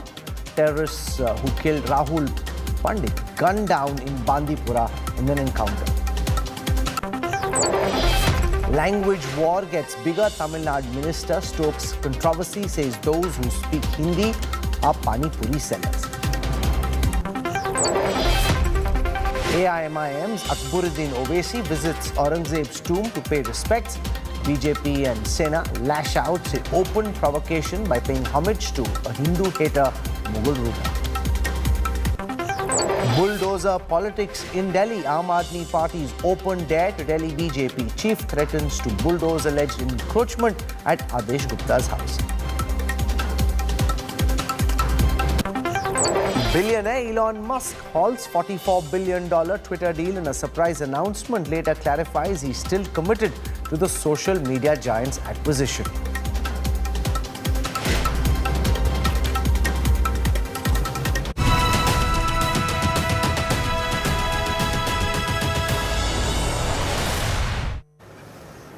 The Congress party is brainstorming on reinventing itself at a Chintan Shivir in Udaipur in Rajasthan. Now, in a bid to revive the party, a few organizational changes are in the works. One of them is a proposal for one ticket per family. But there's a loophole that will make families like the Gandhis exempt. Is the Congress trying to give a free pass to entrenched political families? And will a halfway measure in any way help solve the critical challenges that the Congress party confronts at this moment? Maushmi Singh and Supriya Bhardwaj with our lead story tonight. Contemplation and self-reflection. That is what the Congress and its leadership has gathered to do in Udaipur, Rajasthan. The 3-day Chintan Shivir is aimed at reviving the party. आज जो हमारे संगठन के सामने परिस्थितियां उत्पन्न हुई है वे अभूतपूर्व है। असाधारण परिस्थितियों का मुकाबला असाधारण तरीके से ही किया जा सकता है। इस बात के प्रति मैं पूरी सचेत हूँ। While revival and reformation are the main focus of the Chintan Shivir, with Congress, the more things change, the more they remain the same. So while a one-family, one-ticket proposal is in the works, a loophole that makes 5-year service to the Congress compulsory is likely to make the Gandhis exempt. हम लोगों में चर्चा आई है कि एक परिवार से एक ही टिकट मिलनी चाहिए और दूसरी टिकट तब मिले जब किसी व्यक्ति ने कम से कम 5 वर्ष पार्टी के लिए काम किया। Senior Congress leaders say that the Chintan Shivir will bring big organizational changes. हर संगठन को न केवल जीवित रहने के लिए बल्कि बढ़ने के लिए भी समय-समय पर अपने अंदर परिवर्तन लाने होते हैं। हमें सुधारों की सख्त जरूरत है। रणनीति में बदलाव, ढांचागत सुधार और रोजाना काम करने के तरीके में परिवर्तन। While the party talks of revival, the chorus is growing for Rahul Gandhi's return as Congress president. Rahul Gandhi ji को अध्यक्ष बनने के लिए लंबी समय से मांग होती जा रही, नई बात नहीं है। हर वर्किंग कमेटी में लोग सब डेलीगेट सब मेंबर ही कहते हैं। तो मैं समझता हूँ कि राहुल गांधी जी को खुद को बन जाना चाहिए, अध्यक्ष मेरा मानना है। 3 दिन के चिंतन शिविर में बहुत सारी बातें आएगी और एक नई दिशा मिलेगी कांग्रेस संगठन को भी और देश के लिए भी नए विचार आएंगे। सब कह रहे हैं कि राहुल गांधी को जो है अध्यक्ष बनाने की एक बार फिर से मांग रखें। वो तो है ही। हम सबों का मानना है राहुल गांधी जी को अध्यक्ष बनना चाहिए और बहुत पहले बन जाना चाहिए था। हमसे उनसे निवेदन करते हैं, उनसे गुहार लगाते हैं कि उनको अध्यक्ष बनना चाहिए। The big focus of Congress's Chintan Shivir will be crafting a strategy to counter BJP ahead of the 2024 polls. But the Saffron Party is unfazed. The Congress party does not realize that nothing will happen by trying to get in some imported salesman unless you change the product of Parivarvad, Bhrashtachar and nepotism. But Congress party can never get rid of the Parivar because the Parivar itself has become the party today. Infighting, electoral failures and a big leadership crisis. Can the Congress come up with a solution to these problems at the Chintan Shivir, or will it once again look towards Gandhis? With Mausami Singh and Supriya Bharadwaj in Udaipur, Bureau Report, India Today. You know, coming out with this idea that there should be one family, one ticket, but leaving entrenched political families like the Gandhis out of the ambit, saying if you've been around for 5 years, then it's kosher, doesn't take away the tag of the Congress being a party by Dennis for Dennis. And this Chintan Shivir, will it lead to any real change, or will this just help Prime Minister Modi and the BJP push the charge that this is a party by Dennis for Dennis and it's refusing to change? Joining me for perspective on what's going on in Udaipur, I want to welcome first Rajdeep Sardesai. He's been speaking to Congress leaders even as we were preparing for the show. He'll give us some very sharp insights as always. We've got Rashid Kidwai, one of our foremost watchers of the Congress. Kaushik Deka, executive editor at India Today magazine, has a fine story out in the magazine this week on how this is the Congress's last chance. For an official perspective from the Congress, we're joined by Professor Gaurav Vallabh. Squaring off against him is Sanju Verma from the BJP, and last but not least, Shantanu Gupta, who is a biographer on Yogi Adityanath and tracks Indian politics. Rajdeep, to you first. Do you think that anything is likely to emerge from this Chintan Shivir which could signal that the Congress has understood how deep an abyss they're in and this is a party that wants to fight back? You know, there is a French saying, I'm not very good with my French, even if I did it in school, basically suggesting the more things change, the more they remain the same. That's exactly the condition in which the Congress finds itself, Rahul, because, you know, I've got the French saying, I was trying to get it right, plus ça change, plus c'est la même chose. The more things change, the more they remain the same. Look, a Chintan Shivir is important for any party, particularly when you've gone through a series of electoral debacles and you seem to be struggling this time for existence. It's an existential crisis. You've reached out to Udaipur because it's the one of only 2 states where there's actually a Congress government where you have a chief minister. At a time like this, I think most congressmen know what the problem is. They know at the moment that they are ideologically confused. They know that they are organizationally weakened. And they know at the moment that there is a leadership vacuum. The problem is known. The question is, Rahul, the solution. The solution cannot be done through Band-Aid. The solution requires a patient in ICU going through surgery. Every Congress person that I have spoken to is going into this Chintan Shivir with very low expectations because their fear is that this will be another talking shop. There'll be lots of talk about Desh Bachana hai, we need to revolutionize the party, but are you willing to walk the talk on all 3 issues? Are you willing to end the ideological confusion? What is your approach towards Hindutva nationalism? Let it be very clear rather than speaking in different voices. Number 2, what recipe do you have for organizational chaos and the sort of ossification organizationally? And number 3, the elephant in the room. What have you decided about the future leadership? I've just got a message that Kapil Sibal has not gone, a member of the G23. Now, I'm not saying that Kapil Sibal is a mass leader, but he's not gone there because remember, he's the Was he invited? He was definitely invited. He's the only leader who has openly, until now in the last few months, said that we need a non-Gandhi at the helm. So he has chosen not to go. There are a number of others who also feel like him but are scared and afraid of raising the issue because there are also no easy options. Who are the options? If the Gandhis are to, if you want a non-Gandhi at the helm, who is that non-Gandhi mass connect leader who's actually going to galvanize the troops? You can't solve the problem only at the leadership level. You have to solve it organizationally. You have to solve it ideologically, Rahul. In a democracy, leadership emerges. Barack Obama came from nowhere. Bill Clinton came from nowhere. Tony Blair came from nowhere. It is for the Congress party to decide to what you're saying is an issue that the Congress party is going to have to resolve not through the Chintan Shivir alone, but over the next few months, because time is running out. I'll just give you one final point. I remember going to a Chintan Shivir similar in 98. September 98, Sonia Gandhi had just taken over 4-5 months ago.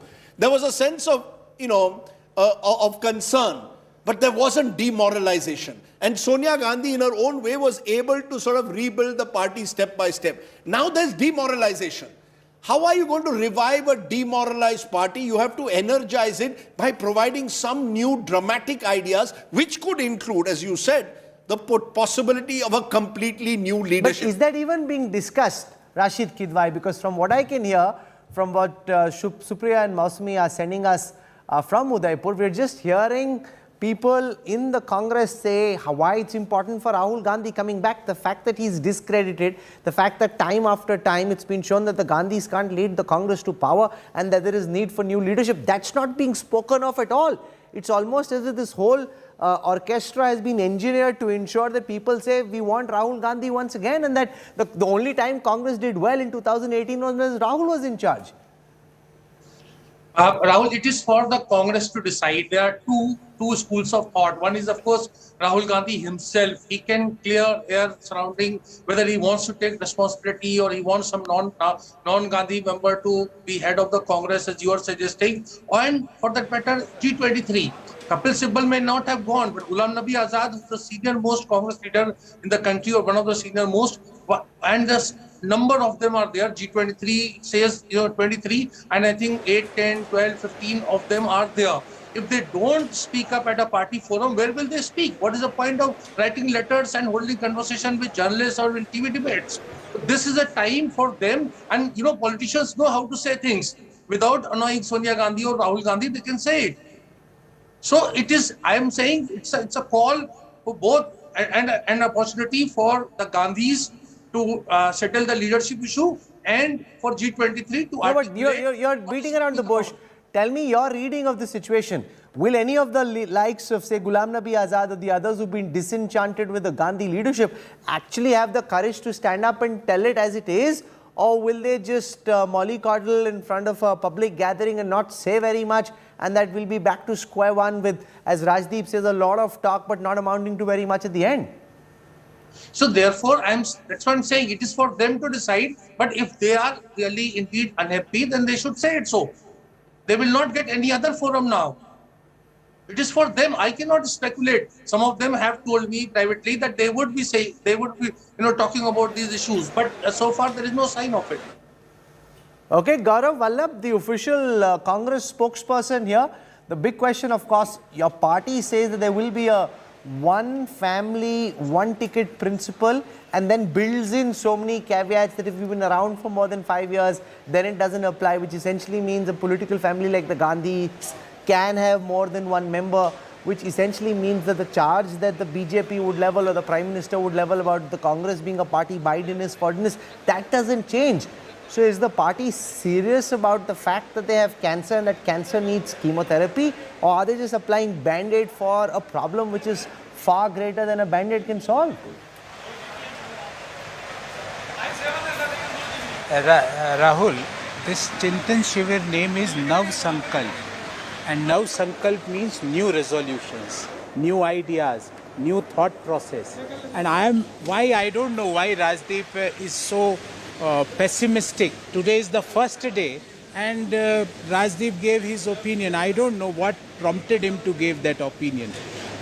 We as a Congress worker are very optimistic, and I am telling you, the issues which you had raised, all of those issues will be answered day after tomorrow. So you will find the answers, concrete answers to the issues, questions, because this is Nav Sankalp. Mind it, extraordinary problems has to be resolved by extraordinary resolutions, and this Chintan Shivir is all about extraordinary resolutions, out of box thought process, a Congress which is ready for taking BJP in the upcoming assembly elections as well as 2024 Lok Sabha elections. So I just want to brief you, Rahul, that we had a 6 groups each group we had a free flow of idea. I was part and parcel of economy group. We have a political group, social empowerment group, organization group. We have a group on youth. We have another group on farmers. So in my group, we have around 60 people across the country, and we had a free flow of ideas. And I'm telling you, the quality of ideas we are getting, we are coming with a extraordinary resolutions day after tomorrow. And Rajdeep ji, don't be so pessimistic. As a Congress worker, we all here are very optimistic, and we are coming with extraordinary resolutions to beat divide and rule policy of BJP, to defeat the BJP who gave the highest inflation to the people of our country, to defeat the BJP who gave the people of our country the highest number of unemployment levels. No, Gaurav Vallabh is a very... I just want to say, I'm not being pessimistic, but journalists are entitled to be skeptical, because we have watched your party over the last 20 years making various announcements and then not acting on it. I will be, all of us would like to see a strong opposition, a strong Congress. We would like to see these extraordinary steps that you are going to take. But when I look at the number, I'll just give you one fact. Karnataka, Rahul, has 40 vice presidents and 105 general secretaries. Gujarat has, I think, 75 general secretaries and about 20 vice presidents. Now, is that the way? I mean, are you going to change these structures in the way apart, particularly because on the other side, you've got an election machine like the BJP? So, I'm not being pessimistic, but I am skeptical, because over the years, I've heard this before, Nav Sankalp, extraordinary. I hope that Udaipur is different to, there's a new sunrise in your party, SUN and not SON, and we see it actually happening on the ground. Good luck to you. Rajdeep, Udaipur, in the name itself, there is a Uday. And I am saying it is now Sankalp. And you gave one data to us that are you going to change this? Rajdeep, wait for one more day. Day after tomorrow evening, you will going to get a concrete answers. Our workers, our sympathizers, our well-wishers, and the people of this great country is going to get concrete answers on different issues. Vallabh is and what is the Congress answers to is a these bright different professor issues? of finance. Yeah. People like him are not the problem in the Congress. The problem is the party doesn't have leadership. And till the question of leadership is addressed, no matter what Gaurav's panel on economics and the other 5 panels that they have come up with, those words mean nothing, because you need a leadership that can energize the cadre, inspire voters. Until that happens, nothing really changes. And like we saw with the Prashant Kishore episode, even if there is sound and fury, it needn't amount to very much in the end. Kaushik Deka, you've written the India Today cover story. You're speaking to Congress leaders across factions. Will there be a decisive, extraordinary resolution on leadership? Will Rahul Gandhi, that's really the only question. Is Rahul Gandhi prepared to walk out, let somebody more deserving come in and take over? Or will they find some way of ensuring that he comes back again? That really is the only question to look out for in this Shivir. I don't think Rahul Gandhi is not walking out. What has happened in last 2 years, in fact, it will be 3 years, he quit as Congress president, but every decision the party takes needs his consent. Nothing happens in the party without his consent. Now that creates an extra constitutional authority. Then there are people who depend on Sonia Gandhi's consent and Sonia Gandhi's permission for doing anything. Then there is a third power center in the form of Priyanka Gandhi. The Congress needs to do a very basic thing, that they need to act. And to act, they need to take decision. Now, the decision-making process is the problem in the Congress, the real problem. Because if one decision is taken by Sonia Gandhi, she will wait for Rahul's consent and Priyanka's consent. And until and unless there is a consensus among the three, nothing moves in Congress. And once the decision is also taken, the way it is executed, there is no accountability, because there is a that we know. I'm asking you, on the basis of all the leaders that you've spoken to in Rahul's camp and outside, what's your best sense? Will he stand up and take charge again? They are not taking any call on leadership change. The Congress presidential election is happening by the end of September. Now, the key question is whether Rahul will contest himself. If he contests, then nobody will contest, or whether the family will project a dummy candidate. That's where the entire Chintan is revolved around. So I don't think in the Chintan Shivir they are talking about leadership.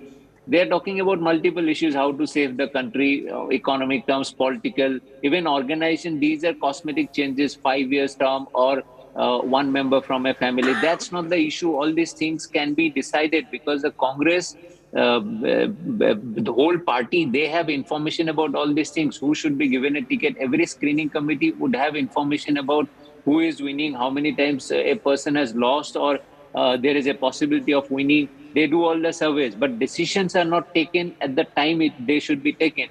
We have seen that in what happened in Punjab or in Uttarakhand or in Goa.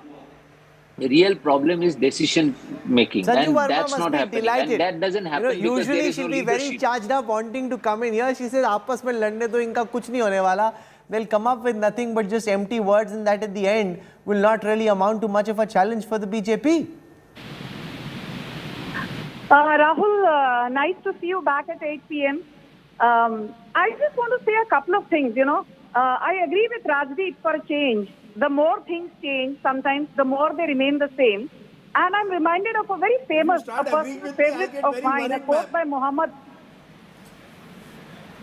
A favorite quote from Muhammad Ali, the great boxer, who said, "It is not the big mountains in front of you that weigh you down or weigh you down.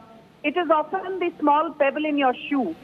And I think Rahul Gandhi is now that pebble in the shoe for the Congress, who refuses to fully commit to the cause of the Congress, and at the same time, he refuses to step down. So the Congress is basically in a state of perennial suspension.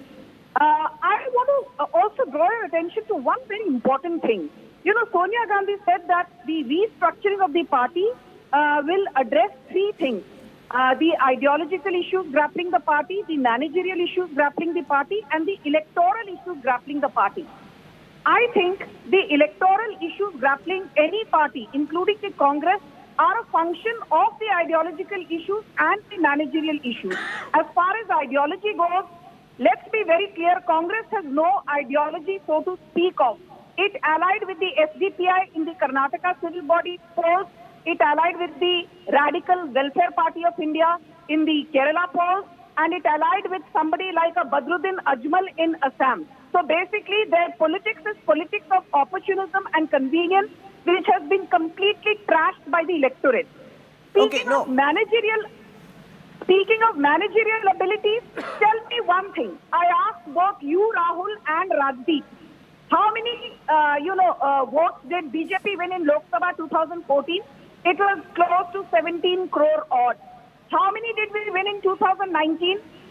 It was about 22.6 crore odd, which is basically a 32% jump in 2019 vis-a-vis 2014. Now, even people who do not like BJP and are very conservative while giving out their estimates, these political pundits have said that in 2024, even if BJP improves its chances by just 15 or 20% over 2019, even then it will have in its kitty anywhere between 26 to 27 Sanju Varma accusing the Congress of opportunism. That, madam, is a charge that can be leveled on multiple parties, including yours, in the tie-up between the PDP and the BJP. Opportunism isn't the problem. All parties are opportunistic. The bigger problem is the problem of leadership. Rajdeep, what's your best sense at this moment on how this 300-pound gorilla about whether Rahul Gandhi is coming back, or does he have the good sense to walk away? How is that likely to be addressed? That isn't going to be addressed in the Chintan Shivir, and I think there's enough indication to the fact that whatever issue, the leadership issue has been kept for August, September, when the organizational elections are expected to be concluded. We don't know. The uncertainty at the moment will persist, in my view, till July, August. There will be the echoes, the chorus will be there saying we want Rahul Gandhi as party president, but the sense I get, what sources tell me, he hasn't yet made up his mind. But does he ever make up his mind? No, we don't know whether Rahul Gandhi at the moment wants to be party president or wants to look for a non-Congress guy, a non-Gandhi Congress leader. we are told that he wants to look for a non-Gandhi Congress leader, but it's been 3 years. And therefore, there is the criticism, na banunga, na banne dunga. If Rahul Gandhi genuinely wants a non-Gandhi Congress leader, there's no reason why he can't find one. There's been, it's been almost 3 years since he resigned. Who is that leader going to be? And can that leader alone transform the party is the question. Will he be someone who simply is there in the shadows? Or will he be someone who will be given an identity of his or her own? That's the challenge. The Congress has to start deciding. I don't think at the moment the Gandhis are going anywhere. Let's be very clear. No, they don't need to go anywhere. They can be in the party, but have a real leader who knows what he is doing, who wants to do that job, who's committed to that job all day long, like Modi, Shah, like Kejriwal. That alone is not going to solve the Congress's crisis. Nothing alone will solve it as a decision. I keep saying, Rahul, it is a patient at the moment in ICU. Band-Aid will no longer work. But you need to know who your doctor is. Right now, they don't know who the doctor is. No, the doctor has to be someone who can command the respect of his own party, and an important thing that Sanju Verma said is also able to get voters to vote for the party. You see, the Congress has grown from about, to give you figures, from 2009 when they won an election to 2021, they've been around between 9 and 11 crore voters. The BJP has grown from 7 to 8 crores to 21 crores. So it's not just about what the congressmen want, but what does the country want? The Congress has to decide. If you want to say Desh Bachao, it can't start with Congress Bachao. It has to then start... But Congress nahi, Gandhi family Bachao. That seems to be the big concern. And the whole patronage system around them, which Shantanu Gupta just doesn't want to change, which from the BJP's perspective is ideal, because that's exactly how the BJP would want things to be. I think as Rajdeep said, Congress seems to be in ICU, and this shiver is almost like putting a dhania on a badly cooked burnt dish, right? 3 days will do nothing. So right now, as we are speaking, Yuva Morcha of BJP is doing a similar Chintan Shivar. The Yuva Morcha, a small unit of BJP, is doing a Chintan Shivar in Himachal Pradesh. Whole of UP, just after winning the election, is doing a Prashiksha Shivar in every 75 districts, just after winning election. And central team of BJP is concentrating on 75,000 weak booths, which they not won convincingly or did not won in 2019. This is the level of work BJP is putting, right? So 3-day Chintan Shivar, and just hear the speech of Sonia Gandhi. She is still playing that minority victim card, polarization. That's people are not ready to hear that. And as we all are discussing, will Rahul Gandhi go versus a Narendra Modi, like whose image of non-corruptibility, his efficient governance, and his hard work, right? You can't match them with the nightclub photos. So I think it's a total mismatch. This 3 days maybe will create some TV debates like us, and then I think Congress will back to normal. Maybe they will put Rahul Gandhi back, and I think that's all. No, but that's the fear, Rashid Kidwai, that after these 3 days, far from what Gaurav Vallabh is promising, there will be nothing tectonic, there will be nothing earth-shaking. The Congress will have these 6 resolutions, there will be finally worded resolutions, put out in a strong, academically robust fashion, but nothing will change. You won't get the kind of opposition that can get under the skin of the ruling BJP, and Sanju Verma and others in the BJP would be delighted. Rahul, whatever the Congress does, it is not going to satisfy either Mr. Shantanu Gupta or Sanju Verma. So you must get that straight. Second thing is, Chintan Shivar of 2013, at Jaipur, Rahul Gandhi was made Vice President of the Congress. So there is a history. Rahul was recently there holding a public meeting in Warangal, then he was there in Gujarat. He's slated to hold a public meeting in Udaipur also. You see these pictures that you are showing, visuals, how he was accorded importance. So it all indicates that as far as political leadership is there, it's going to be with Gandhis. Third thing, the Congress constitution makes it clear that tenure of new Congress president would be from 2022 to 2027, 5 long years. Do you think Congress can afford to have a non-Gandhi member, or for the matter, Gandhis themselves, can afford to have someone, a non-Gandhi member for till 2027? So these are the questions that Congress needs to find an answer. Okay, Sanju Verma. Rahul, no, one second. The one point that Rashid Kidwai makes, which every congressman or most congressmen would agree with, is that Gandhis are the glue that hold the Congress together, that without the Gandhis, a Chidambaram may not listen to a Gulam Nabi, I'm making up the names, but put any names over there, that the senior leaders will simply not listen to each other, and the party or whatever is left of it will fragment even further. Rahul, is that for me? Yeah, go on, Sanju. Okay. You know, Rahul, I want to ask you, with a hand on your heart, tell me, will Sonia Gandhi plus Priyanka Vadra plus Rahul Gandhi, the dynasty put together, do they have the ability and the competence to muster the 26 or 27 crore odd votes that the BJP is slated to get in 2024? Because let's not kid ourselves, 2024 is the big war that is on the anvil. And I also want to tell you one more thing. You know, they talk about empowerment, ladki hu, lad sakti hu, they have not learned the lesson. There are only 3 women in the Congress working committee. And out of those 3, only Ambika Soni is the non-Gandhi. The other 2 are Sonia Gandhi and Priyanka Vadra. Charity begins at home. You talk of women empowerment, you talk of empowering the marginalized sections of this society. But why is it that for donkey's years, you've not been able to identify anything apart from Ambika Soni?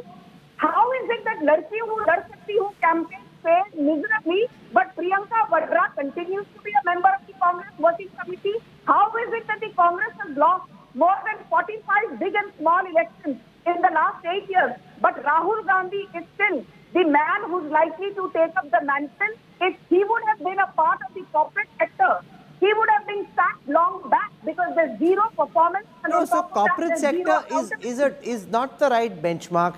Look at any other democratic system. In any country, whether it is, say, the US or the UK, Gaurav Vallabh, a leader who takes his party to defeat after defeat in the manner in which Sonia and Rahul Gandhi have done, would themselves be so embarrassed and ashamed that they would make way and the party would demand that a new leader be instated. That doesn't seem to happen in the Congress. This whole clamor, the whole reportage that we're seeing is for why the Congress desperately needs Rahul Gandhi to come back. Rahul, one by one, I will answer all your questions. Yes, please. Answer to your question number 1.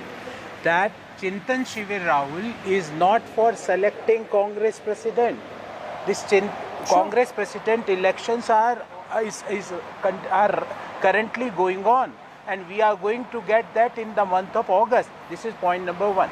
Second, the madam from BJP, madam, in the BJP, how many women are there in your parliamentary board? Thoda bataiye na, ma'am. Is there any women in your in the past as your president? Had RSS was headed by any women? So don't give lectures here. Please, ma'am, have decency. Please have decency. No, that is not allowed. No, please descend. Please listen. No, please have some. Rahul, please control the show. Okay, no, Sanju Verma, let Gaurav Vallabh speak. This is not right. Sanju Verma, you made a point. Let Gaurav conclude, please. Gaurav, go ahead. So I asked madam that in the past, who was your women president of BJP? Answer is no, none. Is there any women in your parliamentary board of BJP? Answer is none. Was RSS headed by BJP any time after its formation? Answer is none. And giving lectures to us that only Ambika Soni, Priyanka Gandhi, we are proud to say that our party is headed by a woman. Her name is Sonia Gandhi. This is point number 2. Point number 3, ma'am, don't give lecture on alliances. We know that you are the party who had made the alliance with the Muslim League and formed a municipality corporation in the Nagpur. You are the party who had made an alliance with the PDP. And Rahul, you will be surprised. They are the people who got the votes of Badruddin Ajmal's party MLA for their Rajya Sabha candidate. यहाँ आके भाषण देते हो और बदरुद्दीन जी के पैर पकड़ लेते हो वोट के लिए. शर्म नहीं आई? शर्म नहीं आती आपको ये बोलते हुए? वहाँ आसाम जाके बदरुद्दीन के पैरों में गिर जाते हो अपने राज्यसभा के कैंडिडेट के लिए, या हमको भाषण देते हो? अरे पीडीपी के साथ किसने सरकार बनाई थी? नागपुर में मुस्लिम लीग के साथ अलायंस किसने किया था? You don't have answer to these questions and now start shouting on the show. Apart from lecturing the BJP, मैंने तो आपसे पूछा ना, Who is your, how many women are there in your parliamentary board? Tell me and tell the viewers of India Today. And you as a woman is defending that. You should be ashamed of that. आप महिला होके यहाँ पे उनका defence कर रही हो कि पार्लियामेंट्री बोर्ड में कोई महिला नहीं है, कोई बात नहीं, वो आप उसका डिफेंस कर रही हो यहाँ बैठ के. Okay, so I'm out of time. I'm going to end this over here. This is just debate and rhetoric. This is not the core issue. The core issue is who will lead the Congress party in the build-up to 2024. Can he rally, he or she, rally Congress leaders, inspire voters, ensure that other opposition parties come together under some kind of a consolidated umbrella? Those are critical questions. Those questions will be addressed only when the leadership issue is addressed. Everything else is just noise, which amounts for precious little. But we'll track what happens over the next 2 days. For the time being, I want to thank Rashid Kidwai, Kaushik Deka, Shantanu Gupta, Sanju Verma and Gaurav Vallabh. Gaurav, you have a bit of a bad throat. Take care of yourself. And I hope, like you're saying, that something meaningful does emerge. Otherwise, this shivir will not amount to very much. We're slipping into a break. When we come back, after the brutal murder of Kashmiri Pandit Rahul Bhat, the valley is in a state of unrest. Terrorists who killed him have been gunned down. Details coming up on the other side.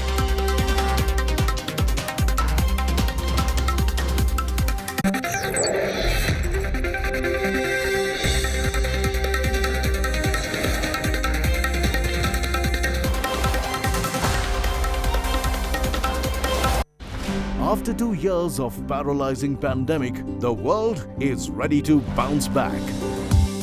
Will shifting power centers make this India's big moment? Risk, resilience and revival on the agenda. What's India's role in the global rebalance?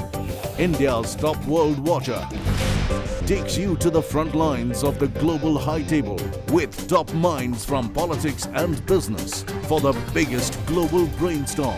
Live and exclusive coverage only on India Today TV.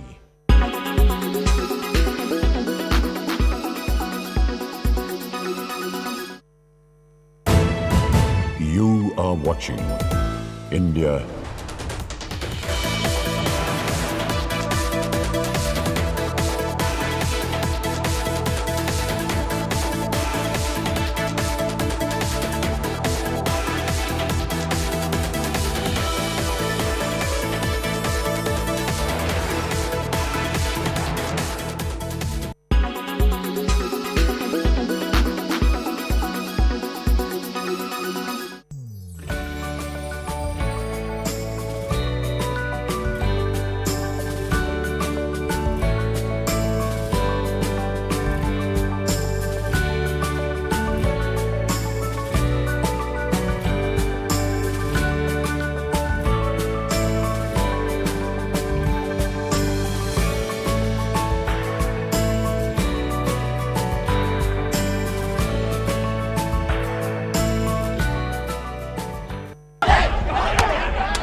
Former Sri Lankan Prime Minister Mahinda Rajapaksa resigned from office and had to be evacuated from his residence by the military as it was besieged by an angry crowd.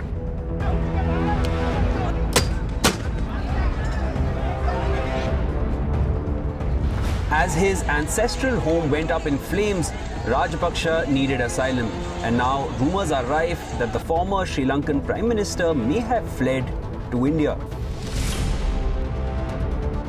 The spokesperson for India's Ministry of External Affairs, Arindam Bagchi, stated that as a close neighbour of Sri Lanka with historical ties, India is fully supportive of its democracy, stability and economic recovery. As Sri Lanka remains embroiled in an economic crisis without its Prime Minister, people have been speculating over Mahinda Rajapaksa's whereabouts. Many speculations arose that former PM Rajapaksa has fled to neighbouring country India along with his family soon after submitting his resignation.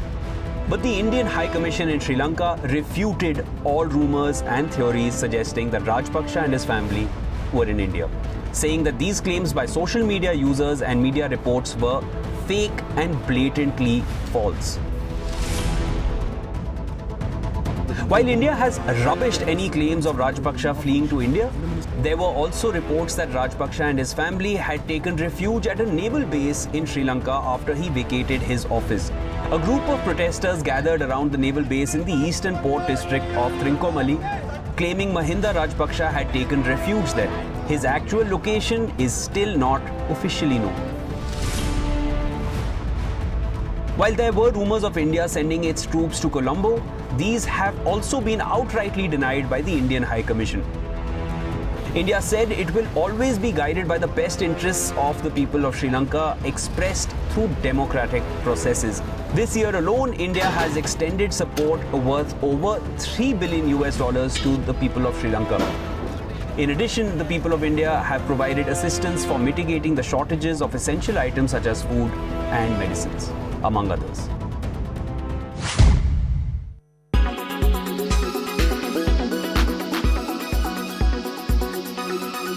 When it's the world's biggest news story, there's only one gold standard of journalism. When it's the world's biggest news story, there's only one gold standard of journalism. You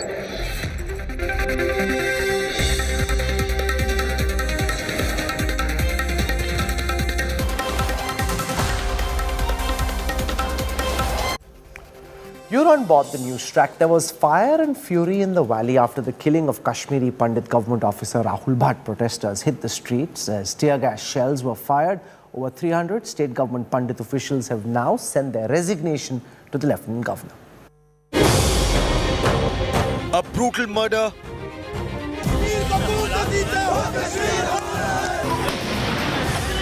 A massive protest. And a major political face-off. The Kashmir Valley is once again in a state of unrest over the horrific murder of a Kashmiri Pandit Rahul Bhat by Pakistan-backed radical Islamist terrorists. 350 Kashmiri Pandit workers submitted their mass resignation to the Jammu and Kashmir Lieutenant Governor Manoj Sinha, saying they felt unsafe in the valley. Ruckus erupted in Jammu when the Kashmiri Pandit community took to the streets and staged an angry demonstration against the targeted killings by terrorists. They blocked the Srinagar-Jammu National Highway.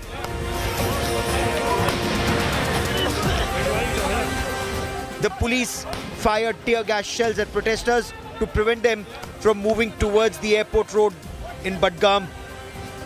Rahul Bhat, a J&K administration officer, was shot dead at point-blank range inside the Tehsil office in Budgam on Thursday. Though he was taken to hospital, he died of the gunshot injuries. His mortal remains arrived in Jammu for the last rites. Narrating the horrific incident, Bhatt's wife Meenakshi said her husband never felt safe in Budgam and that he had repeatedly requested for a transfer to the district headquarters to a safer location.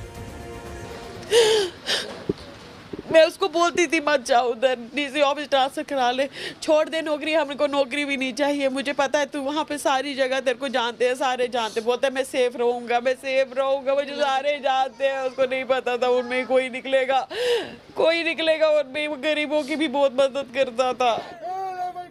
Politics over the daylight murder by terrorists has escalated.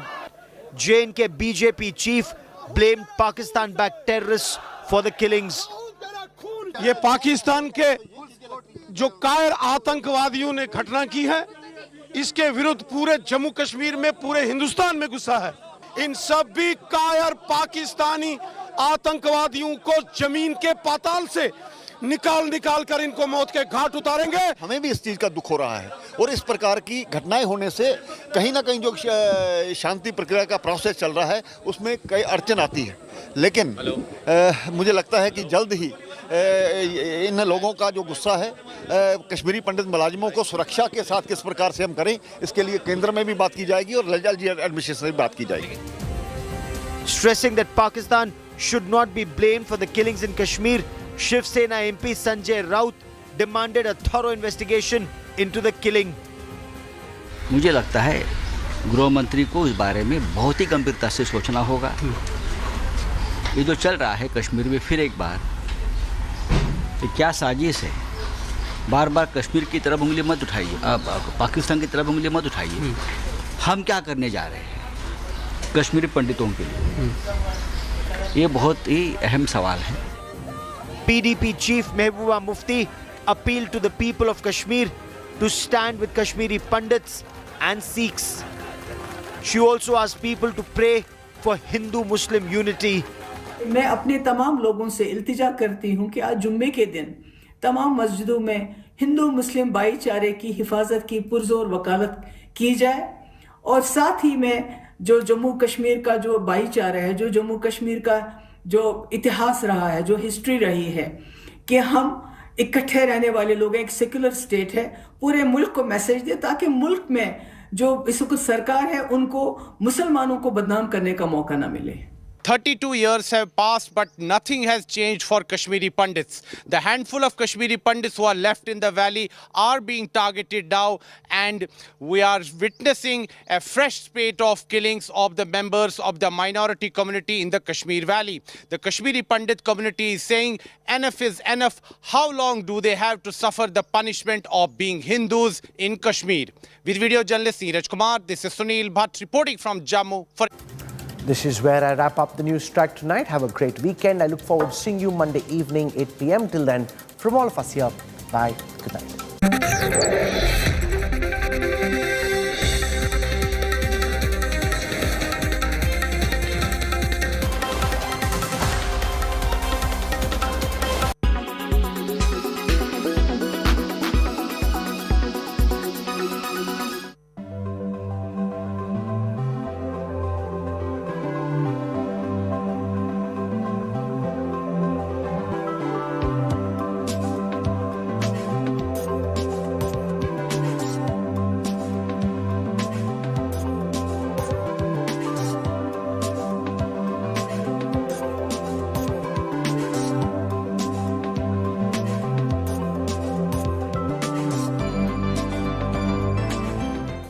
We live in a modern-day handmaid's tale. The weights are tilted unequally. Women still don't have their bodily rights. India remains one of the few countries in the world that does not treat non-consensual sex within marriage as rape. If the wife is not under 15 years of age, sexual acts by a man with his own wife is not rape. And the latest word by the High Court further confirms this. Split verdict जो है, ये society का situation को दर्शाता है, क्योंकि ये मानना कि इस मुद्दे पे सिर्फ एक ही राय हो सकता है इज नॉट पॉसिबल। लेकिन मैं ये भी क्लैरिफाई कर देता हूँ कि कोई ये किसी का पोजीशन ये नहीं हो सकता है कि मैरिज के अंदर या मैरिज के नाम पे कुछ भी हो सकता है। पोजीशन किसी का ये है ही नहीं, ना हमारा कोर्ट के सामने ये था।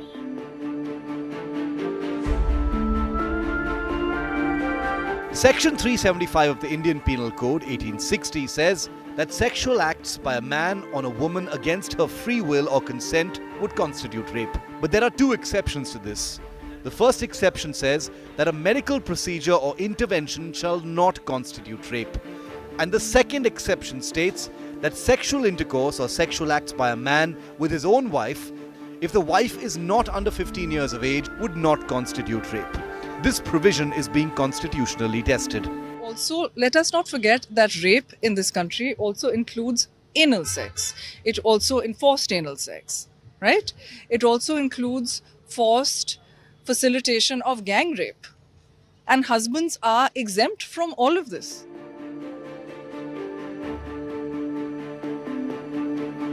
The first petition challenging the constitutional validity of the law was filed in court 7 years ago, that's in 2015. The petitioners have said the law violates a married woman's right to equality, the right to life with dignity, and the right to self-expression. They also pointed out the contradiction in this law. Slapping or killing one's wife is criminal, but not raping her. But the government disagrees. The Delhi government told the court that remedies for marital rape already exist. Under the Indian Penal Code, offences such as cruelty and grievous hurt are punishable.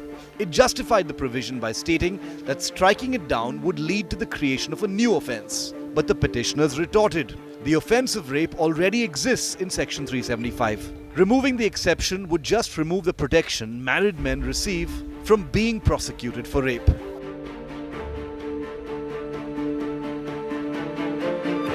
In 2017, the court affirmed the view that refusing to participate in sexual activity is a part of the right to personal liberty under Article 21 of the Constitution. It was further observed that marital rape does not destabilize the institution of marriage. The latest hearing was being heard by a 2-member bench, but the judges delivered a 1-1 split verdict. The Delhi High Court has now said that the matter will have to be considered by the Supreme Court of India. According to Justice Hari Shankar, Exception 2 to Section 375 does not violate the Constitution as it is based on intelligible differentia. On the other hand, Justice Shakdher said that the exception is violative of Article 14, 19 and 21 and therefore should be struck down. You are watching in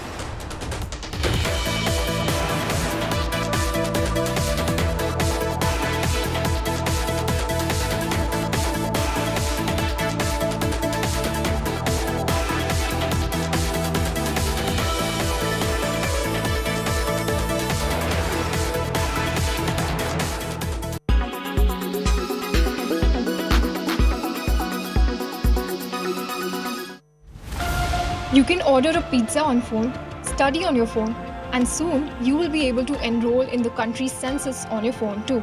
In a historic decision, the census will now be conducted electronically. The next census will be the first ever electronic census of the country.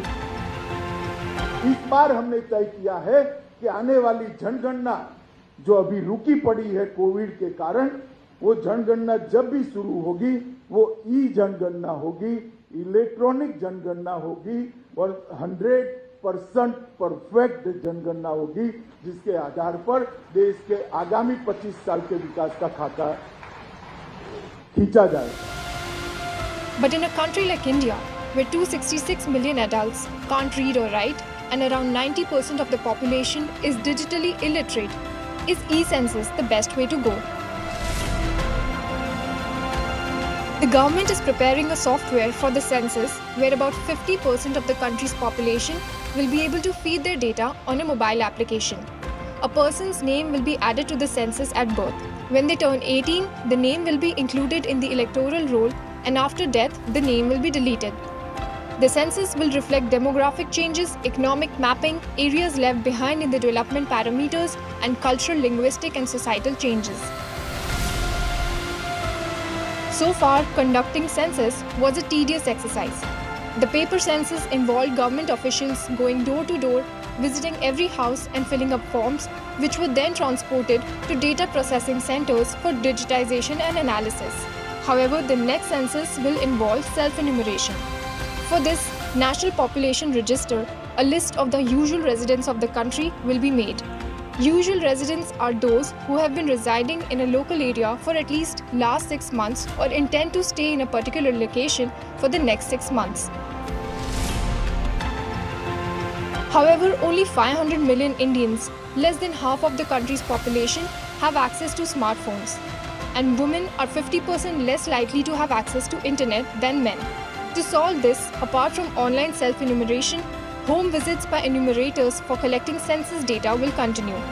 Those visiting homes will be carrying tablets or smartphones and will feed the information into the portal directly. Union Finance Minister Nirmala Sitharaman allocated a budget of Rs 3,786 crore for it. The census was scheduled for March 2020, but the pandemic delayed it. This is the first time it has been delayed in India's history.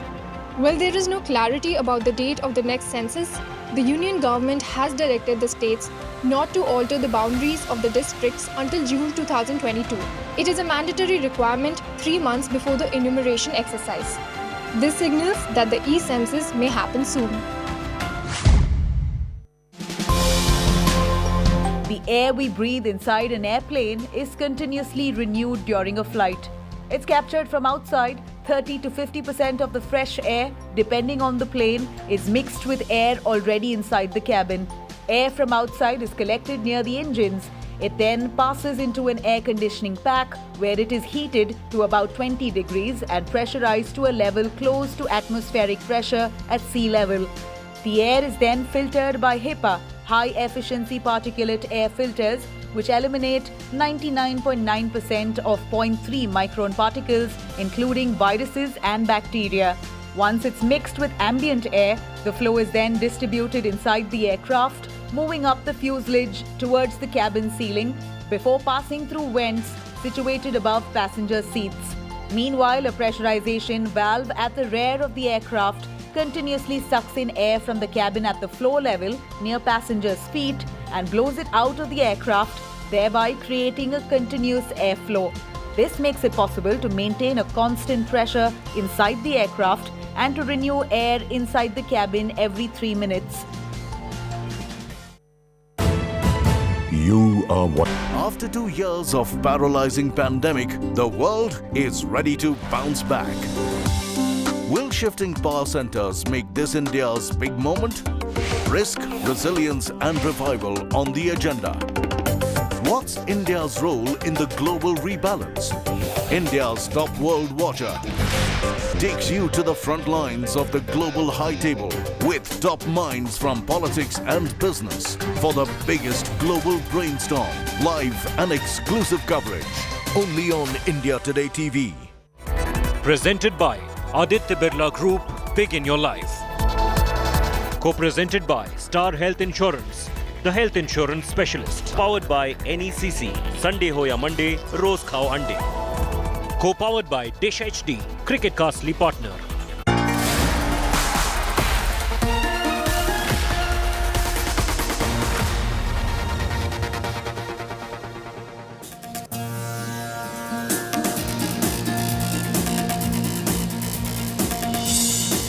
Good evening, hello and welcome. You're with the news today, your primetime destination news, newsmakers, talking points Friday night. Let's tell you what we have first with the 9 headlines at 9 tonight. Outrage on the streets. Kashmiri Pandits resign from government offices over Rahul Bhat's death. The government employee shot dead by terrorists. Congress leaders assemble in Udaipur for a 3-day manthan after a series of electoral reverses. One family, one ticket rule among the suggestions made by the leadership. But the leadership issue of the Gandhis is not on the agenda. Supreme Court rejects plea of the mosque panel on Gyan Vapi, refuses to stay survey at the disputed site in Varanasi. Survey set to resume tomorrow. Language war gets a twist after Tamil Nadu minister stokes a controversy, says those who speak Hindi are Pani Puri sellers. AIMIM's Akbaruddin Owaisi visits Aurangzeb's tomb to pay his respects. BJP and Shiv Sena lash out, say open provocation by paying homage to a Mughal Hindu hater ruler. Bulldozer politics peaks in the national capital. Aam Aadmi Party's open dare to the Delhi BJP chief threatens to bulldoze the alleged encroachment at Adesh Gupta's house. No relief for NEET aspirants as the Supreme Court dismisses a plea seeking delay in the postgraduate medical exam. Supreme Court says postponement would disturb patient care and the exam cycle. Once the world's 4th biggest cryptocurrency, Terra Luna, crashes to zero, delisted from major cryptocurrencies. All cryptocurrencies now in free fall. And billionaire Elon Musk halts $44 billion Twitter deal in a surprise announcement. Deal put on hold pending calculation of fake accounts, but reiterates commitment to acquisition.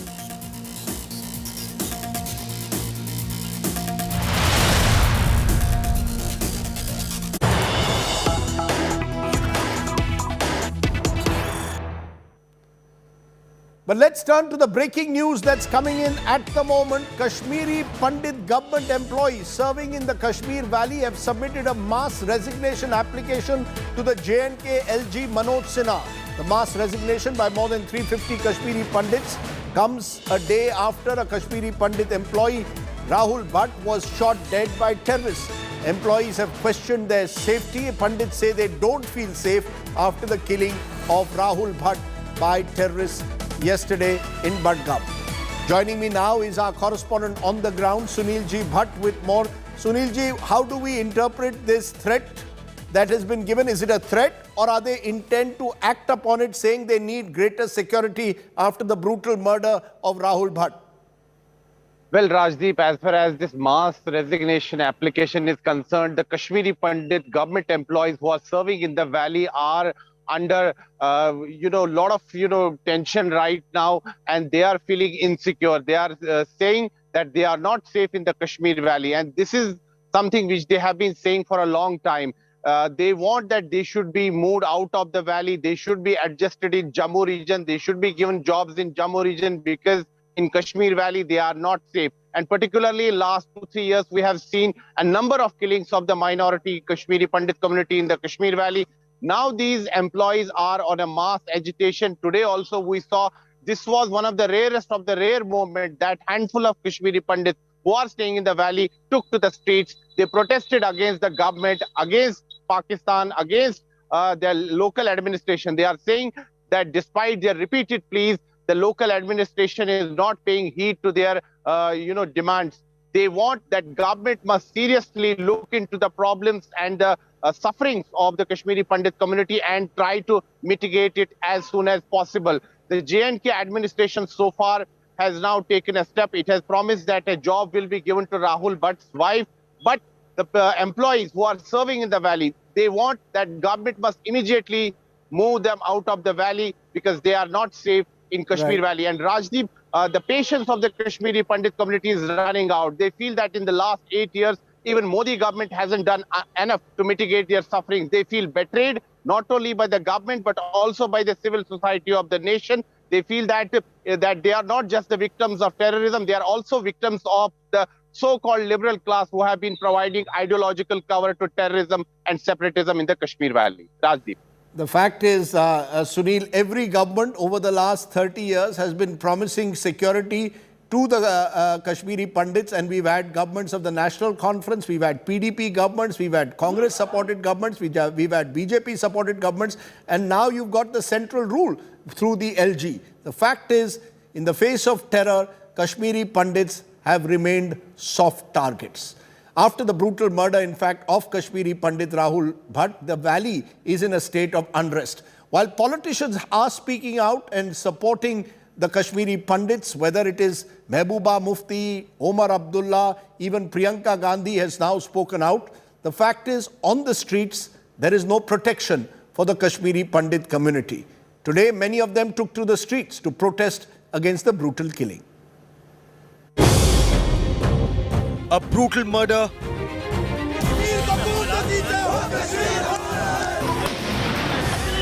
a massive protest, and a major political face-off. The Kashmir Valley is once again in a state of unrest over the horrific murder of a Kashmiri Pandit Rahul Bhat by Pakistan-backed radical Islamist terrorists. 350 Kashmiri Pandit workers submitted their mass resignation to the Jammu and Kashmir Lieutenant Governor Manoj Sinha, saying they felt unsafe in the valley. Ruckus erupted in Jammu when the Kashmiri Pandit community took to the streets and staged an angry demonstration against the targeted killings by terrorists. They blocked the Srinagar-Jammu National Highway.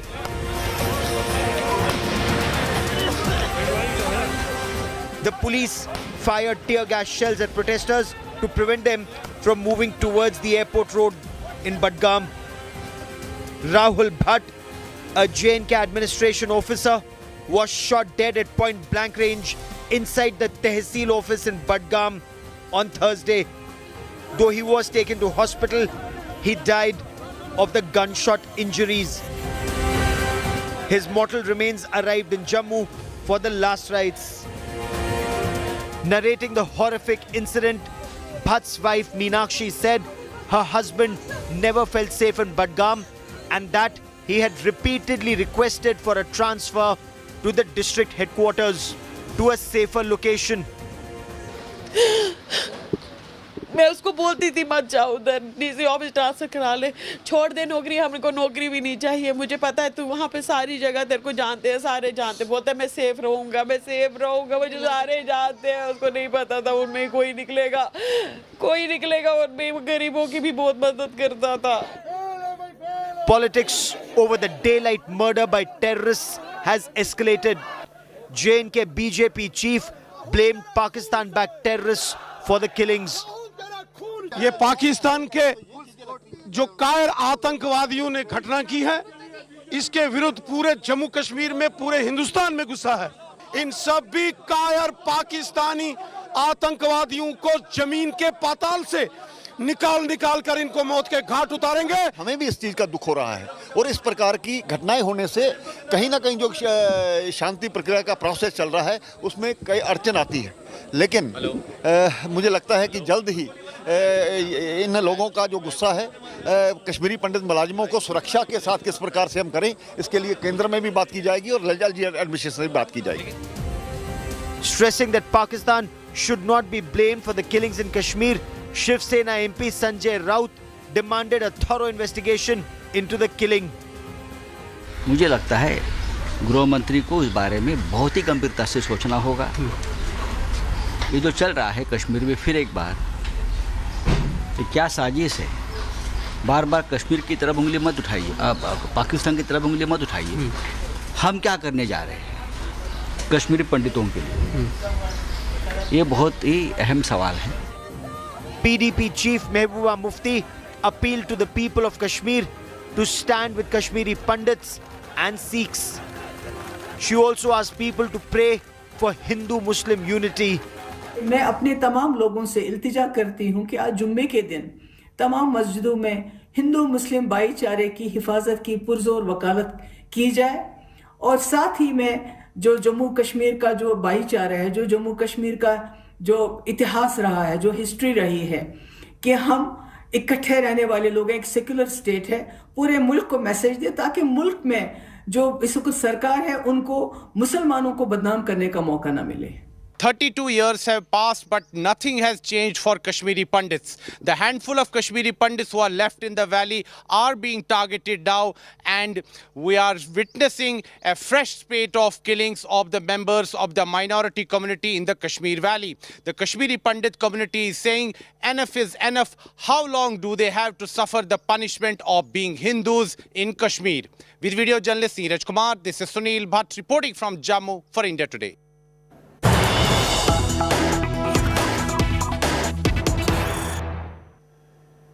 To the other big breaking story that's coming in from the political world, where Congress leaders Kapil Sibal and Gujarat Congress leader Hardik Patel have now skipped the party's all-important Chintan Shivir in Udaipur, where all the major Congress leaders have gathered. Remember, Kapil Sibal had called for a non-Gandhi to lead the party, while Hardik Patel had expressed displeasure with the functioning of the Gujarat Congress. There has been speculation that Hardik Patel could exit the Congress. Remember, Gujarat goes to the polls at the end of the year. So Sibal staying away, so is Hardik Patel. And he is about to break his silence on the issue. Let's listen in now.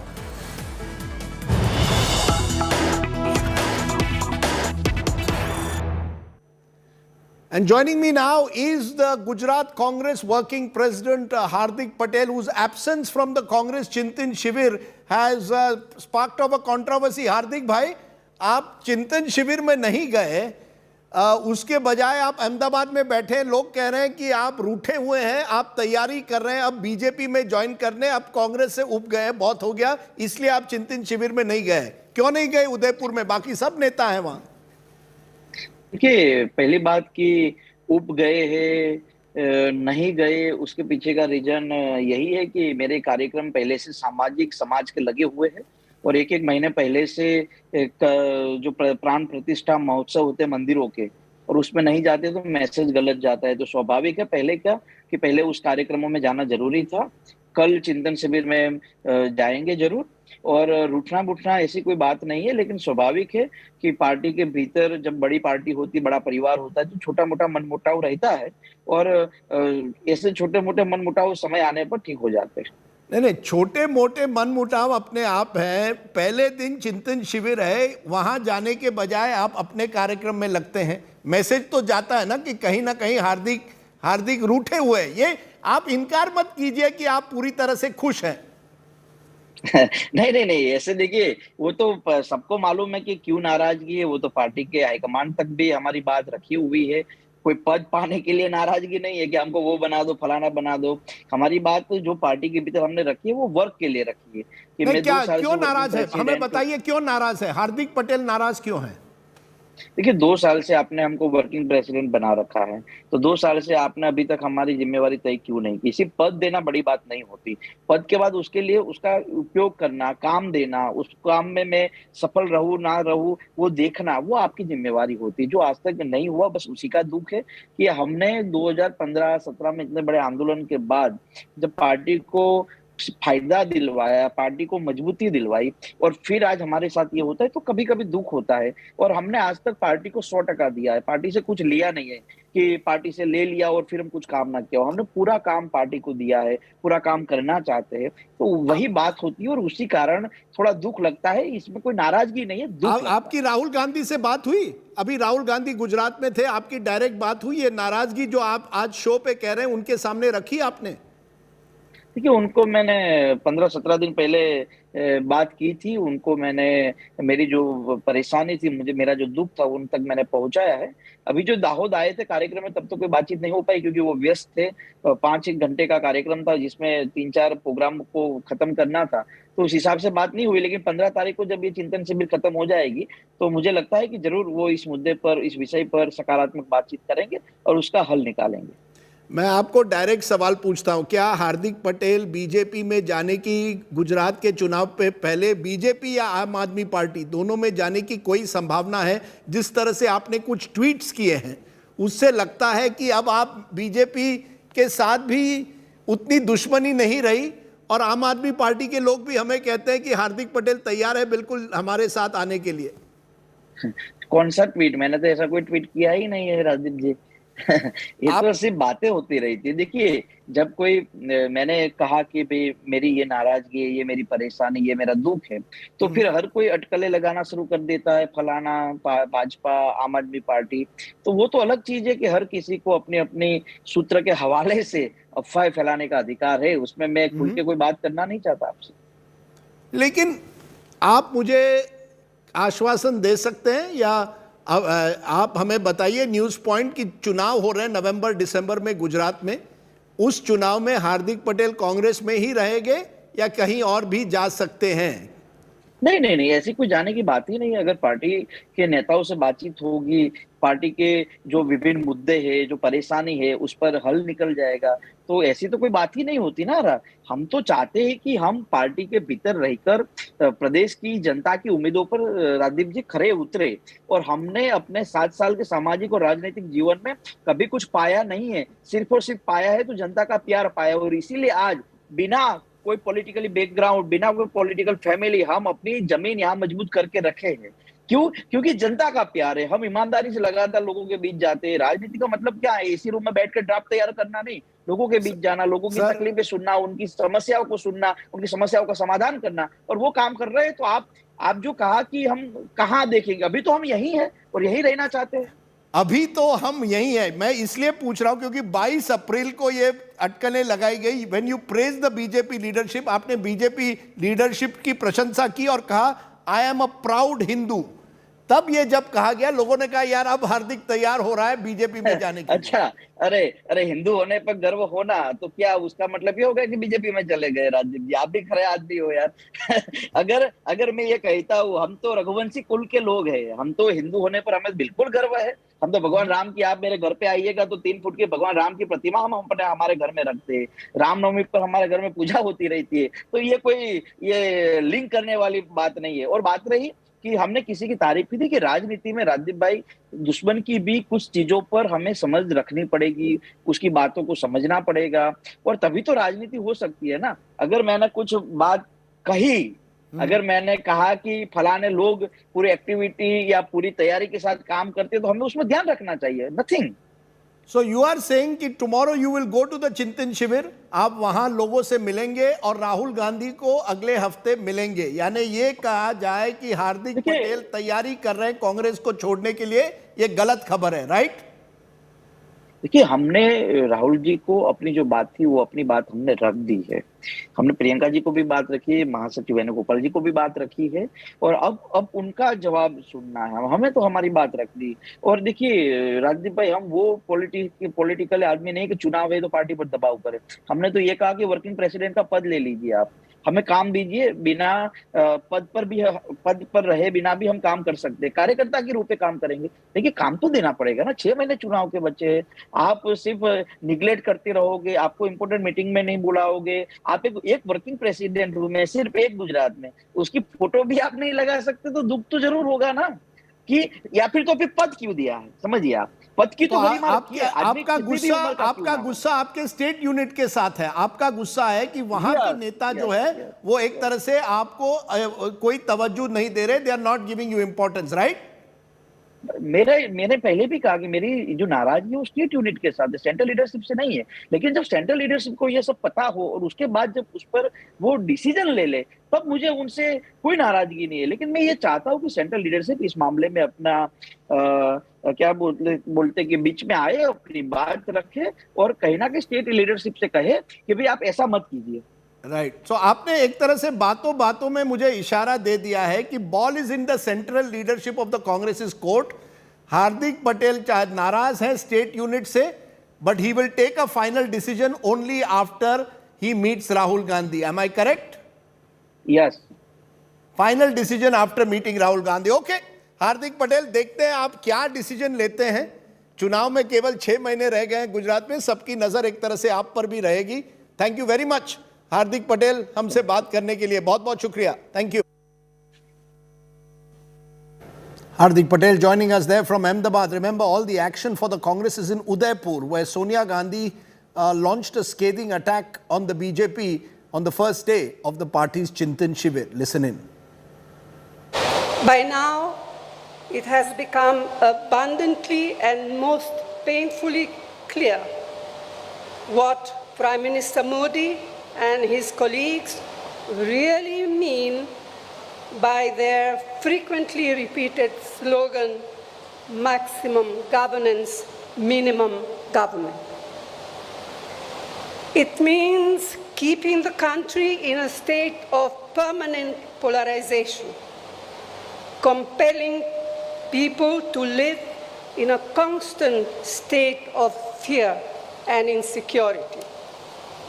It means viciously targeting, victimizing, and often brutalizing minorities who are an integral part of our society and are equal citizens of our republic. It means using our society's age-old pluralities to divide us and subverting the carefully nurtured idea of unity in diversity. It means threatening and intimidating political opponents, maligning their reputation, jailing them on flimsy pretext, misusing investigative agencies against them. It means eroding the independence and professionalism of all institutions of democracy.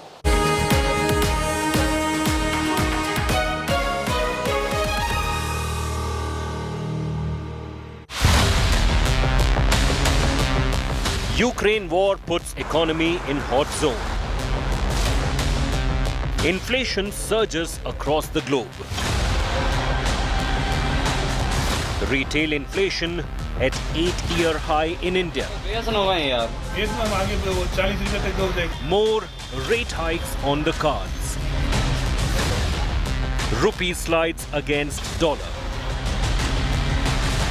Stock markets on a roller coaster. From kick-starting demand to killing demand. Will price rise drag down growth? Economy code red. To our special focus, the wolf of inflation has firmly arrived. The future is here, the future is now. With those sharp words, last week, leading Indian corporate Uday Kotak set the cat among the pigeons. A mix of COVID, Putin, Ukraine, oil prices, supply constraints, threatens to derail the growth story across the world. This week in India, inflation at 7.7% reached its highest level in 8 years, crossing the RBI set limits for a fourth consecutive month. The big question, how much worse could it get? What could be its impact on job creation and growth? What are the solutions? That's what I'm going to be raising with my special panel on the round table. Let's first give you the big question I want to raise. Is this an India problem or is this a global problem? That's going to be the first of many questions I'm going to be raising on this inflation roundtable. Joining me now, Shogoto Bhattacharya, Executive Vice President and Chief Economist at Axis Bank, D.K. Joshi, Chief Economist at CRISIL, Indraneel Pan, Chief Economist, Yes Bank, and Professor Arun Kumar, noted economist. Let me go to each of you for first quick comments on that question, as I'll put up graphics to show it's not just India, but across the world, inflation is rising. Professor Bhattacharya, what's your sense? Is India simply following a global pattern at the moment? Absolutely, you put it very succinctly, Rajdeep. So this is a global problem. I mean, in the US, a 40-year problem. I'm talking about inflation. In the Eurozone, about a 35-year problem. So it's across the world. The only exception being China. So other than that, so I'll come in later. So I mean, obviously, I mean, this is a large supply shock, a series of supply shocks, as you mentioned, coming in. But together with this, I also sense that India's demand conditions are also fairly resilient. So, I mean, just see that, I mean, the 2.5 years of inflation at pretty much these levels, I mean, 6%, 5.5%, 6%, there has to be a demand component. So obviously, I mean, the supply shocks that are feeding in is getting absorbed from some sources, whatever the source of demand. And so right now, this is a combination of demand absorbing the series of supply shocks that have come in. But yes, you're absolutely right that this is coming in via commodities, via food, via edible oils, via the entire energy complex from a whole source of foreign shocks coming in the system. Let me get in, Professor Arun Kumar. Your view, is this a global problem? Can the government or the policy makers get away by saying, look, it's not just India, it's happening across the world, don't single India out? So Rajdeep, yes, of course, it's a global problem because we are a globalized economy. Things are coming from outside, there's no doubt. Even prior to the war, there were supply shocks and price of metals and energy, etc. were rising. And they have started rising even faster. And what the current inflation data shows, that they're accelerating. Our wholesale price index was rising at above 10% for now, roughly 13 months. And that also is feeding into other, inflation, not just into fuel and food. So therefore, it's a generalized inflation that is increasing in the Indian context. And let me say that the demand has not yet come back. Our current output is not yet back to the 2019 level, even if we look at the official data. Because the consumer confidence index, which the RBI puts out, that largely refers to the organized sector, that is still down to about 72, whereas prior to the pandemic, it was at 105. So if the consumer confidence is not back up, then it means that consumption levels could not be back up to where they were prior to the pandemic. So demand is short. You can look at, various components of demand. For instance, in the external sector also, we have a huge trade deficit. And we have a current account deficit, which means that demand from there also is weak. So overall demand is weak and yet prices are rising rapidly. And not only that, the consumer price data that has just come shows that it's accelerating. It's accelerating as compared to last year. It's accelerating in April compared to March. And because the situation is very uncertain in the coming months, we don't know what will happen in the war situation, how much the various supply bottlenecks from Russia, Ukraine, that will continue to plague the world economy, what will happen to sanctions that have been imposed and that may be imposed on other countries that continue to trade with Russia. So there's a lot of uncertainty. And given that there's a lot of uncertainty, I think we cannot predict what will happen to prices and what will happen to growth. But what is clear is that we are headed towards a new Cold War in which there'll be two circles of trade, of technology, and so on. And therefore, supply disruptions will continue. China facing pandemic at the moment, supply disruptions are pretty large from there, and they are the manufacturing hub of the world. So that is likely to continue. So you're saying inflation likely to persist let me stop you. You're saying inflation likely to persist. You don't see it as something which is going to go away in a hurry, and that's, of course, the concern. Let me come to you, DK Joshi. Your sense, sir, do you believe that what we are seeing is potentially persistent inflation, and that could become a major challenge? It's not enough to say it's global. Yes, it's global, but we're going to have to deal with it at home as well. That's right. I think it's a global problem. The reasons do vary across countries. I mean, for instance, just to give you one advanced country example, in US, it is largely because the demand is very strong. I mean, the consumption demand, the labor market. In Europe, it is largely because of energy. So I think the situation varies from country to country. In India, I think it is largely still a supply-driven phenomena because the overall consumption demand is not that strong. I mean, it is picking up, but it's not that strong. The interesting part is that inflation is not only rising, it is also becoming broad-based. And whether you look at food, you look at fuel, or you look at core inflation, which excludes food and fuel, it's across the board. And I think the pressure is going to stay for some time at least. I think now the one situation that can bring some relief is if the war ends, but who knows when the war is going to end? I mean, then I think you could see relief on commodity and so you're saying are you saying that as long as the war in Ukraine persists, you don't see inflation tapering off? Am I correct? No, inflation might taper off at some point, but it's going to remain above the comfort band. I think that's the point. I mean, as long as if you look at crude or commodities, I think by next year, they will fall from these levels. I mean, even if I think there's war or no war. But the point, so inflation will look negative for many of these items. I mean, but the point is overall inflation will still remain uncomfortable till we have a significant reduction in crude commodity prices. Anirban Pan, are we seeing a possibility of a prolonged period of inflation, which should be of great concern at the moment? Definitely, inflation is of concern. Having said that, I think let's look at it in a slightly different way, in the sense that the supply constraints have not evolved overnight. The supply constraints are definitely not with respect to just the war. It is also with respect to how China sort of was moving its economy towards less polluting industries and therefore had to close down some of the industries.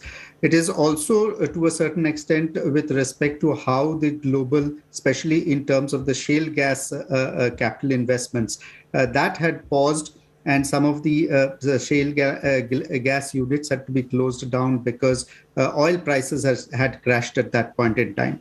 So it's a combination of not only the war, but a significant build-up of supply constraints over the years. It's very difficult to understand how this inflation channel will end.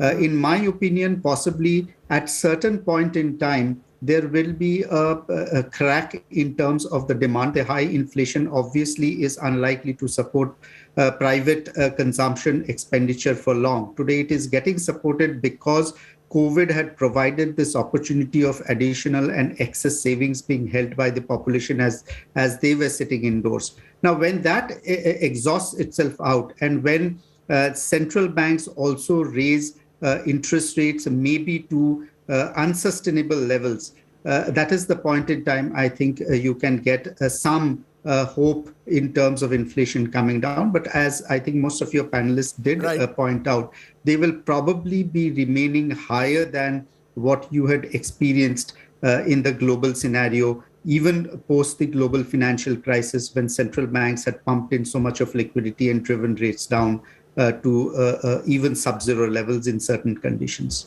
Who is inflation hurting the most is the second question that we want to raise on the round table. Who is inflation hurting the most? You know, Mr. Bhattacharya, there's a sense that the middle class is the one at the moment which is really getting hit. Incomes have been down in COVID times. There's been a job crisis, and now comes inflation. It comes at a time when we thought we were getting out of the COVID trap, comes inflation to haunt us. How do you see it? Is that the big question mark, that the middle class is hurting, or, as Professor Arun Kumar and others probably will say, those in the unorganized sector?